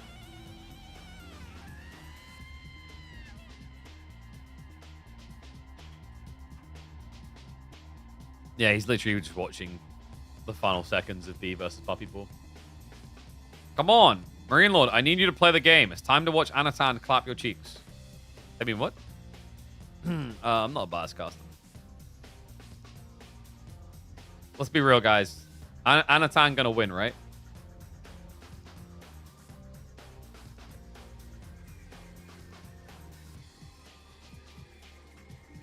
Have I got any Anno fans? Or is everyone saying Marine Lord's winning? I mean, it's just a day of losses for him, no? He just got 3-0'd by Vortex. Age of Empires 2 buff is too strong. You know, I was thinking maybe we should start playing some Age of Empires 2 and then dial back to Age of Empires 4 afterwards. Seems to be a superpower. I also found it funny because Vortex was basically playing Age of Empires 2 just before the Elite Classic 4 started, right? That was the funniest part to me. Like, bro, aren't you meant to be focusing on this tournament? Doesn't care, proceeds to win anyway. So, update results. We just saw Puppy Paw with a 3-0 over B. Vortex 3-0's Marine Lord. Wham, I assume, well, he's 2-0 on the chart of Gully Deco. It's probably going to be 3-0. Corvinus is leading against MSM, but we literally have no result other than game number 1. So, I don't know what's happening there. I mean, I can very easily just check Corvinus here.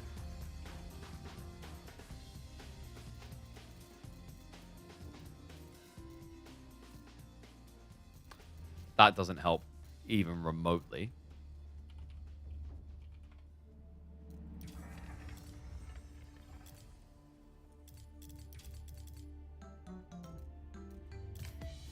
I'm seeing a lot of defeats for MSN, so I'm going to guess that didn't go well. Yeah, no, he got 3-0'd. Oh, wait. Not quite 3-0. Wait, what's this? Oh, they've only played one game. Oh, wow, dude. Their second game must be long. Sheesh.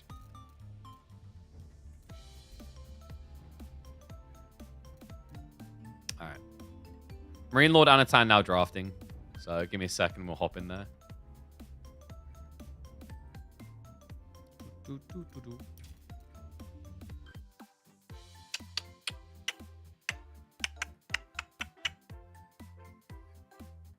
So you've got Gorge, Lakeside, Hillendale, Kawasan, Lipany. Interesting. No mountain clearing from Marine Lord. Oh, I mean, King of the Hill. I don't think we had a single King of the Hill game, right? It got drafted, but then we didn't get enough games for it.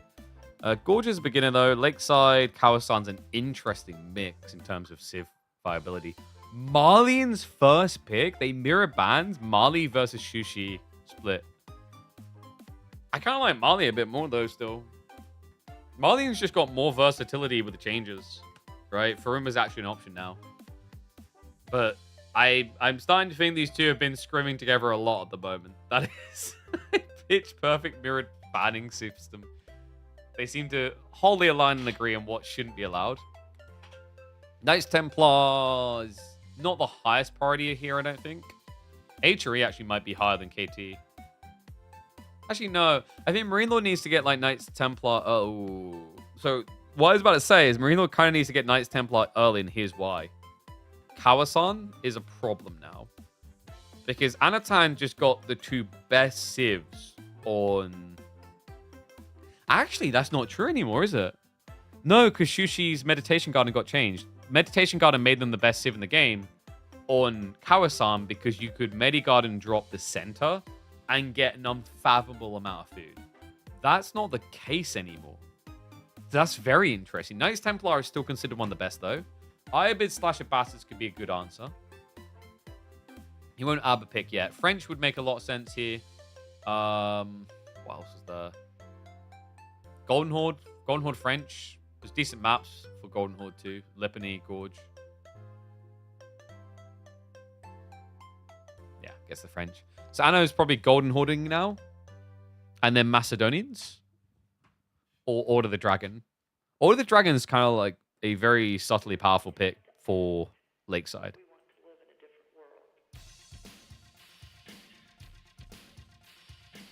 But French, like so far, Marine Lord just has good flexi on his draft. And there you go, Golden Horn Macedonians. That does now leave him with the option of going for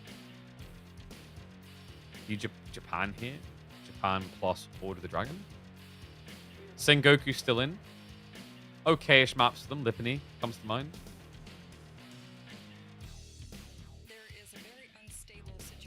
Is there value in Roos here? Ayu's second pick surprises you? I'm not too surprised. I know Anno is very comfortable with it, so it kind of snatches away a desirable pick. But it's also very good on Lakeside. It's very good on Gorge. Decent on Lipany. Could even slot into Hillendale, actually. I especially like on Lakeside, though, because the fast castle timing snatches relics really fast and then secures sacred sites even quicker. And you only need enough pump to win one big fight at that point. House of Elves goes for Sengoku. And there's that Roos. I mean, Order the Dragon, does he need it? He's got Knights Templar flex for that map. Macedonians. I think Order the Dragon makes sense. So he has flexibility towards Lakeside. Or English. And there you go, goes OOTD. So Marine Lord could now pick English to have a bit more flex there. Or HRE. HRE makes probably more sense because Kawasan, Lakeside. Even Hillendale sometimes. And Japan's still available. Japan against Roos. Actually goes 2 flak. Interesting. Okay, so he felt he needed more for Kawasan. Well, he had Iobid and HRE anyway, right? But like now this leaves him more flexibility towards Hillendale, I think. And then rounding out John or Japan?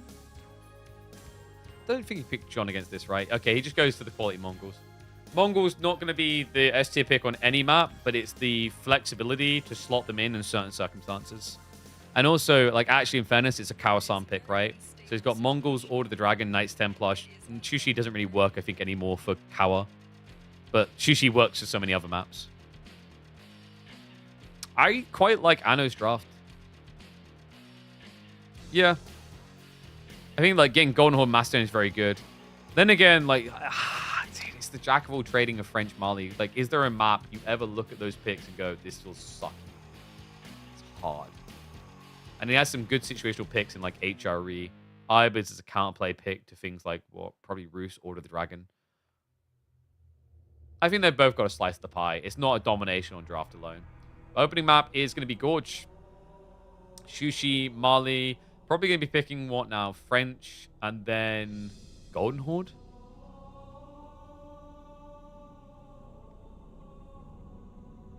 And then you get the snipes on French and probably Golden Horde. Which is a problem for Anno. Like, Shushi versus Mali, that's not a good matchup, right? Tube, they build Javelins. You mass Palace Guard, they build Musafadi.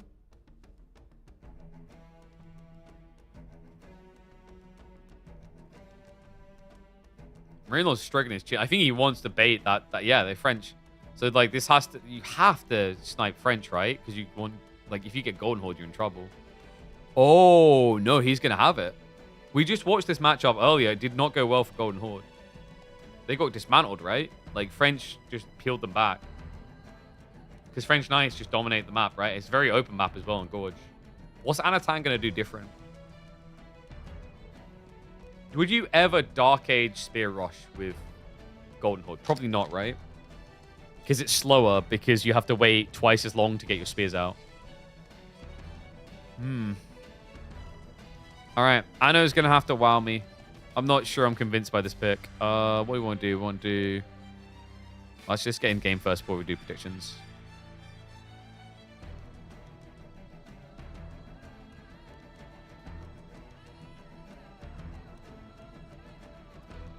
Such a good song.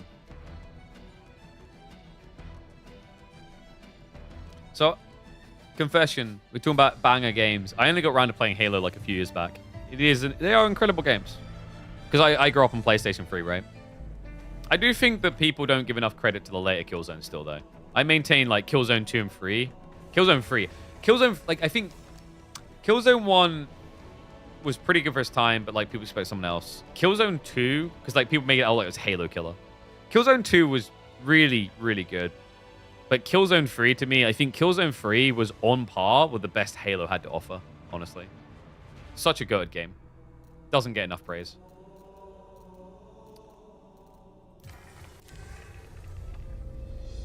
Alright, who do you guys think is going to win this? Like, game one. So, game one's going to be French versus Golden Horde. Like, even if you... I think even if you hide the players, I feel like French is favored. Typically, Golden Horde sucks against civs that can trade and heal, from what I've seen. Especially if they're able to maintain tempo. Which, like, most definitely you can with French Knights, right?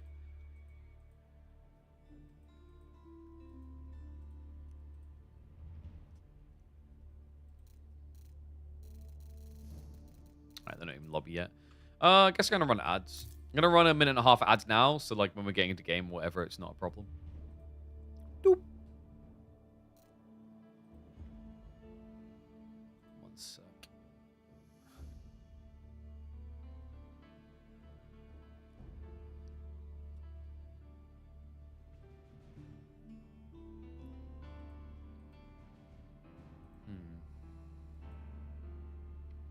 Have we got the final results in? No, still no. I don't know what's going on. Like, there's no way Wham and Gully are still ongoing, right? Like, just 2 games in. It's weird how fast some of the parts of the bracket is and, like, how insanely slow other parts are.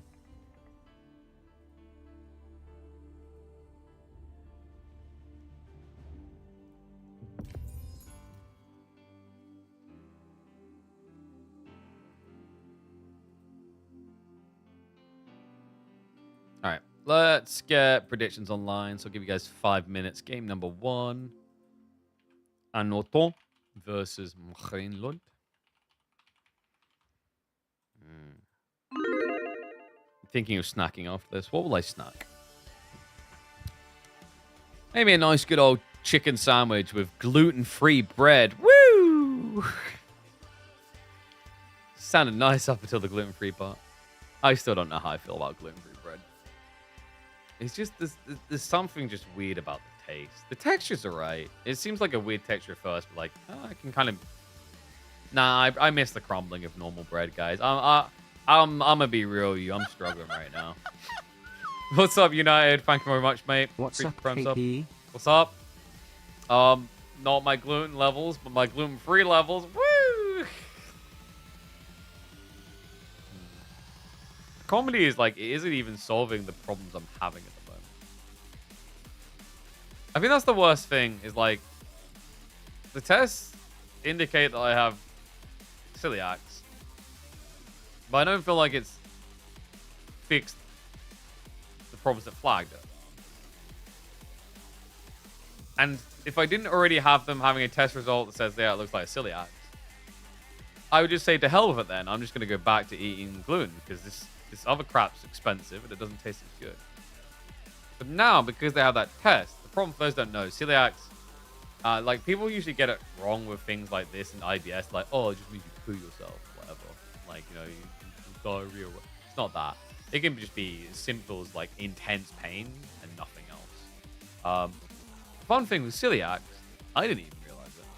Emma ended up initially doing a lot more research into it. Is your body attacks itself. Like it beats the crap out of itself. Like it's basically self-harming. So I'm kind of stuck. I think I'm just trying to, like, I'm getting to the point where I might just boil lots of rice and then use that to make simple, quick things as a replacement for sandwiches. Because to me, I'm starting to feel like sandwiches are just kind of dead for me, you know what I mean? It's sad as well. I keep buying all this nice bread. It's like fancy bread, this like discount because it's like reduced all or whatever for like Emma and the kids. And I'm sitting there going, this looks so tasty, but I can't have it. And was it Tiger Bloom bread the other day? I finally was like, nah, Emma's got enough bread. She's not getting Tiger Bloom bread too. That's just like, that's spitting in my own face. She ain't getting this. So I left it in the shop. Don't tell her. I have noticed I'm eating a lot of tortilla. Like, I definitely need to like sort that side of like, you know, having pasta and rice made up to just do things casually. Because the thing I have noticed is I'm buying a lot more crisps or chips for those Americans out there, and that's just unhealthy. Like lots of bacon rashers, lots of tortilla chips, lots. They're cheap, but you know you're going to be piling on the fat, you know? It's going head up. Are you guys ready?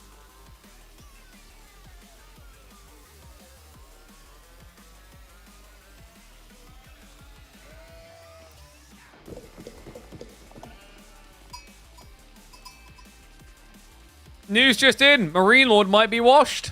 That's right. He just got 3-0'd by Vortex, and now he heads back-to-back into a rough matchup. If you look at the group standings, Anatan, who is performing better than Vortex up until that series in the group stage, is his next opponent. And the way they've drafted suggests that they have scrimmed together a lot. And this maybe worries me. Could Marine Lord finally be on the way out? Is there a new champion emerging? Or is it just going to be back to basics for the Frenchman on the French in the power pink? Northside, Anatan looking to challenge with Golden Horde in the yellow. This is a matchup we've already seen once today. It did not go well for Golden Horde. Oh, man. Yeah, I'm still puzzled exactly what Golden Horde's meant to do out of raw outplay to beat French here. Because if a French player just spams knights and plays map, what are you going to do? You're going to build Tortugud and Keshix and lose? That's bad. You're going to build spears? Okay, already know that's coming. Going to prep archers. And your economy is, like, not that great either. Golden Horde starts 2 workers down and produces workers slower than French. You produce 2 workers every 37 seconds. They produce 2 workers every 34 seconds. So it's never a situation where you should be ahead then. It's really tricky for that reason. Couscous can be good when rice gets boring. I've tried couscous, and I just don't understand the appeal. The texture seems horrible. The taste seems horrible. why do people eat couscous? Can we like be real here? Can we just have like the true coming to Jesus talk? Do you eat couscous because someone tells you it's healthy? It's like someone who eats a piece of lettuce. Like, are you really doing it because it's tasty? I can understand the crunch if you're doing it like fajitas, but like, if you're just eating a salad, I think you're just doing it to convince yourself as the healthier option. GH has to survive until they set up farms and then they can spam units. That's true. But this is Marine Lord's French, which means he'll probably around that time have about 1.2k wood to build farms with. It's just a classic. He's already starting on Deer, which is a nice way to begin. Anatan is playing a variant of Mongols that is the polar opposite of Mongols. They never go Dark Age Rush. Yeah, I think the only time we've seen Golden Horde try Dark Age Rushes is when Mongols force them to. And then they get the cut out. You like the texture? The flavor is good with olive oil and garlic and lemon. What? Oh, of couscous. I was going to say, I thought you meant lettuce. I was like, what's wrong with you? I mean, I get the crunch, I can't remember what I had couscous with. I had it at like a few events, and every time I was like, this is just not really working. I think the one time it kind of worked is they must have put it, I think they put it with like some sort of goulashy thing. So it was like it was barely there. Damn, I could do some goulash. Khan and Tortugud now on the way. Looking at the spawn for Anatan. Back Deer, pretty nice. Was either location. Deer split. Boar camped in the corner could be sick here, actually. He can wall, remember, with Golden Horde. So might just be able to secure this later with a little wall in. Goulash is so good. Damn right it is. You know what I haven't had in years and I actually kind of miss now that I think about it? Is, what's it called? It's the Ukrainian peasant dish. With beets. Borscht. Borscht. That's what it... Borscht is really good. If you get good quality Ukrainian borscht... Oh. What a godly dish. So Skull Cavalry coming with 5. I wonder if Marine Lord would ever feel the need to pro scouts. Probably not now that he started 1 deer stack. He's got boar in corner 2. I really like this spawn for like M-Lord. Like having these options.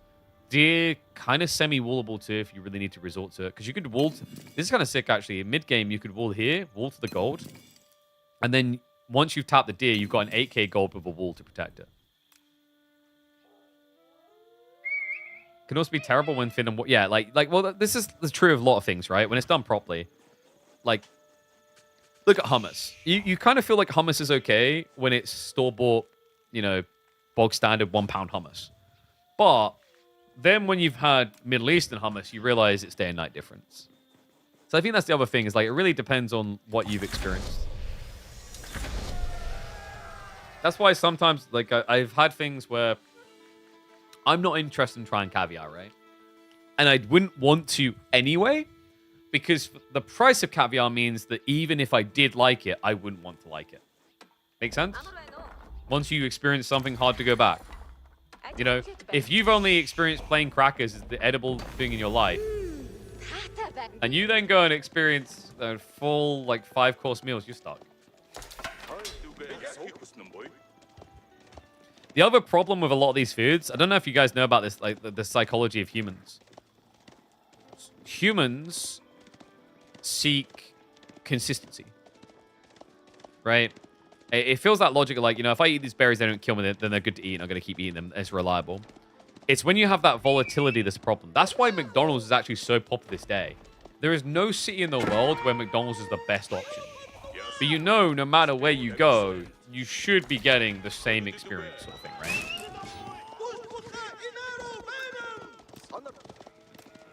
Same with French. You're either going to get knights or you get knights and archers. But you'll always get knights. And they'll always perform well. So we have got spears showing up already. Hardened status comes in. But the problem with what's happened here is Anatan is attacking. So Marine Lord receives. And that means he's going to have defender's advantage. So although numbers are on Anno's side, very hard to use. Gold gathering begins. Other problem you now have here, you built full melee. Makes you feel like a dummy because you have nothing to shoot over, but it was necessary. That is not so good though. Okay, Anno does pull away. I thought he didn't realize for a sec. So the reason you've got to be careful here, Khan very expensive, but the reason it's fine what he done there, that is your chivalry unit. That is your only chivalry unit. Because remember, the way that the Khan works is if he's near Tortugud, he will heal. Won't heal fast, but he will heal. So cool little idea there. I mean, it's very slow healing. It's like, what is it, 2 every 3 seconds, I think? It's weak. But right now is like his spike point. I think if you want to get someone done with Golden Horde, someone mentioned in chat, I think you have to survive long enough to get the farms online. I think the solution's at the other end of the spectrum. You need to win the initial bout because you have that spike of extra units with the Timer and Tortugud. But also, this is pre-Chivalry. Once Chivalry comes out, you're screwed. Because you can't trade anymore night on night. You'll always lose that trade. Because they'll heal and you won't. So far, Anno hasn't really gotten that hit. He's pulled down to Deer now. He's had to set up for... This is the other thing I think that probably sucks the most for a Gold Horde player with what he's trying to do. You have to build so many outposts. This matchup might be the one that requires the most fortified outposts. And what sucks about that, you're only building this to get garrison slots, basically.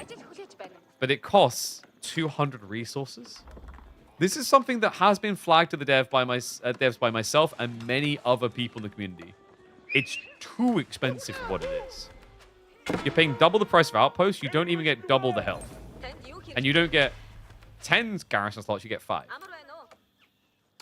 A wooden fortress is cheaper and gives 8 garrison slots with really good upgrades. The idea is meant to be that they're very good for these auras, but my argument has always been, okay, make there be an upgrade here so I get the auras.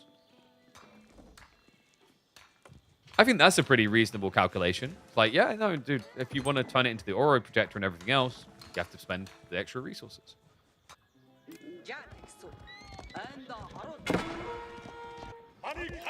All good. It's going to be a bit annoying. Difficult to dive in here right now, though. Is he even leaving the... No, it's just the villagers. I was about to say, I thought he maybe had some archers in. He's still guarding flank. We're just kind of scaling to that big death ball of knights, aren't we? Now, the question is, what is Anatan's solution? Because it's very hard to get enough spears on your economy to just raw mirror that. Karash is going to be handy, of course. There is kind of a dive point, right? Like, Anatan can reach a threshold where he can commit all heavy cav in the base. Your opponent's going to have a lot of villages for him to attack. I think that does require that Marine Lord's Knights are completely out of position.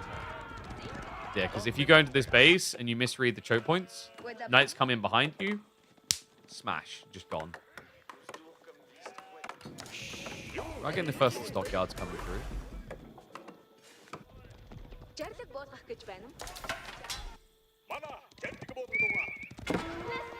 Is there ever a world in which Anno plays for tech? It's dangerous against French because they're always trying to press you with raiding groups. If they sniff it out, there's going to be a full commit. Right? Even if you complete the tech, the argument I'm going to make is, what do you get out of it? If this was an archer-only civ, an archer spears or whatever, great. You're taught good to get all that armor. It's French knights. Very strong rules, even from an age behind. So that's a danger point to worry about. But if Anno scales into heavy cav like he's doing now, there is an opportunity to tech, I think, where you rush Veterancy Keshiks, and if you're not losing any Tortugud, those get auto-upgraded, remember. There's what Pin did. Nice read. He does back off just before it becomes a problem. He's taking damage, though. Damage that's never getting healed, either. Is that the ball pull? It is. We talked about this little position, right? He's going to move in, club it down, and he can wall it or outpost it. He's going to go for the outpost. Yeah, because he only played the... Wait, he played 6, didn't he? Okay, bit weird. Yeah, he's got 6 villages, so he's going to wall it as well. But this does give him protection against any Tortugud coming by, right? Just arrow fire them down. Little losses matter a lot here. And spin basically for free. Steeled Arrow is on the way. And the crazy thing is, so far, Marine Lord hasn't really had a clash that justifies Chivalry. A little bit unusual 11 minutes in the game. That usually is where you look and you see you've got 2 or 3 knights that are half HP. But I don't think Marine Lord has got a single knight below 80% HP. Oh, sorry. This one is... Wait, is it below? No, it's not. They are all above 80% HP. That's why we call him the Master of French. And Anatan, he is going to take the gamble. Must be Yasak now on the way. He blinks first. Oof. The good news for him, these archers are going to be irrelevant against the Keshiks and the Tortugud. The bad news for him, that's 15 French knights. More by the time you tech. Tries to cut reinforcements. Trying for the burn on the wall. Marine Lord with a very weird wall placement there. Knight will scare him off though. Turns into the one coming about. But reinforcements are on the way. He's trying to pin. If he gets us around, it's a kill. Otherwise, it's terrible. Dives towards the gold though. No quick wall opportunity here, of course. Oh, he tries for it. No, you can see it's just a bit too fat. Anno's doing a great job here, guys. Like, he's bought so much time with this dive in. I don't feel like he lost too much health for it either. He's just 55 seconds away from tech up. He's got more Keshiks queued. That's important. Having 6 to 8 Keshiks here going for veterancy, pretty strong actually. I'm actually impressed with the way he's navigated this. Much better than the game earlier we had between Golden Horde and French, where they just kind of felt flatline, actually.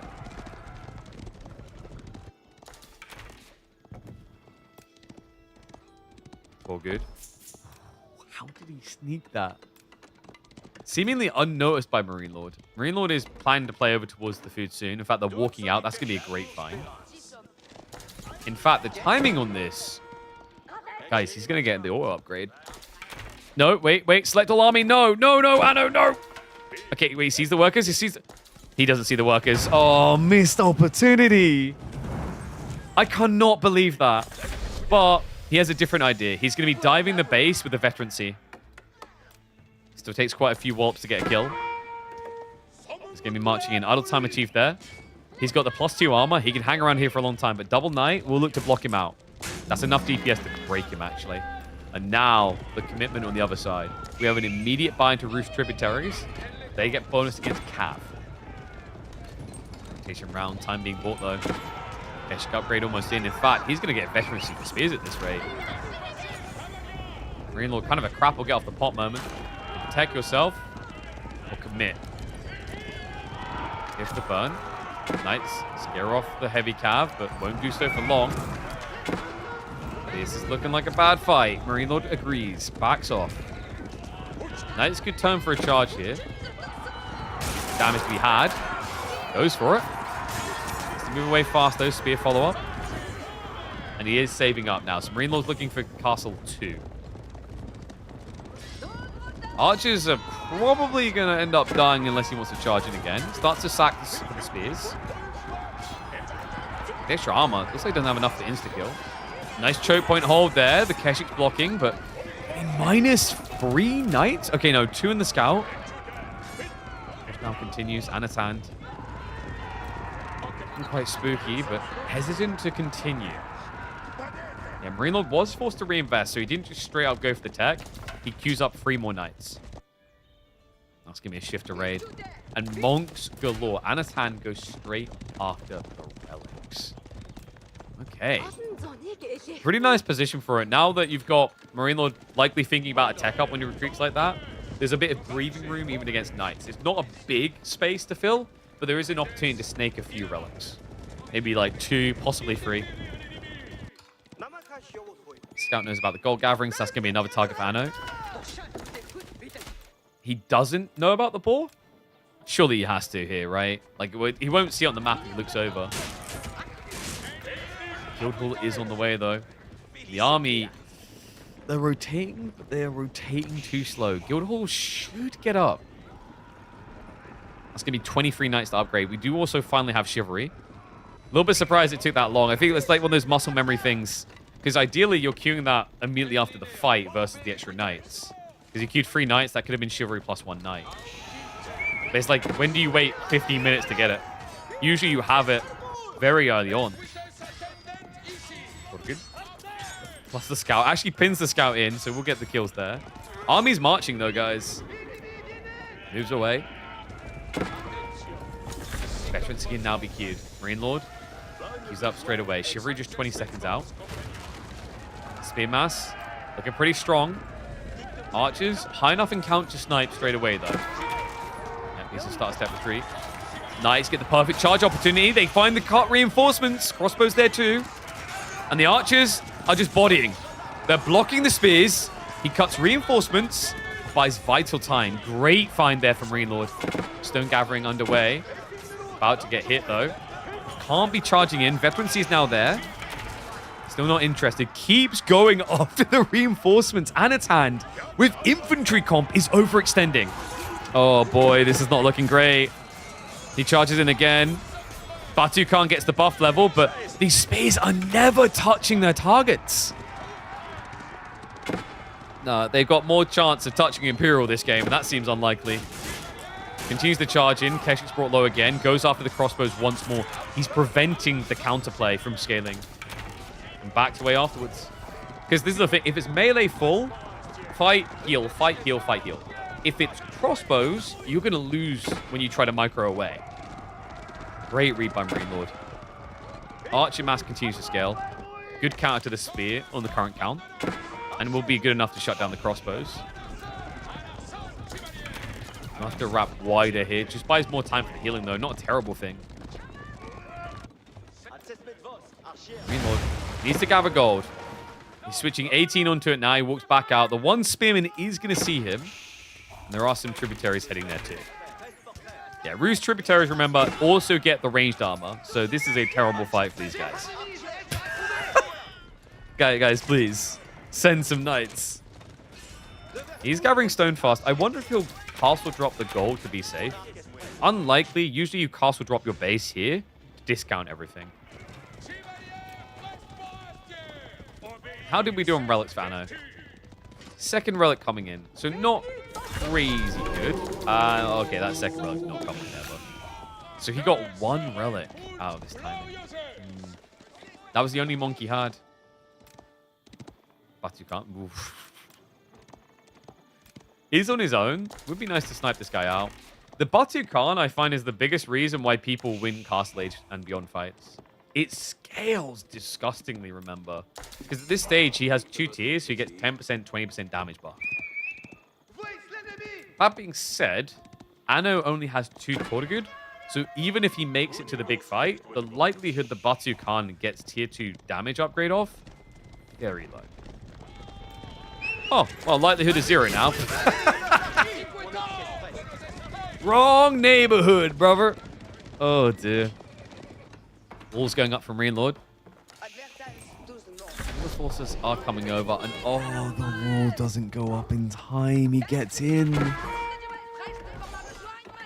Villagers will pull away, but that's going to probably be 1 to 2 losses. Army is shuffling across quickly. Meanwhile, Anatan steers to the south side. Great find here because of the relics. Yeah, he plays forward outpost onto Uvu. Double relics here. That's going to give him edge. Yeah, no, Anno also has a relic here. So this is going to be a 4 relic game for him. Just needs to be fast about intercepting this. Guess he had early wall lull just to waste time. Oh, wait, no, the knight drags the entire army over. No. There's no way. And this is so close to home, I don't see a world in which Anatan takes it back from him. So actually a perfect situation for Marine Lord. Won't be able to bank it. Annoying you have to build another monk, but like your opponent's not going to get his hands on it, right? Oh, that's so dirty. Oh my god, that was sick. The double fake charge to force the brace interaction, which is automated, stopped them from hitting the monk. Mate, that is why he's the GOAT. Details like that. Saves himself extra gold wasted on a monk for that. I don't know if he's going to try and contest extra relics, right? He's got a separate monk somewhere. Intercepted. I think what you do is you try and secure this area before you queue up another monk. But this game's looking really good for Anno now. Despite that sick little detail, like the thing that concerns me for Marine Lord is relics into big fight with Batu Khan buff. The Batushka is a big problem. I think that's also why Marine Lord is now building Arbitrier to be able to snipe out the Khan. Just being a little bit annoying, but not annoying enough. Marine Lord does have a boon, by the way. Guild Hall. 900 food so far. Farms also coming in. 15 farms so far. stockyard count, not crazy, actually. Yeah, he's basically covering about the same that Marine Lord is, right? He's got 4 stockyards. So 16 workers. Breakthrough. He's going for gold. Hold up. Anno eager to force a big fight.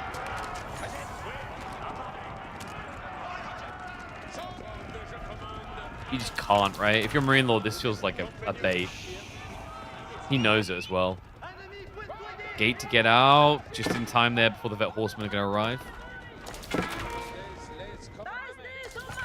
Has at least intercepted deer, though. A few deer plus the 8k gold. There's a serious gold issue now from Marine Lord. He has no gold gatherers whatsoever. He's going to use the south side one, but that is also about to be contested. Looks like Anatan is moving up for a tower drop. Moving into the main. Batu Khan needs to start getting those levels up. No damage buff just yet, though. And a lot of dead bodies. Wow, Anno. Overextension for sure. Just look at the count. Khan goes back in. Crossbow count at 28. 38 archers. Marine Lord got plenty more where that came from, though. Ranged armor 2 also ticking in. And the knights, they're going hunting. Hello. Oh, this is a beauty of the move. So Anatan has a problem. He can't dive the main because the castle. That's too expensive. He's already idled the flanks. Rotating around the back of the base feels dangerous. He has to react to this.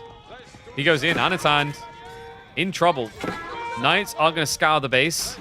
They're moving towards the stockyards. Idle time achieved there. There's extra workers exposed here as well. Squadron replacement's a little bit annoying, but not annoying enough. And now the Knights, they see it. Marine Lord chases it. Splits it up perfectly, man. What a way to approach this. A lot of players would have forgotten themselves and sent the whole Knight mass in together. Splitting into 3 groups was brilliant. Does cost him 1 here. That's not great. But the worker kills are making it worthwhile. What a sick raid. And he's not done yet. He's chasing further north. He's going to find additional workers out towards the berries. And that is his exit strat anyway. Other side, Marine Lord is going to get caught by the Horsemen. No immediate reaction coming in. So a few workers likely to go down to this. More Horsemen coming, actually. Army's now in position. So we'll get the mop up. Sends the workers back to work immediately. No healthcare for you. So what's that done to the game state? I think that has enabled Marine Lord a little bit. He doesn't have many knights left. There's a concerning number of archers and not much else. But he has got a guild hall, remember. And the guild hall is the most disgusting landmark the longer this goes on. 2,160 food. If he sorts his gold, he has Imperial. And with Imperial, elite archers can beat back everything. Villages. Oh, God, though. No, he needs a wall fast, please. Knights do come around clutch. He needs to quick wall this up because army is marching on him fast. No wall? No, he's just... there we go. Goes red pass now. He drops it in the choke point. Horseman didn't see that. Anno doesn't know, but he's got something interesting. Yam Network coming. For I think the first time in pro tournament play. Red pass, though. This is a bit of a gamble. He needs to sack the Knights. He needs to buy more time than this. He has to cancel it. Anno forces a retreat. Red palace drop now on the south side for a poor man's gold. Horsemen are there too. What? Oh, God. This is all going wrong. Marine Lord, what has this day became? We can't. So Yam Network Trade, remember, is the one that allows you to generate gold off of your towers. Up to 6. It's 60 gold per tower. So 360 passive gold a minute. It's pretty crafty here, right? Like, everyone talks about the stone generation. Anno's got plenty of stone. He's just actually not using it right now. But the idea of getting all that gold extra is going to allow him to unlock plenty of Imperial Age techs. Burn on the guild hall. Not going to be able to achieve it. Starting to back up. We have got batch production for stables coming. Makes sense. He sees 61 archers, 9 arbitrary. He just wants horsemen. Horsemen are the MVP. Dive in. Oh my God. The armor just makes him so bad. Muscovy Yasak is anything but a Yasak. 8 ranged armor on those tributaries. Red Pass is online. The 4th age tick. Elite archer upgrade. But this, I mean, the Yam network.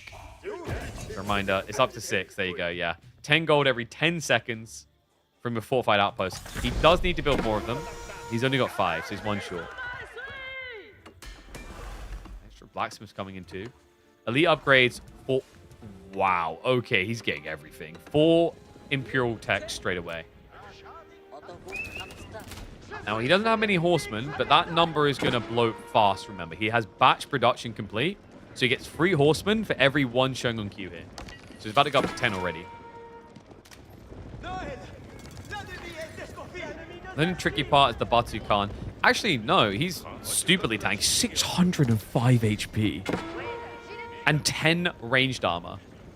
Marine Lord only has 9 arbitrary. He doesn't kill Batu Khan. Which means, in a long fight, Anatan can generate 30% more damage for his entire army. I don't see how Marine Lord wins that fight.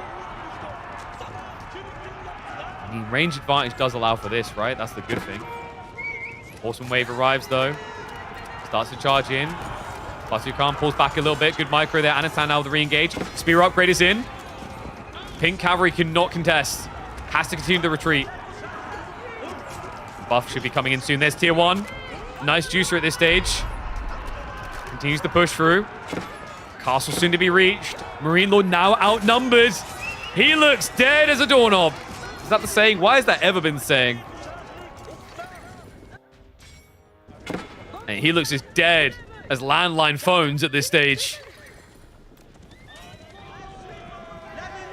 As dead as Age of Empires 3. Sorry, that's too close to home for some people. 20 military lead now, and that was just a preview. That was tier 1. Now, if Anno chooses to start getting melee techs, I think it's just a wipe. Because remember, percentile-based scaling. 10%, 20%, 30%. So plus 3 damage to a 13 damage elite horseman is a lot. It's already a 20% increase. So you end up on a prolonged fight, compared to where he's at now, 50% increase in damage if you just get those melee techs. Even without them, things like crossbows have very high base damage. They're already benefiting, right? There's other scale points, like incendiaries is pretty big, but considering it's mass horsemen against mass horsemen. And he does good up. Incendiary on both sides now. Insanity about to ensue. Anatan with the horseman lead. We do not have royal bloodlines. We do, however, have biology. That's big. 9 ranged armor. These archers do nothing. Marine Lord cannot run anywhere. There will be no safety for him on Gorge. A gorgeous Golden Horde game as well. You see what I mean with this Civ. It's not easy to always get to this stage. He had to navigate it perfectly to find his way into castle, but once he began scaling, the writing really seemed to be on the wall here. Marine Lord never had a clear way to dictate flow. The one time was that night raid in, but that was a one and done. No renewal. Incendiary now complete. You still only do what? 13 damage into 9 ranged armor? Barely registers. The Spearman, eh. At this point, Anno just needs more ponies. And with batch production, it's never ending. Padded armor now on the way is crazy. I always forget this tech, but it's really good. Look at that. +1 ranged in melee and 20 more health, which is even higher because of biology. There's 30 extra health. He's going to go up to 255 HP, and he's going to have additional ranged and melee armor. So good. 800 stone. Pretty expensive, right? But if you're only spamming horsemen and nothing else, you can afford it. Ah, this looks like Breakpoint Marine Lord. A retreat towards the castle. It's a never-ending cycle of death. Batu Khan trying to get those tiers out. Only tier 1 so far. Castle will at least scare him off. But this is becoming suffocating. Guildhall about to go down. Marine Lord has got 400 food income. He's trying to set up more farms towards the Red Palace. But this just kind of feels like a remax issue now. His Anatan, I think the only thing really missing for him is additional stables. Why is every GH unit an absolute tank? I would say like every, like yeah.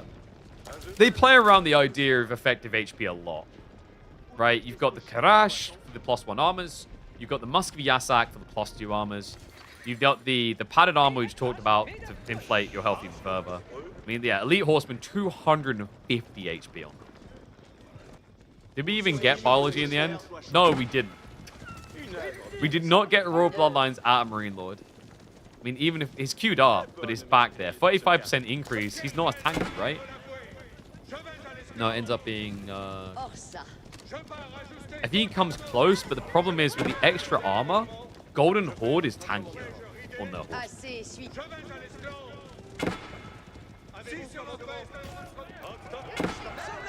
Farms idled again. Anatan, Bing chillin'. He's switching hand cannoneers. Men at arms too. Smart. It's mass archers. Men at arms does very well there. Because remember, he's going to have the +2 armor, and then the +3 armor, and then all the armor on top. It's basically going to be just as tanky as horsemen. But with more DPS against enemy horsemen, I guess. So he's slipping in for a few raiders. Honestly, at this stage, I think, like, I know the only thing missing is Siege, right? The thing that, like, is keeping Marine Lord in this game is that it's Imperial French, so he's got all those Arbiter placements. But if Anno just adds in feel-free Krebs, it's done. Or Bloodlines now on the way.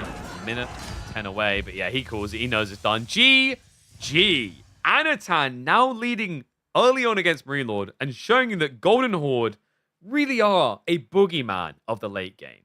But you have to work it perfectly to get there.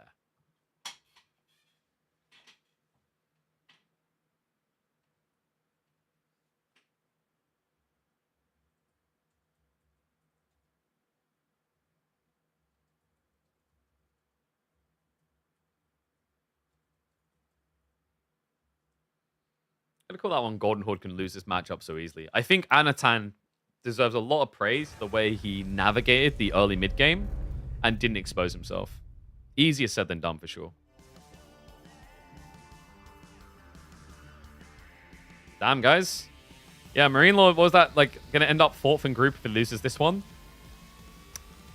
One day is all it's taking to unravel the clean streak entirely. That's wild. All right, so let's put out predictions. 1% gambled on Anatan. You're rich now. You're rich. Take it. Take it all. I mean, even like I was there with you guys. I thought Marine Lord would have had it with that Civ pick. It feels very clean cut in my eyes. Like French are bullies.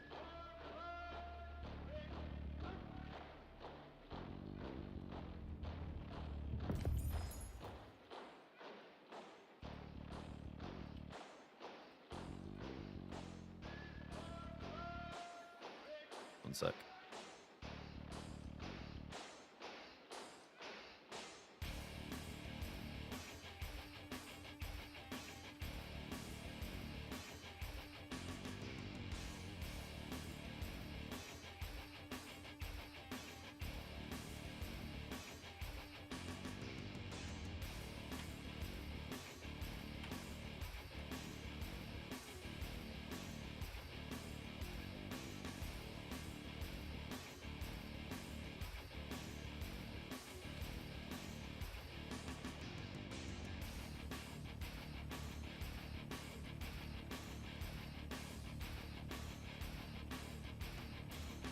Sorry, I'm just like typing out something quick.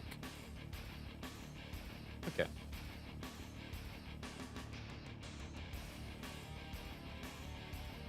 Oh, so we got Mongols versus Ayu on Lakeside. What were the bans?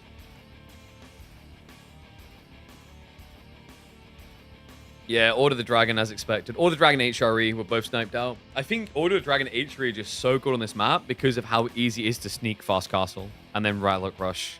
So yeah, not surprised by those bans whatsoever. But Mongol versus Iabid. Can Mongol just tower rush you? I think they can Dark Age rush your docks and then tower rush you afterwards, right? But unless you quick call the back. So if you run Scout and you discover, you can quick call the back. Alright, let's get predictions up anyway. I imagine the predictions are going to be a lot more spicy this time. Yes, because we just had a big shock and awe occurrence here. Nobody expected that. Well, except that one guy with 1% vote. Well played to you, mate.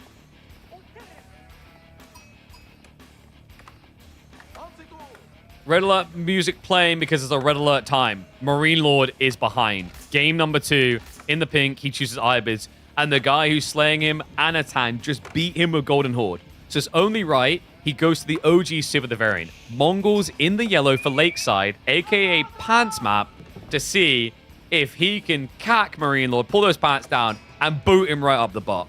Oh, guys, this is interesting. On this map as well. Is this just straight up Dark Age Rush? No, Anatan isn't going to try to do it. He isn't going to try to back rotate towards the dock. He will just simply be playing Pond. But Mongols against Ibis, that is a rarer matchup I feel like we don't get as much in. I'm kind of curious to see how this one's going to play out. Ibis is quite popular here. Mongols, I think, is maybe secondary to that. And when we do see it, it's usually against other civs like HRE. But for those that haven't seen Lakeside, remember, this is the map that only has one deep water fish, not a crazy amount there, and some shoreline fish as well. So the idea is you get a little bit of fishing. Typically, like every civ engages in the fishing, but you don't overdo it, right? Overkilling on fishing tends to not be worth it because you'll get a burst of food, but then it'll run out very quick. I don't know how Marine Lord wants to play this. I've seen some Desert Raider wing builds, some Camberlance builds on this map.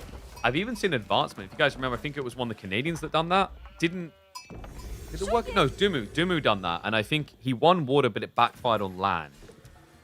Yeah, I think Advancement is just... It seems really powerful, but sometimes it's just better to receive your opponent. Even though he won water with it, it felt like there was something missing on land. So probably going to be going 3 to 4 fishing boats here. It's the ideal amount. He is going to go Advancement, so Marine Lord plays for the win on water. I'm starting to wonder if Dumu practiced this build with Marine Lord, because I know they typically like get together every once in a while for some scrims. Other side, Anno, of course, going to be a lot slower. Yeah, the reason why Anno is so slow, by the way, is this. You always start with the 150 wood into the Uvu, because it's a resource generator straight away, and it'll pay for itself fast. And you always want it, so you might as well get it very early, so you just have more stone to play with. Wonder how he is going to use it, though. Normally, with these type of builds, the whole plan is with fishing. With Mongols, you just go for Keshiks. Keshik's really strong, right? But against Ibis, that's a camel civ. On land maps specifically, this used to be ranked amongst Mongols' worst matchups in the entire game. Because you have worse versions of Heavy Cav that then face off against camels. It's never going to end well, right? So maybe like an infantry comp for Mongols? Archer spears, maybe? Especially now that it's Advancement Wing. If it's Advancement Wing, your opponent doesn't have healing. So Desert Raiders doesn't sound great. The problem is you definitely would be forfeiting water. You could slow that down, though, because another cool thing you can do with Mongols is arrow slits. Naval arrow slits, you already have what you need for it because of the stone gem. So Deer Stone now on the way. But Marine Lord with a very clear edge here. Probably looking in archery opening. But honestly, I actually prefer Anno's position on this. Scout poking. Looks like the village is going to get home easily. But the reason why I say I prefer Anno's position is there's only one fishing boat for your archer ship to do anything about.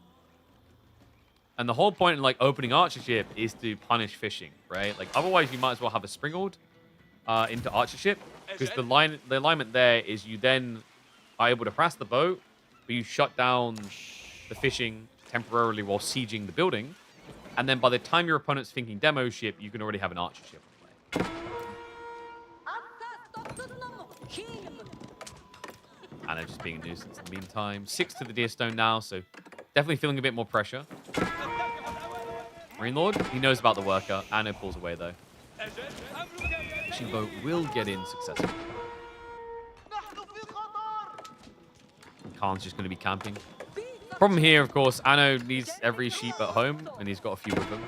Because remember now, he doesn't have quantity fishing. Your opponent has already got 3 fishing boats, adding in a 4th. Puppies won game 1. What, against Beastie? Shh. It's not just the Canadians that are on fire, dude. Anatan is leading against Marine Lord. This is the day of upsets. But this is what I've been waiting for in the scene. I want more of this. I want to get into a day and my predictions just be 100% wrong.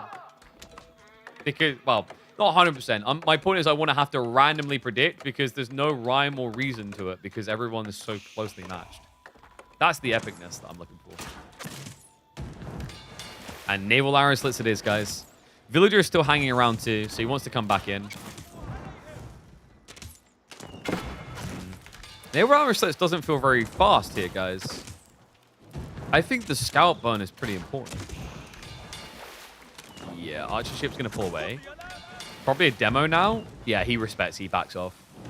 Or not. That's dangerous. Yeah, he realizes. He backs away. Okay, well played. The stone payoff is good. Stable's playing now into double Keshik, so he is going to build Keshiks despite the fact that camels can come. And Marine Lord already has double counter now. He's got spears already out, and he's heading for Desert Raiders too. And now the Sprung ship. So Anatan is contesting water. Just a very weird pacing. But I think understandable when you consider advancement wing.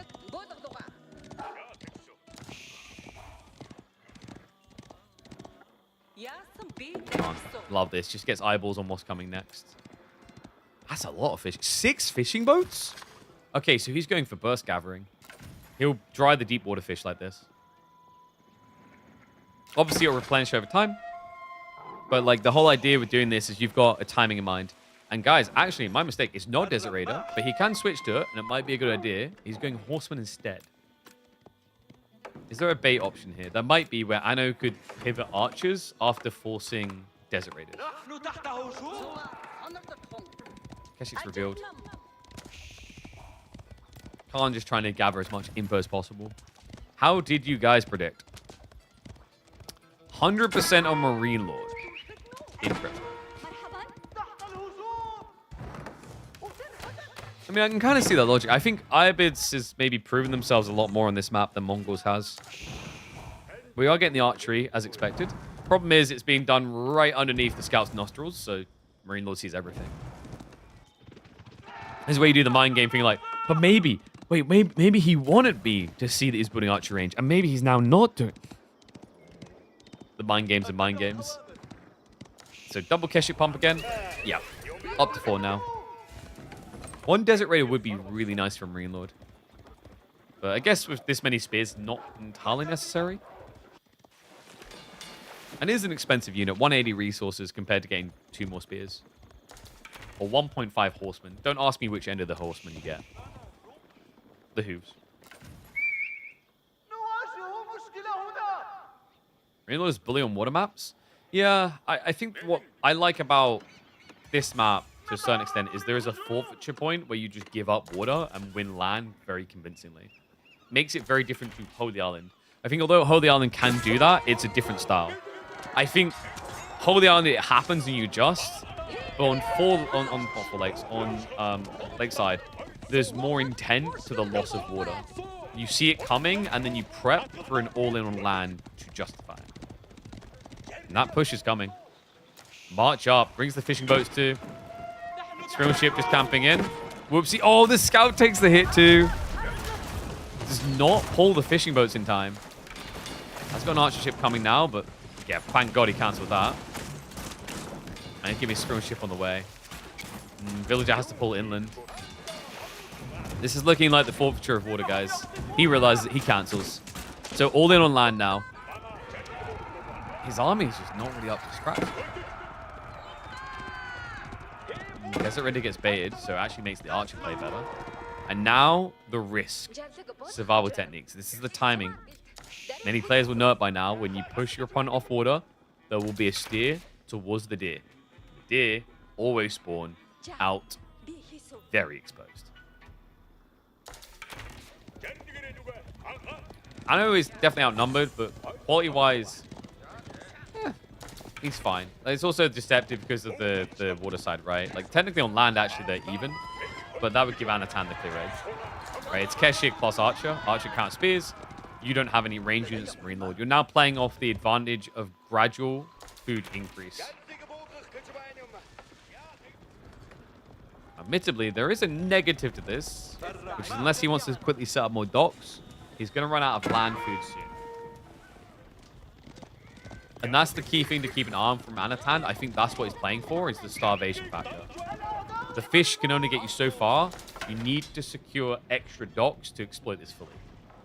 What he can do, I don't know if he's going to do it, is build a transport ship. Then he can TP across to here and get the second deep water fish.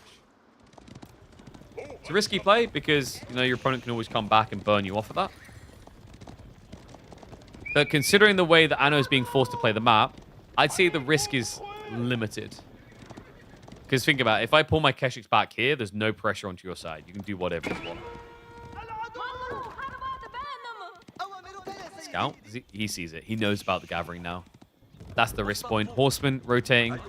Deerstone is moving up very slowly for Anno. This is looking rough. He does... Okay, he brings the archers, Keshiks back. Leaves one small group of raiders up forward. There's a line of spearmen waiting. No getting through here. No bueno. Okay, so Deerstone now up map. Outpost is coming in. That's going to provide Yam over here too. He's riding blind though. That outpost being so late is so greedy. And the horsemen get the jump. Archers get sniped. Oh, where are the rest of the Keshiks? They were still hanging around. And there's the second group. Okay, thank goodness he kept them here. They're going to ride in. Archers are going to get wrecked, though. Villagers need to get shivs out. Only hope. And it's going to come in clutch. Look at the damage being done there. So villagers, they get away with it. Most of the archers go out of this alive. The backstab could be big. If he can get the wipe on the horseman, he needs it. He has got the movement speed arrow. There we go. Clubs them down one by one. Nicely played. Anno about to tech. And in kind of a scary format here. Marine Lord doesn't want to rush out with just spears. Kurotai now on the way. Anno needs archers. More and more of them. Industry Wing coming through. 1 minute 50 out for Marine Lord. He can scale more spears, but this is going to feel pretty useless against mass archers. It's kind of tricky, actually. You don't want to build Desert Raiders against archers. You don't want to build spears.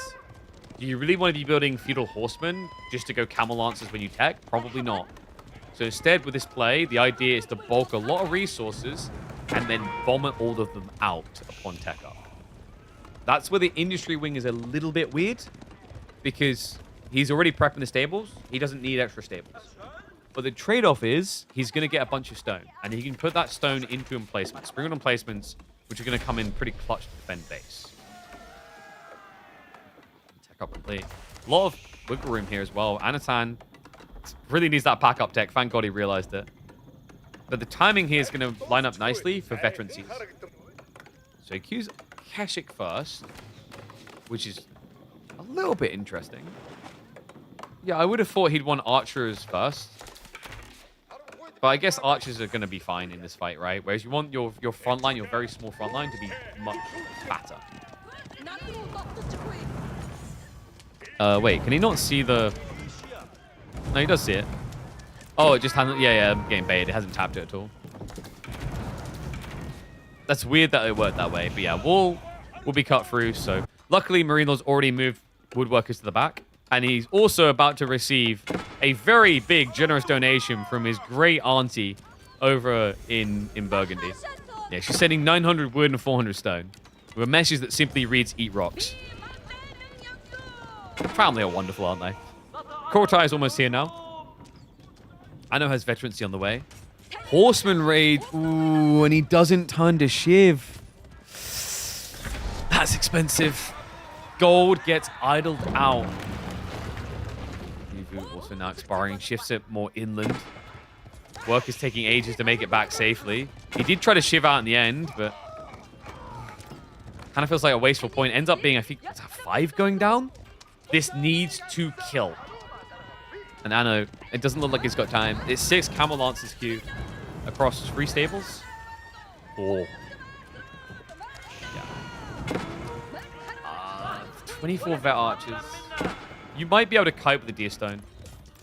Have to be very on point, though. And the stone. How has the stone been used? Did he sell it? He may have sold it. Kurotai's parked in the base, by the way. needs the buffer. He needs the fight is the issue. You see the patience. Marine Lord knows there's no rush. Veterancy for spears to complete. Keshiks won't be able to go in. Maybe signing their own death warrant. Kurotai is moving up, though. Maybe not. The moment is like, yeah. No.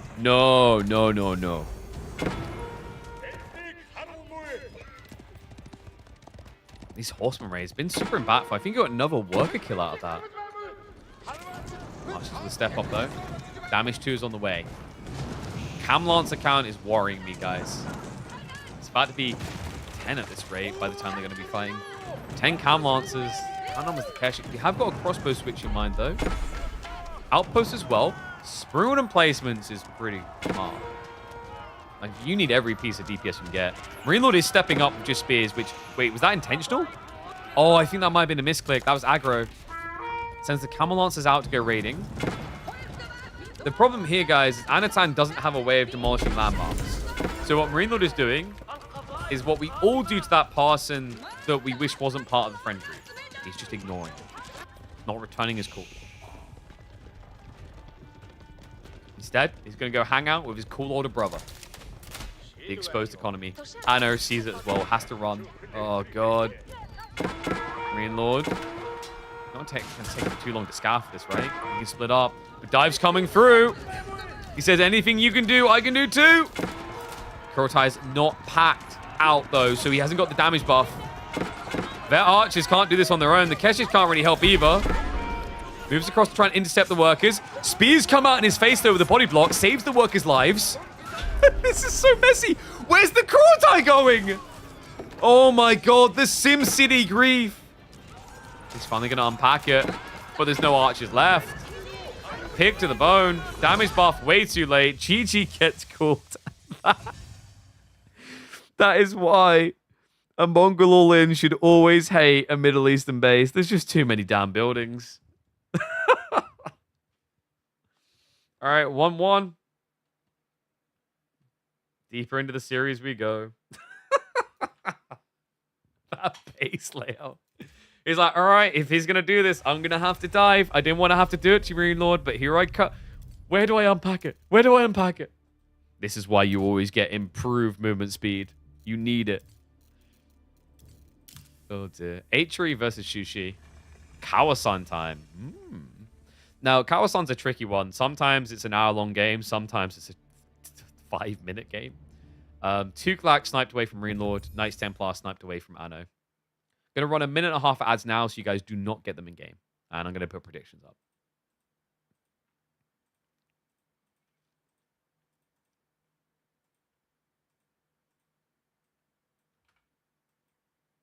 And there we go.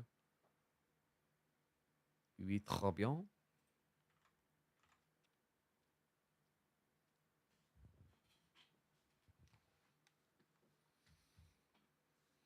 So cheap too. Yeah, well, the improved one needs stone, right? And if he's putting all stone into double pump, that's where I think it gets a little bit weird. Like, it shouldn't seem expensive, but it does, you know?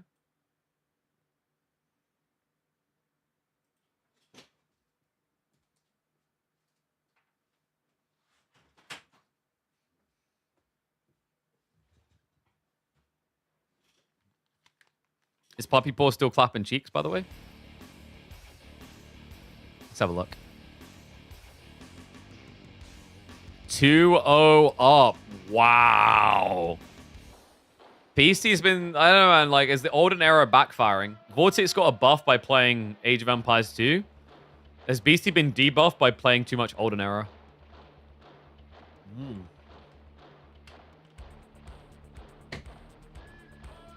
About to get Frio twice at this rate. That's crazy. Which means Poppy Paw will finish King of Groups. And Beastie, like, his position in playoffs is a bit more questionable.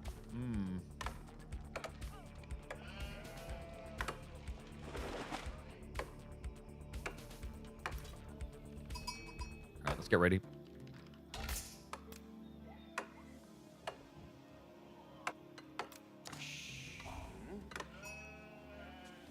This Civ used to be completely broken on this map. Times have changed. Kawasan Shushi went hand in hand. A dominant pick because the meditation garden's in the center, but that meditation garden no longer functions the same. So why is Anatan picked it on this map? Is it still God tier, or is Marine Lord about to establish the lead with his HRE pick in the pink? Folks, welcome back. Kawasan, of course, a map with a double pond in the center. You either split them or you can test them. And it looks like we got one of the weirdest spawns. They both spawn same side, so we're going to get combat over the pond. But both players chose to just go dock, which means we shouldn't be settling this in the Dark Age. Also, what the I can't. This guy always does this. This guy, this is a Marine Lord spawn. Are you kidding me? That tree line is perfect. He can drop an Arhan right there and munch through the entirety of the length without exposing to the other side. How does he get these? I just can't. All right. Other side, Anno, good things for him. He got double gold corner, which is pretty nice. Double 4 tree line creates a nice barrier as well to wall in.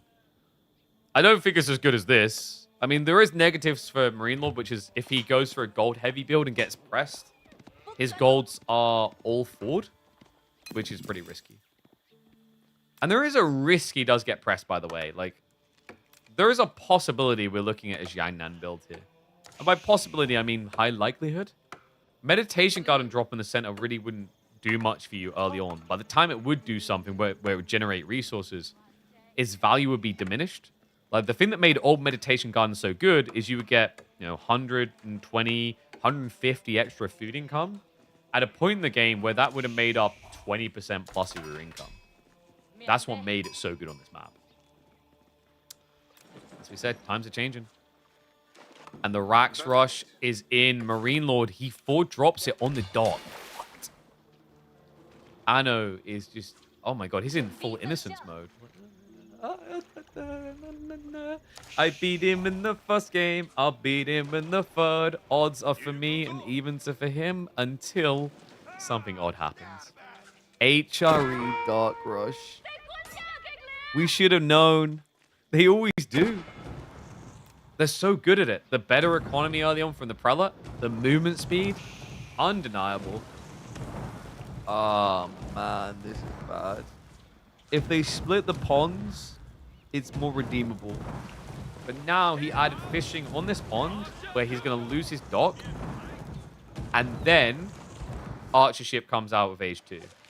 So, Anno, he's put 3 on Jiangnan. Not more, just 3. I think this is going to be tight. Where's the scout from Marine Lord? Scout's not here. He's on the way now. He can come and assist. 4th spear's coming round. They move faster, remember. And also, his production point is halfway across the distance already. Guys, I don't think he does this.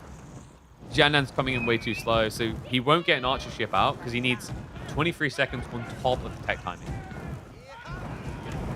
If he does somehow buff it, there's going to be no health left. It's going to be on fire. Yeah, this is just brutal. Scout's coming around too. Marine Lord just knows his timing too well. This guy knows how it feels to lose at 4 minutes to a dock dying. So he's definitely one to impart that knowledge upon the next generation. Referencing that, was it Vortex Marine Lord Boulder Bay game from years and years ago? Dock. I mean, at this point, it's short, right? 10 seconds to get it out. Oh my god, no. No, she's crowning. She's crowning. He's giving it a first name. Can't think of a middle name. It's not going to matter, though. Oh, comes out. We'll call her Victoria. Anno gets the archer ship. By the final hair on his chinny chin chin. But now Marine Lord, the appropriate reaction. 12 to rush up an Arhan Chapel. Because it's just this boat and nothing else. Anatan has to rush Chug.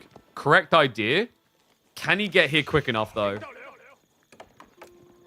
1 Chug against 4 spears would lose, right? 3, you might be able to kite it. Especially if they're injured. So Marine Lord, he pulls away. He's bringing the rest of the spears over. It's 3 Chug. Guys, there's hope. There's a chance. There's a fragment of belief. The spears, they're being scared off. Anno's coming out the dock now. Is he going to recover this? Arhan about to complete. Marine Lord's like, okay, 12 is overkill. Switches more onto wood now because he doesn't have resources. He actually has nothing to build a boat with. This is a problem right now. He doesn't even have the food for a galley. He can't build a boat. Oh my goodness. And now the dock redrop. Anno's back on water. He's stuck with 5 tube, which kind of sucks. But the archer ship is adding in decent damage. Springald ship gets cubed by Marine Lord. Anno should have the economy to bum rush a demo. He goes Springald instead. This is smart, though, because to go on land. Anno is a genius. This works out. He just wants to stalemate water now because he can hit land. Remember what we said about that gold. It's forward spawn. A sneak, though. Marine Lord, he goes for another dock on the other pond. Does Anno know? It looks like he's suspicious. He's moving over now, but just with the one tube. Dock is already up, though. Archer ship gets scared off. Springald's going to be there. Second dock now coming from Anno. Scout has been burning this whole time, and is getting it low. Spring on spring. Fishing boat's just going to come out to try and gather now. He's going to get his own dock up so he can get healing in the fight too. Archer intercepts on the fishing boat. That's going to be dead. Doesn't pull back in time. Marine Lord was distracted, apparently. And no wonder he lost the villager. So loses the villager here, and he calls it. GG.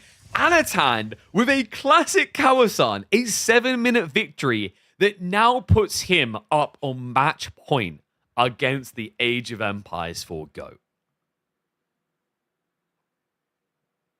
Wow. And I saw it in chat. Yep, this looks like Anna. He fumbled. It don't matter. He recovered. That was so sick.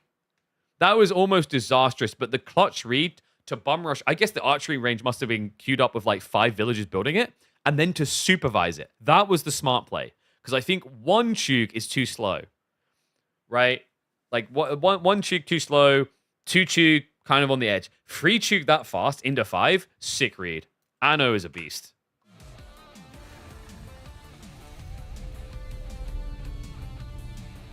Wow. Okay. Where are we going now? Sengoku Roos. Lipany. Does Roos just 2TC this?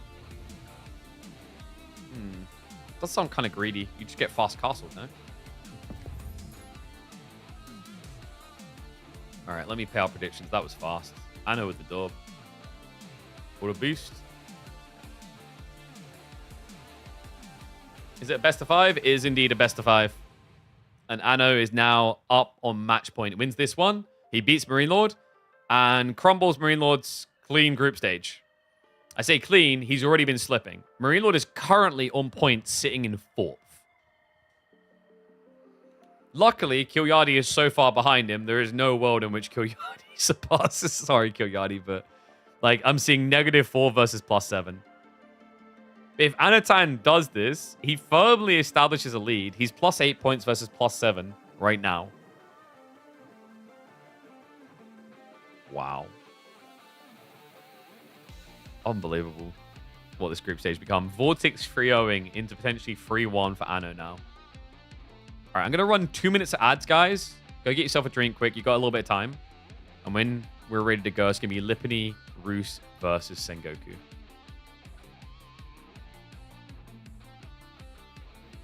What a wacky one. Sengoku OP. I haven't seen much Sengoku Roos, though.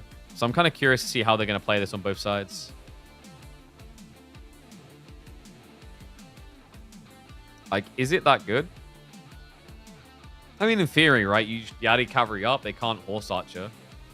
That would kind of suck.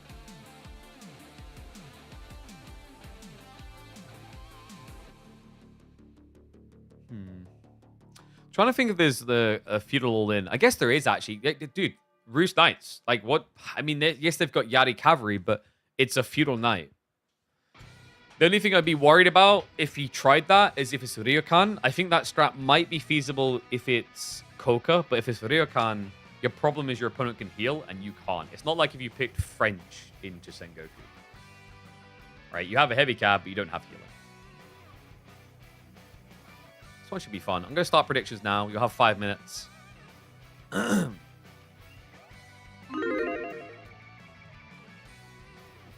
Crazy day of results, by the way. And at such a scary time. Like, normally you expect this shock and awe at the start of the group stage. Like, day one, it's like, well, I didn't see that coming. We had that with Numidan, if you remember. We had that with, like, MSN sneaking a win over B. But now you get towards the tail end of the groups where you like, oh, yeah, it's been balanced out. Nah, it's been figured out. No big surprises now, surely. All of a sudden, you're talking about a day where we saw Lucifron 3-0 Beastie. We saw him 3-2 Louis. Great day for him. Now a rough day for Beastie. Beastie now 2-0 down against Puppy Paw. Puppy Paw getting a 3-0 stomp against B. Vortex 3-0ing Marine Lord. And Anatan potentially now 3-1ing Marine Lord. Like, there's just so many stories of day number 3 that completely warps the status of the group stage outcome. Where now you're talking about a world in which Wham is probably just top of groups. Irrefutable. Right? Meaning that he will be slotted into semifinals out of groups straight away. And Puppy Paw is in a similar position where he'll probably do the same now. So the Canadians make up the top, like the 50% of the top 4. And they get 2 shots at grand finals and a potential Canada versus Canada grand finals matchup. Even Wham 3-0 Vortex, that's true. But like, I think that one, well, yeah, that was the beginning, right? I was it beginning day? Where was that? Where's the Wham one? That was earlier on, I remember. Yeah, that was day 2, yeah, last weekend. I was shocked how clean it was. Damn, Canada turning up strong. They had to. With Hera recently going out in 12th, Canada's overall standing on rankings in Age of Empires collectively had declined. So now the Canadians are picking it up in AoE 4. Balancing all things.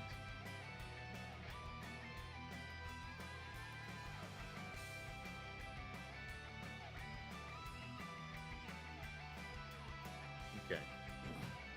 Let's get ready to roll. Man, I'm getting hungry too.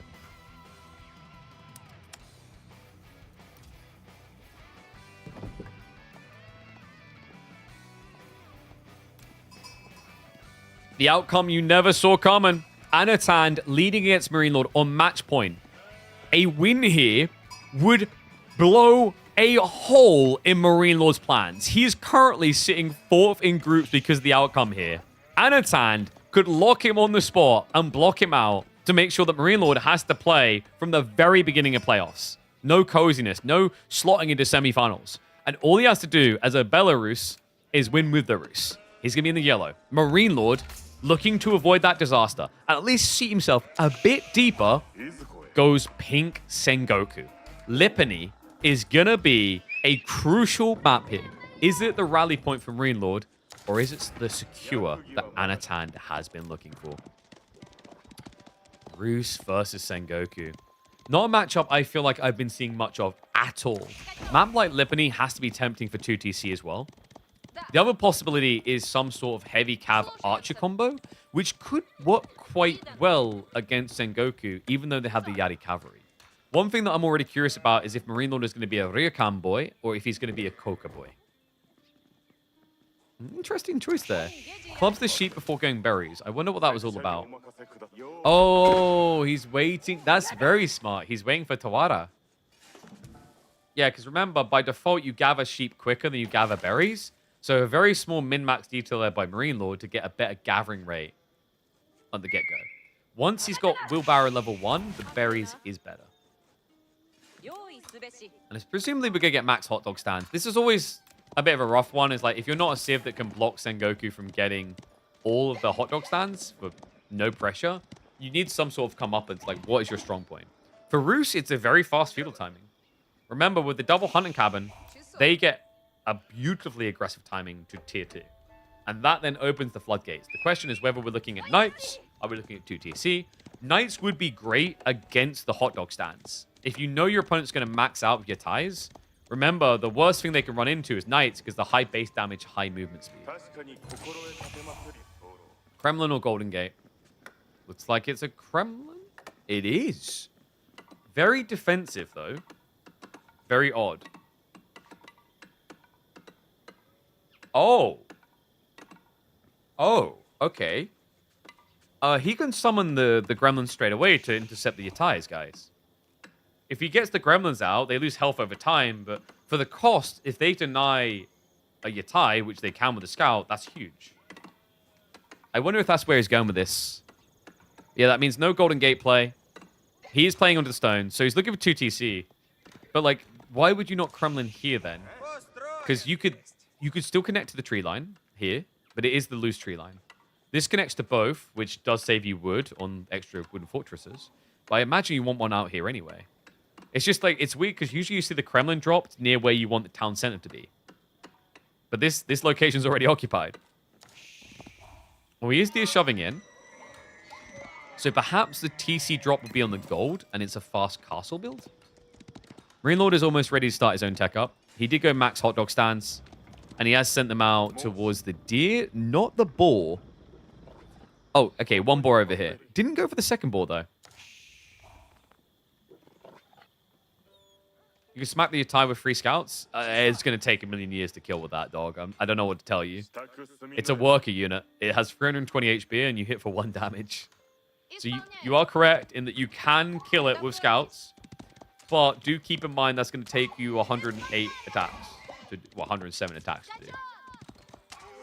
From each scout of the 3 scouts. So yeah, shoots the deer down. Nicely stacked. So TC drop should be here.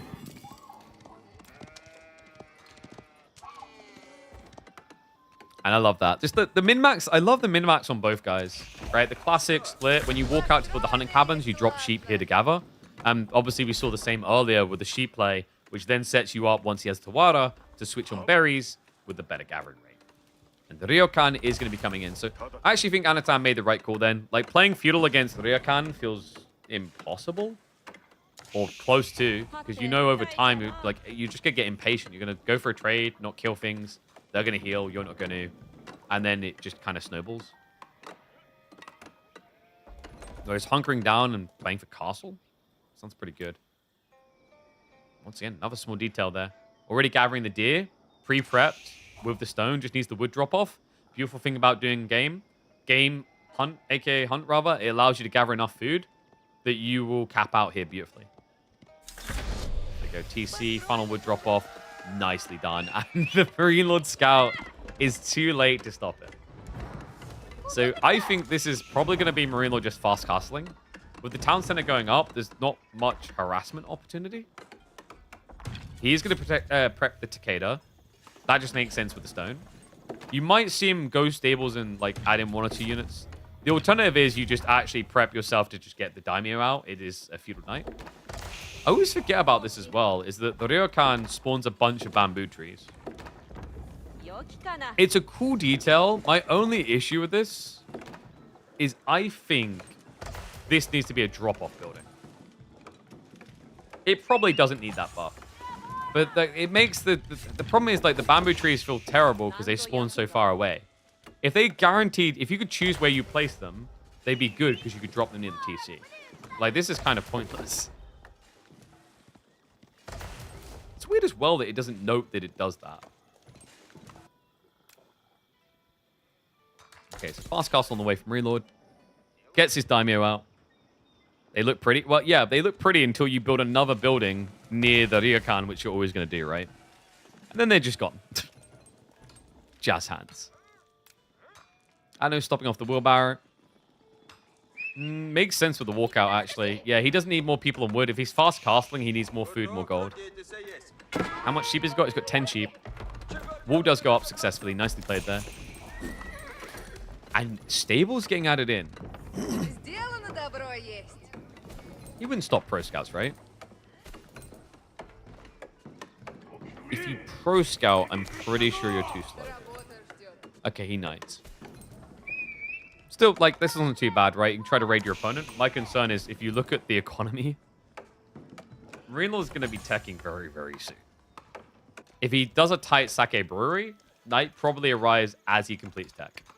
And also, he already has a Daimyo to contest you. The Daimyo, remember, is just a tankier Knight. Like, I think the problem is, considering you're only paying 10 gold more, this unit is kind of nuts. You can only have one, but why does it need to have such good damage? For reference point, 19 sword, 29 lance, but only 190 HP. 18 damage, 24 Naginata. So it's lower, but it has 252 HP. Now, it does have one less armor. But in like a knight-on-knight exchange, I'm pretty sure a Daimyo wins the trade, no? I mean, thank God he doesn't get the attack speed buff is all I'm going to say. Yeah, the reason he can win the trade, though, is deflective, if nothing else. So that initial charging is you're just going to do no damage and you're going to take a hit. Sake Brewery is now on the way. He's on guard to protect the Yatai. They are going to run into each other. I'm leaving. I think he just wanted the hot dog stand kill. Yeah, it makes the right judgment call. Just not worth the trade ever. Especially considering Marine Lord is about to get a little top up here. Remember the Daimyos, they upgrade with age. And he matured like fine wine. 43 damage on a charge now. 284 HP. And immediately the 4 armor. Undermesh already been primed. Marine Lord knows what he wants to do. Amiv Trinity is on the way now for Anatan. The Kremlin gives a lot of protection over here, by the way. It's going to have the castle turret shots. So if it gets garrisoned, like even if you've got Undermesh, you're going to take a lot of damage. The town center seems the more obvious. Love that move by Anno, though. He's got way too many workers out here, so what does he do? Drops an extra garrison spot. He's prepping spears. Marine Lord is very crafty, though. He scarred this, he immediately goes monks, too. So he's going to play for the relics. I mean, he needs to, right? He fast castled his opponent 2 TC'd. If he doesn't play for relics, where's your advantage?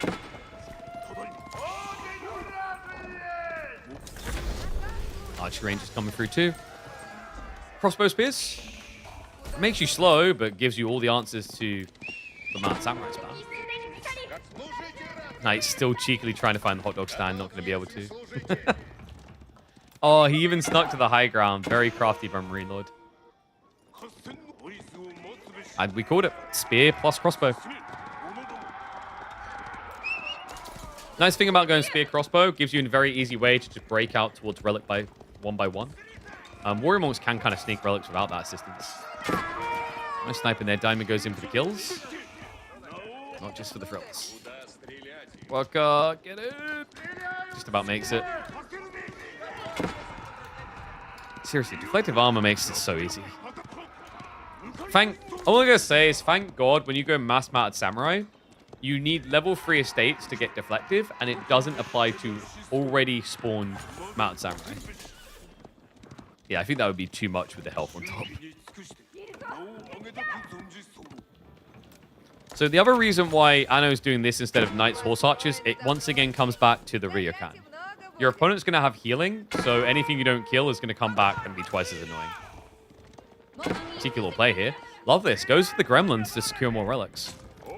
And look at that. Straight after the Yatai. Splits off. Relic's already been obtained over here, though. Honestly, Marino's done a really good job on relic play. One relic already coming home. Second about to be grabbed, I believe. And one tight back here. Cav not willing to engage. We'll need to think about defending the Ikko Ikki. 160 HP. A Wallalow buys you the time here. Let's catch up too. Gets the Saint's Blessing buff. Scares him off. The health is going down. Like, this is the thing. It's a classic. We counter cavalry, but we can never reach them. South side. Relic does get yoinked. Double Mounted Samurai is there. He hasn't got the speed, but even without it, he's fast enough. Yeah, forces the drop. More armies on the way. Oh, this is looking kind of sucky, though. He hasn't got a single relic home yet. Gunners plus the boys turn up. Has got the spears too. Looking like a 2-relic game for Anatan, which isn't great for Abbey of Trinity. To be fair, probably in some ways to be expected, considering you went to Town Center. Marine Lord now with the switch into Yuumi. Relic has been reacquired. Second one to the south side. Saint's Blessing is going to be a big deal, by the way. You're talking about Yuumi Mounted Samurai. Yuumi are low base damage units. So having Saint's Blessing is a game changer. Also, in the meantime, now that Anatan has got all the relics he's going to get, he can heal these. Yeah. The degenerate is like 1 health a second. You heal for 7 health a second with monks. So he can actually top off all these units to be fresh for a fight. Especially worth doing for the hand cannons. Now Samurai coming in from the north side. Scouts it early. Yeah, vision's just so good with the Gremlin. Arrowfire will just scare him off. What is the win condition? For Anatan, it just seems to be mass crossbow, mass spear. Like I said, I think with the Warrior Monks, it is a really good plan, actually. You're going to want to think about your timing around Fervor and Saints, and the Divine Light, rather, for Saints Blessing buffs. Because once again, that +1 armor is huge.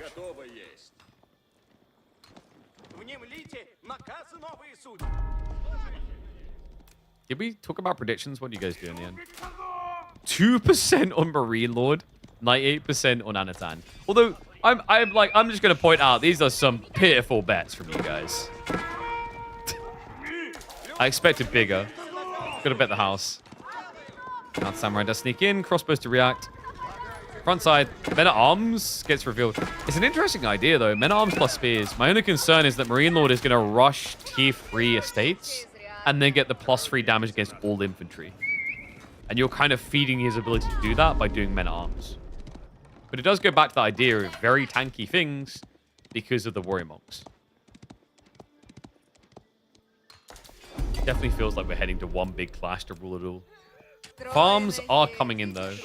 Kind of feels like the longer Marine Lord waits, the worse this is going to get. And you can see, it's just full-on camping. I was playing Battlefield 6 earlier today, and there was a guy who just kept going to the same spot and camping in the corner and waiting for you to come around the corner. And he was less campy than Anatan is being now in this game. Wolves are going up. Spearmen and placements are coming through. Yeah, just build more stuff. Create more choke points. How many hours? Yeah, only 7. All right, here we go. Party time. Mounted Samurai march in. No level 3 Takeda. Wraps wide to try and avoid the Spearman placement. Small wall coming through. Just in time to actually be annoying. He doesn't realize it yet. He's going to be steering in. Or not? What is this position? Oh, he's waiting. He's got Higayumi coming. Ranged armor 2 as well. He didn't heal them by the looks of it. A little bit rough. Yeah, you got to be careful with the micro because the gunners are very fast. So they're going to die first. Starts to push back against it though. Marine Lord hesitant. He's waiting for that timing on Higayumi. Saint's Blessing is going to pop in though. Big buff coming in. Extra armor makes it impossible to trade against that. Let's find the spear kills though. Hold on a sec. Are we overextended here? It's kind of looking like it. And that is a risky play. Anatan. What a disgusting deer spawn though. One of them somehow on the low ground. Weird. Unlikely to get noticed quickly. Oh man, you got to be kidding me. The vision is just shy of seeing this. He might scare the deer and then kill it and then give himself away is the thing. So he needs to be careful with that shot. Because if the Mounted Samurai go in, that's minus workers. 6 villagers will not survive this. Sprint placement coming in. He is actually rotating the army right now. Siege engineering on the way. Marine Lord knows he's going to need a bit of ram fun.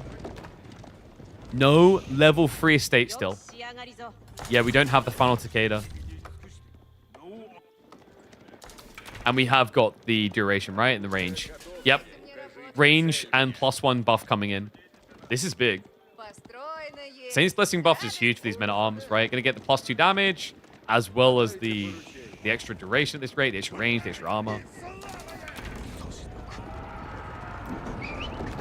Crossbow count good enough, though. Not if you lose them like that. It's not. Whoops. Wall going up. Interesting choice by Anno. Barely taps it, but it creates a weird choke point. Yuumi count. Quite threatening, actually. 30 in the fight.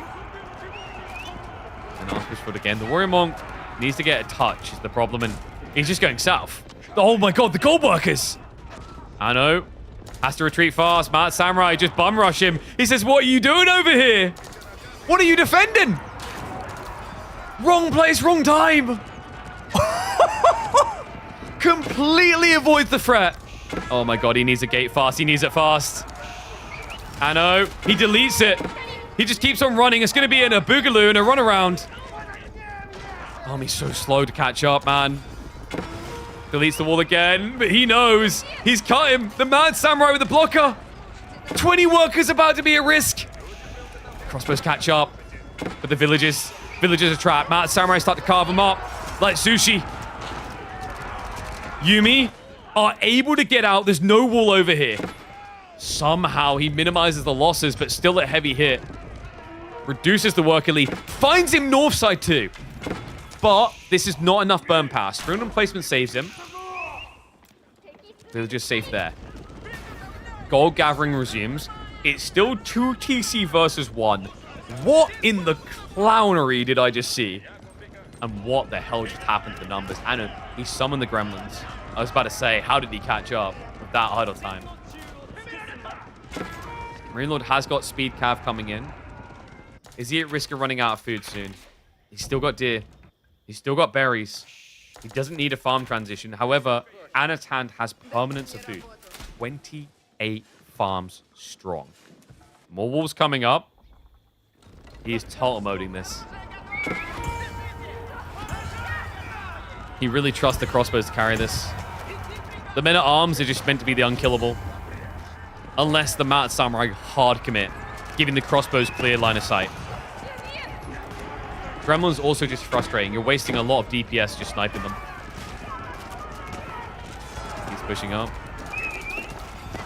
Has to slow down, realizes it. Saint's Blessing buff would be big. He gets the touch. The charge comes in. Crossbows need to be target firing down the Mad Samurai.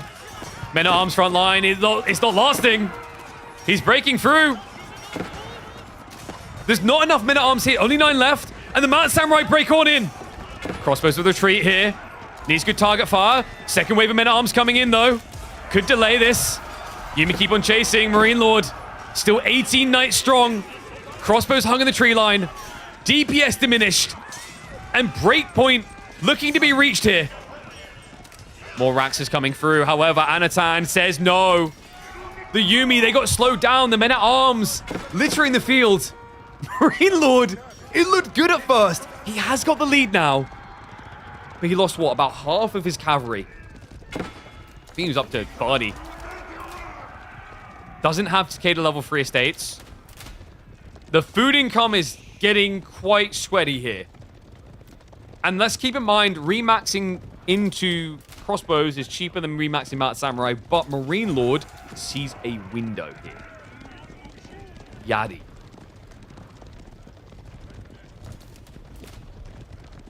You may notice I'm skeptical. There's a reason. How does this solve for mass men at arms? Now, that's the interesting question. Like, crossbows, yes. 100% there with you. He says we build more Mad Samurai. Okay, that makes more sense then. So he's going to balance it between double cav. Nobody won that? No. The crossbows just got a bit too far away. Like, it got scramble brain with the men at arms. I'm impressed by what men at arms are doing here. Yari wave isn't really here in full force. Half of them are missing. Gets the touch for the Warrior Monk Blessing. Extra arm makes a half for the Yuumi. He's just always getting kited though. And wait, he didn't build the walls. Whoops. You better get that up. 15 worker lead still for Anno. Can those men at arms carry it? He falls back to the choke point. Looking for the concave. Blessings does come through. But the Yari on top of the crossbowman now. It's so muddy. How do you target them? You have to work so much harder to kill anywhere near as much. That's it. That's break point. He can't build spears with this many Yuumi. He has no answer to the Cav. I mean, a sweaty game. If it wasn't for that Benny Hill to the workers, how different it maybe could have been. But Marine Lord saw one small weak point and exploited it fully. And he will not die that easily. We are getting a game number 5. This is so weird. Men-at-Arms crossbows look slick to an extent, but it turns out movement speed is a really big problem. Next time, try roller skates. What? That was so weird.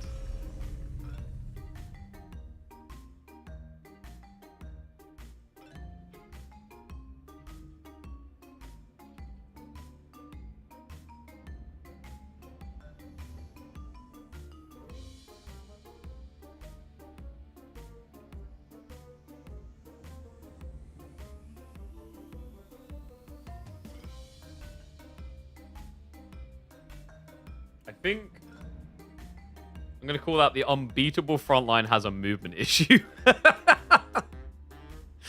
Oh my god, man. Like, it's just... I think that Benny Hills moment just killed him. That killed the momentum point. Because I think, like, Anno's idea was good. He was going to scale, I think, fast enough at that pacing. But missing out on all the gold gathering, like 30 workers, plus the losses alongside it for over a minute, that just kills you. If he had that back wall, like, that would have been game... If he had a back wall in the corner, those Yuumi die, I think it's game-changing. Because then you can build spears and not worry about just being outmassed by Yuumi too easily, right? But not possible. Not an option for him. All right, so, final game. Ooh. Hillen Dale? Knights Templar versus House of Lancaster. Looks like a show match from the DLC last year. All right, let's payday this out.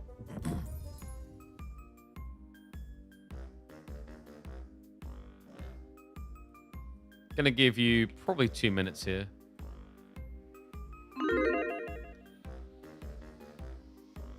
Because we got no time.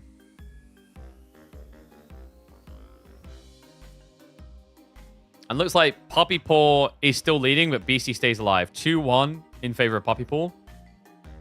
Order the Dragon against Marlians is rough, though, I think. I think Puppy Paw is 1. Yeah, this is going to be more interesting. We're 10 minutes in, and Puppy Paw is literally an age ahead. Actually, no, he's got fishing too. But it is Fulani. That's a tricky one. All right, we'll focus on this. This is like, screw Marlians. We don't need more of that. We need this. I feel like I stepped back through time to a show match of Knights and Crosses and Roses. One and all, it comes down to this. A critical game for the group stage of the Elite Classic 3. Marine Lord's perfect record in shambles. He lost 3-0 to Vortex. He could still easily lose to Anatan. We head into Hillen Dale for a deciding game.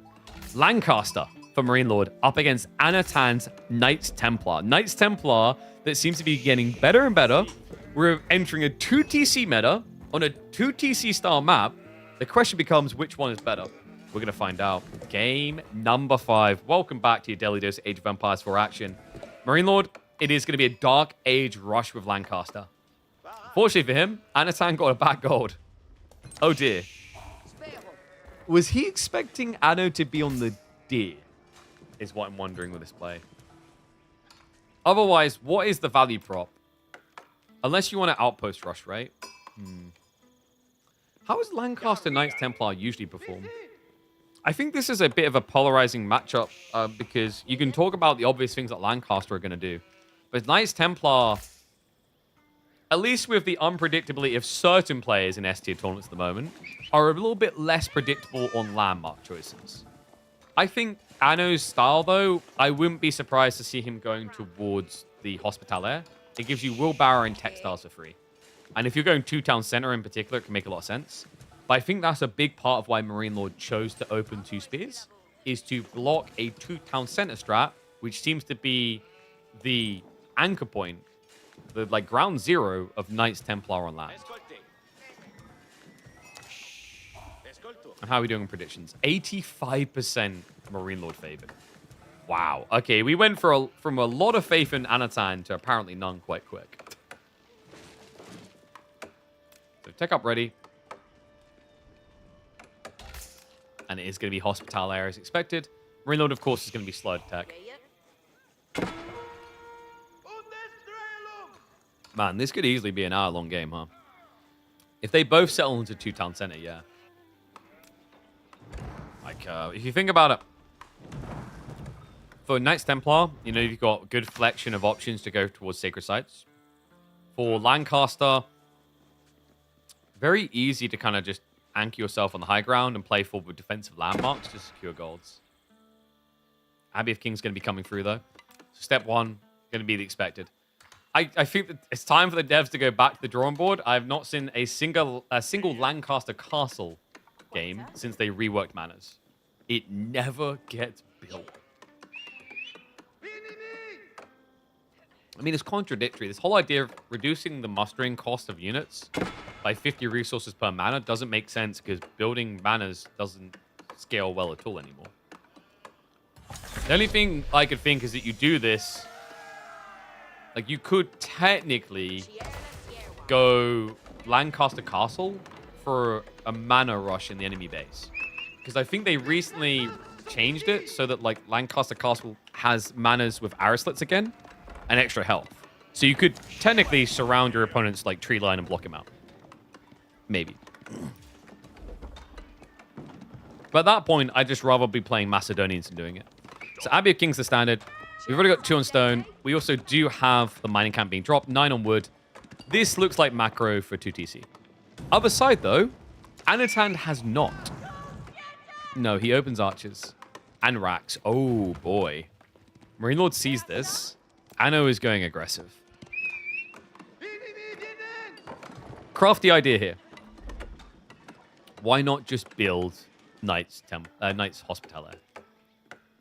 Or bait it, you dirty son of a gun. He waited for Marine Lord to see it and then cancels it. It's a fake Rax. So archery only. And he's actually going 2 towns. The mind games are real because Marine Lord seeing that Rax is probably thinking, okay, there's going to be some pressure. Maybe I need to build my lords up first to defend or something like that, right? Maybe I'm thinking going yeoman because he'll either have spearmen or he'll have Knights Hospitaller that have less ranged armor. So I should have some bows. Crafty idea by Anno. Look at the wood gathering. This is now going to be a mana build, isn't it? Yeah, he pulls off the stone. I don't know if this was always the intent, but it feels like Anatan got what he wanted. Mana drop comes in. It's a big one. Wood, berries, deer, cheap. You could have 30 villages in range of this thing for a while. Nano already sneaking the pilgrims in. So Banks the first. 94 gold each time. And he is definitely going to TC. Going to be quite defensive though, right? Maybe berries plus the gold. I don't think you can go for anything looser. You could maybe come down here, wall this, and berry corner. But I think it's just, at that point, better to TC the high ground and then go for the berries later with workers. Is Marine Lord gold spawn? Is it? It's not that crazy. Or, oh, you mean this because it's safe for a white tower drop later? That is pretty good. Like, you can white tower your front entrance and secure an 8k.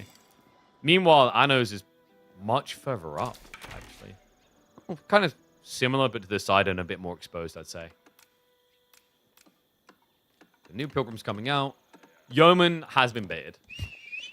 Anno gets his second TC on the tree line. He could just raw scale archers now, right? This is a very efficient play for Knights Templar because you just get the most value out of wood gathering. You don't have to walk to drop off. You instantly get your wood and food dropped off. And remember, you do get some food. So if you can force Marine Lord to only build Archer Spear, and that's what you're prepping while hiding it, first fight looks pretty good in my eyes for Anatan. Only thing to be careful of is if you do get scouted doing this early on, Hobilar is really spooky. Because you've gone 2 TC mass archers. These light horsemen that spam quite fast could dive that easily at scale. Moves on to the deer now. Marine Lord is about to get the bad news. I mean, he already saw the mining camp. He knows. He just needs to figure out where it is now. One tricky thing is, like, if you let him camp here, this scout will give Yeoman the ability to shoot over, which will force you to react much quicker than you maybe want. Oh, Pilgrim. Oh, he switched it for the greed, baby. So Pilgrim's going to go down. Archers are moving up very aggressively. What? Yeah, let's slow it down, Horse. We're not that big. Did yeah, he's scout checking. He knows it's not 2TC. He's checked the stone. I think that gets rid of the urgency for Anatan. He probably thought there was an opportunity here, because if it's 2 town center, Marine Lord isn't going to have many units. Now that he sees it, it's a backup. Needs to wait longer. Just keep retreating. Oh, trying to tank the Pilgrims is interesting.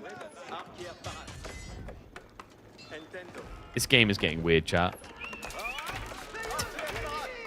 I mean, Anno's trying for trades that just don't seem remotely beneficial. Not yet, anyway. What would be ultra sick is rushing blacksmiths. And we talked about this tree line, right? If that scout is allowed to sit there, this turns into a bloodbath. And there you go. He goes Steeled Arrow. So that's going to buff the defenses. It's going to buff your archers. Yeoman still have better movement speed, yes. But because he's got lords with him, he slows down. Steeled Arrow. It needs a minute. Yeah, 45 seconds out. Archers go for the trade. Facing towards the town centers. Villages getting idled out here. It's getting a bit weird. Spearwave's been cleared, but I don't think Anatan wants to build horsemen. He's legit just building archers. Oh my god, what the abnormality. Pulls back off the tree line now. He has got wheelbarrow, so in fairness, he moves insanely fast. Come on, guys, just get a castle. You can build them in feudal, but we never see it. 900 resources is a very expensive investment. Good timing there. Anno sneaks the wall. So no scouting in. Safety on his tree line now. Yeah, he can even creep to this one afterwards. So really, really well played. 1-2 villages. Yep, pulls them back. Burn's going to begin, but you're now close enough that Anatan can ambush you with his archers. He's holding them back pretty far.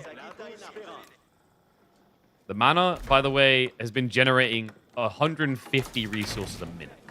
Probably more a little bit early because of the lumber camp. Archer's line formation. Trying to eliminate the burn damage. The flood point is concerning here. Steeled Arrow is coming through. Marine Lord is equalizing the blacksmith advantage.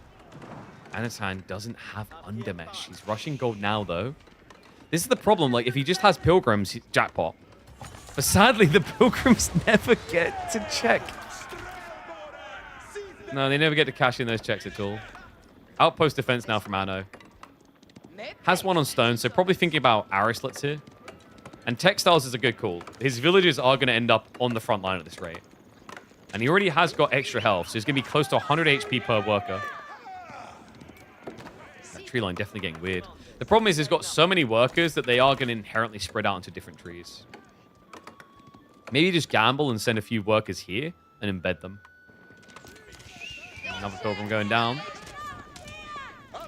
This is really not working, guys.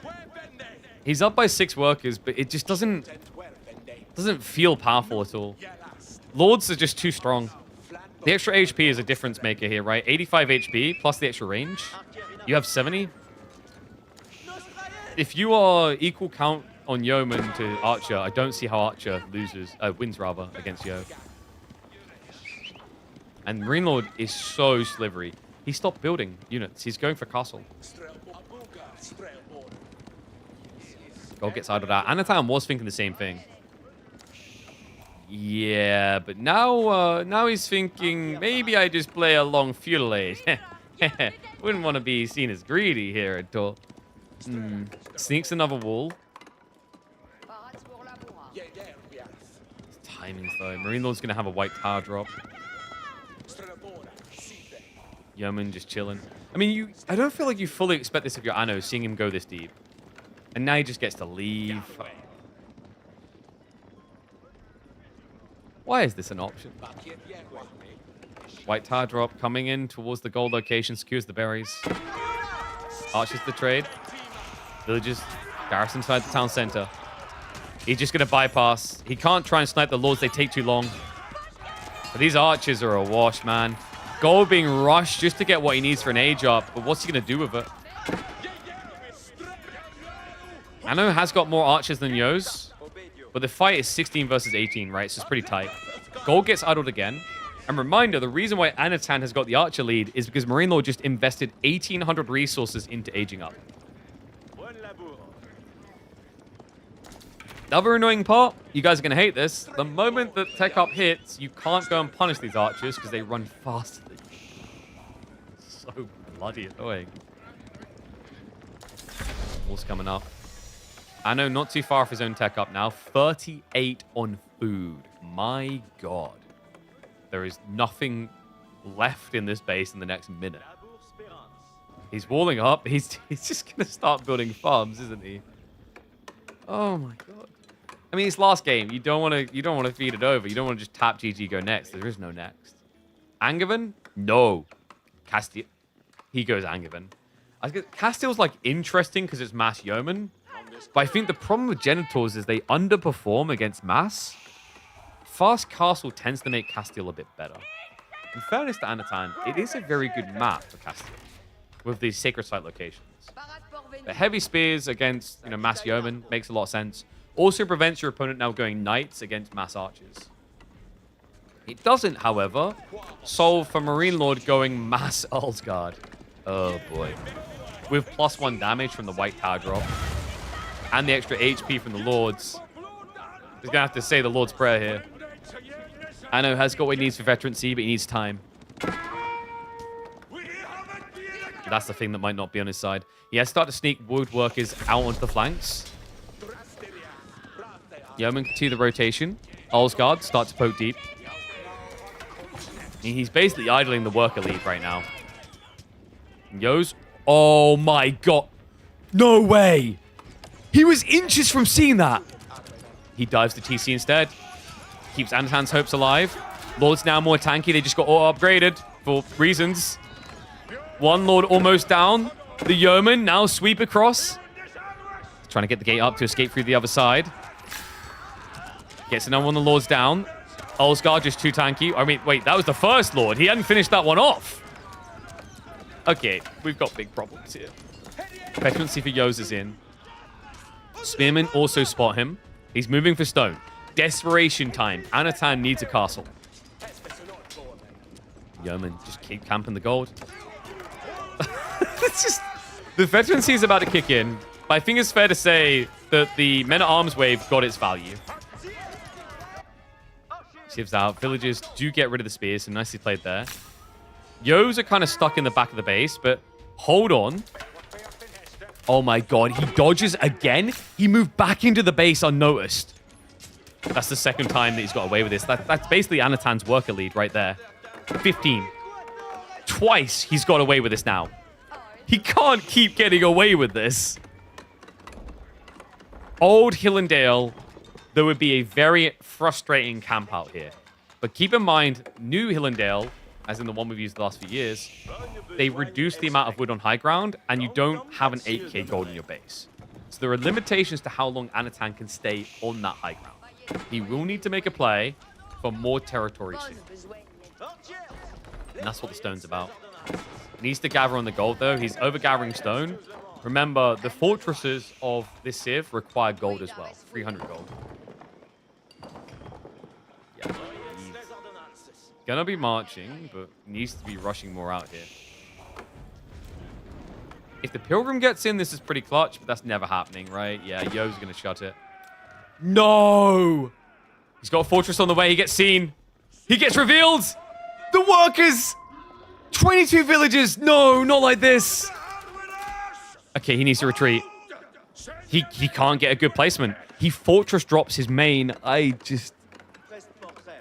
There is literally nothing he's been able to do successfully to get an edge. He's avoided death multiple times, but he's just not getting ahead with these plays. It's disgusting how switched on Marine Lord is to every single attempt. returns to Stone Gathering. Is going to be looking for additional fortresses. Fortress drop in the main. At least protects him against a full dive. Marine Lord can think about just going for Trebs, though. This game is so ridiculous. It's like, almost like Memology 101, if nothing else. But this is a serious game. It's just the chaos of it has made it seem like something else.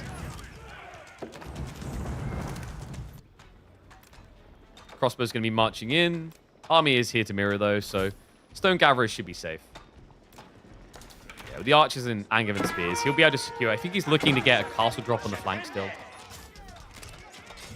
Village is just so tanky. 98 HP. Doesn't bat an eyelid. Villagers moving up for the ball, by the way. Marine Lord doesn't want to have to add in farms. He's got a few, but he doesn't want to have to mass farm switch. He's on a timing attack still. And kind of the situation where you wish you didn't have a gate here so that you could walk the people out the back to here. Actually would be worth it for Anatan to add in like an extra wall, but difficult to do with the army bearing down on you like this. Stone Gathering continues. Remember, if he fights near this, his archers have got better range. So they kind of mirror Yeoman.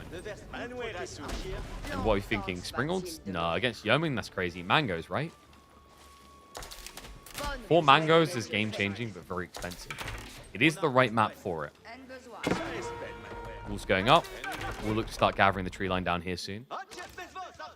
Archers moving out. Are going to find the crossbows as well as the villagers out on the board. So big hit there. Marine Lord, just the idol alone. This game is not over. Like, it's actually kind of worrisome. Marine Lord is falling behind a bit. He's gathering relics to pad himself, but the food is a conundrum, and it's going to get worse. Look, Anno's still chasing. The Stone Gathering. No, he's going to get found out here. No textiles either. Has to keep running. This is really annoying. Elsewhere, Pilgrim's still getting sniped, but whoop-de-doo-dah. Who cares? They're eternal. They cost nothing. Archers are just going to keep diving deeper. Crossbow will eventually lose because it's not being microed. He's going back to the ball, so gathering rate about to boost again for Marine Lord. And it's double mango queued. So he is doing it. He could look to fortress drop the corner. Honestly, wouldn't be a bad idea. He also needs to get that relic bank fast. Army's marching around for the backstab. Mangoes from the high ground, game-changing. Because you can't see them coming as Marine Lord. So if he breaks in here and like double mangoes waiting, that's a heavy hit to begin the fight.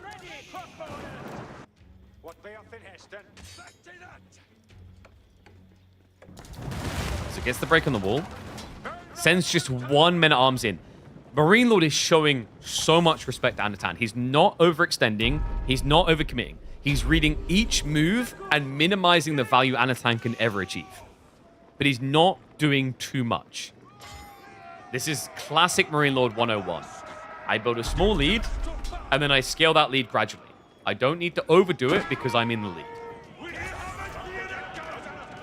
Stepping up, berries. Now blocked. Mango is moving out, but Marine Lord doesn't hug close. There's not an opportunity.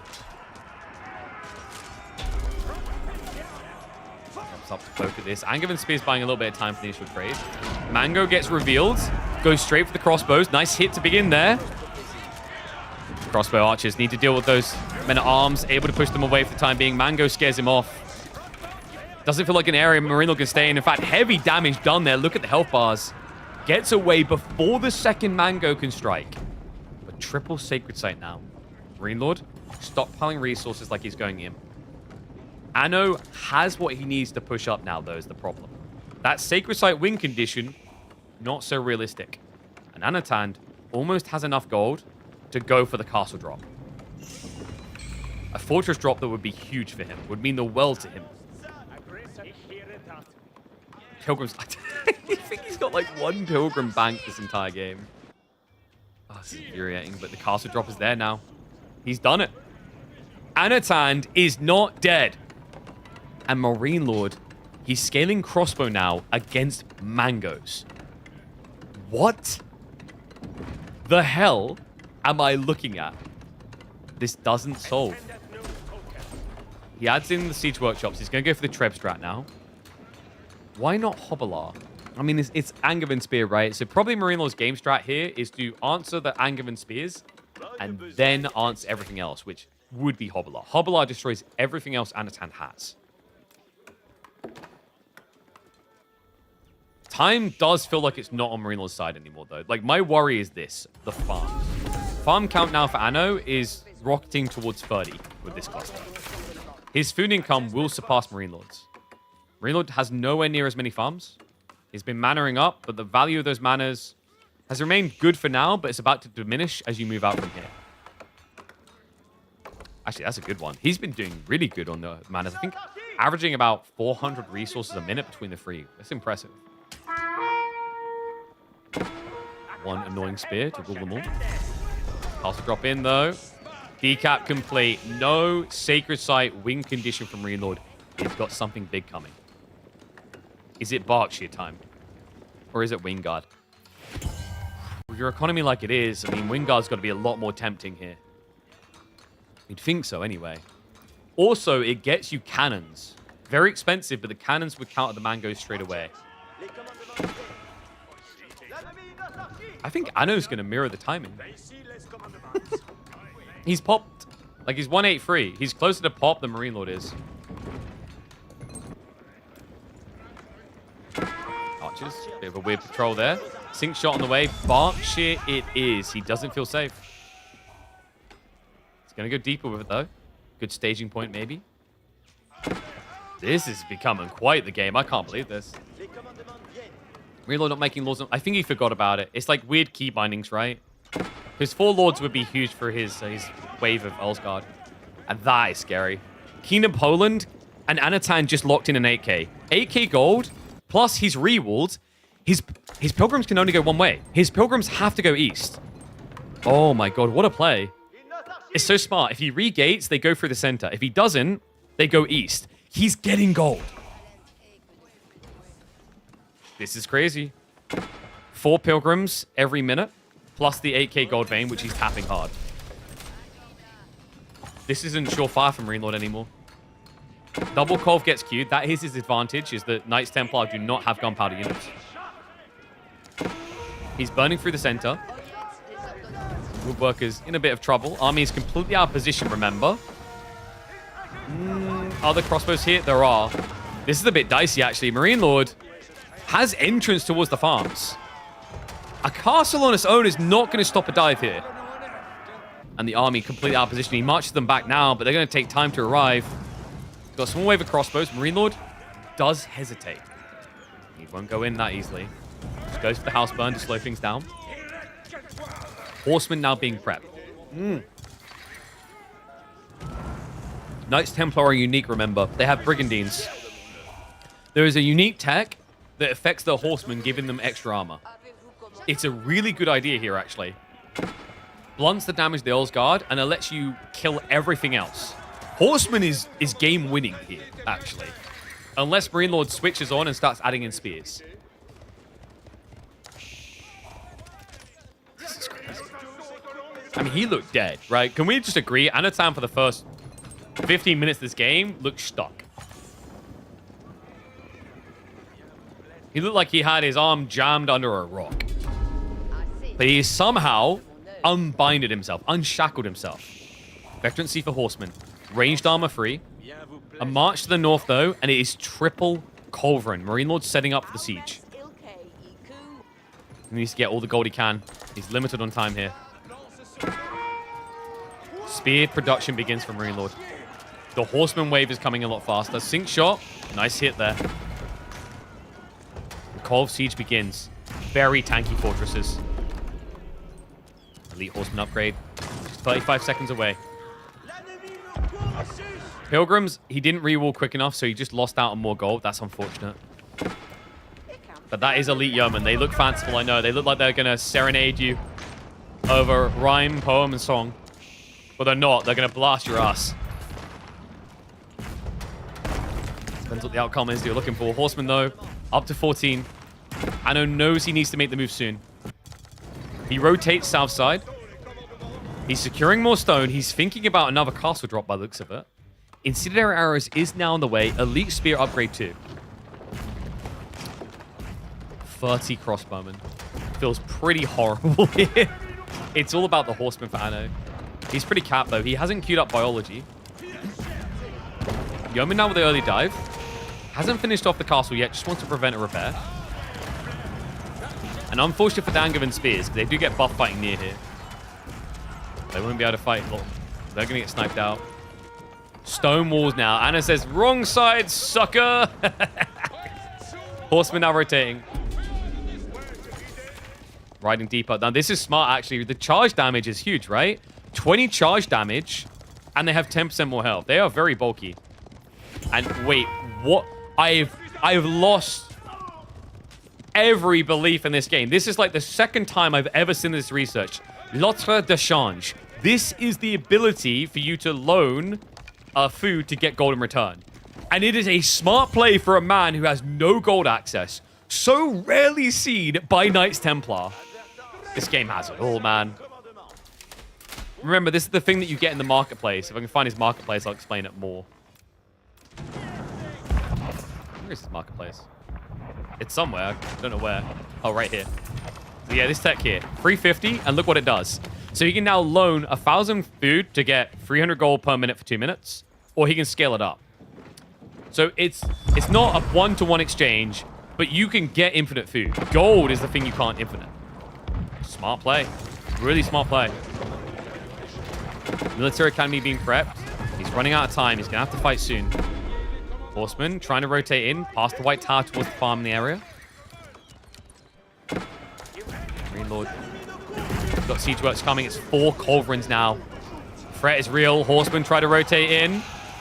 Olsgaard get the body blocker though. Crossbows to clear them up fast. And now they push the charge forward. But the choke point, the 6 shot. A heavy hit there. Anna's hand. No spread. But the Horsemen are looking to carry. It's 27 and scaling. A lot of them being dropped. Raiding into the farms. Big hit there as well. Workers on the flanks being found. Marine Lord is sneaking out on the flanks to find the workers. Horsemen buy time. Anatan needed it. Still, idle time in the base big. He's going to find some worker kills here. He's going to idle out the farms. A lot of the economy is centralized here for Marine Lord. He's gathered it all around the Berkshire to keep it safe. New fortress drop coming in. I'm going to be coming in clutch. However, needs to make sure he's not scouted. Marine Lord, I think he knows. He's rushing them. Maybe not. Maybe. The aggro. He stops chasing. Fortress drop is big here. The Culverins could end this game on landmarks. He needs that fortress to buy more time. Incendiary arrows is now on the way for Anatan. Horseman wave again. Marine Lord's front line looks to be thinning. The Culverins are slowing down the retreat as well. He's going to end up losing them. 1 Cove. Easy pickings. Make it 2. He accidentally A-clicks with them. He can't body block it. The siege dies. Chase continues. That could be 1 more Cove at least. Might even get the final one. Sick fight for Anno. A huge wing in destroyed value. One that was needed. Silk Bowstrings now on the way from Marine Lord. Loses all siege. Can replace it, but it slows down the timing here. Please remember Brigandine. Is so often forgotten, and I don't know why. Does he have a uni? He does. So here you go. Brigandine. It costs 1,000 resources, but it gives your light cab +2 melee and ranged armor. And considering how quickly they are dying to mass yeoman, game changer, right?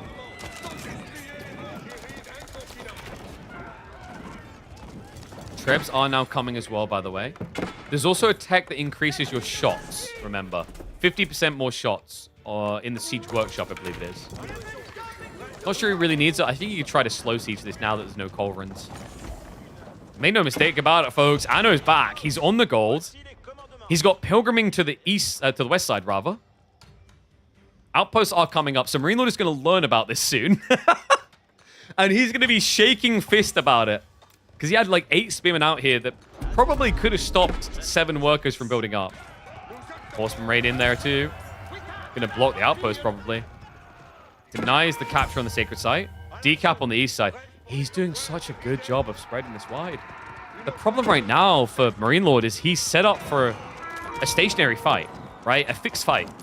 Anatan is mobilizing the flanks intentionally to remove that threat. And it's working. It's bought him vital time in this game. Bio now coming in. It has been missing this whole time. And remember, when you go for Poland as your imp choice, you get 10% increased health.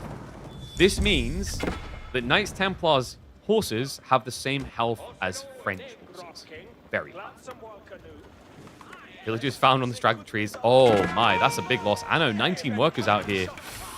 And there's going to be a sink shot. He needs to dodge, right? He's holding it. Marine Lord doesn't actually use the shot. Pilgrims get intercepted, but most of the workers make it out. They're close to neck and neck on economy now. Numbers differing in certain areas. 2 town center was set up in the center by Marine Lord. Hard to raid in here, but archers. Whoa, boys. Hold up, slow down. Trust in the trebuchets. Let's not rush it. Army kind of out of position for Marine Lord now. Kind of weird rotation after that. Didn't get that big wallop. I don't know what happened with Sink Shot. I think maybe he just kind of forgot about it. Horsemen are rotating to the back again, but as we know, that's been shut down. That doesn't operate anymore. What Marine Lord has done, which is quite fantastic, is just moved everything as close to the center as possible around the Berkshire and just behind it. Yeah, most importantly around the AKs. Just kind of trying to suffocate Anatan's options here. Because Mash Slactor Cavalry could be a problem. That spears is kind of crazy though. And that was an underwhelming Sink Shot. Treb, too close it seems. With the gold gathering though, Slactor's a pretty sexy option here. Very high ranged armor, right? Which is a problem for the Yos. Spears will deal well with it. There's never a world in which you spring with, I think. Because Yeomen snipe them out too easily.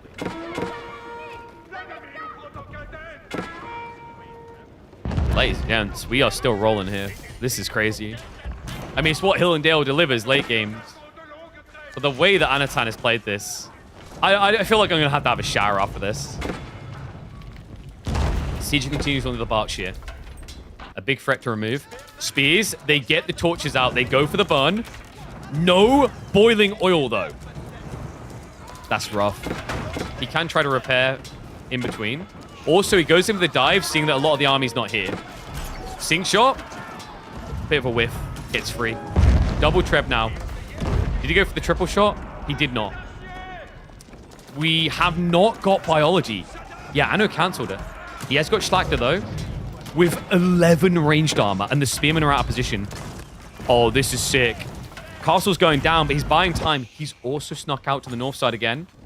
And the Schlachter can lead the charge here. They move in, because the spears aren't guarding. Yeoman in trouble. Villagers need to garrison fast. Schlachter very tanky. Archers gap close. Mango's moving up as well. No adjustable crossbars. The siege continues. You think about turning for the burn. Berkshire does go for the snipe on the siege. Spears get baited and stepping up. Sink Shot is going to be a good hit. Anno doesn't dodge. Mango's underwhelming damage and response. Schlachter now gets to charge forward, absorbing all of the hits. The spears rotating from the wrong side of the fight gives the archers a good trade. And the Berkshire is being brought low. Mango needs another shot. They're stacked. I don't know what that was about. That was a terrible hit. But Anno has numbers. They're on his side. The Berkshire's low. It's on fire. The repair's not there. He needs to pull quick. One more flurry is all it would take. Reload shots are coming in. This is going to be tight. The repair crew just about keeps it alive, but this is now getting expensive. A lot of idle workers. Marine Lord does have wood in reserve. More horsemen are coming through, looking onto the worker force. He's strangling him over this key objective. And he's creeping forward with more archers. Sink Shot. Nice dodge. Minimize the damage again. Workers are holding on, but barely. Gets it out of fire range just to have it thrown in again. Triple Treb now is piling on pressure. More Schlachter to follow. The Spearman wave is gone. Like, he's down to 7. This is not cutting it. Not against the Schlachter wave. And remember, Anno has got gold, but he gets found! The Osgard on the flank! A huge move there for Marine Lord. It's going to slow down the gold income, which is exactly what he needs. However, there's still a big reserve, 1,100 gold to work with. Anno has tapped himself dry on food. It is infinite, but it has limits. And what the hell is this? Marine Lord with a clutch cluster in the corner.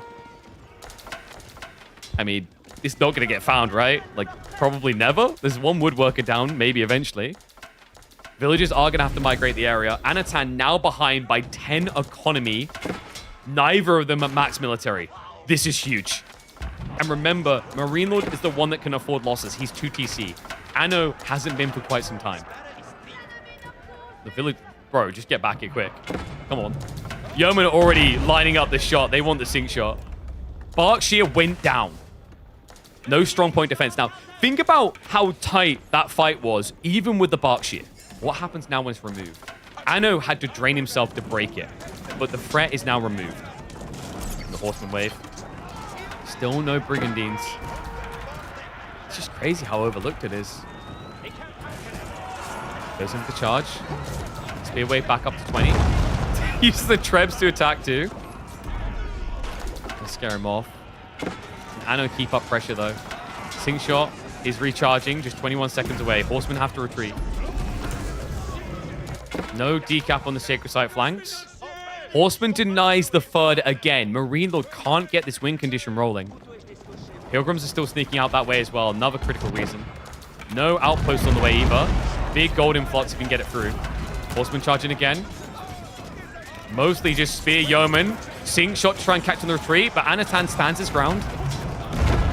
Trebs adding a little bit of damage in to help. Numbers are now favoring Marine Lord. The food income is in his favor too. Like, it's just so many farms.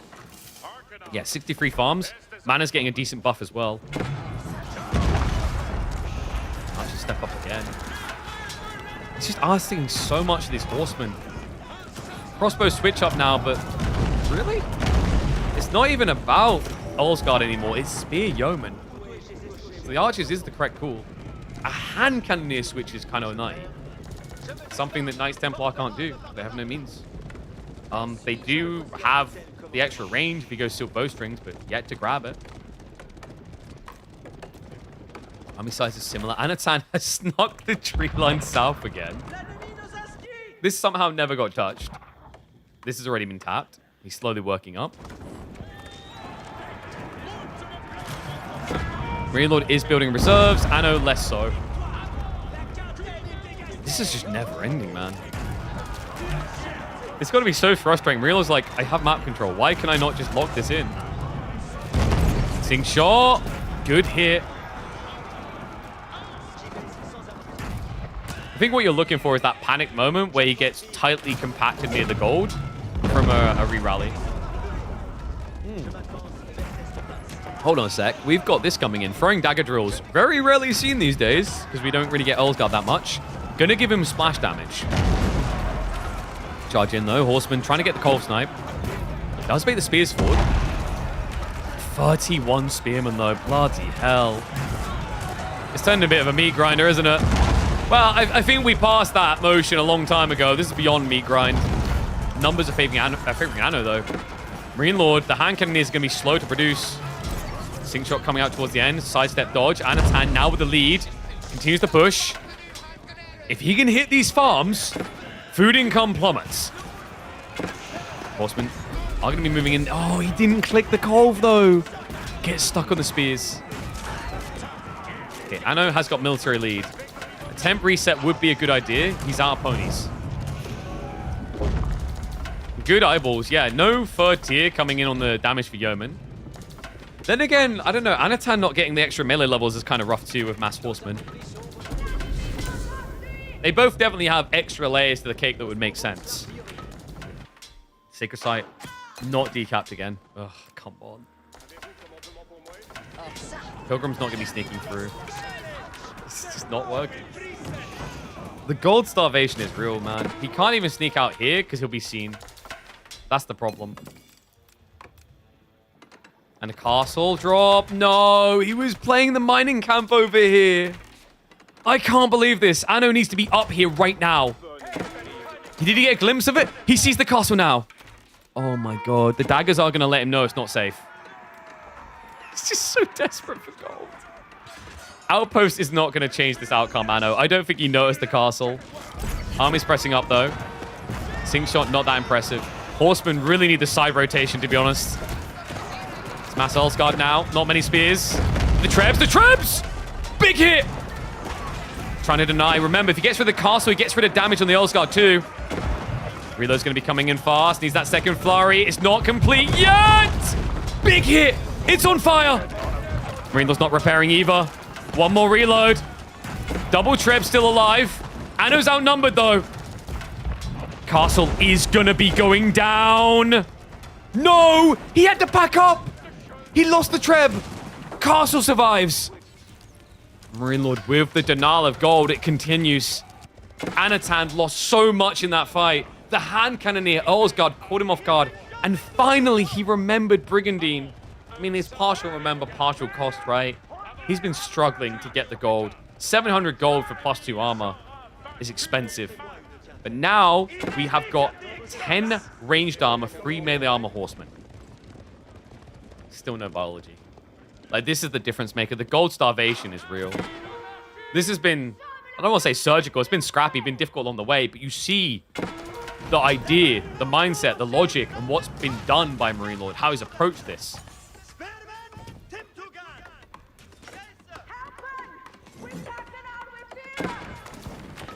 Villagers are not going to be protected. He might...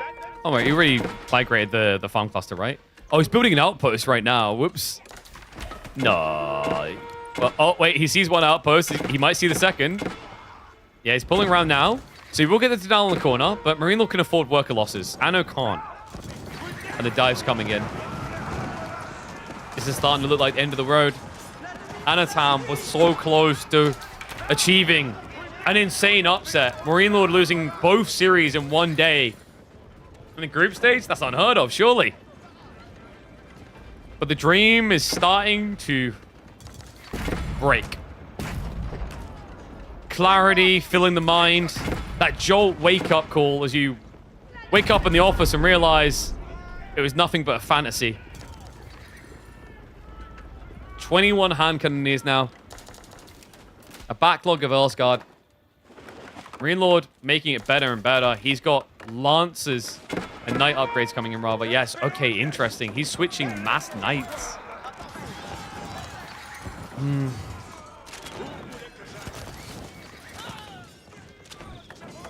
More woodwork is lost. Anatan is just running out of steam. A new castle drop alongside the Berkshire. Triple Sacred Site now locked in. A valiant effort from Anatan. One of the most stubborn approaches I think I've seen on Hill and Dale.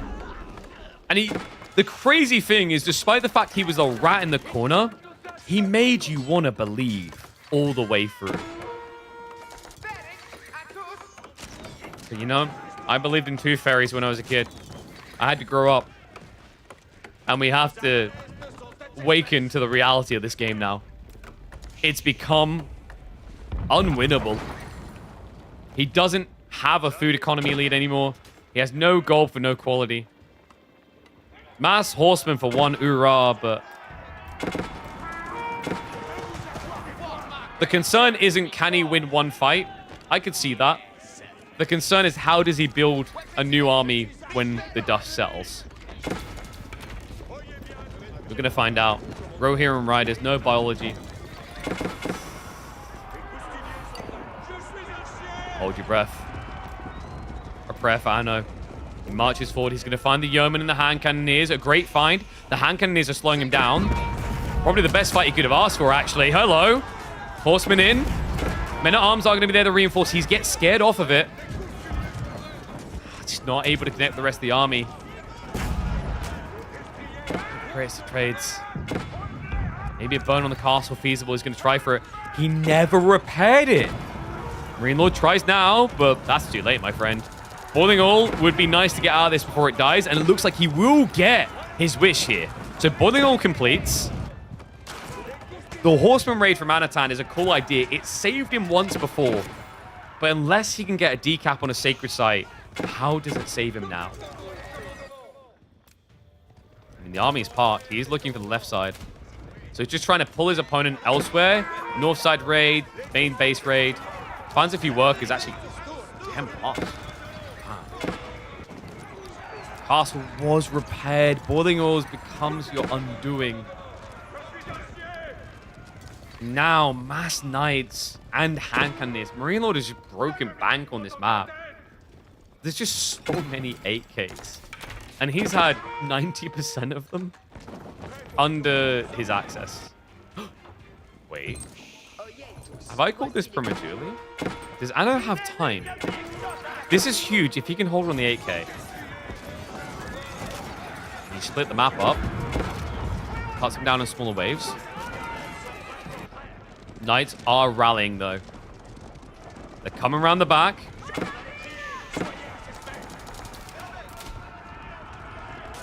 It's going to be a forced retreat. Archers do not want to brawl against Knights. Crossbows are there to assist, though. So the pushback is the problem. We're down to 6.5 minutes on that clock. And it doesn't feel like Anatan is getting closer to the Sacred Sites. Yeah, it's also easy for Marine Lord. Like, the obvious one is the left side, right? But I think we've got bows there. Do we have a cannon placement or Springald? We've got Springald over here. Marine Lord has done a very good job on tempering his responses. He doesn't overcommit to defend. He guards the center at all times, which allows him to rotate left or right. Sacred Site victory may not be needed, guys. This is it. Last castle in the town center. If he loses these, the game is over. Forces Anatan in. Sink shot to the back is a complete whiff. Marine Lord says that he used to play skillful heroes in Overwatch like Zenyatta. With aim like that, it's hard to believe. Continues to push forward, though. Culverins to get the win. Town center to go down. He doesn't need to beat this army. He just needs to beat one castle. It's the final landmark. No stone left over. Anatan with a villager pull now, but quadruple Culverin is too fast. GG. Ladies and gents, Marine Lord pulls it back from a disaster day, but Anatan made him sweat every step of the way. Oh my God.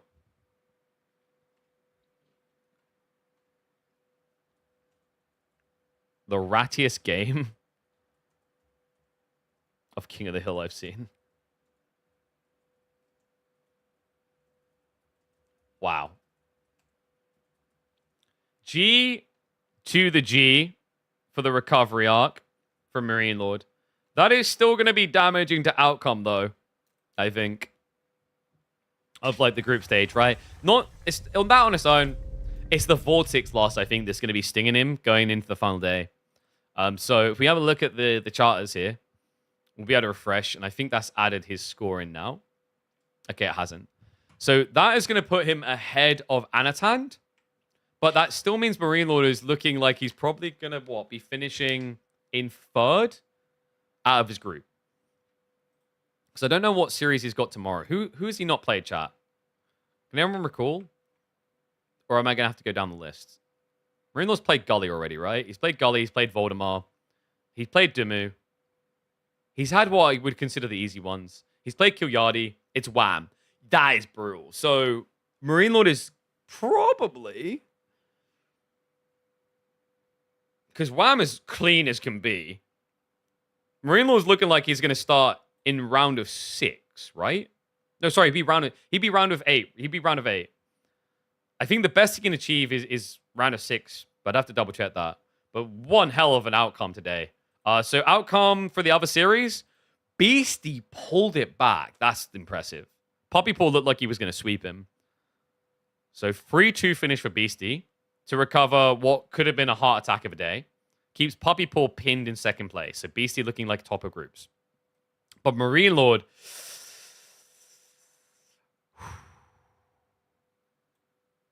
That's a spooky one right there, man. I'm not what you'd expect out of the GOAT of AoE4. But wow, man. They almost had it. If this would have been crazy, because if he won against Beastie, likely topping groups, that's double semifinals locked for Canadians. But still impressive outcome. But guys, that's going to bring us to a close. It's been an 8-hour broadcast day. We hung in there longer than I think any other casting channel would up. That's how we do. Hopefully you enjoyed the games. We will be casting tomorrow, so this will be your place to be. Make sure you're subscribed. We're casting all these games. We're casting games during the week. We're streaming other games as well, so you get plenty of hours of ad-free viewing, as well as some of the best emotes I personally think you'll find in the entire directory. We'll give Marine Lord the win on the predictions. I'm going to get Ed ready rather to end. I'm very hungry. We'll be back tomorrow, though. I need to figure out which series we're going to be covering. Should be same start time, I believe. So make sure you've got notification turned on. Make sure you're following the channel. YouTube, I am going to end the stream right now. Thank you very much for watching. Twitch, feel free to hang around, though, because we